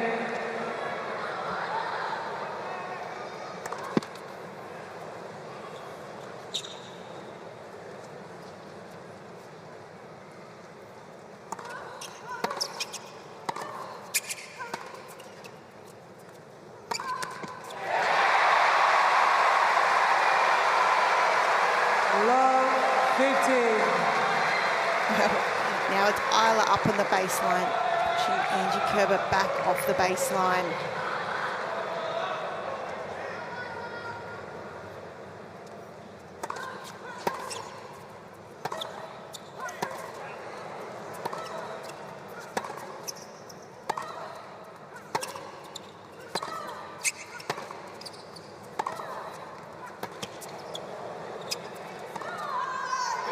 vertical tennis.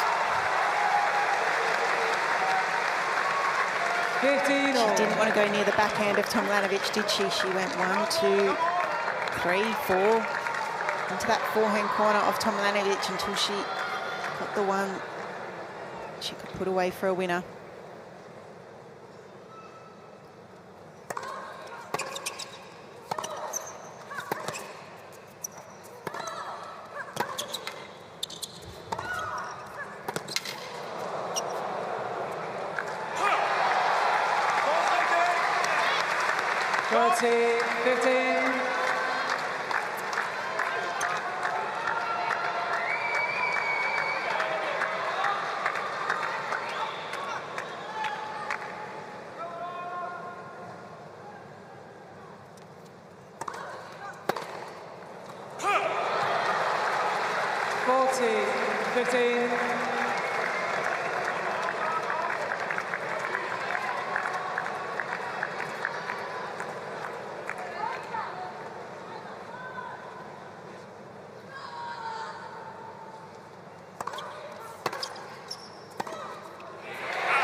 What Leighton just said. Great return. And another one.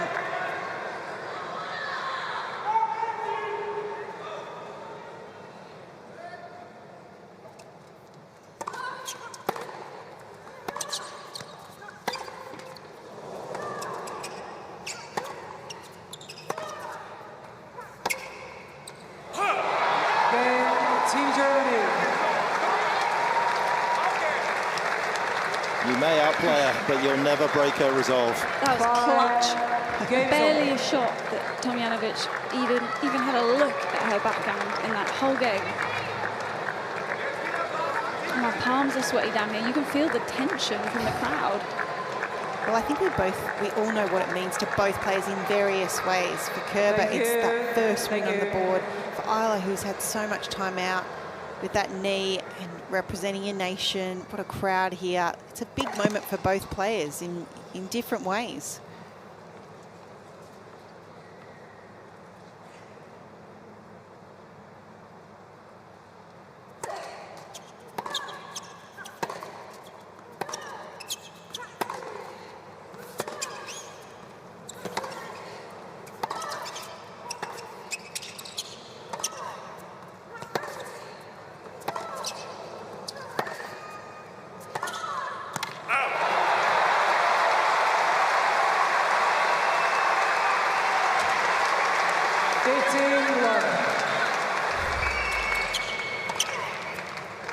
Wow, what an incredible point. So much court coverage from both players. We know this is her trademark shot, but just missing it.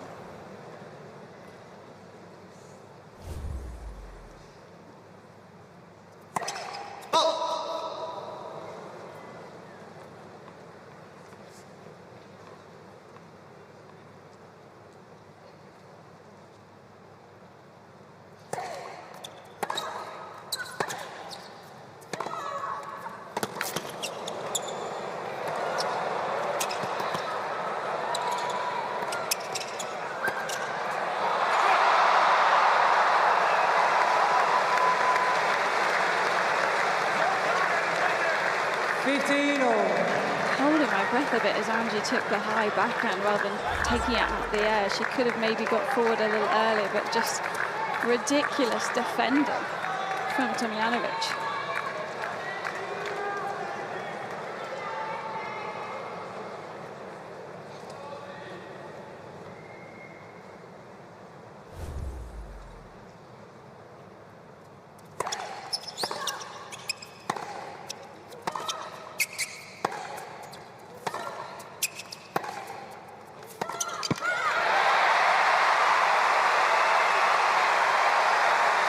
Change-up from Tomljanovic there, getting out of that rally, going into the forehand of Kerber, just directing it a bit more through the middle part of the court, but to the backhand of Kerber, where she cannot do as much damage off that side.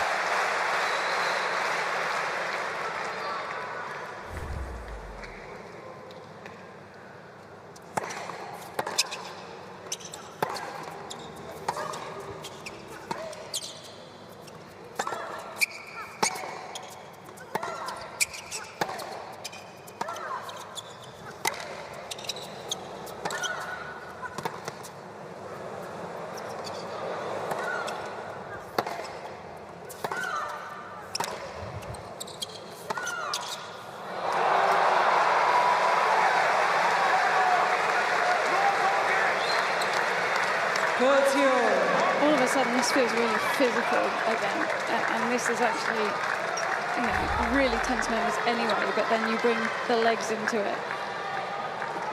Both of them looking pretty tired. 2 hours 15 into this.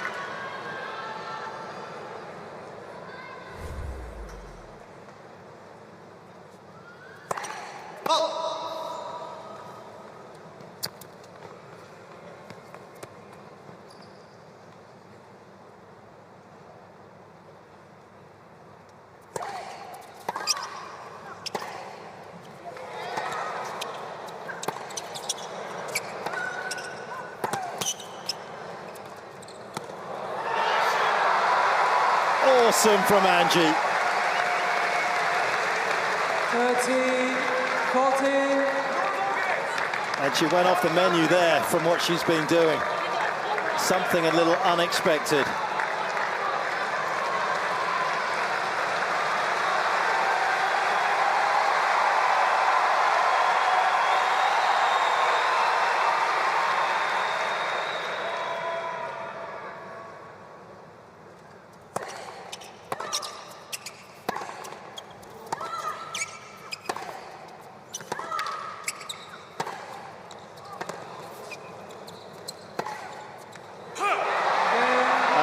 That's had absolutely everything that we love about the sport. We'll see Kerber serve for her first win since Wimbledon 2022. 6 games to 5. Super fight.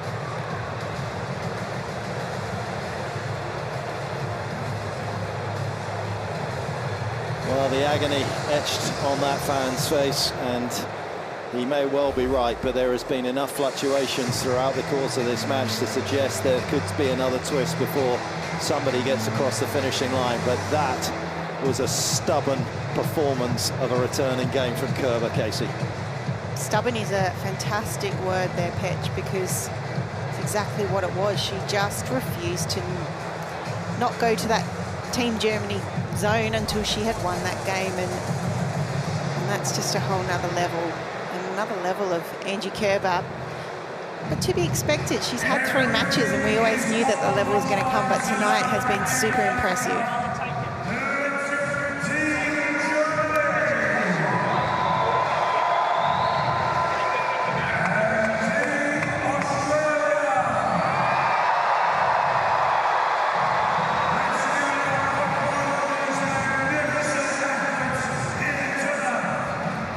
Just let that atmosphere soak through your TV screens, through the speakers.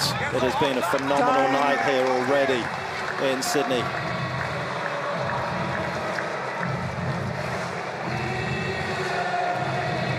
Can she add to that extensive catalogue of winners we've seen from Tomljanovic to find a way back into this match and push us into a final set breaker?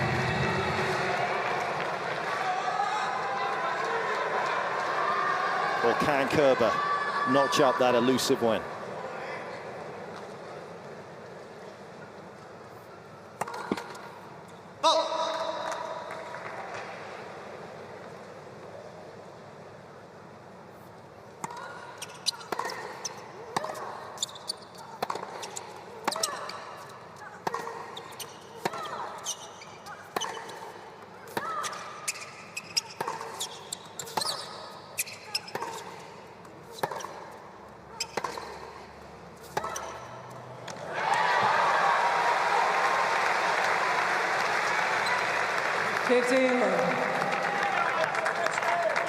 And the great champions never dilute their success, do they, with self-destructiveness, and that is what we've seen from Kerber. Discipline. But when she saw the alley was open to take the shot, she didn't blink. Total conviction.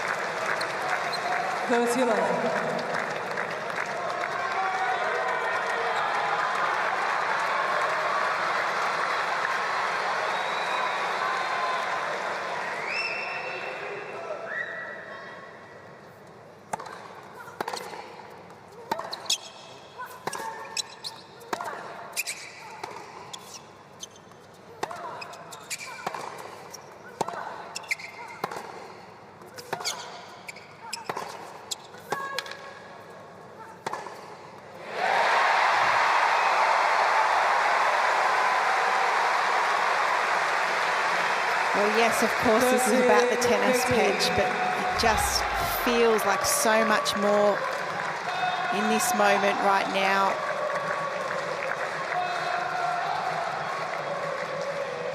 What a curtain raiser for the Australian Open summer of tennis.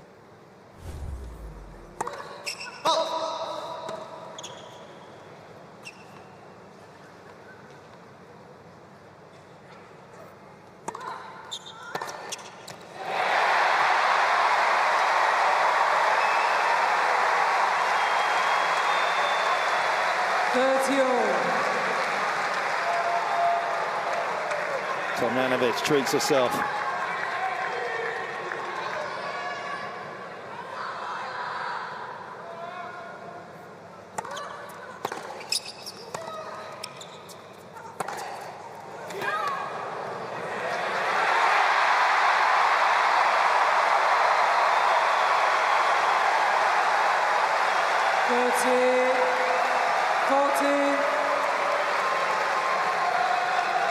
Margins in sport are vanishingly small, and it looked as though Tomljanovic's chances had vanished. Not so.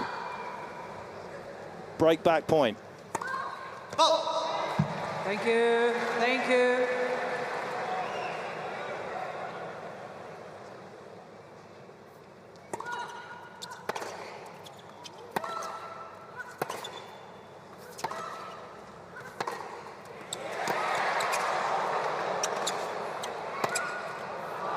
Can you believe it?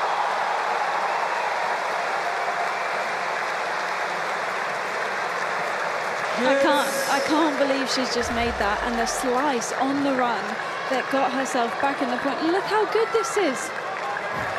I'm actually speechless because that was incredible.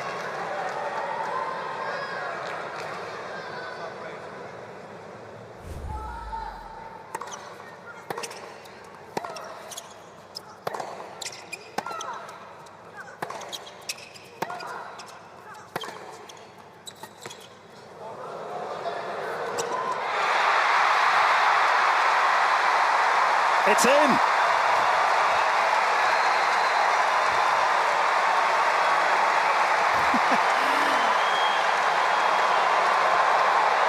Well in. Advantage, Team Australia.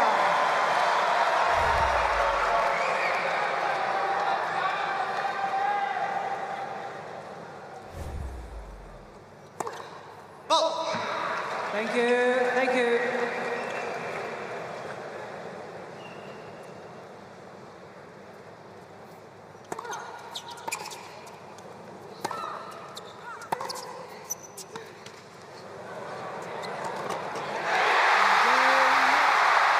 Team Australia.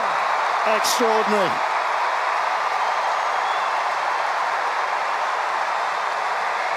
Was it fatigue? 6 games all. Or was it just simply the pressure of the moment on Kerber? Well, she's just been right in front of me here, and she took a long old look at Torben Belts and a deep couple of breaths after that. 2 drop shots. Oh, you'll be thinking about that for a while.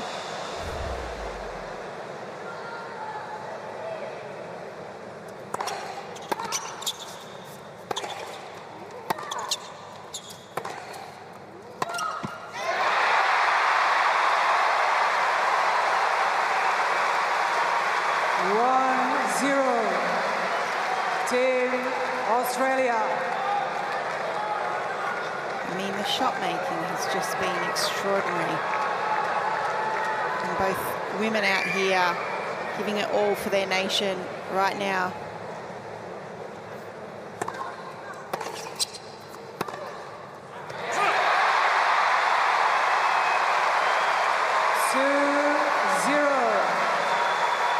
Team Australia.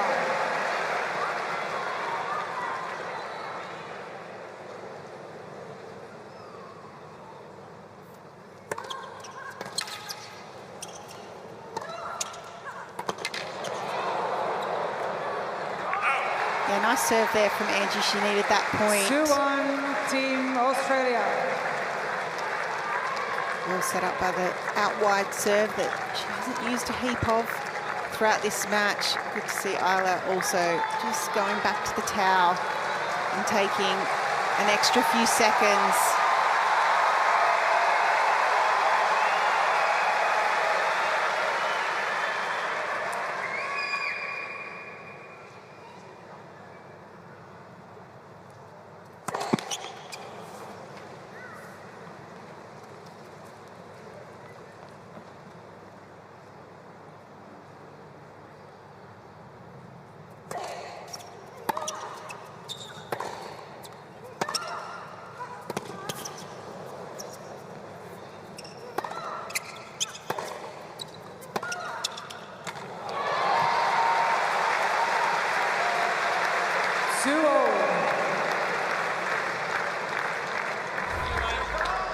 She held this forehand until she waited for Isla to pick a side, and the gap just wide open line for the backhand.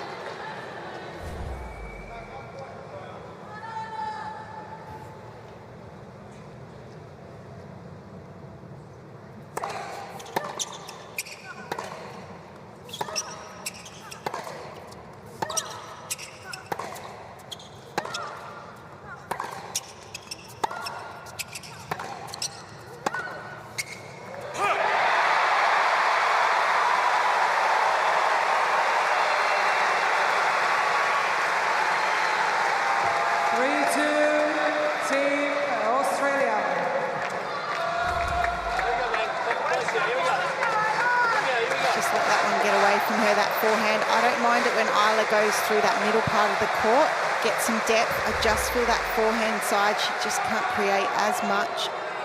And we've seen a few errors like that one.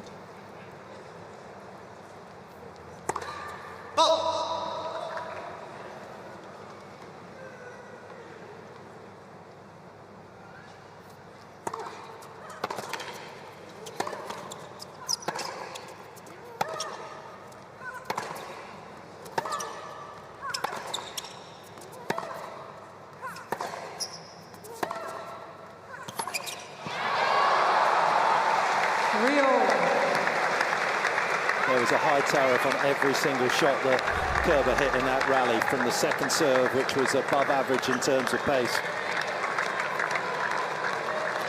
How good's tennis? So good.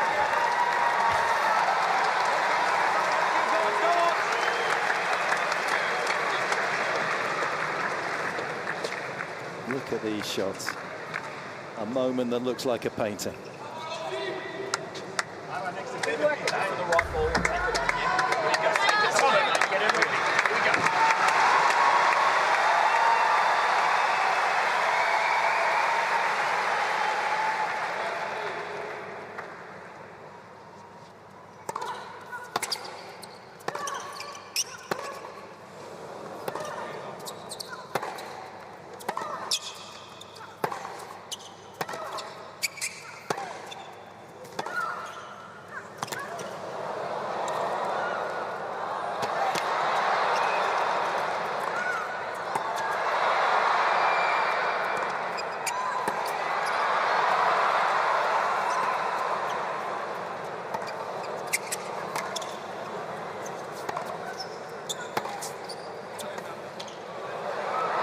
Maybe the best point you'll ever see.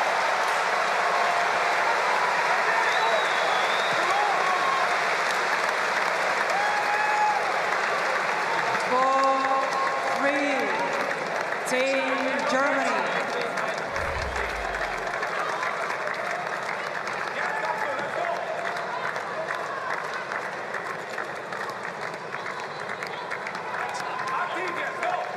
Expect the unexpected. Sheer brilliance from Kerber.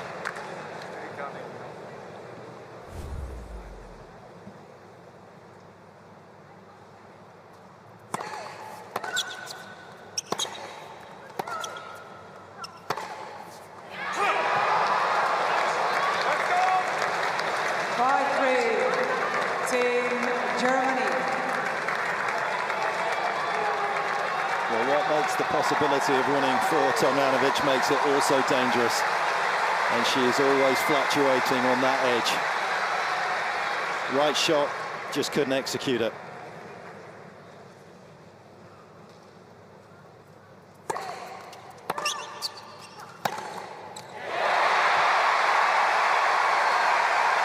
Nice composure there from Tomljanovic. A nice 1-2 punch. 53 kilometres on the serve, but opened up the court just slightly for a winner. Got to get up and put some pressure on this Kerber serve now.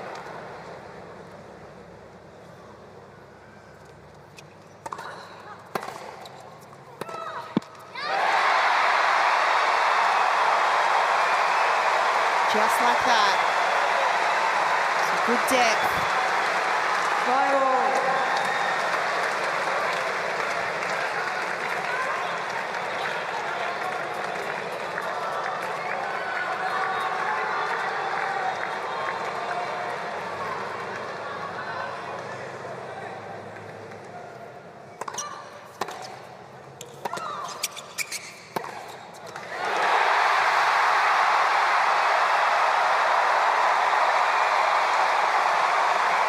Is that the dagger?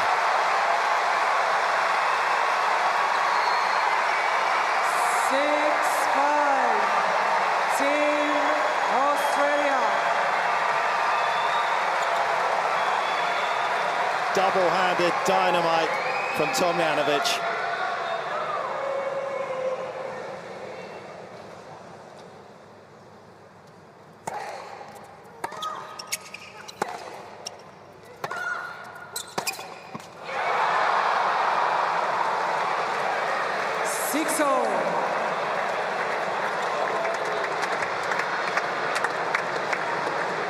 More to come. How much more can you take? Not much more up here in the commentary box. Probably not much more for the people in the crowd as well, or for these two women. My goodness, have they just left everything out here on the court.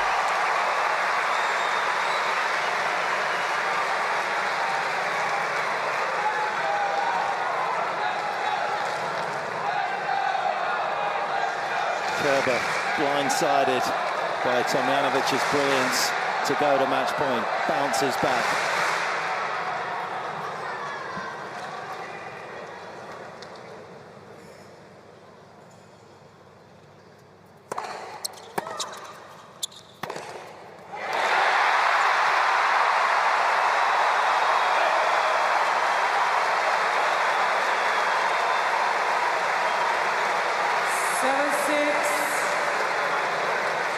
Team Australia.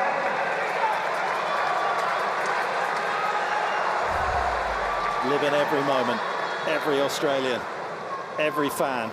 Second match point.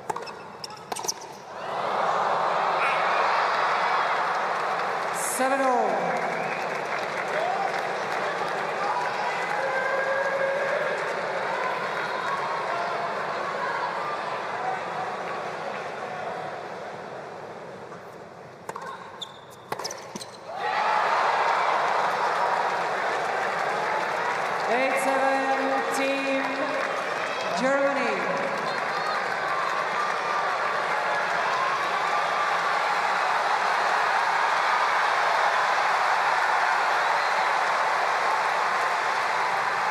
Match point, Team Germany.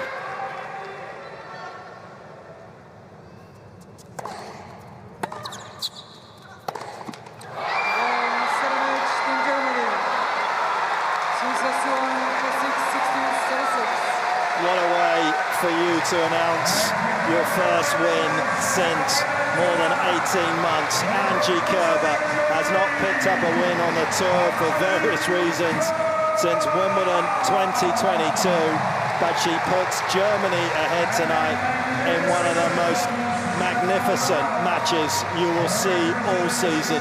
Heartbreak for Tomljanovic, but a little bit of history for Kerber.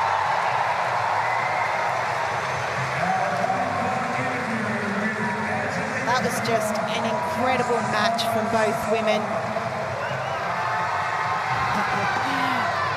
That must be just the most amazing feeling for a player like Angie Kerber, knowing the time she's had out of the game, knowing how disciplined she is.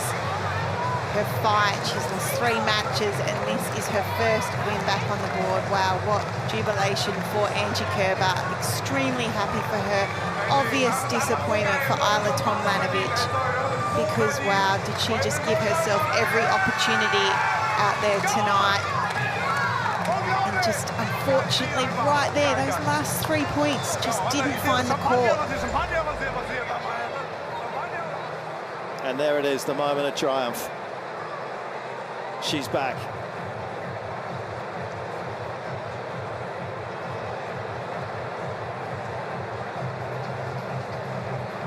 One of the best evenings tennis you will ever witness. And there's more to come from Sydney.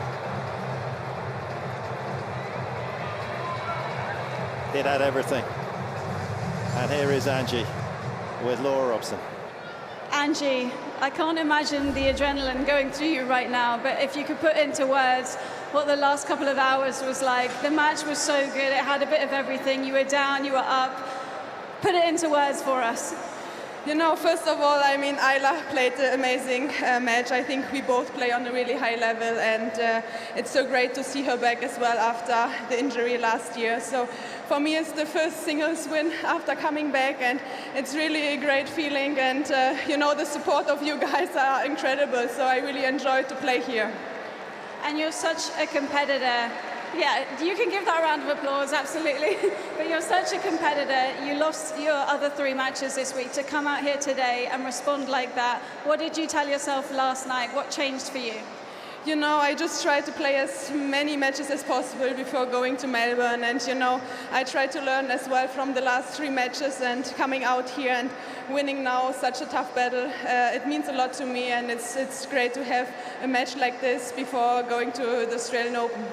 And you mentioned you were out of the game for 18 months. This is your first week back. How much of that 18 months were you thinking about stadiums like this, atmosphere like this, and matches like this? You know, I really miss this atmosphere. I mean, I really miss the emotions, and to have a great team in the background, it means a lot to playing for your country. I mean, this is something I'm really proud of, and yeah, starting the year like this, it's a great feeling. And it's going to be even more nervous now because you're going to have to watch from the side for the next match, Minaur versus Zverev. What are your thoughts on that? Are you even going to be able to watch? It's so hard from the side. You know, I think it will be another tough battle now, and I'm ready and I'm excited to the next match. Good luck for the next one. Angie Kerber. Well, after what happened against Sakkari, the dismissal that she had, and then being 5-1 down in that opening set, a win looked as though Angie Kerber was chasing a unicorn, but champions are just built different, and that is what she showed us tonight. She showed a little bit of what she needed towards the back end of that opening set, couldn't get to parity, but she was absolutely pitch perfect at the start of the second set, and then the third set evolved into something that we will all remember for a very long time. It's not always that tennis matches converge at the same time to give you what we were given at the back end of that third set, because of course Kerber nearly ran away with it. She had a break point to go up 3-love in that final set that just clipped the tape on the way through, and perhaps she would have been marching to victory in a comfortable style, but as it was, she gets through there in 2 hours and 34 minutes in a final set breaker, and it was breathtaking. It was brutal in terms of the physicality.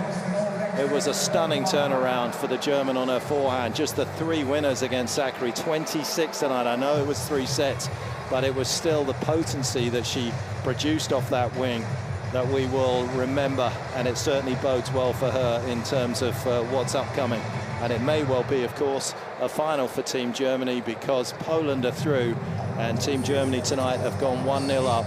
Sasha Zverev, who perhaps thought he was going to go in there and have to salvage the situation, will also be jubilant. He has the opportunity to clinch it against a player that he has beaten 6 out of the previous 7 times. That's just one match of 3 to come here tonight in Sydney. And unfortunately for the green and gold, it goes to the Germans.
welcome, representing Germany, Alexander Zverev.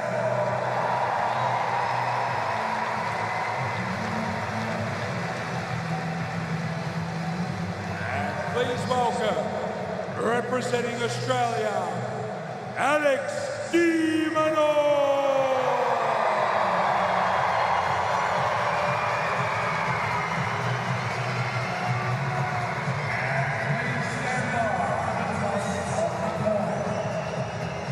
Well, it's a big night for Alex de Minaur as he makes his way out onto Ken Rosewall Arena. First and foremost, he needs a victory for Australia to keep them in this semi-final. Such a brutal finish to the end of that women's singles. Ajla Tomljanovic just getting pipped at the post by Angie Kerber. What a comeback for Kerber. I'm Todd Woodbridge in the commentary box now, and alongside of me is Jim Courier for this match. And so much on the line in more ways than one for de Minaur. Yep, de Minaur knows this is win or go to the next tournament, move along. He has to stand strong against an opponent that's given him an awful lot of trouble over the years. 7 times they've met, 6 times Zverev has come out on top.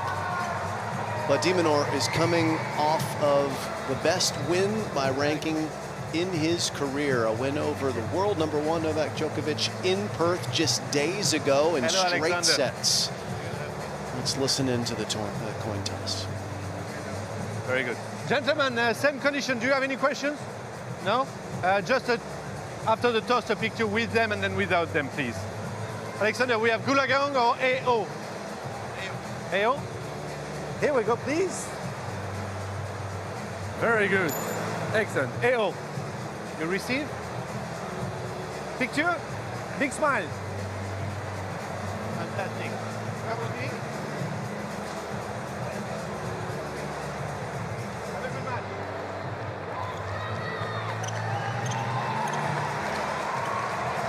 Kid stuff with a couple of hot shot stars.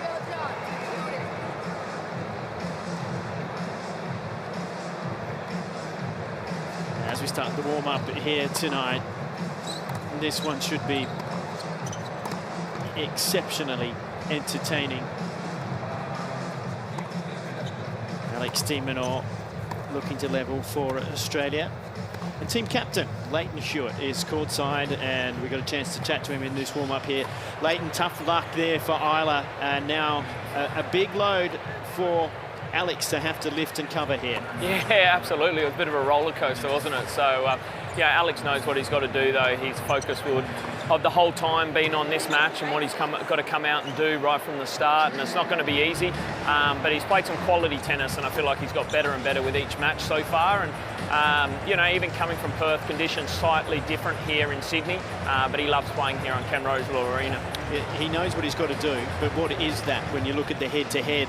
Or is it 6-1 to Zverev? How's he going to change it up? Yeah, he's played some tight ones with him in the past that he's had some chances as well. So obviously serving well. He's got to try and hold his service games and then build pressure on the Zverev serve.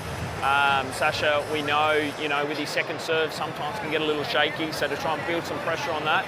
But the variety that Alex has been playing with has been fantastic, and that's another tool that he's added to his game, and he's probably going to have to use that quite a lot tonight. Yeah, is that would be, I think, a big part, Leighton, that's Jim here. The slices, the short slices that have drawn in players like Taylor Fritz, another top 10er, Novak Djokovic, the drop shots. Zverev is very comfortable deeper in the court. Is that a tactic to try and draw him into the net against his will? Yeah, certainly at times. Obviously, it's a big ball, though, from the baseline. So it's a matter of having the right opportunities to be able to do those kind of finesse and feel shots. But I think he'll try and add some variety out there and try and make him feel as uncomfortable as possible. And we know he doesn't, you know, love coming into the net. He likes doing most of his damage from behind the baseline, and Alex has got to try and get in as many of his service games as possible. Now, you guys arrived over from Perth here in Sydney on Thursday. How's Alex's transition to the courts here? Did he get some practice time Thursday or take that day off? What's it been like the last couple of days?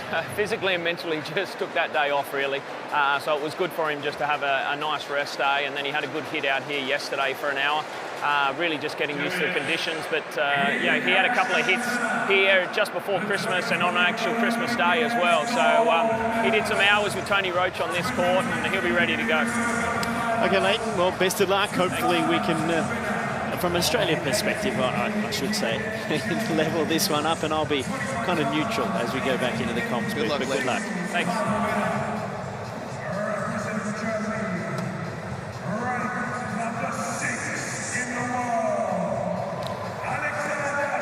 Well, in the previous match that he was out here on court, Alexander Zverev served particularly well. It's been a bit of an Achilles heel at times for him, but he seems calm and relaxed. And I think, Jim, 26 years of age now, this is one of the best I've seen him look, or the best I've actually seen him look in an early week coming into an Australian Open. Well, he finished the year strong last year. Remember, last year was a rebuilding year for him, coming off of that horrific injury he suffered at Roland Garros in the semifinals against Rafa Nadal in 2022. That was the last match he would play until he'd show up here in the United Cup last year in 2023, and he was very tentative moving around, and he didn't have any confidence whatsoever a year ago, but he finished strong at the end of last season, back inside the top 10, played in the Tour finals, was bullying people around the court. So he's kind of almost rolling into this season with the second half confidence that he developed, because he's a different player than he was 12 months ago, that's for sure.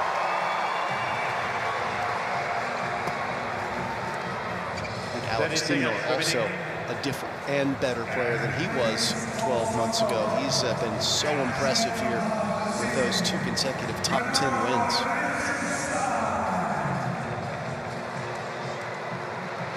Well, what an atmosphere we've got here tonight in Ken Rosewall Arena. It was electric for the women's singles that went all the way to 7-6 in the third, won by Team Germany. And now we have the men's singles. Warm-up is done. A couple of sweets of drinks before they get out and do battle, and it will be a battle. Before they get out there, a warm welcome to John Fitzgerald, courtside. Fitzy, it's buzzing. It is, Todd. It's a different atmosphere than the previous nights, I can tell you that. And I think they've both, or all of the crowd here, have just sort of tried to start recovering from a little bit of fatigue and exhaustion from that first match. Gee, that was tight, and everyone was full of suspense. But another one ready to go now. Ready, play.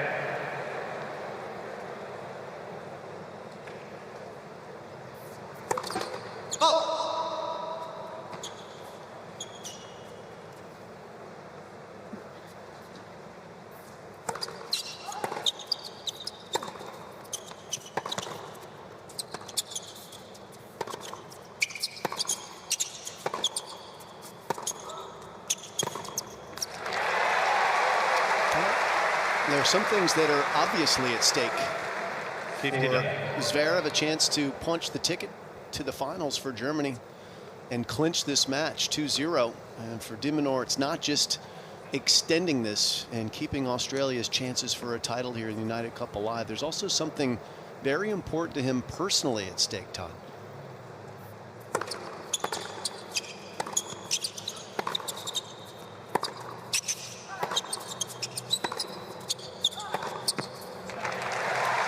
Indeed there is.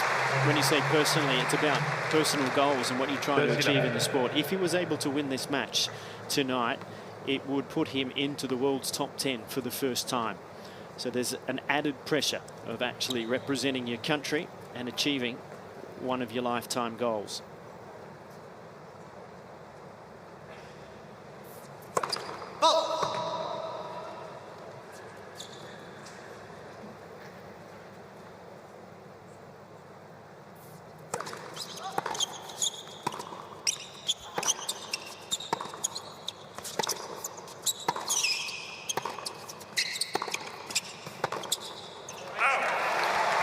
I think he's fairly adept to handling that sort of pressure, though, Jim.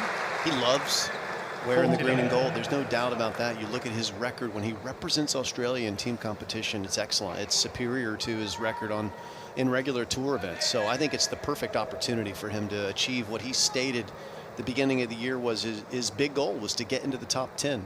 He can do it here in the first week of the season. And it's a nice aggressive start from de Minaur. Holds his opening serve to love. Incidentally, the last male Australian player to be ranked inside of the top 10 is the man who's about to come into your picture, Leighton Hewitt.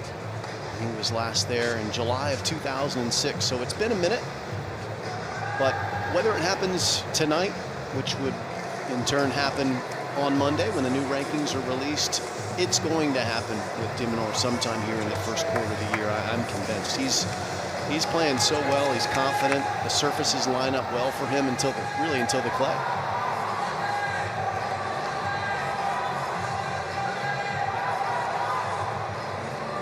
Zverev around the net quickly. Didn't really stop at all in his team zone. Unusual this day and age. We'll see how the serve holds up here tonight.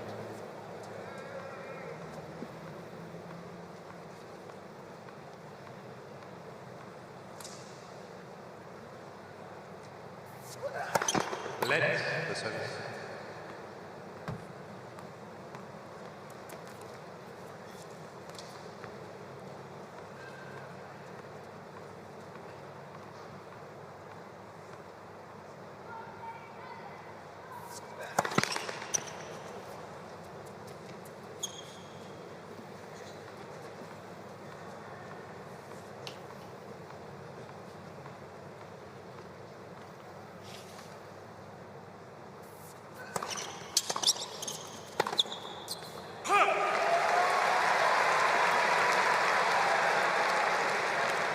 Love 15.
I think one of the key things, Jim, for Alex when he comes up against top 10 players is the feeling that at times he has to press hard and how big he goes. What are your thoughts on what he needs to do against Zverev in that department tonight?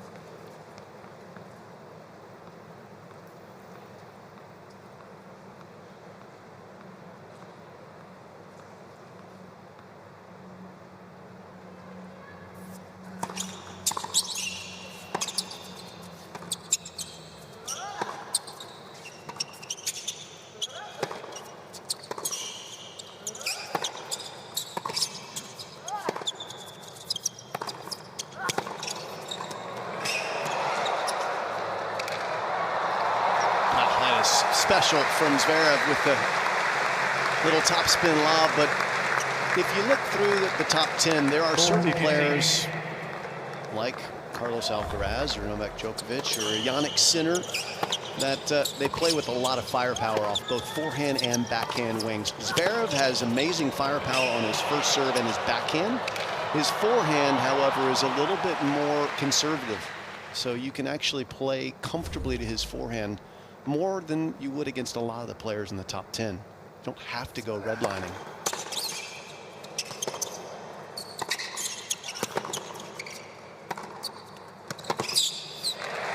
Zverev's forehand is not as good as his backhand, so you want to do that if you can.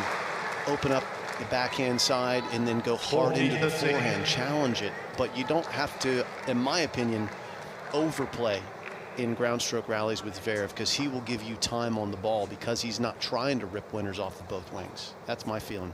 Curious on you guys' feelings, though.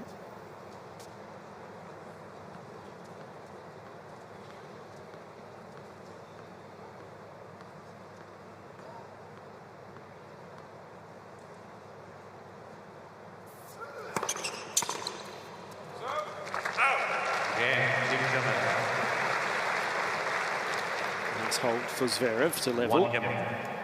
Yeah, no, I like the way that you've articulated that whole piece, and I think Leighton alluded to the fact that he's been playing really great all-court tennis, and we've already seen that in this first couple of games, trying to take time away from Zverev by moving forward. And Fitzy, he's one of the best transition players in the tour at the moment, Alex, the way he takes a short ball and finishes at net. Yeah, and it's got a lot to do with the fact that he runs through the approach shot, so he's already half a step or one full step towards the net as he hits it. I also like the shot we saw at the end of that second last point of the last game, where he hit that flat backhand of his down the line to the Zverev forehand. He got caught a little bit going wide there, and if he's good enough to hit that for a long period of time, as he was against Novak the other night, I think that can give Sasha some trouble too.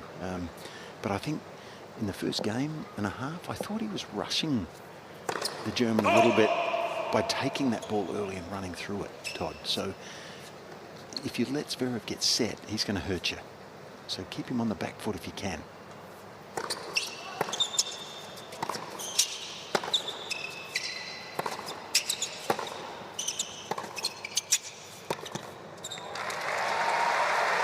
There's a clear positional advantage for Minaur in these early ground stroke rallies. He's the one who's looking to be more proactive. He's on top of the baseline. Zverev is very comfortable playing, a couple meters behind the baseline and just watching and waiting and absorbing and redirecting. He's quite happy to play defense. For someone his size, kind of unusual in past generations, but we see more of that these days with players like Daniil Medvedev, Herreratch. Jim, I feel like the style of Minaur, though, has an opportunity to hurt a couple of those guys if he's good enough, and if he keeps improving that little bit each month. If Zverev was a long way back and Alex stands up on the baseline, if he's got, if he doesn't get hit off the court initially in the rally, he can take that ball early.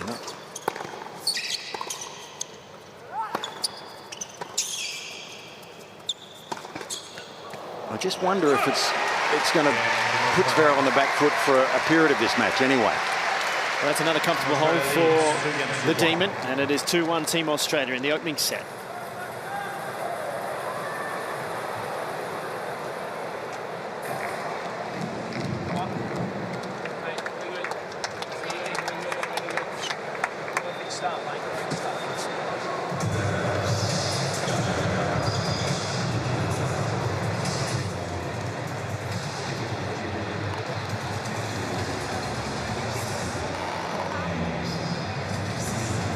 This is one of the things that we've enjoyed talking about throughout the United Cup, is how the reactions are on the team benches now. Leighton's very aware of when and how much Minaur likes to be chatted to. And you can see right now, they've got their plan, no need to get involved. Leighton will get up and get a bit more energised when necessary, when he feels that Demon might be looking for that. But they've got a very good understanding about how each other works. Lots of experience through Davis Cup together.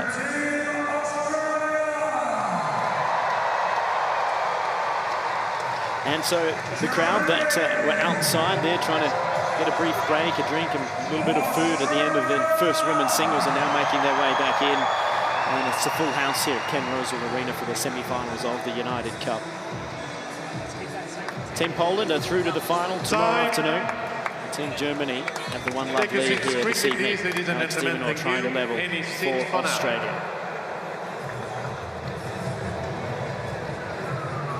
What we have tonight is a classic battle in one sense too. Zverev is one of the very best in men's tennis when it comes to delivering big first serves.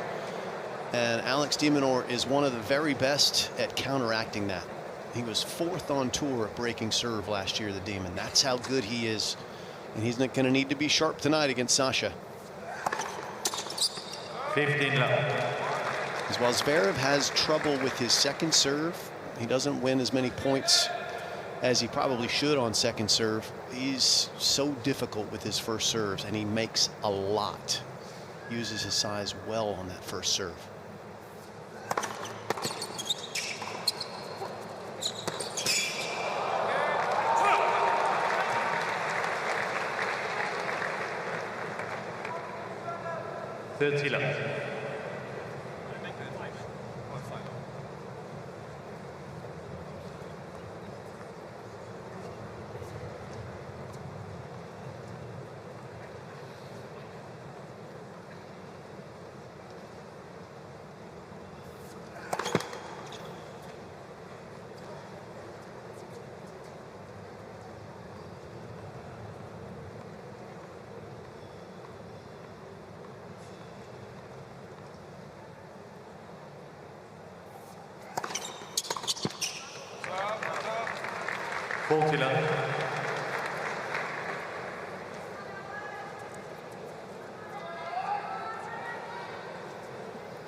Quick service games for both players there. That one sealed with the ace. First of the night for either player.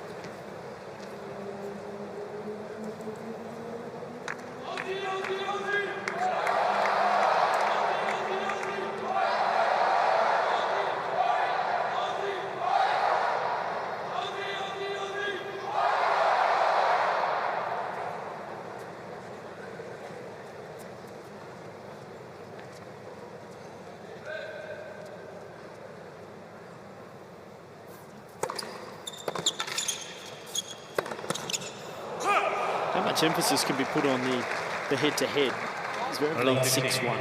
He's won the last two. The last time they played, though, was in 2022 at the ATP Masters 1000 in Rome. Zverev won that in straight sets. All the others were on hard court, but 3 of them were in 2018. They're both different players from then.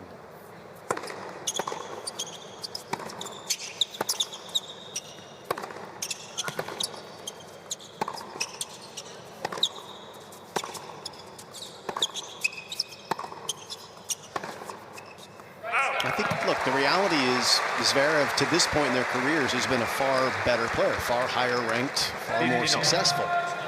But as Alex told us on court after his big wins in Perth, new year, new me. And that's what he has to tell himself, that I'm a different, far better player than the last time I played this guy. And I'm going to show him something tonight. We'll see if he can do that. That absolutely has to be the belief system inside of him, that he is different, and that's going to make the difference.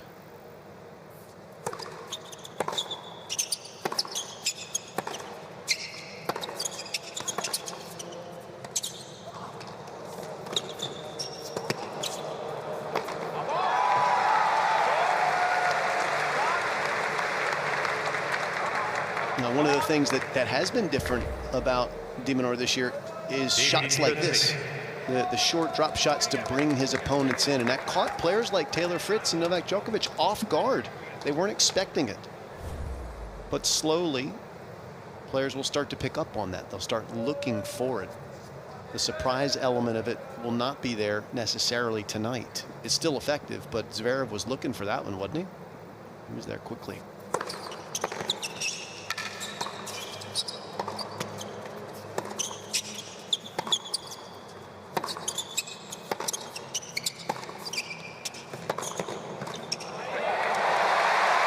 Awkward moment there on that return from Zverev with his ankle.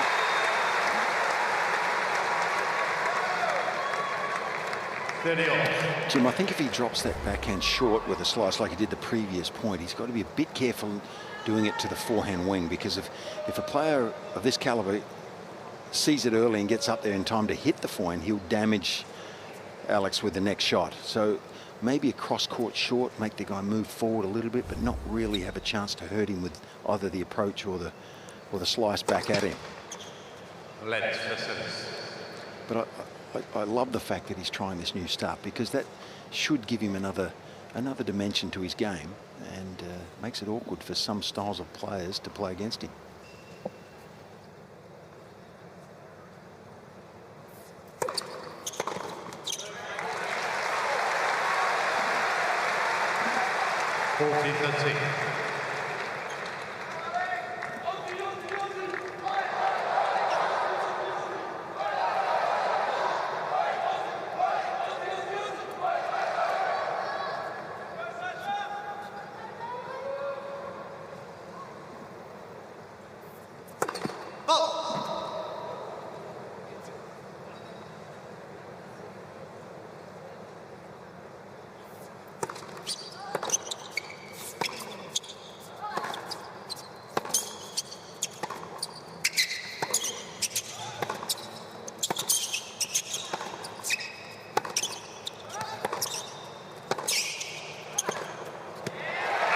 Absorbing the big hitting of Zverev is Minaur, and he charges to the team zone.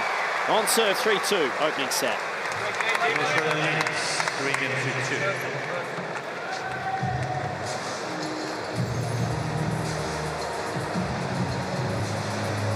So a good solid start from both players.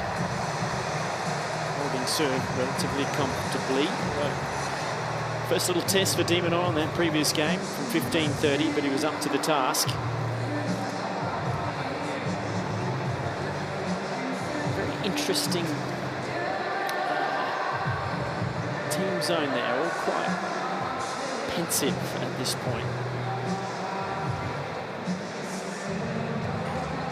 Everybody just sort of feeling the match out, so to speak. This was the return of serve, and given his history with his ankles, that would have worried him.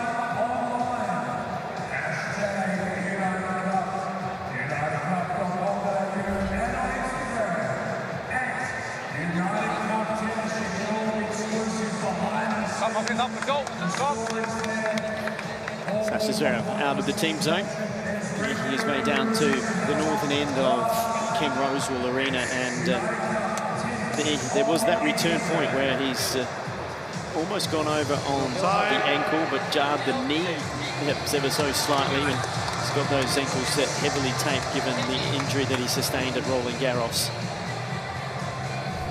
a couple of years ago. Here it is again, Jim.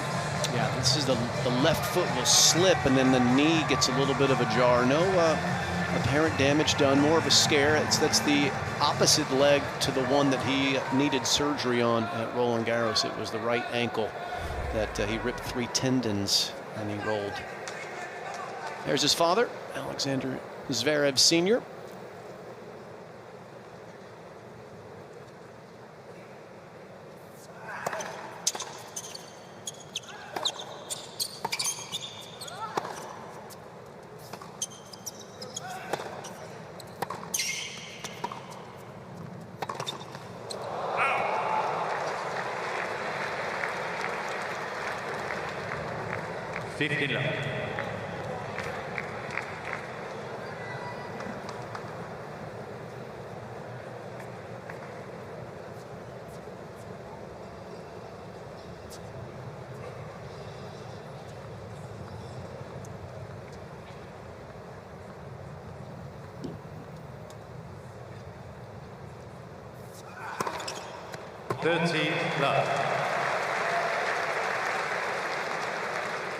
Zverev has an absolute missile of a first serve, and last year he was #2 on tour at making first serves, the second highest first serve percentage.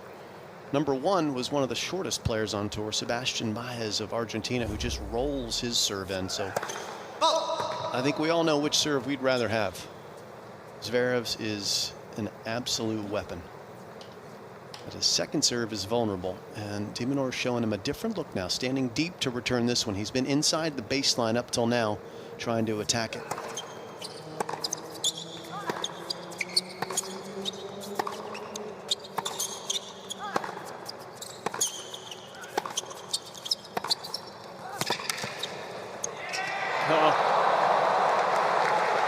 not sure whether that was left by de Minaur. I feel like he did. I think he thought it was going to go long.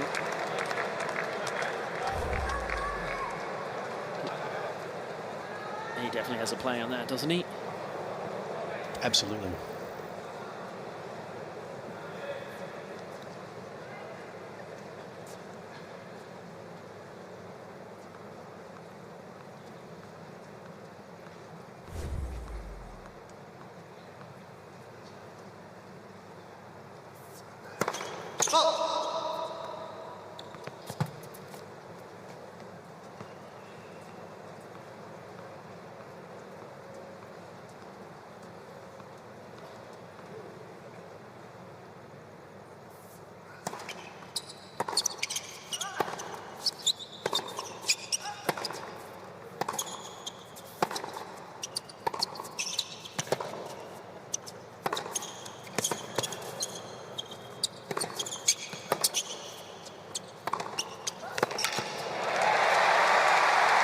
Tennis from de Minaur, but he's hard to hit through Zverev, isn't he?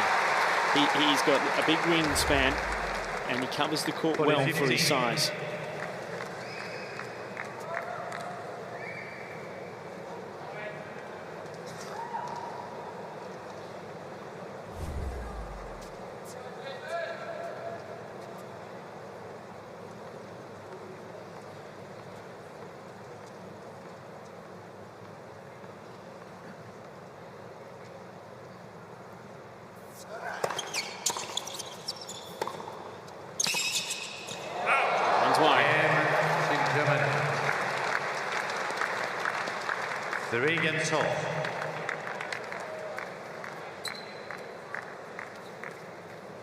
So you would expect this might be a tougher service game for de Minaur. It's the last game before the ball change. So then you wonder he rips through the shoelaces and the shoes when you look at that right foot sliding into that backhand. Extra shoes and extra laces. Sitting courtside for de Minaur. He's blown a couple already throughout the tournament. De rigueur for de Minaur, aren't they? He's got to have about 8 extra pairs of laces with him in case they fray from all the friction.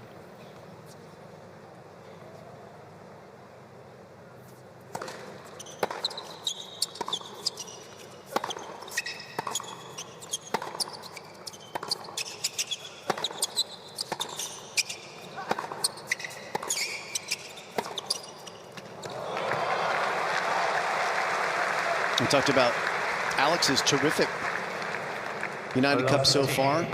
Won 2 out of his 3 matches, lost a heartbreaker in his first match to Britain's Cameron Norrie, 7-6 in the third, and then he rocked Taylor Fritz in straight sets and did the same to Novak.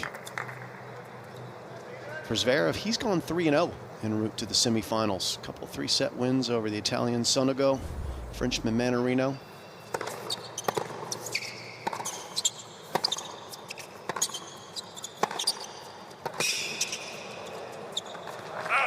And he was effective yesterday against Tsitsipas, winning 4-4. A guy that had beaten him 9 out of the 13 previous meetings. Well, he's coming in with some confidence too, and he's showing it tonight. Good level of tennis coming off the rackets of both of them.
holder serve and a positive reaction. I beg your pardon, he hasn't quite held serve. Good comeback from Love 30, though. Minaur doing well to take time away from Zverev. He's a time thief here. Look how early he takes this ball, and he is up and covering that net. Punches that overhead away.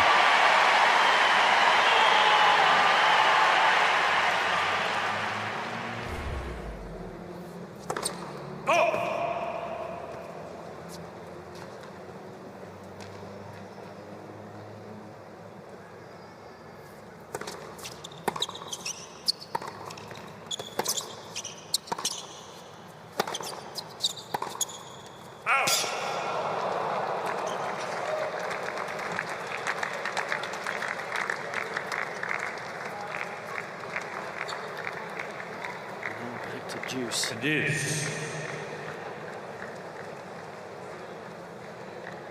Zverev, of course, has got the advantage of having played all of his matches here at Ken Rosal Arena, which is very different to what Minaur was experiencing in Perth. This is a completely closed roof stadium.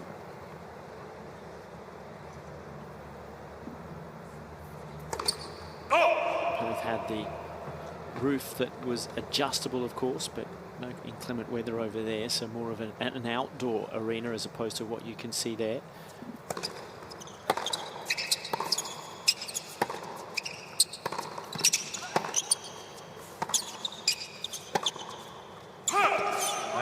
Advantage, Team Australia.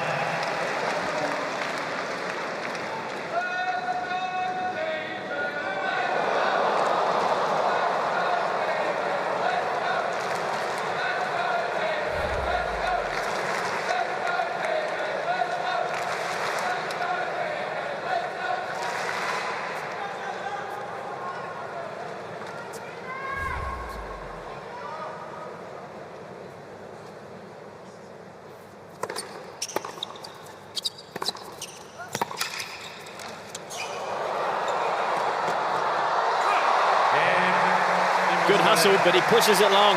And Minaur eventually does get the hold of serve. It's a tight opening set, 4-3, Australia lead. Team Australia leads 4 games to 3.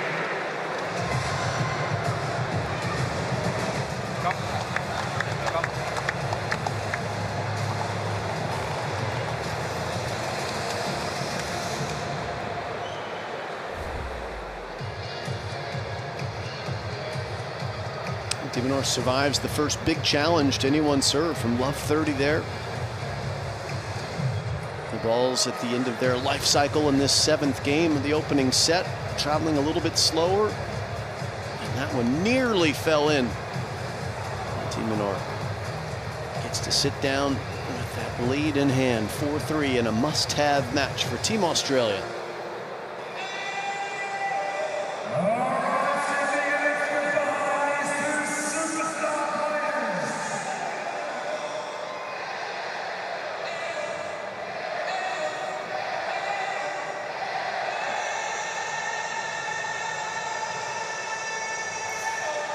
Ken Rosal Arena just buzzing tonight as Team Australia look to see if they can find a way to get to this United Cup final.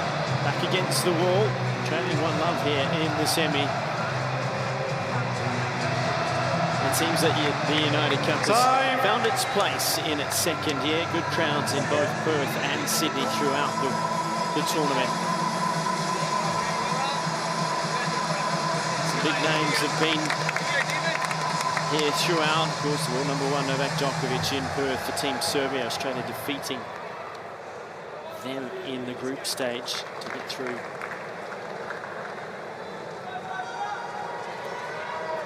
And now it will be Sasha Zverev serving here with new balls at 3-4 in the first set.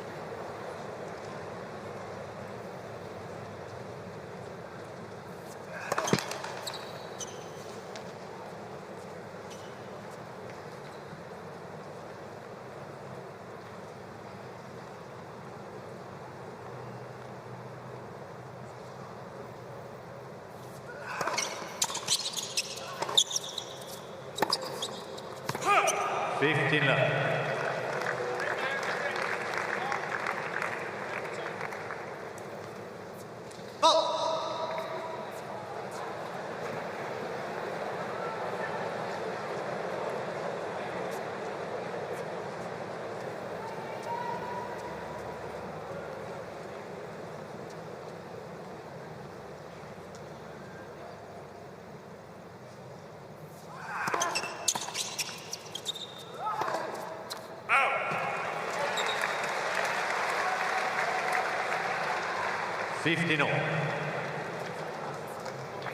Can take a couple of points for these players to adjust to the faster new tennis balls that are in play now.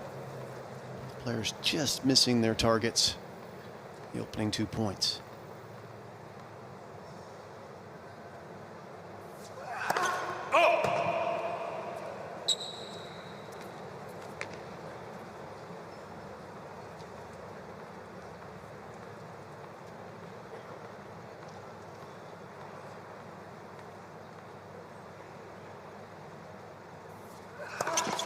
Let's.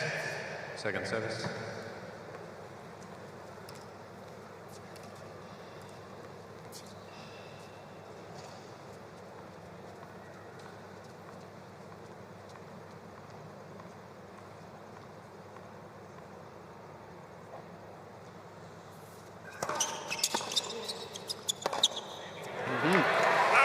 That error comes from the ball shooting onto the forehand quicker. Racket preparation a little slower, catches the frame, and a little chance here for Minaur this time.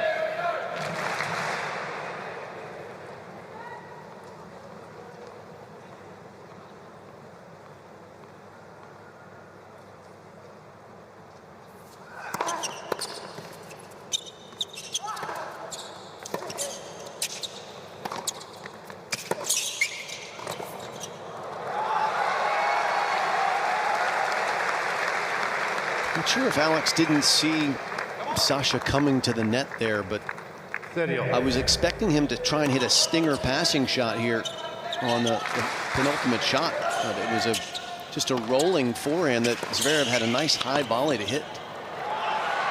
That was an opportunity lost there.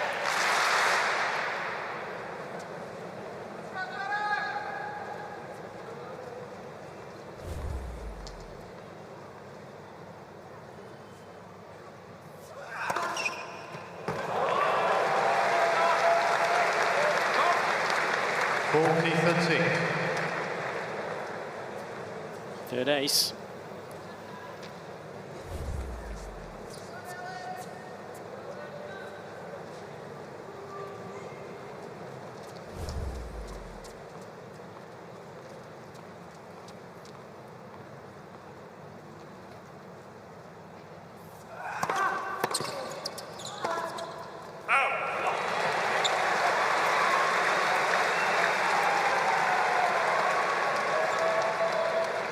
Deuce.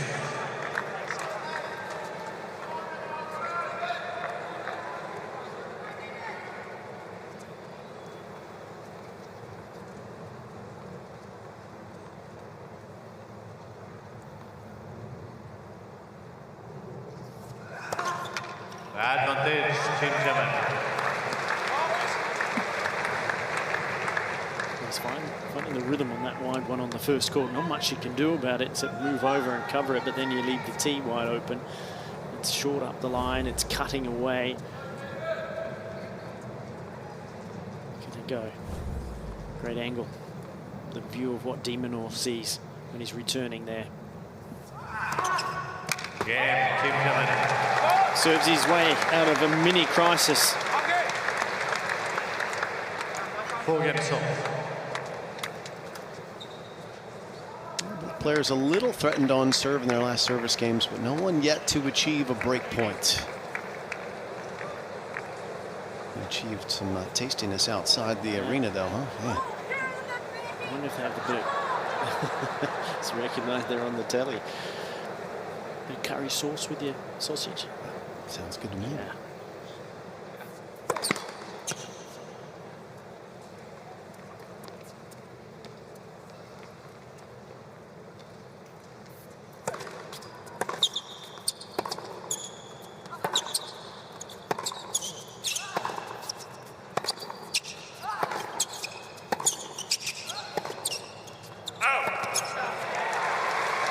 We're not seeing as much variation tonight from Alex as we saw in his last two matches, Fitzy. You think maybe he got dissuaded after that one drop shot got swatted away? Yeah, I don't know why. I mean, I think he's just keeping his nose in front, and there's a real battle here mentally to try and get the first set and get ahead. But yeah, he's not coming in as much, is he? Not quite as much variety.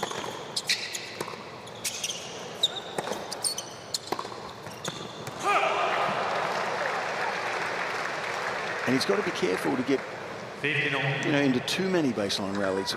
I mean, he's good from back there, obviously, but the guy down the other end is one of the world's best, and you don't want to continue to trade blows in a similar fashion. I think keeping Zverev on the back foot a little bit is not a bad idea. Maybe a bit more variety, but there's so much power, Jim.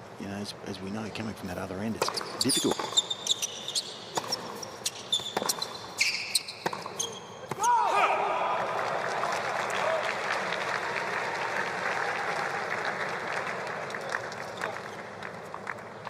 I think his stock standard approach down the line with the forehand hasn't worked quite as well maybe against Zverev, because he does move well. You've talked about it, out to both sides, and that backhand, that two-hand is dangerous, so he's got to hit that approach shot perfectly to take advantage of a volley. So we've seen less of that tonight.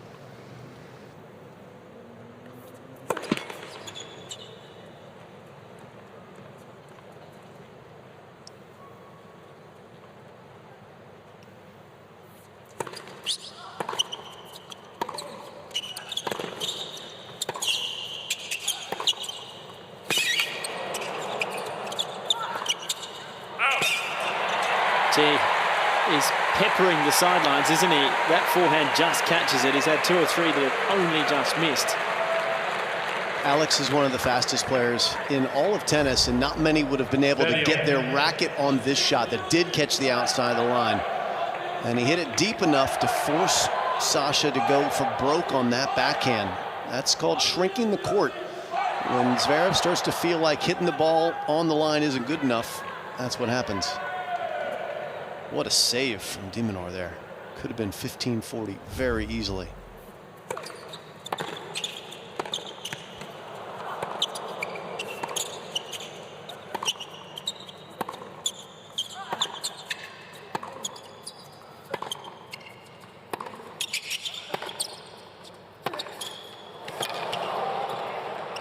He's a court shrinker and he's a time thief. I like it, Jim.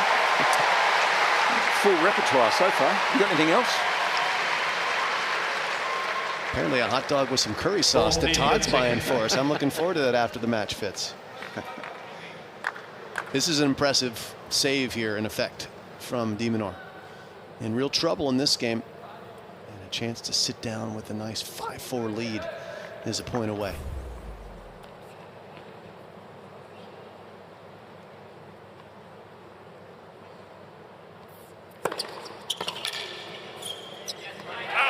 Good save this time from Minaur from 15-30 down. So it's still on serve in the opening set.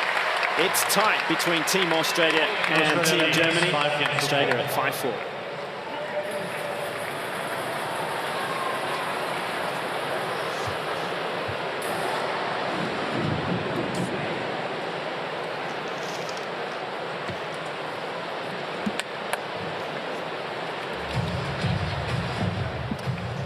Well, Sydney, it's a bustling city on the harbour. There's no doubt about that. And this is Vivid Sydney. It began back in 2009, a 3-week festival of lights across Sydney Harbour and all the surrounding areas. It's absolutely magnificent when you're in town to see it. I've been here for it.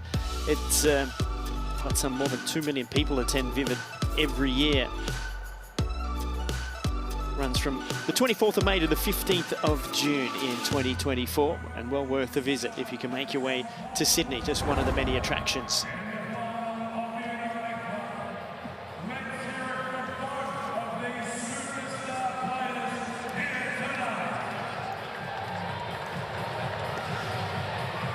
Well, it's one of those sorts of matches that you'd expect under extreme pressure. Both players playing steady, solid tennis, but just probing each other, waiting maybe for a mistake. Someone about this time of the set looking to try to lift the Team Germany, and it's Zverev coming out to try to stay in the set at 4-5, cannot afford any mistakes at this point.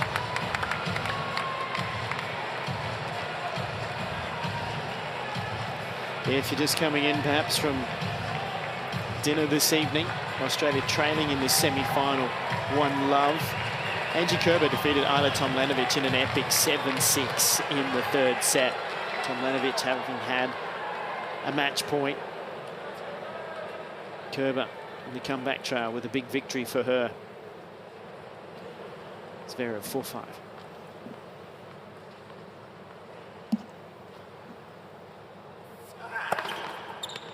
Love.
First time we've seen Alex try a sequence of slice shots. He was extremely effective against Taylor Fritz and Novak Djokovic with that type of play. A slice into the backhand and then hitting a little sidewind or side spin slice out to the forehand, which usually elicits a pretty weak response from the forehand. Just missed it, but I like the idea.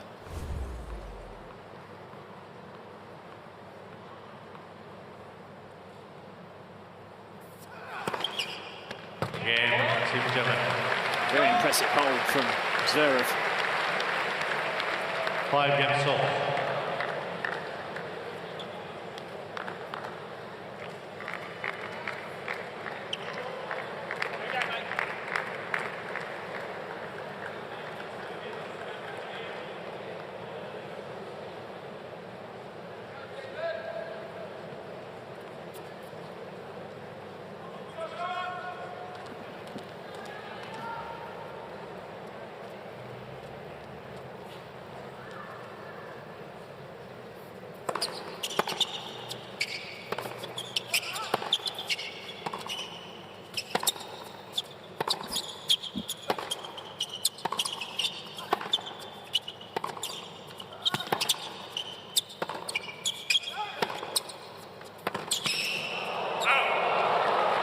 As you'd expect from Zverev, he's comfortable out here on this court now. He's been here all week. The team matches. Dropped the opening set to Italy's Lorenzo Sonego, 1-3. Dropped the opening set to Mannarino, 1-3. And then a very good match yesterday against Stefanos Tsitsipas and Team Greece, 4-4. And each one of these matches, he's got incrementally better.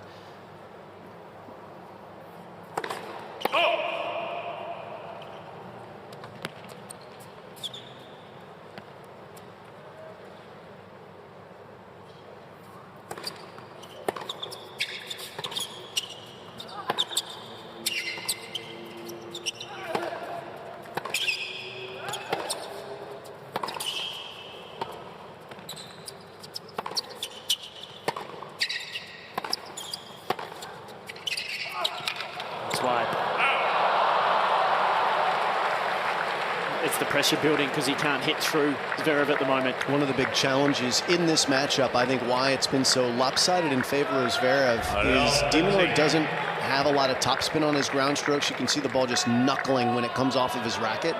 And what that means is short angle shots are difficult for him. Much easier to create the width on the court if you have a lot of topspin on your shot. So he likes to play straight down the lines and through the courts, and Zverev is the type of athlete that can handle that, and he just did it beautifully here. Here's a real challenge. Love 30.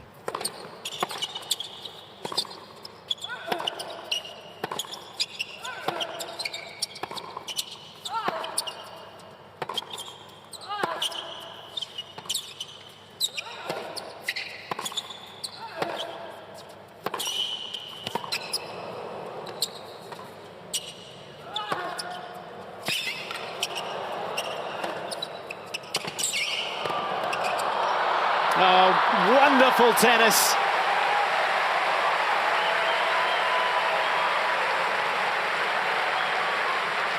What a point from Zverev.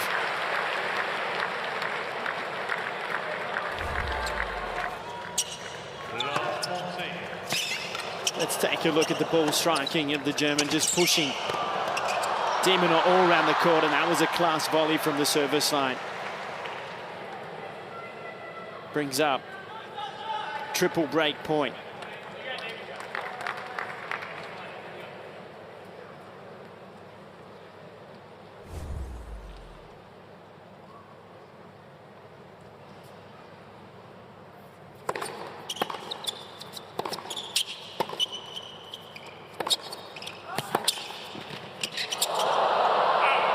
No luck. And there is the break to Team Germany. So it will be Alexander Zverev to serve for the set. When we come back after the break, he's got 6-5.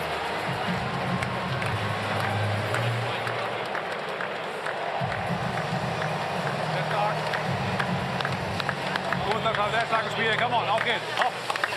Come on.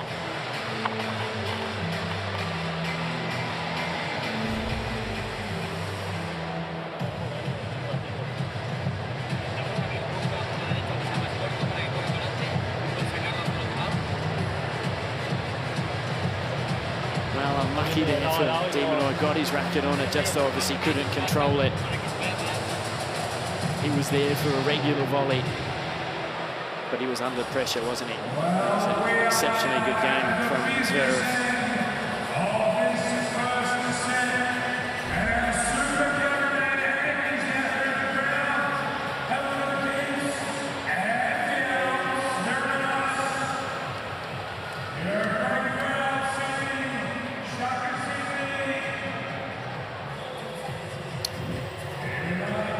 Saturday evening in Sydney, and that is Ken Rosewell Arena. It's a full house inside of the arena tonight, and it's got a little quieter after that break of serve from Team Germany as Alexander Zverev leaves the team zone to come out and serve for the opening set. And the pressure just slowly been building each service game for de Minaur. And what a classy game he played there to break to love. And Alex is striking the ball, I think, quite well. But he's not able to hit the ball past Zverev tonight. He had 9 winners in the first set against Novak, who we know plays the best defense that we've ever seen in men's tennis. He only has 2 tonight against Sasha's defense. That's how good it's been.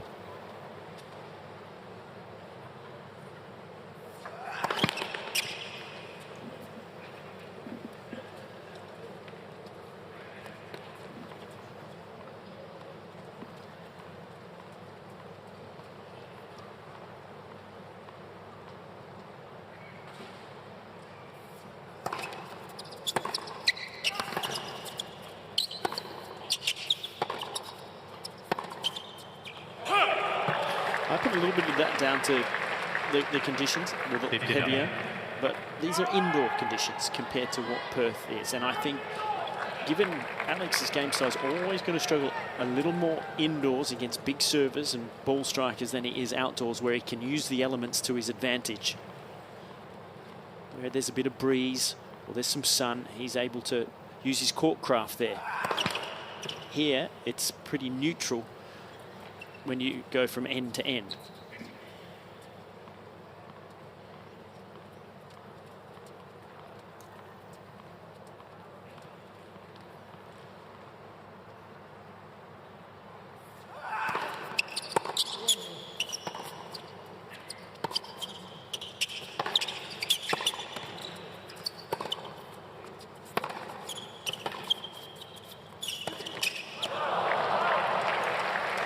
Fits in momentum, racing away from Minaur.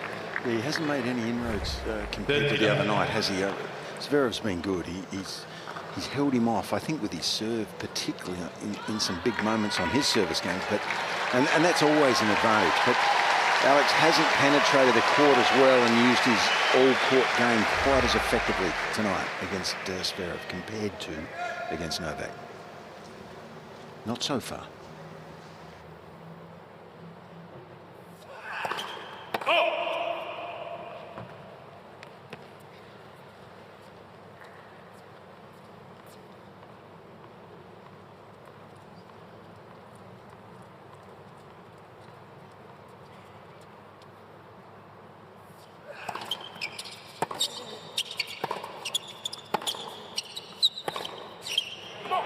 That breaks a run of 10 consecutive points for Zverev. 30-15.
Heaviness of the ball striking of Zverev draws another error.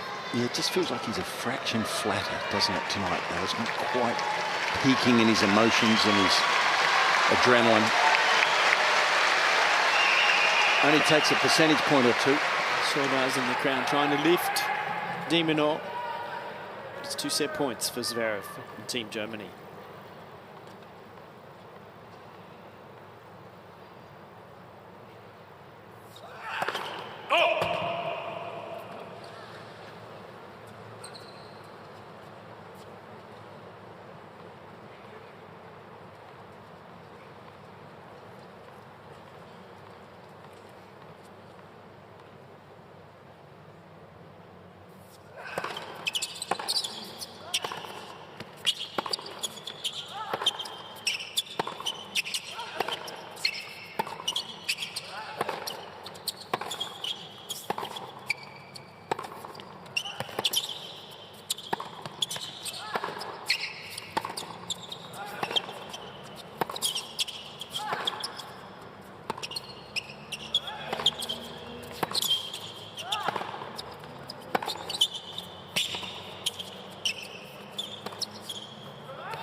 Excellent save of the first set point. One of the first times tonight that Minaur has actually been able to use the angle and get Zverev outside of the singles lines and into the doubles alley and even further. That was a great opening salvo, and then this little dipper. And drew the unforced error. One set point has come and gone. One more to go. And Zverev's first serve is looming.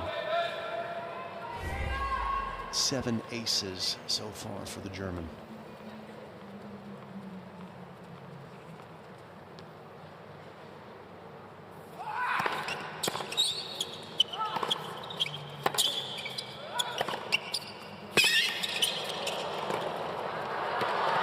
He makes it, it catches the line on the forehand volley. 7 games to 5. And Team Germany take the opening set in just under an hour, 57 minutes. 7 games to 5.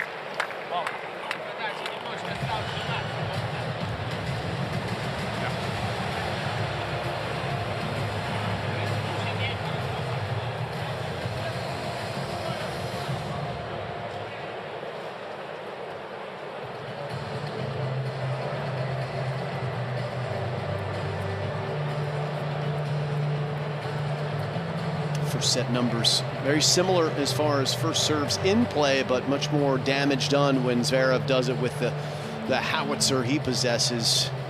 11 unforced errors for Zverev, yes, but he also matched that and more with 15 winners. Meanwhile, Minaur, 13 unforced errors. Looks pretty good if you don't see the winner count. Only had 2 winners, so -9 for, -11, excuse me, for Alex in that category was really a problem, and it was really a problem of Zverev's making. The amazing defense from Alex so far in this match versus de Minaur was just provocative, wasn't it? And de Minaur was trying to play a little too aggressively at times because he was getting no value. Tremendous level of tennis from Zverev continues here at the United Cup.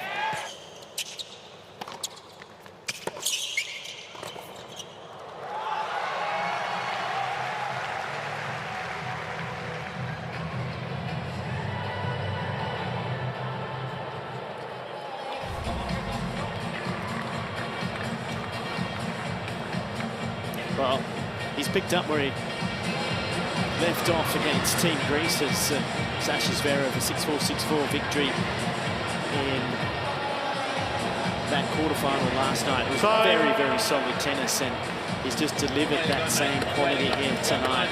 Just chipped away on the de Minaur service game, building pressure until he got the break in the 11th game where he broke to love. Zverev's really picking up where he left off at the end of last season. He made the Nitto ATP Finals, which is where the top 8 players gather and play in a round robin. Djokovic would eventually win that title, but Zverev won 2 of his 3 matches. He beat Alcaraz and Rublev and lost a tight one to Medvedev. So he beat 2 top 10 players in his last tournament of the season.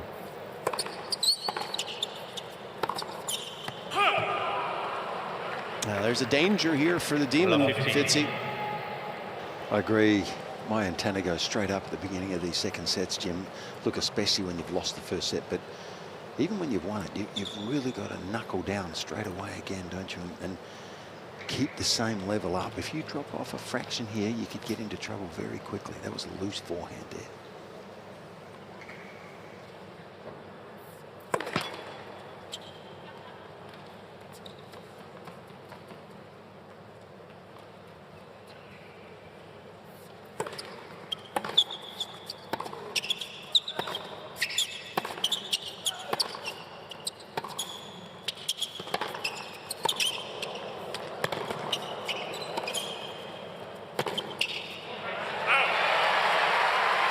I love that little use of the angle. It's a harder shot for him to generate because of his grip, which is more of a classic grip. He has to really work hard to create the topspin, and it's a riskier shot for him than someone with a more modern semi-Western or Western grip, but it's valuable.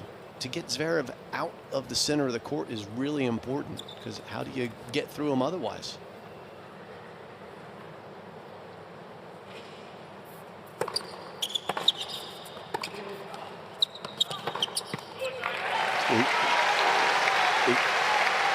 Exactly, Jim.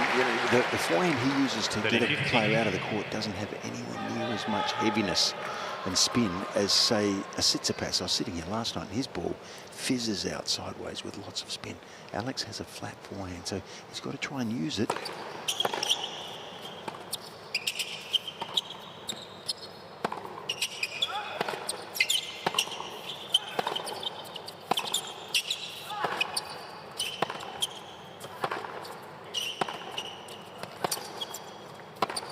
Oh, wow. He can hit the flat one, though. How was that? He's got a wry smile on his face, and so is everyone in the pod there watching. Look, that's his stock standard forehand. There's the flatter one, but when he goes wide, he can't hit it as heavy and with as much spin. He can't get it as wide on the court as most players. So, but he's still got to try and use that, I think, angle forehand a bit so that he can open up the court so he can hit his favourite one just like that. That was a beauty.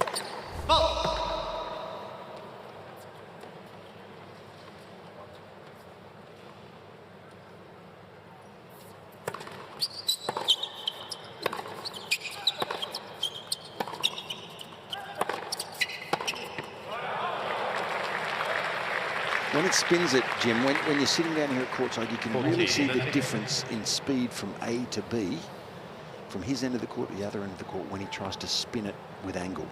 The ball goes slower. So, and that's normal. Of course it is, but there's a lot of players around that hit with a heavier spins, probably the grip and the way they use the racket head on the ball from low to high. They hit it harder and heavier than he does.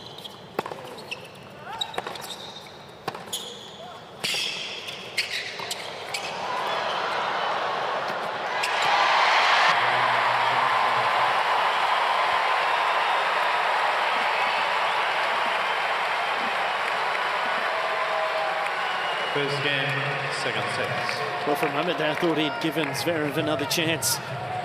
In fact, he did, but the lob was too short. Demon were able to get that away, and that's a really important hold for him, just to kind of absorb the disappointment and the momentum that went so heavily against him at the end of that first set. A run of 10 straight points went to Zverev. Yep, so that's the good news. He's held serve.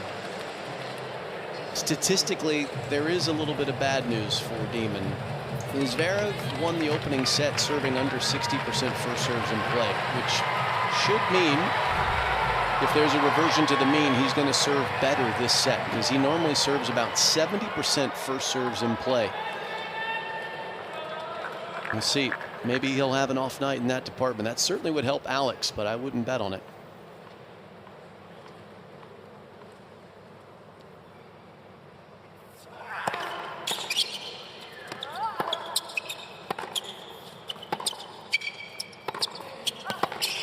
So two things I'm looking for in this set. I'm watching those numbers. I'm seeing if Zverev lifts his serve, which will certainly decompress things for him, make it a lot less stressful. And I'm looking for how many shots that Zverev has to hit from around the doubles line or further off the court, wide of the center of the court. How much width can de Minaur get on his shots to open up the court and get more winners this set? Still only 4 for the match. 2, Bo. He's doubled his output in this set.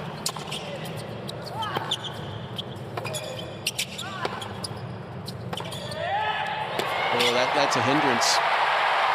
Zverev wants a hindrance, and he's right, because the grunt was long, because de Minaur thought he hit a winner, and Zverev got a play on the ball. Let's see if we can hear what he says here. Sorry? His grunted was longer than usual, but wasn't. No, it wasn't, Alexander. I actually think it was, Jim. What did you think? It was a hindrance, 100%. Yeah, yep, I thought so.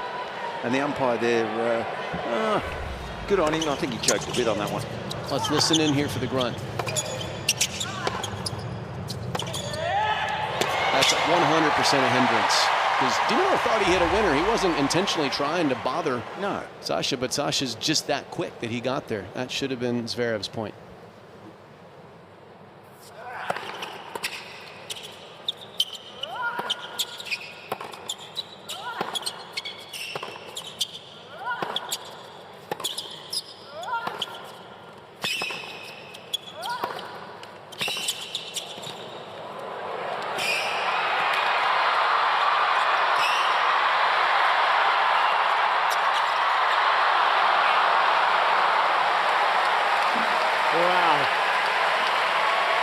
He missed the easier one in the end. He was charging forward after what was just an incredible lob to get back and then get positioned on the forehand, put it in a difficult area. Just 15-13. Amazing speed.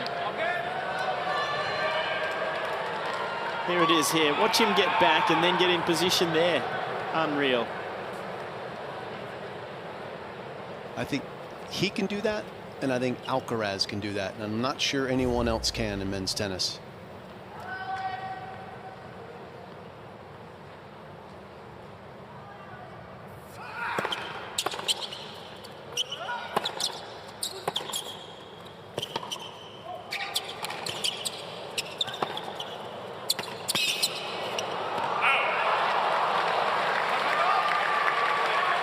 This is some good stuff early in the second set. Sit back and enjoy.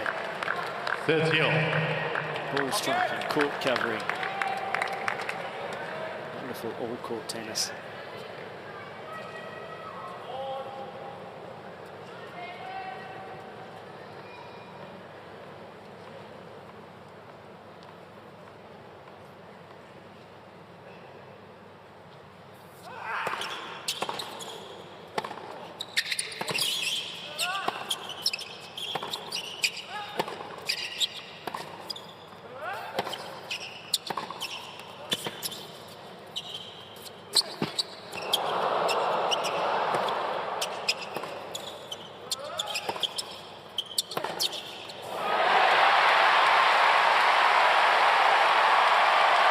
He's lifted, hasn't he?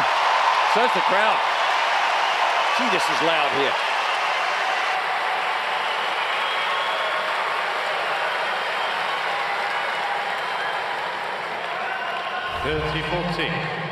Well, he finds extra pace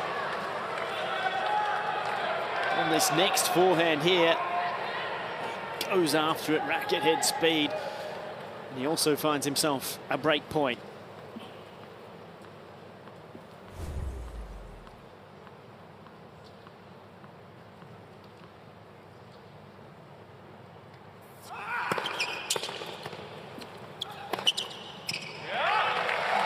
Very strong response from Zverev. Yes.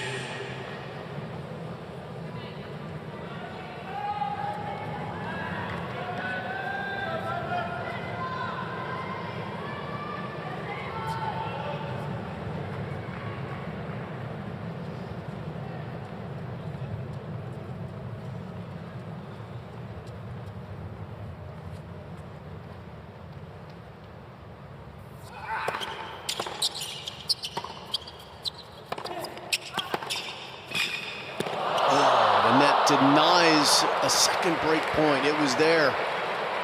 And I can't believe that ball ended up on his side of the net. Advantage, Team Germany.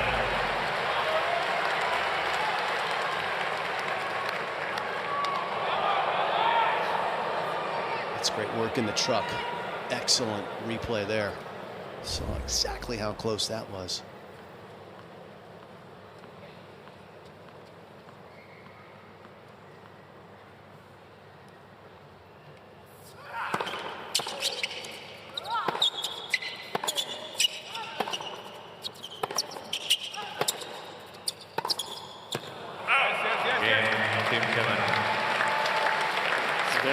Absorbs one game on. An attack there from Minaur. It's a bit ironic, actually, that the only game that Alex has gotten to break point against Zverev today was a game where Zverev did not miss a single first serve.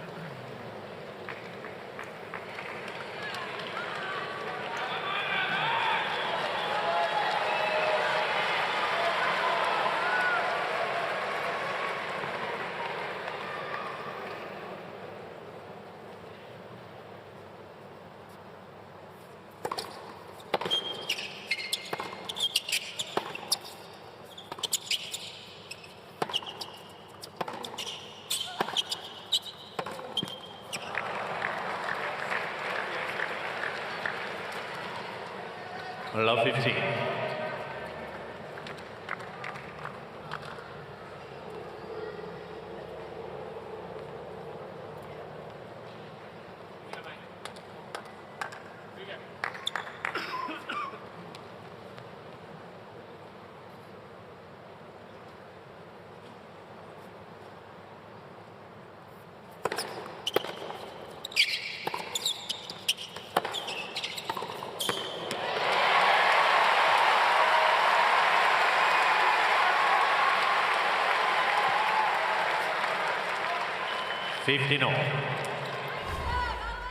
Here's that, not quite the ball you're talking about, but close to the one where he tries to drag Zverev out of court. And one of the key shots that you can tell how confident Zverev is how well he hits his forehand down the line. And he often pulls it back towards the center like he did there. Minaur then took time away, taking it early.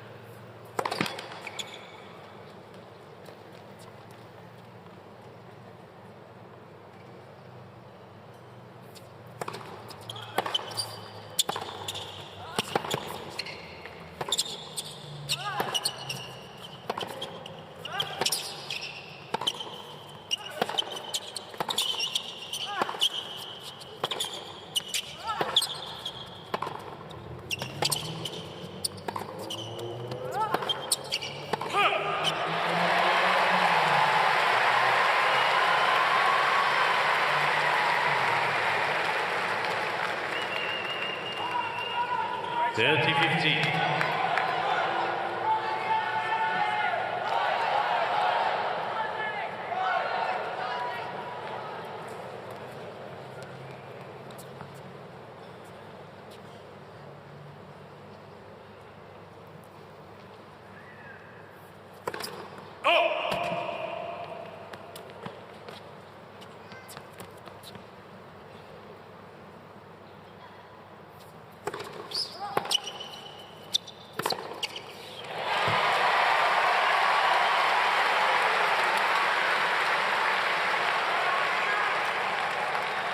That's Alex of a few days ago, isn't it? That short forehand. When he's proactive here, to me, just seems a bit more dangerous. I know he's been hard to attack, Zverev, and he dropped that one too short this time. So, but it's a ball that Alex is always looking for.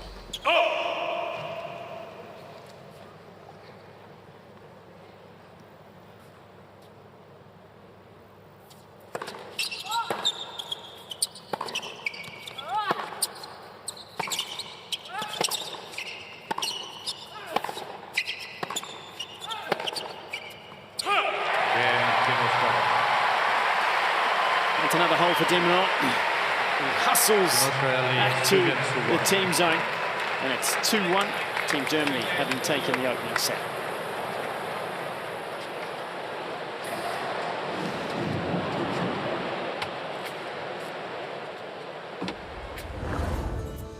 Well, we took a look at Vivid a little while ago, and this is the Taronga Zoo, one of the best zoos in the world. It's certainly for the animals. They got some of the best views of Sydney Harbour. It's located on the northern banks of the harbour, and Taronga is in an indigenous word for beautiful water view. It's got views back to the Sydney Opera House, and you can see there the harbour bridge as well, established back in 1916, takes care of over 5,000 animals from over 350 species.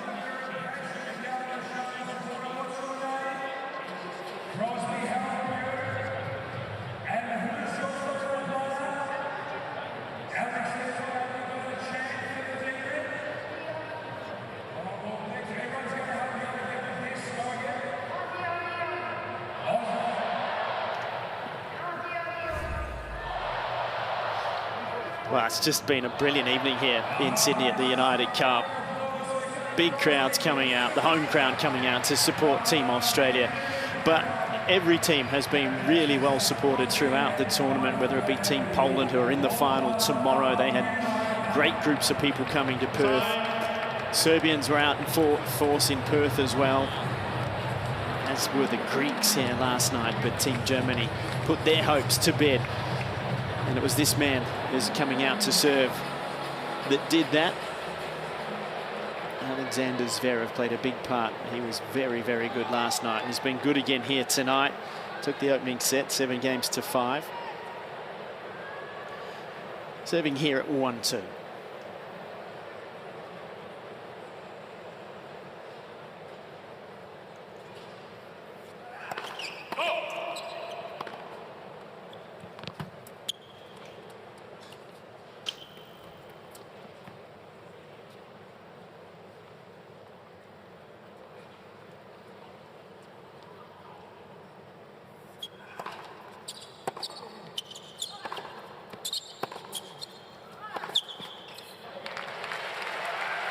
Australia almost didn't make it out of the group stage. They were in a very difficult group in Perth, along with the United States and Great Britain, and it was an interesting opening match for Alex emotionally.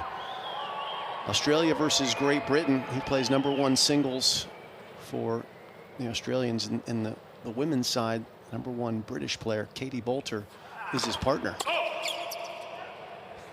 That's a little challenging. And Great Britain won both singles matches, but Storm Sanders and Matt Ebden played great and won the mixed doubles, and that would prove to be a vital point that would help them get into the quarters and eventually here.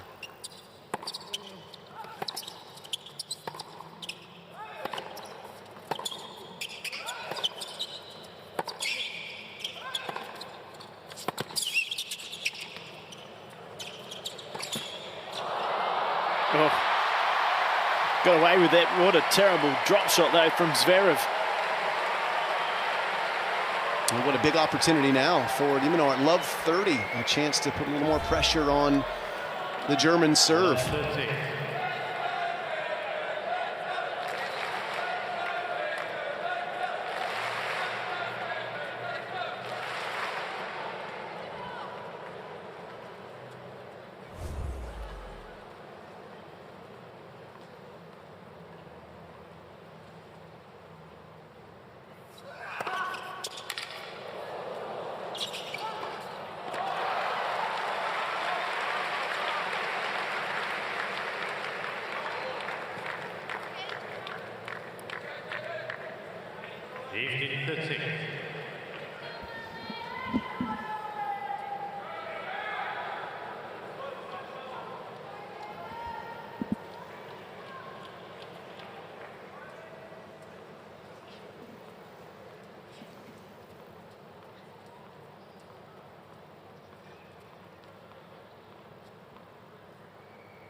Zverev just pulls out that eraser of a first serve and gets back to 30 all with 2 quick blows.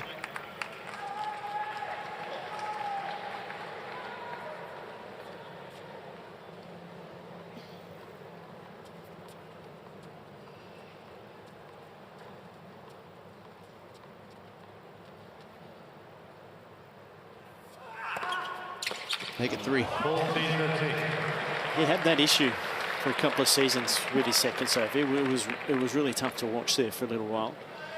How's he got himself over that? Because that was a major mental thing. One thing he's done a lot better is his ball toss is much more controlled. It used to be all over the shop. Now it's much more concise and it's much more consistent. And that gives him the ability, I think, to just be more consistent with his overall second serve. No double faults tonight.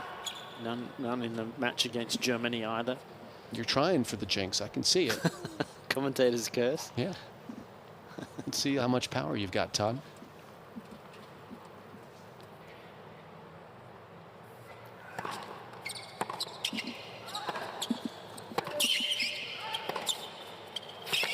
It was close, wasn't it? Catches the line. Zverev gets the hold for 2 all. 2 games off. No, but seriously, you do need to applaud him for working his way through that. Some players may never have recovered from where he was at one point. Yeah, he flat out had the yips on the second serve. It was very difficult to watch. And it got so bad that he would just hit 2 first serves instead of trying to hit a traditional, slower, top-spinning second serve with margin for error. He couldn't land those, so he was just hitting 215, 220 mile an hour second serves. And because he's so good at that, you know, he can make 80% of those, and actually kept him somewhere in the game. But he seems to have solved it for now, which is it's a good thing, because that might have driven him right out of the sport eventually.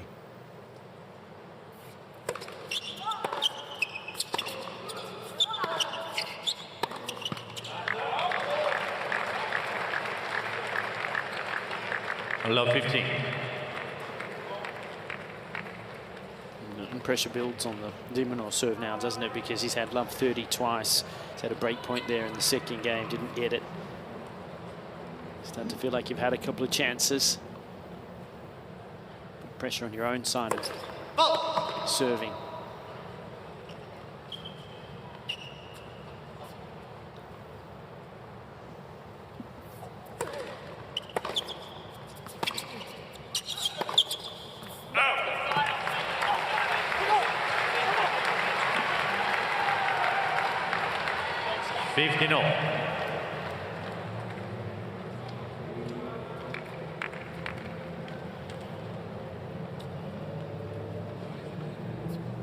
He's doing a lot better in the baseline exchanges in this set than he did in the opener. He's getting more open space to work with, hitting more winners, and Zverev, as a result, making a few more unforced errors.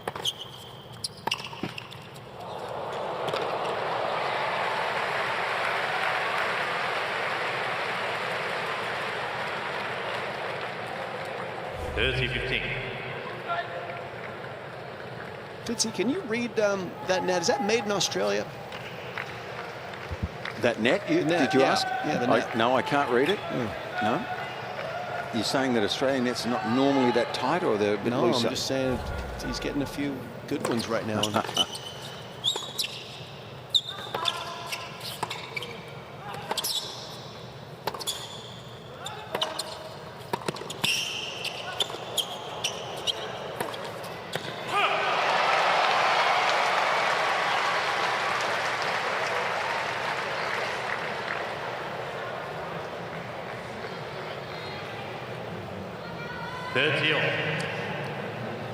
The serve that Alex has used in this tournament very effectively in moments of high tension like this, 30-all in the deuce court. It's been the wide serve.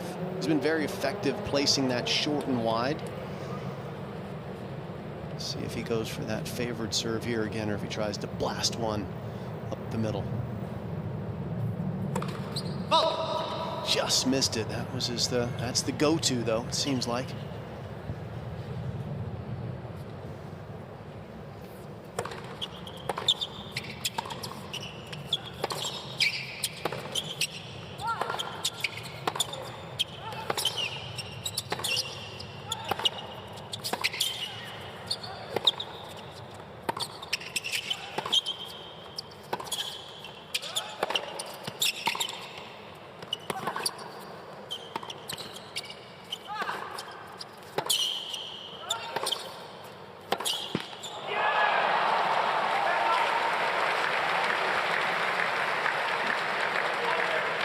Heavy hitting from Zverev. Todd, I think Alex indicated there that he can't get enough stick on the ball when he runs wide. He was swinging his racket head and looking at the box as if to say, when I go wide, I can't generate enough power out there. And look, there's a little bit of that with him. He's not as big. His arms are not as long. The levers don't create quite as much racket head speed as a guy like Zverev. Great point. A smart body serve, jamming Zverev.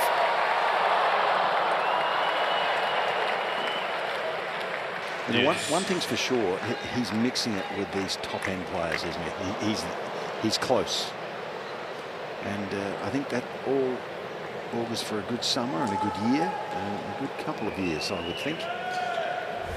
He's pushing them. Next step, let's get over the line more often. Advantage Team Australia.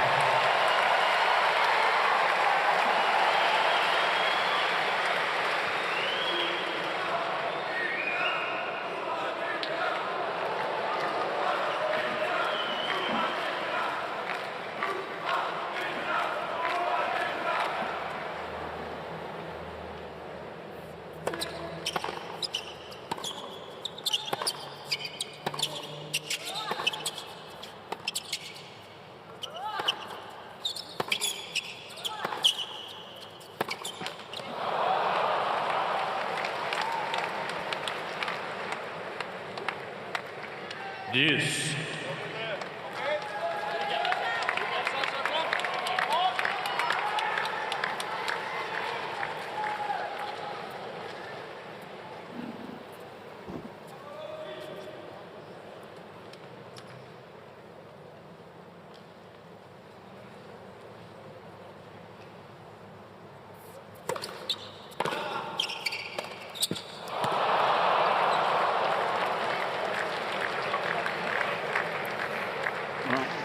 You alluded to sometimes he likes to run through the ball, and he didn't get in position there. No, this is a mistake you don't see from him too often.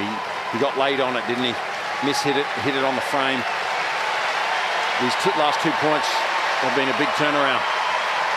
That's all it takes sometimes. Second break point in this game for Zverev. Let's for service.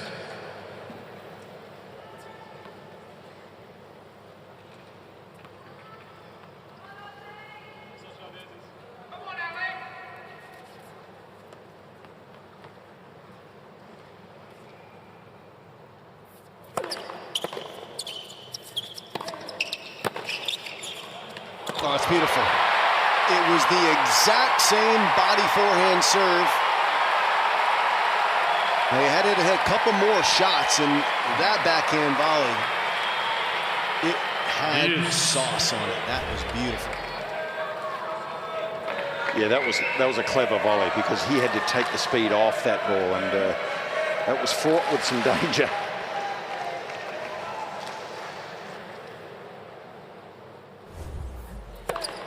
Advantage. And when you hit the wide serve a couple times, you create an opening up the middle, and that ace gets him to game point. Right up the tee, beautifully done.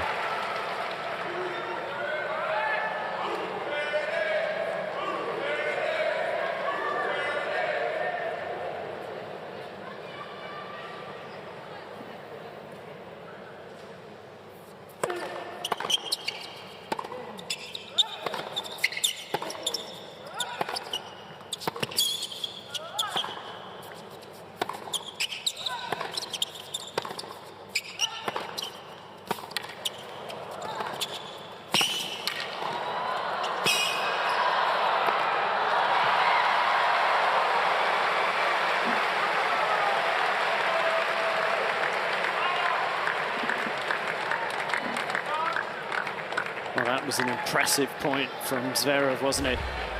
Just crunching the ball. Look at the safety in all of the shots that he's got. Nowhere near lines, but he's got so much power. He can push de Minaur back, and that was a very tasty backhand volley, and then it's the easy overhead.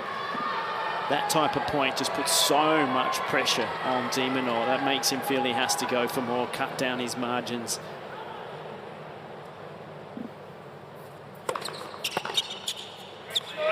But he's serving well, at least to that forehand court.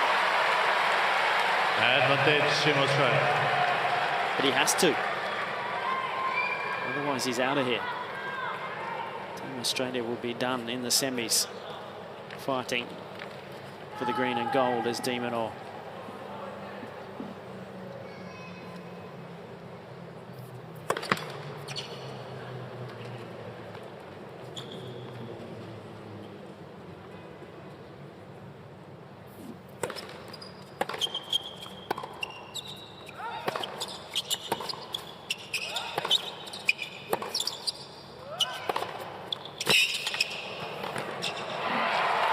And almost a replay.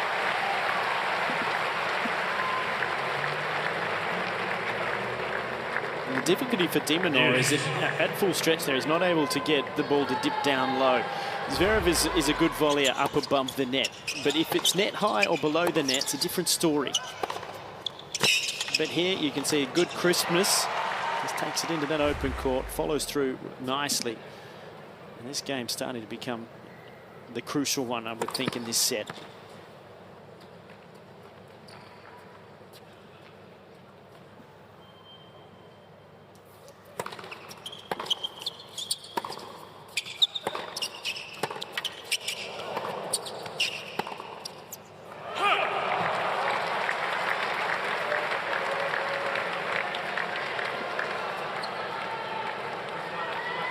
And now a third break point in this game for Team Germany. Advantage, Team Germany.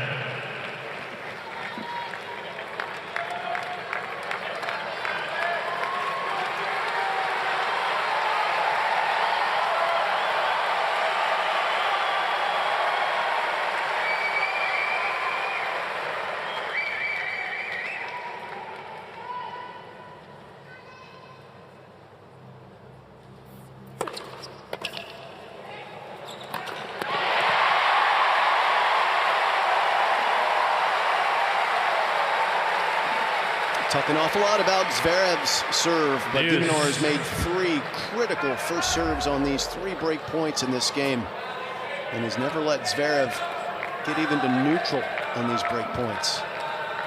It's a bit of pop too for de Minaur, 200 out wide to the backhand. That's good speed. Let's for service.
Advantage, Team Australia.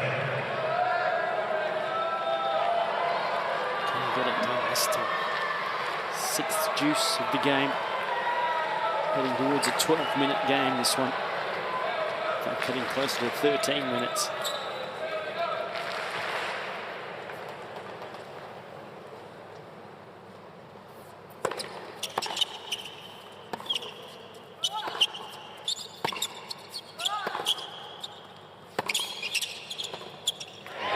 And eventually does. He's a fighter, is Minaur.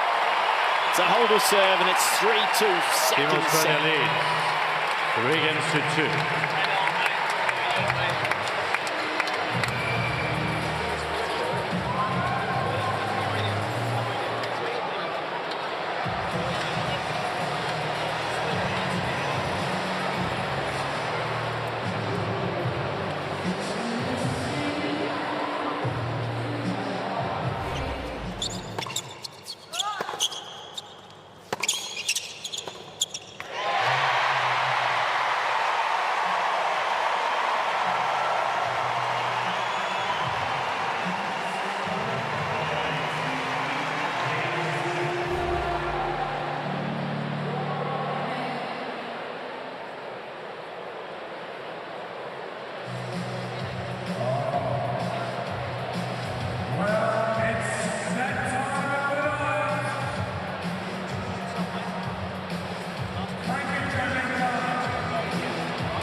He's one of the truly great competitors in the men's game.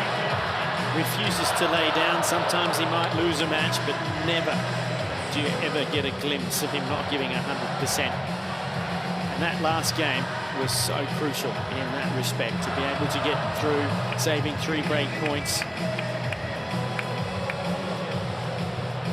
And the crowd here at Ken Rosewall Arena appreciating the effort from both players. Sasha is playing extremely well. As he comes out now serving after taking the first. It's 2-3. This is entertaining tennis. Beck Hewitt on the left. Rebel Wilson out supporting Team Australia on the right. Loves her tennis, a good player. Nice lefty.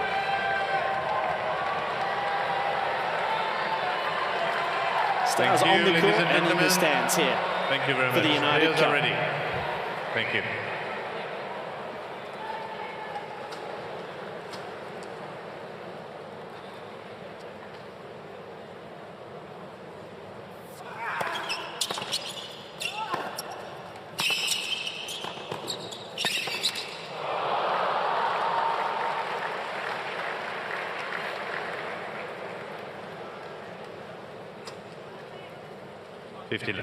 That last change of ends was the first time I think that Leighton has actually had something to say towards Alex. He's been giving him a lot of space for much of the match, but after that dogged game, Leighton was in his ear a little bit.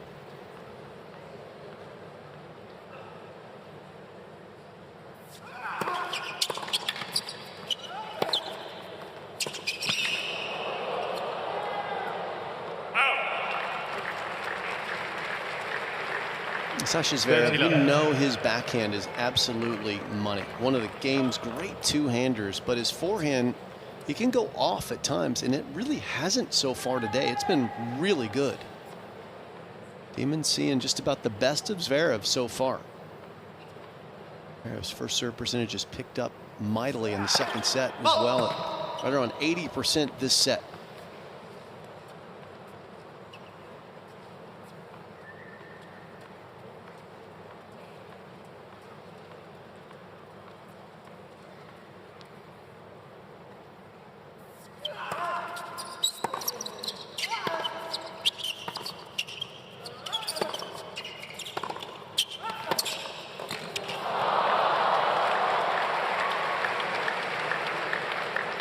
I think it says something about Sasha's heaviness of ground strokes and also his passing shots that it has nullified Demon's game plan a little bit, I think. I mean, his natural way to play is to come in like this more often. And yet he is losing his fair share when he comes forward, isn't he?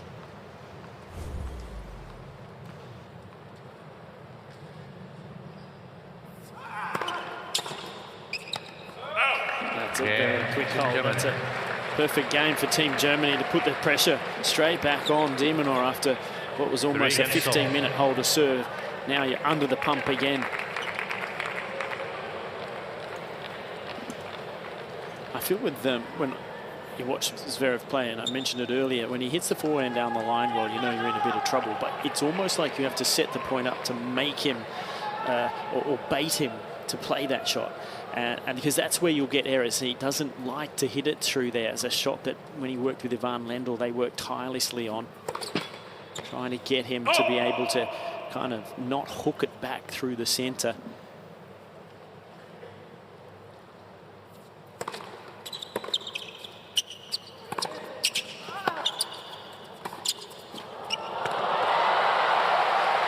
Yeah, I hear you, Jim. I think there's an Australian brand on that net. Maybe in this set. First set, it wasn't so kind on the break point for Minaur, but he'll take that one.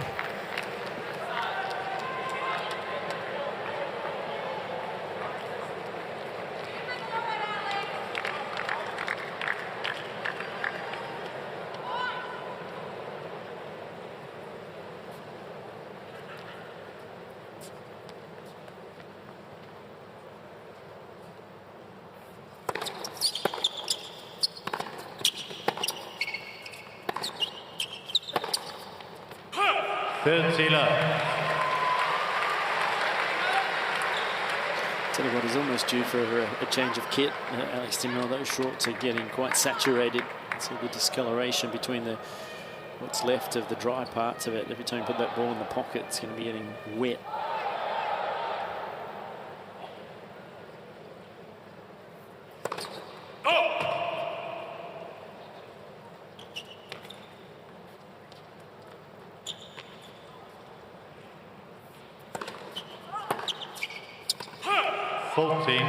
To what is needed this though, a quick game on serve will be a big relief for de Minaur.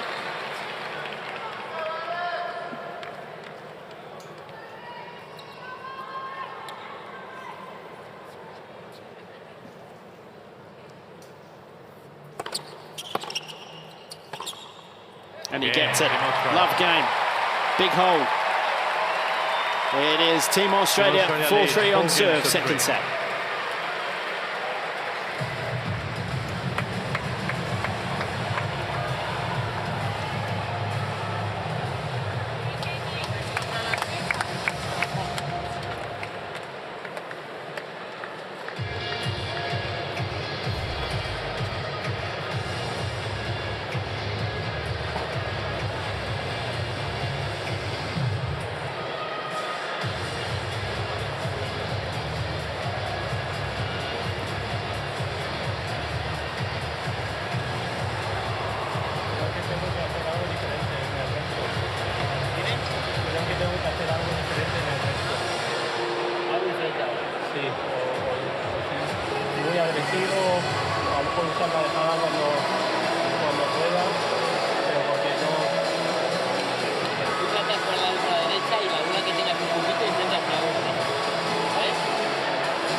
A very different changeover for Team Australia than the previous change of ends, Jim. Not as much discussion from Leighton and a little bit from his longtime coach. Yeah, Adolfo Gutierrez leaned in, and he and Alex continuing that discussion now in Spanish. Time. Adolfo has his phone out, which would indicate he's probably looking at some statistics and trying to glean some information there and deliver it to his player. Needs a break of serve is what he needs.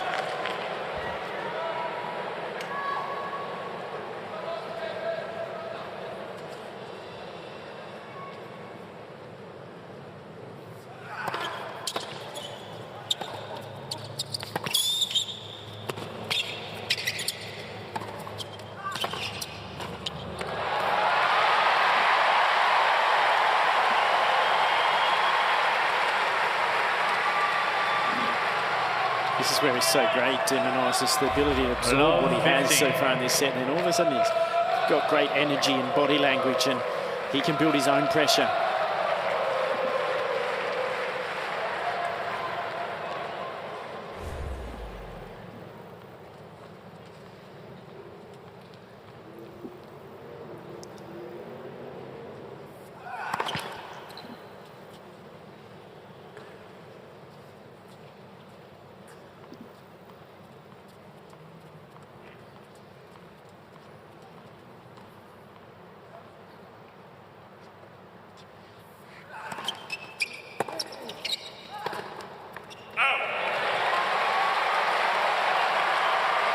So third time this set he's had love 30 on the Zverev serve.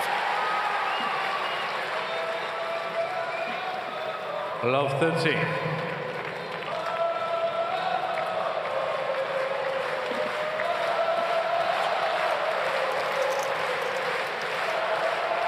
Thank you.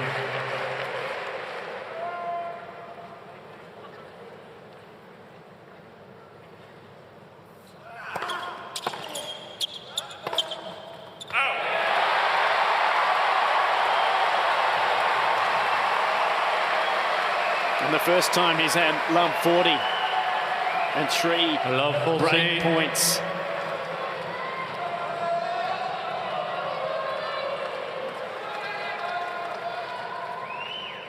One for the match so far.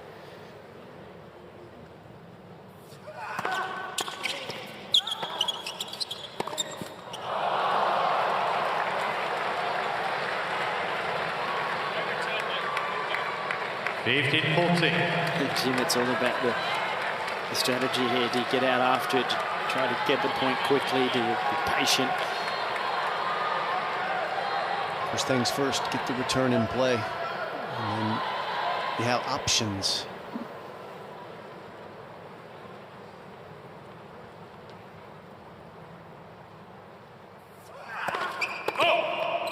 Should be able to get this one in play. Second serve coming here at 15:40, and Damon's going very deep to give himself ample time.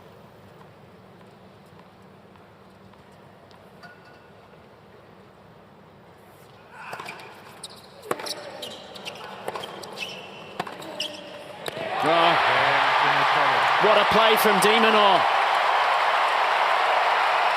Gutsy as it gets is Minaur, and he gets the break, and he's going to serve for this second set at 5-3.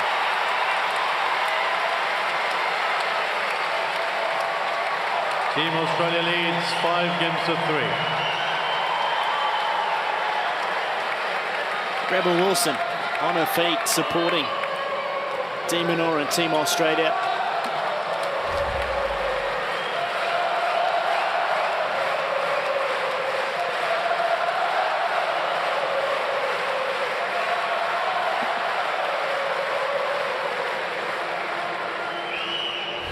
Zverev switching rackets and actually giving a racket to one of the ball kids to send back to the stringers. So in his mind, already prepping for a third set equipment-wise. He'll obviously hope to somehow break serve here, but it's looking like this one might go the distance.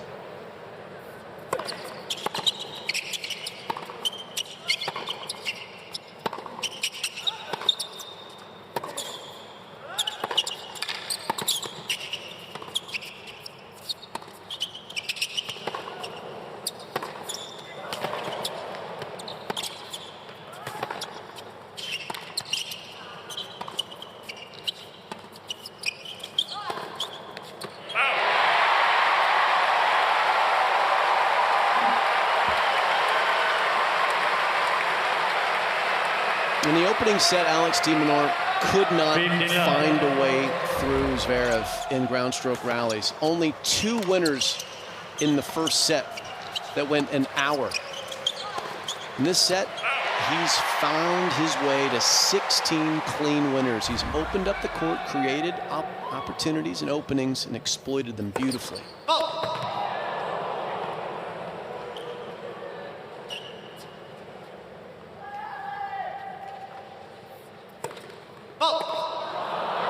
It's the first double fault of the match. 15-0.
can't find that forehand up the line we've been talking about. 40-15.